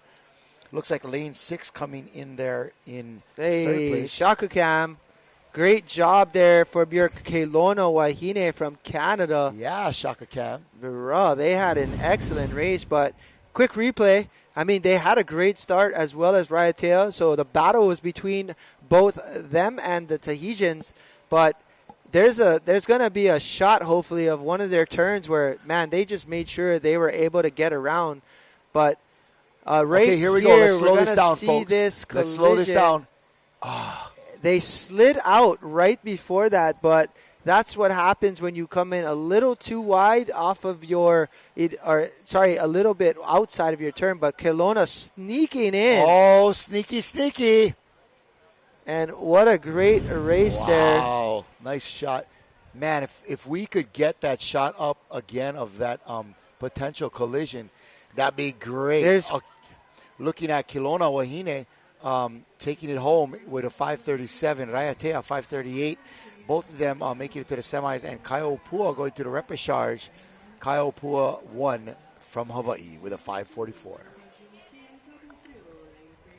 And just going to get a quick boat check on those, but here we go. It doesn't look too bad. It just looks like they slid just underneath it, but you could see that it looked like they might have actually cleared. It looks like they didn't even touch tail end. Just that up a little bit. Can we slid right under. Yeah, it looks like. No, I don't know. Try watch the front of boat 7 come up. You see it kind of come up right there? Yeah. It definitely comes up. We had a little bit of a slight collision there with 7 trying to come out. Hard to know whether it was 6 being a little wide or 7 being 2. We have a huli on the line, looks like. Hopefully that wasn't. All right, let's check in with this next 301 Masters 40. Nahoihoro Kahurangi is going to be in lane 1 from New Zealand. Lane 2, Northern Beaches. Rikole Cree Canoe in lane 3.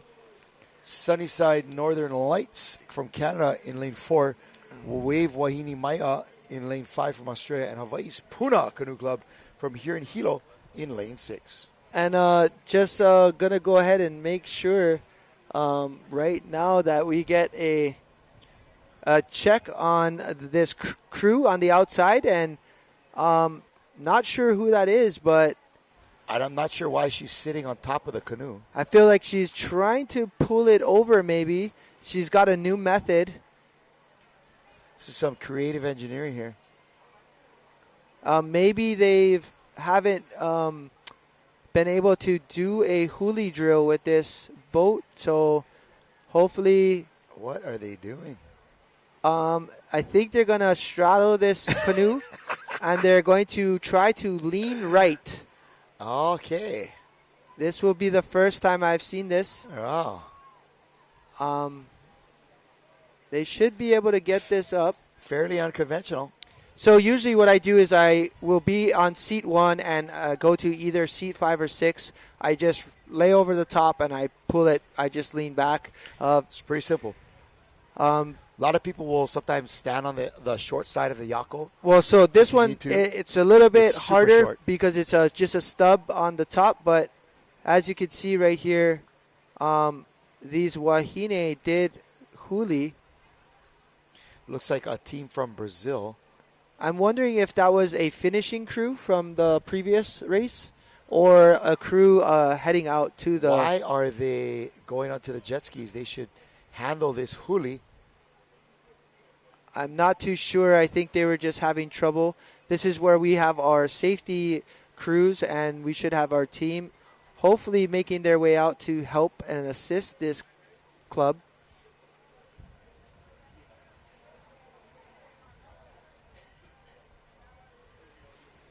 All right. Do you need to go down and check on those other canoes? Is minor out of stock?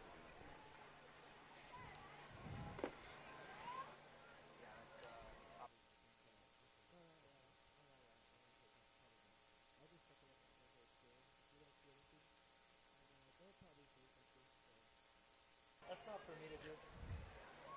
And yet somehow... You're doing it. All right. While we wait for them to figure out what's happening there on the course, we're going to look at some of our upcoming crews. Oh, looks like Rillo's ready to go back out, pal. Man, I'm not too sure exactly what we were seeing out there, but not normal to have people just, jump on a ski and not flip the canoe back over. Interesting. Yeah, definitely have never seen that. But as you can see, we do have some reserve canoes available for the remaining heats.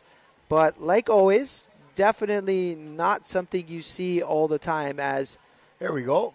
As it should only come on now. I've been able to flip this canoe by myself. Yeah.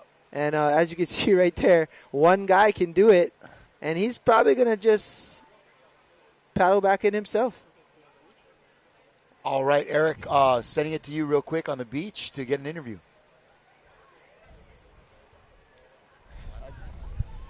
I'm here with the women's 40,000 meter team, and I was curious what this shirt means, Live Like Zane. Zane Halperin was a member of the Kelowna Paddle Center's open men's crew, and unfortunately he's no longer with us. He passed away in an avalanche earlier this year. So his mom is here paddling with a crew, as well as his two younger sisters. They're with a junior crew. And so to honor his memory, a bunch of us are choosing to wear a jersey. He's the seventh person in a lot of our canoes. And so he was an adventurer. He always lived life to the fullest. And to honor his memory, we are choosing to paddle and have him with us. Well, you guys really represented out there today. Can you tell me a little bit about the race? Today we were out here working out some kinks because we didn't get a chance to be in the Matahinas on the course during the course familiarization days. This is the first time we've been able to get out there and try some turns. So today was about working out some kinks out there, getting back together. I've been away from my girls for a couple months, so this is a challenge to just work through some kinks. So we got straight to the semis, so we'll debrief and work through that so that we can come back even bigger and better. Well, you guys did good. Is there anybody you want to thank or say hi to? I would definitely want to say hi to my parents and my husband back home. I wouldn't be able to do what I do without them. And after yesterday's V1 championship, that was a big one for me. Also our trainer, Paddle Lab, Greg Redman. Kelowna Paddle Center and Greg Redman have been a big support for a lot of these girls. That's where we train, and he sets up the training program for a lot of these girls as well. Well, that's great. I'm glad you guys are here and paddling, and I look forward to seeing your next race for sure. All right. Thank you. Yeah, good luck. Hey, not a bad day for these Kelowna Wahine, as, man, they just went ahead and won that race. But just on screen, you can just see our safety crew went up on there. They're just bailing out the canoe that flipped previously, and looks like one guy will be just paddling it in. But, again, just making room and getting it off the course. Very not normal. That was a little odd to me, but I guess people do things a little differently in different places. So we're going to get back out on the water with the start of this next race. This is 301 Masters 40 women, 1,000 meter, heat 3 of 6. Yeah, and I got a feeling that was the other crew that had to go ahead and actually take the boat in. But anyway, here we go. We are off, and we are started right now in lane number 1. Having a great start is New Zealand's Nahoe Horo Kahurangi. And then in there in lane 2 is Northern Beaches. But, man, we just seen in this last 20 minutes the weather, Kalai, has come in or has come back. Yeah. It doesn't look like it's going to stay that way. I think we're just got a little passing squall here, bringing a little bit of rain to our afternoon, making sure that we're cooling off and able to appreciate the next bout of sunshine. But we got some fast canoes barreling down the course there. What do you see in the screen, Michael? Man, I'm seeing lanes 2 and 3 having a great race, but just a quick recap. We had that interview with Leanne Stanley. She was the winner of the women's 40, I believe, the V1 one-man race previously. So those Canadian women having a great race. But right here, lane 2 coming in a really good place as they are trying to navigate their way around this turn. That's going to be the Northern Beaches of Australia, and just able to bring it around right before their turn buoy. But lane 6 having a good go on the outside. That's going to be your Puna Canoe Club Hawaii women. They came around pretty easily on that turn there, and man, lane 6 went whip them, bro. Bah, they whip them. Handle that. They just whip them. Yeah, you. Okay, lane. We're looking at lane 1 right here. This is a crew from New Zealand, Nahoi Horo Kahurangi. They're having a nice race. Again, this is our 40-plus women V6 1,000-meter 3 turns on this one, folks.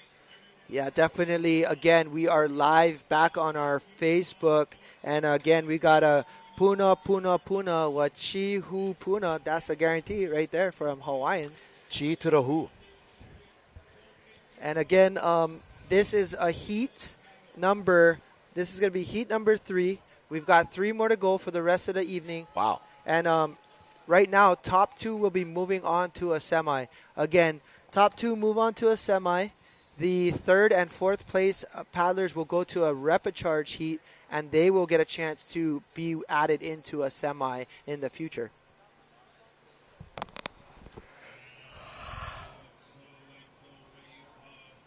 Wow, nice on the outside. Look at that turn from Hawaii Puna Canoe Club. They're coming out of it already, way in front of everybody. But lane number 2 also having a great turn again on that one. That is Australia's Northern Beaches. Yeah, this is a good example of what to expect in the future. Let's go, Kahurangi Nahoi Horo. It's from Sarah Williams, Bianca Mokaraka. All right, so stay tuned. We've got 3 more races after this, and we will be closing out our day here in the studio live on the beach. We've brought to you now just over 8 hours of live coverage for each and every one of you. And again, we're doing our best to bring every event with as much energy for you to see how strong and how powerful these women are on screen. As you can see, they're having a great day on the water, but top 2 are going to move on to a semi. Man, this crew in lane 2 is looking good. These ladies from Northern Beaches. And just inside of them, Ricole Cree Nation from the U.S. looking pretty tough, too. On the outside, that's lane 5. Going to be Australia's Wave Wahine Maya. Yeah, this is so exciting to be watching this and bringing this live coverage here. Outside lane, having a good go. That's your Puna women out there in lane 6. Again, negotiating the turn fairly well and being the first out of the turn. These Wahine are straight right out of Puna right here on these waters, having a great race. Puna outside there in lane 6. This is for the take it home. Smashing it. Look at that. Time to take it home. They look good, bro. And only 3 more heats for today. That is a Masters 40 Women V6. The qualifiers, 3 more of these qualifier races. Lane 1 looking good. That's going to be your women from New Zealand. That's Nahoi Horo Kahurangi right there. Having a good race as well. But right now it looks like your outside lanes having a great race. That's going to be your Puna women. Looks like they're coming into that last give or take 10 meters, and they are crushing the course. They have ran away from the entire field as you see them cross the line, at least a boat length ahead of everyone else. Make that 2 boat lengths or 3. And who's going to take second? Looks like lane... Ooh, that's going to be a close one. Close to call, but 1 and 5. Oh, my goodness. That's going to be hard to call right there, but I'm going to go and say that could have been the Northern Beaches, or it could have been lane 1, Nahoi Horo Kahurangi, but hopefully we can get a replay and recap, and we'll be able to slow down that finish because, man, that was way too close to call for that second place finish. If you're tuning in on Facebook, make sure that you just go ahead and subscribe because you'll be able to get to our race days a lot faster because you'll see our live footage pop up on your screen when you go through all your posts, or you can download Adventure zone right there on your Roku stick and or Apple TV, and we'll be able to see all of our episodes live for Ocean Paddler TV. There you see it right there on your screen. If you want to use your phone right here, right now, you can scan your QR code that we have, get it on Apple TV or your Roku or Amazon Apple Store. And once you're there, you search for Adventure Zone Sports Network. And there you have it. We're going to hopefully get that recap because I would love to see that finish.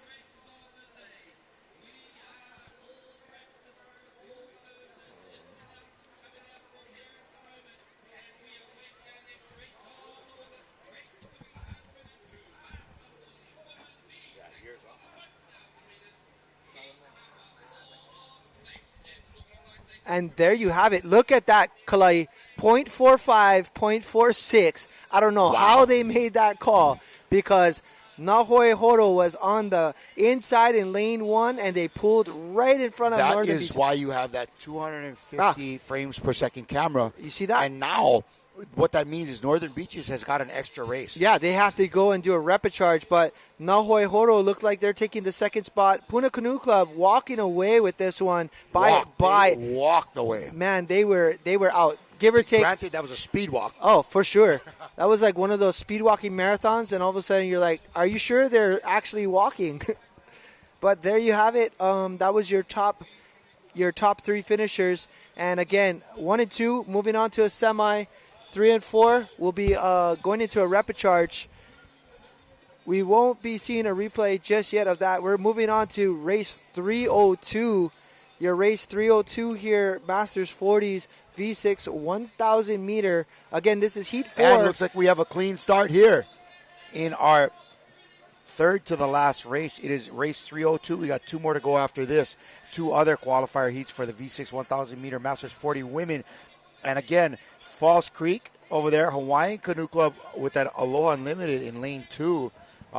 Who else? We look at Golden State's going to be there.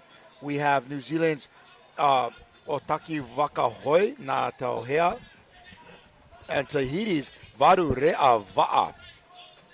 Some stiff competition in this qualifier. And don't forget Brazil on the outside. That's going to be Pali Palan, Remo Brasilia. But lane 3 right there, Tahiti's Varu Rea Va'a looking strong. I got a feeling they're going to hit this turn first. That's again lane 3, Tahiti. Watch for this turn right here as we hit our first 250. Man, the beach is erupting for some reason. Maybe it's because they are moving so fast on the water. And there it is, lane 3 in the turn first.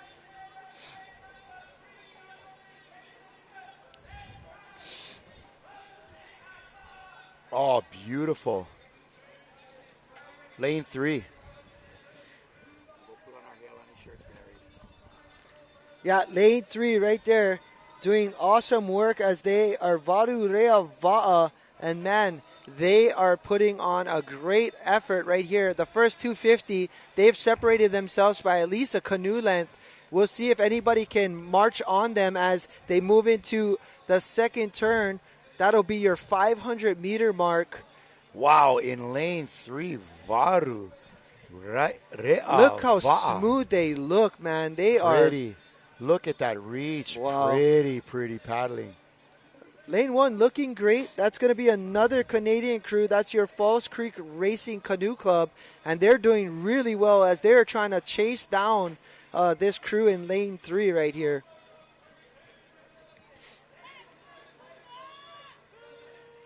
Right now, man, that boat is moving so smooth in the water. That looks nice. That looks really nice. Here they come into their next turn. Way ahead of everybody. And you know what is good about that? You can relax a little. You're not worried about banging into anybody if they jump their lane. And you can be conservative on your turn. Yeah. You don't need to get all nuts. And look at this. They are already in the turn. They're coming out. Nobody else is setting up except for the inside. This is, man, that's exactly what you want to do on a heat like this. Get that separation. Make the move now because, man, there is no more waiting around. Here we go. Lane 1, having a great race. That's your crew from Canada. Man, both Canadian crews putting on some effort here, showing that the 40 women are here to play. Canada's got some top paddlers, boy, let me tell you. Yeah, definitely seen a lot of great racing from those competitors. But, man, right here, if anybody is watching, Lane 3 putting on a clinic right here for your Masters 40 Women V6 1000. They got one more turn, final turn coming up. I'm particularly liking the stroke of that young lady in 4. Man, pretty stuff. And here we go. Lane 6 doing well. As that's going to be New Zealand's Otaki Wakahoe. Man, they're looking pretty good as they got a little bit more of this nice, like smaller reaching stroke where they just keep the boat running. Yep, they're not really trying to get too far out there, just keeping it in the power zone and, you know, stroking their way ahead and just keeping this canoe running, keeping it up, keeping that nose out of the water. There it is, final turn. Be as conservative as you like, as long as you get it around. Stay within the buoys, take it home, and you'll be walking away with a first place in this heat. Going straight to the semis. And here is Canada in lane 1. Man, Canada has a great back half after they come out of the turns. I've noticed they have been able to put on quite the power in the canoe, and somehow they found a way to keep these boats running. But lane 2 trying to make a move. That's going to be your team from Hawaii. That's Hawaiian Canoe Club Aloha Unlimited. Maybe trying to go ahead and actually take this away from that inside of Canada. Can they do it? Man, lane 3 is about 5 canoe lengths ahead of anybody trying to qualify for the repechage. Beautiful stuff, man. Beautiful stuff. And there we go. We got a little bit of that sunshine again in the Hilo Bay. All right, here we go. Closing off the last, give or take, 30 meters. Only thing better than the weather right now is this paddling. Wow. Man, look at Tahiti. Those yellow shirts making like a sunbathe. We gotta record this time, man. Yeah, this is a great race by them, and we're going to see how this looks, but they are across quickly. That's Varureava'a in lane 3, coming in first place. And it looks like it might be False Creek in second. Yeah, for sure. False Creek taking on second, moving to the semis. And let's see, Hawaiians Aloha Unlimited making it to the repechage. That's for sure. They'll be in a repechage heat. Getting a splash cam instead of the shaka cam right there. Oh, well done by your ladies from Varu. Sorry about that. It's going to be Varurea Va'a from Tahiti. All right. After this replay, man, Kalai, we only have 2 more events to go, but stay tuned, everybody.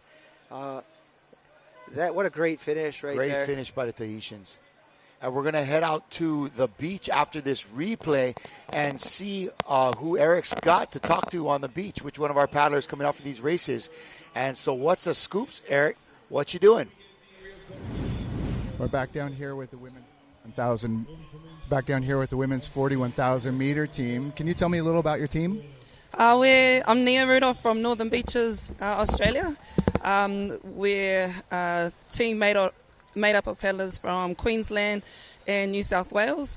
It's some of the women here's first world sprints. We didn't have the proper training that we would have liked to because we all live so far away. So we probably only had one training together, or not even that, or one lady wasn't there with us. So, but it's been good so far. Good experience for everybody. And yeah, I was here 20 years ago for the 2004 sprints. And the conditions are still the same. So what event did you do back in 2004? I was open women's back then. World Sprints was here then, so yeah.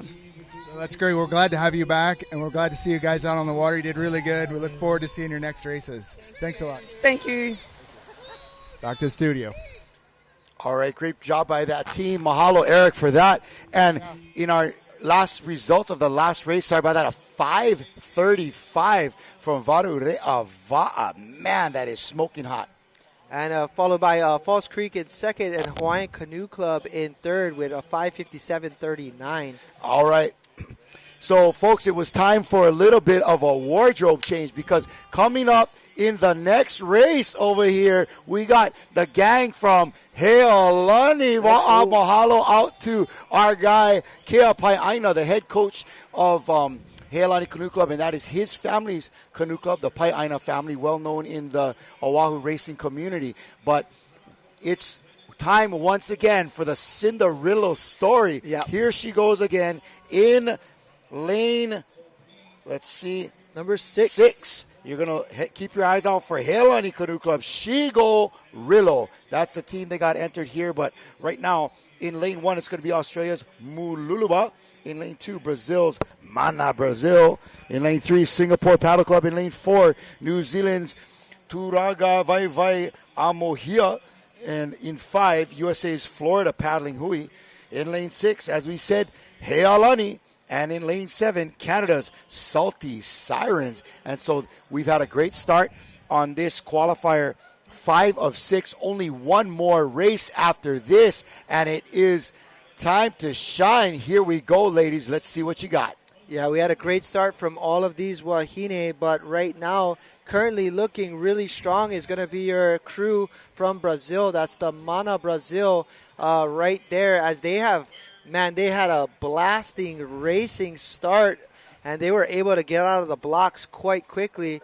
Outside, we've got here on screen, lane 6 is Heolani's and women. None other than Violet Carrillo in seat 2 with the Rillo-isms, as she would say. Look at this beautiful day. Mahalo, Keakua. Let's go, gangy. And right there, negotiating the turn first, as well as lane 2 coming in hot, Brazil. Lane 4 laying it down as well. That's going to be New Zealand's Taruga Waiwai Amohia. So this is going to be a great race, but coming out of that turn, lane number 6, putting it on, that was Heolani. And, man, here we go, Kalai. You know, Heolani is definitely in the lead right now. These girls looking so smooth. Look for Celeste Kalama out there. She is a cousin of Micah's, and she's married to Kea Pai'aina, who is a president of this club. So, you know, it's a little bit of cross club love it infusion there. All those paddling always getting together. And Canoe 6 in lane 6 is out there. And you know what? It looks like it's a battle for second place at this point. Yeah, it's a battle for second. Again, anybody's race. The only thing is we still have 2 more turns left in this race. The turns are everything. In this 1,000-meter course, absolutely got to be dominating coming out of that first turn and setting the precedence, because you do not want to be trying to chase anyone down. Here they come. Heolani looking smooth, just opening up the gap here. Some beautiful paddling there, and in C2, that's a world champ right there, pal. That is your Rillo story, right? She had the Cinderella story, making it and winning her V1. Man, she got a gold right there for Hawaii. Yep. What an epic moment for... Only paddled the V1 about a handful of times. 5 times. Beautiful turn again from this gang at Heolani, slipping out to the back a little bit, but they are on the recovery. And they're continuing to pull ahead of the field here. But this is where it is at. This is the exciting part. Look at this, Micah. 5 canoes battling for second place. Yeah, this is legitimately within reach of each other. This is going to be insane because, again, we have one more final turn. It's anybody's race for that second position. But the mainstay here is to be smart. Make sure you make the turn, stay within the parameters, and bring it on home. Because, again, it's going to take precision, and it's going to take a lot of good paddling in order for you to actually qualify. Nice going right here. It looks on the inside that lane 1 is starting to pull ahead a little bit, getting into that second place. But 2, 3, and 4 looking very, very tight right now. Yeah, Maluluba right there in lane 1, Australia looking really good. But, man, just a quick shout out. We got a Go Heolani and a Go Singapore Go. And, man, Tamatea Ellicott tuning in once again, has not missed a beat. All right, let's check this turn out from Heilani. They're using every inch of that lane to slide in here to this turn. Beautiful execution. Look well at that. Done. Wow. Coming in. Here we holding go. That kahi What just a as long as they smart play. need to do. What a smart move, because the wind is cranking. You see that purple flag? The wind is pointed directly across the flag. You definitely need to negotiate the turn early. But look at this. Here we go. This is the race right here. This is the race for second place. Look at this, folks. Oh, my goodness. Remember, 1 and 2, I think they're going to go straight to the semi in this one. That's correct. And then I believe it's 3, 4, 5, I think. That's that is for going to sure. be, because this is a race that is going to have six heats in it. Yeah, so 3 and 4 will go to a rapid charge to actually make it into the semis. And the next fastest 4. Right, and the next fastest. So there'll be 2 repechage. Correct. Right there on screen. Yes, Imua Heilani. Imua Heilani from Jeffrey Aki. And yes. If we can get a panned out view of how far there it is. Wow. They have separated the course completely. The camera guys are listening to you, pal. Man, it's you have the mojo. like a wizard. And there we see it. Heilani making its dominance known right here on this heat. You're basically in the don't blow it at this for part of the race sure. for Heilani. And they're going to cruise into a finish here. There we go. And they have now, man, they've got about 25 seconds ahead of everyone else. You know, as far as I'm concerned, Micah, it was because we put on our Heilani shirts. I think so. I think we sent a little bit more mana. We definitely had a part in that win. Yeah. And here come the battle for see. second I think place. It's this inside lane 1. I like what I'm seeing in lane 1. That is Australia's Mululuba.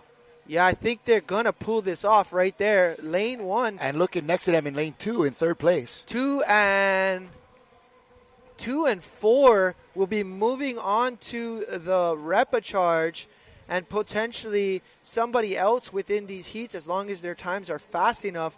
But, man, there we have it. Heilani taking the first place, followed by Mululuba in lane number 1. Well, you know what? Heilani, they shaka cam, girls. Let's see it. Mahalo for that. Well done. We've had, Heilani has had a great season of sprint racing all the way into states with their 40s women. They've been really strong this year. Yeah, definitely. I mean, every time anybody lines up against these Wahine in the 40s, they know they better come to play and battle because it ain't going to be easy. And these women are not going to give it away, that's for sure. But here you see... Beautiful paddling. Celeste Kalama up front stroking. Man, strength. Beautiful, beautiful stuff from this Heilani crew. And they've been putting the time in. You know, these girls have been paddling together for several years now. For sure. And they've really got a nice synergy going, a really smooth flow to their canoe. And it's paying off. Yeah, what a great race we just saw there. Again, Heilani Canoe Club, she go 5:36, which is just about the same time as the Tahitians in the last race. I think it's going to be a competitive. I think I'm calling it. I said 25 seconds, and look at that. Just crazy. Wow, when you're good, you're good. Wizard. This guy. Oh, my gosh. We're going to start calling you Merlin. Merlin, Micah. 5:36. I like that time. All right. Anyway, well done. We have our final heat of the day, Kalai. Woo! Pal, it's like a sprint walking marathon. Right here, we've got lane 1, Calgary took to from Canada. Lane 2, New Zealand's Horauta Kaiarahi Toa. Lane 3, Dana, definitely look for them. Australia in lane 4, that's Redcliffe Green. Lane 5 is Fiji Takia Outrigger Canoe Club. Lane 6, Puna, right here in your backyard. And lane 7, Maranata, Brazil. Man, here we go. Final heat of the day. And I'm just going to send it out there. Any crew that wants to bring their jersey into the studio for us to wear it, it's going to bring you extra luck, extra publicity, and we don't only extend this to Heilani Canoe Club, although they are the first. And again, mahalo to my brother from the firehouse, Mr. Keapai Aina, club president of Heilani. And definitely in there, my other cousin, Dondi. Won't leave that one out. Yes, but, man, Dondi. What an epic race. But hands down, love seeing the fact that we have some crews that are qualifying for the semis. But, man, this is it. Last heat of the day. There's Rillo. Let's go. This is going to be one for the books. All right, red flag, Wahines. Let's move it on up to the starting line, and let's get this one on the roll. We got Tanya B still tuning in right here saying, go Redcliffe. All right, let's see what they can do. Hopefully they go ahead and qualify.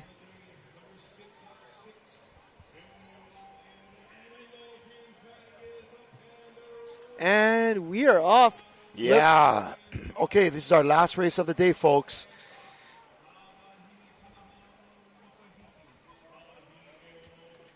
All right, here we go.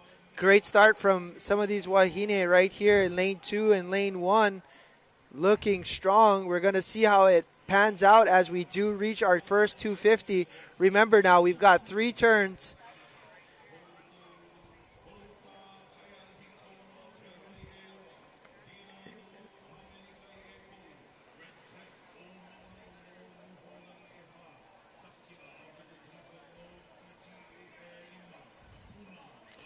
And as we see our first turn coming up, get a good view here by the drone. Thank you so much for that.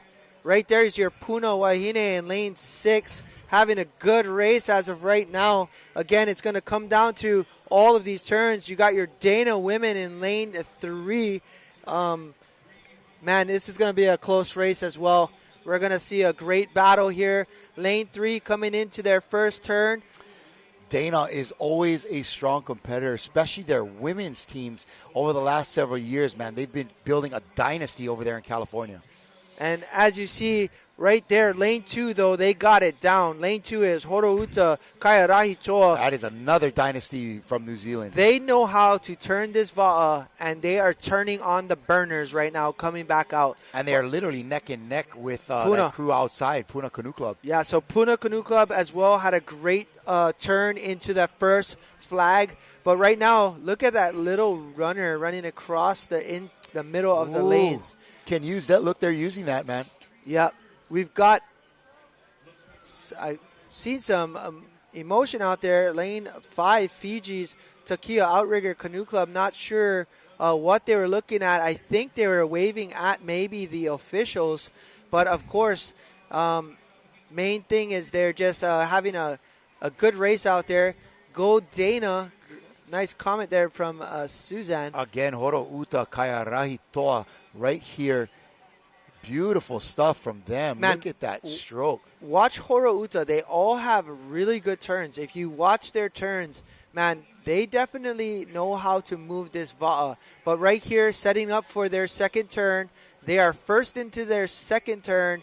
And watch all 3 of them come over. 1, 2, and 3. You'll see it shortly, as right now Puna Canoe Club setting in and coming in. So right there, 1, 2. Wow, look at that coordinated. And look at this swirl that they do. They do like this nice maneuver. You do that in the V1 when you actually want to do a kahi. That was so clean the way the girl in 2 just pulled over at just the right time. Totally in unison, didn't miss a stroke. Yeah, and right here you see the last of our crews setting in. Super important because the top 4 will advance to some progression at some point. But right now it looks like all the way out in front by themselves is lane 2. That's going to be New Zealand's Horouta Kaiarahi Choa having a great race. But Puna, man, closing the gap. They're also having a really good race as they are making their way right there on your screen. But let's see what happens as they are trying to get into their third and final turn here, Kalai.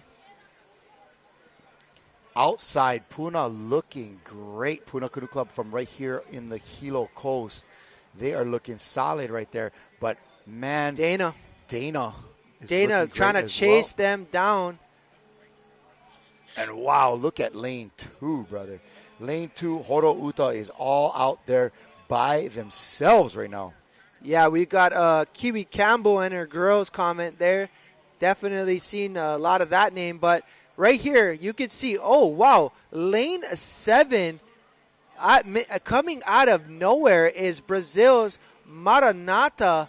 And right now it looks like they've got a shot at qualifying. It looks like Puna and Maranata are going to be battling for second as Horouta has officially made its way out of its turn and is leading the pack on this race right now. A small slip up, but not too much.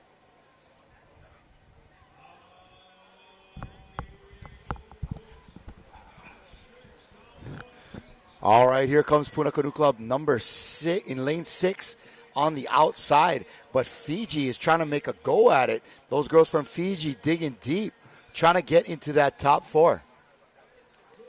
Yeah, here we go. This is it. Is it going to be Puna or is it going to be your outside shot from Brazil? Because, man, they are having a great race on the outside. But Puna is starting to put it on right here. They are going to go for it because, man, moving to the semis sounds good right about now. It sounds very good right now. Look at lane 2. That is New Zealand's Horouta cruising to a smooth and easy finish here. Beautiful stuff by Horouta. Kai Arahi Toa. Yeah, they got about 2 boat lengths ahead of Puna here. And there is Puna with Fiji just behind. Yeah, Fiji getting into the repechage. I think that might have been Brazil, actually. I'm sorry, Brazil, Maranata, my bad. And lane 3 coming in is going to be your Dana women. So Dana and Brazil Maranata will be likely moving on to the repechage. But right there, your winners from Horouta. And, of course, our steersman always focused, knowing, throw the shaka because it's right here. Yep. She's always got a shaka handy to go. Last replay of the day, Kalai. Man, are we there yet? We are there. A beautiful turn here from Horouta. Look at that on a dime. Look at the spin there. Bingo bango. Pickle dropping mango. the pickle mango. Right inside of that buoy, well within it. Totally under control. That is a very experienced steerswoman. And here is Puna outside in lane 6, who landed up coming in second place. And Horouta cruising to a finish there with a big gap behind. And so mahalo to everybody out there. Let's have a race time breakdown of that last race, and maybe we can get some medal counts as we close out the day here. Yeah, for those of you tuning in,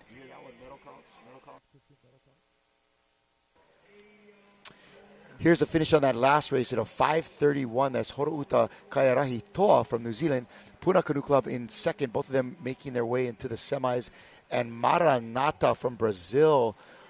They are going to be getting into our repechage along with Dana Outrigger.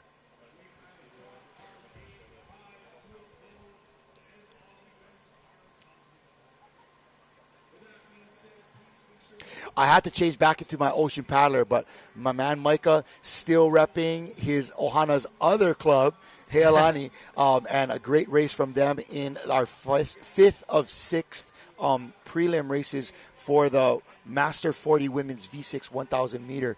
Great day of racing. It was all about the V6 today, and man, it was action-packed and a lot of really tough finishes. Yeah, that was so cool. I mean, realistically, we saw so much excitement on the water right there, closing off our Plenty day. shaka cams. Man, there we go. We're going to go right into some highlights for you. Oh. Watching that huli, we had 2 today. But, man, other than that, we had some exciting races, some close finishes, and, man, just some epic paddling right here. Day 5, Hilo Bay. Day 5 was a lot about setting up for Day 6. We had a lot of qualifier races today. A lot of, there's our little bump. A lot of racing to see who's going to be able to get into the finals tomorrow. And so not much change in our medal count, but we're still at 47 total for New Zealand. They brought the biggest contingent. And then Tahiti with 27 golds, 46 total. Hawaii, 35 total medals, U.S. 9.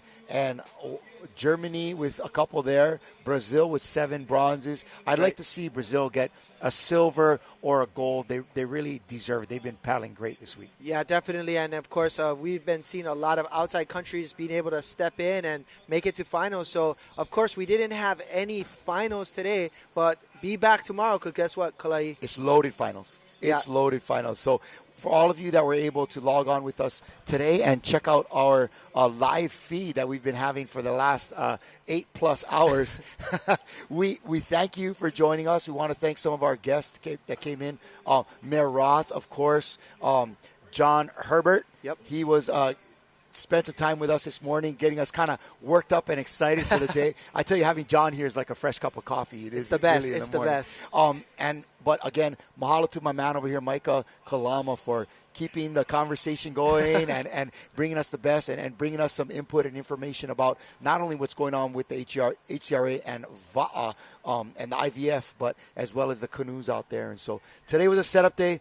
Tomorrow is going to be full of finals. You're definitely going to want to log in. So mahalo to all of you for sticking with us here on our Ocean Paddler Facebook page. And we'll see you bright and early tomorrow, right about 8 o'clock. And tonight, folks, is Culture Night. Culture Night. We're going to be leaving here, heading over to the Edith Kanakaole Stadium and getting ready for that. It's going to be fun. We have 11 countries willing to share some of their culture with us, and we're going to be running into all the paddlers and talking story and having fun and where you're from and all kind of cultural exchange. So it's going to be a great evening that we're looking forward to. But again, tomorrow, 8 a.m. sharp, right here on Ocean Paddler's Facebook page, as well as IVF and HCRA. We'll see you there from the 2024 World Sprints in beautiful Hilo Bay, Hawaii, Ahuiho, and we'll see you tomorrow.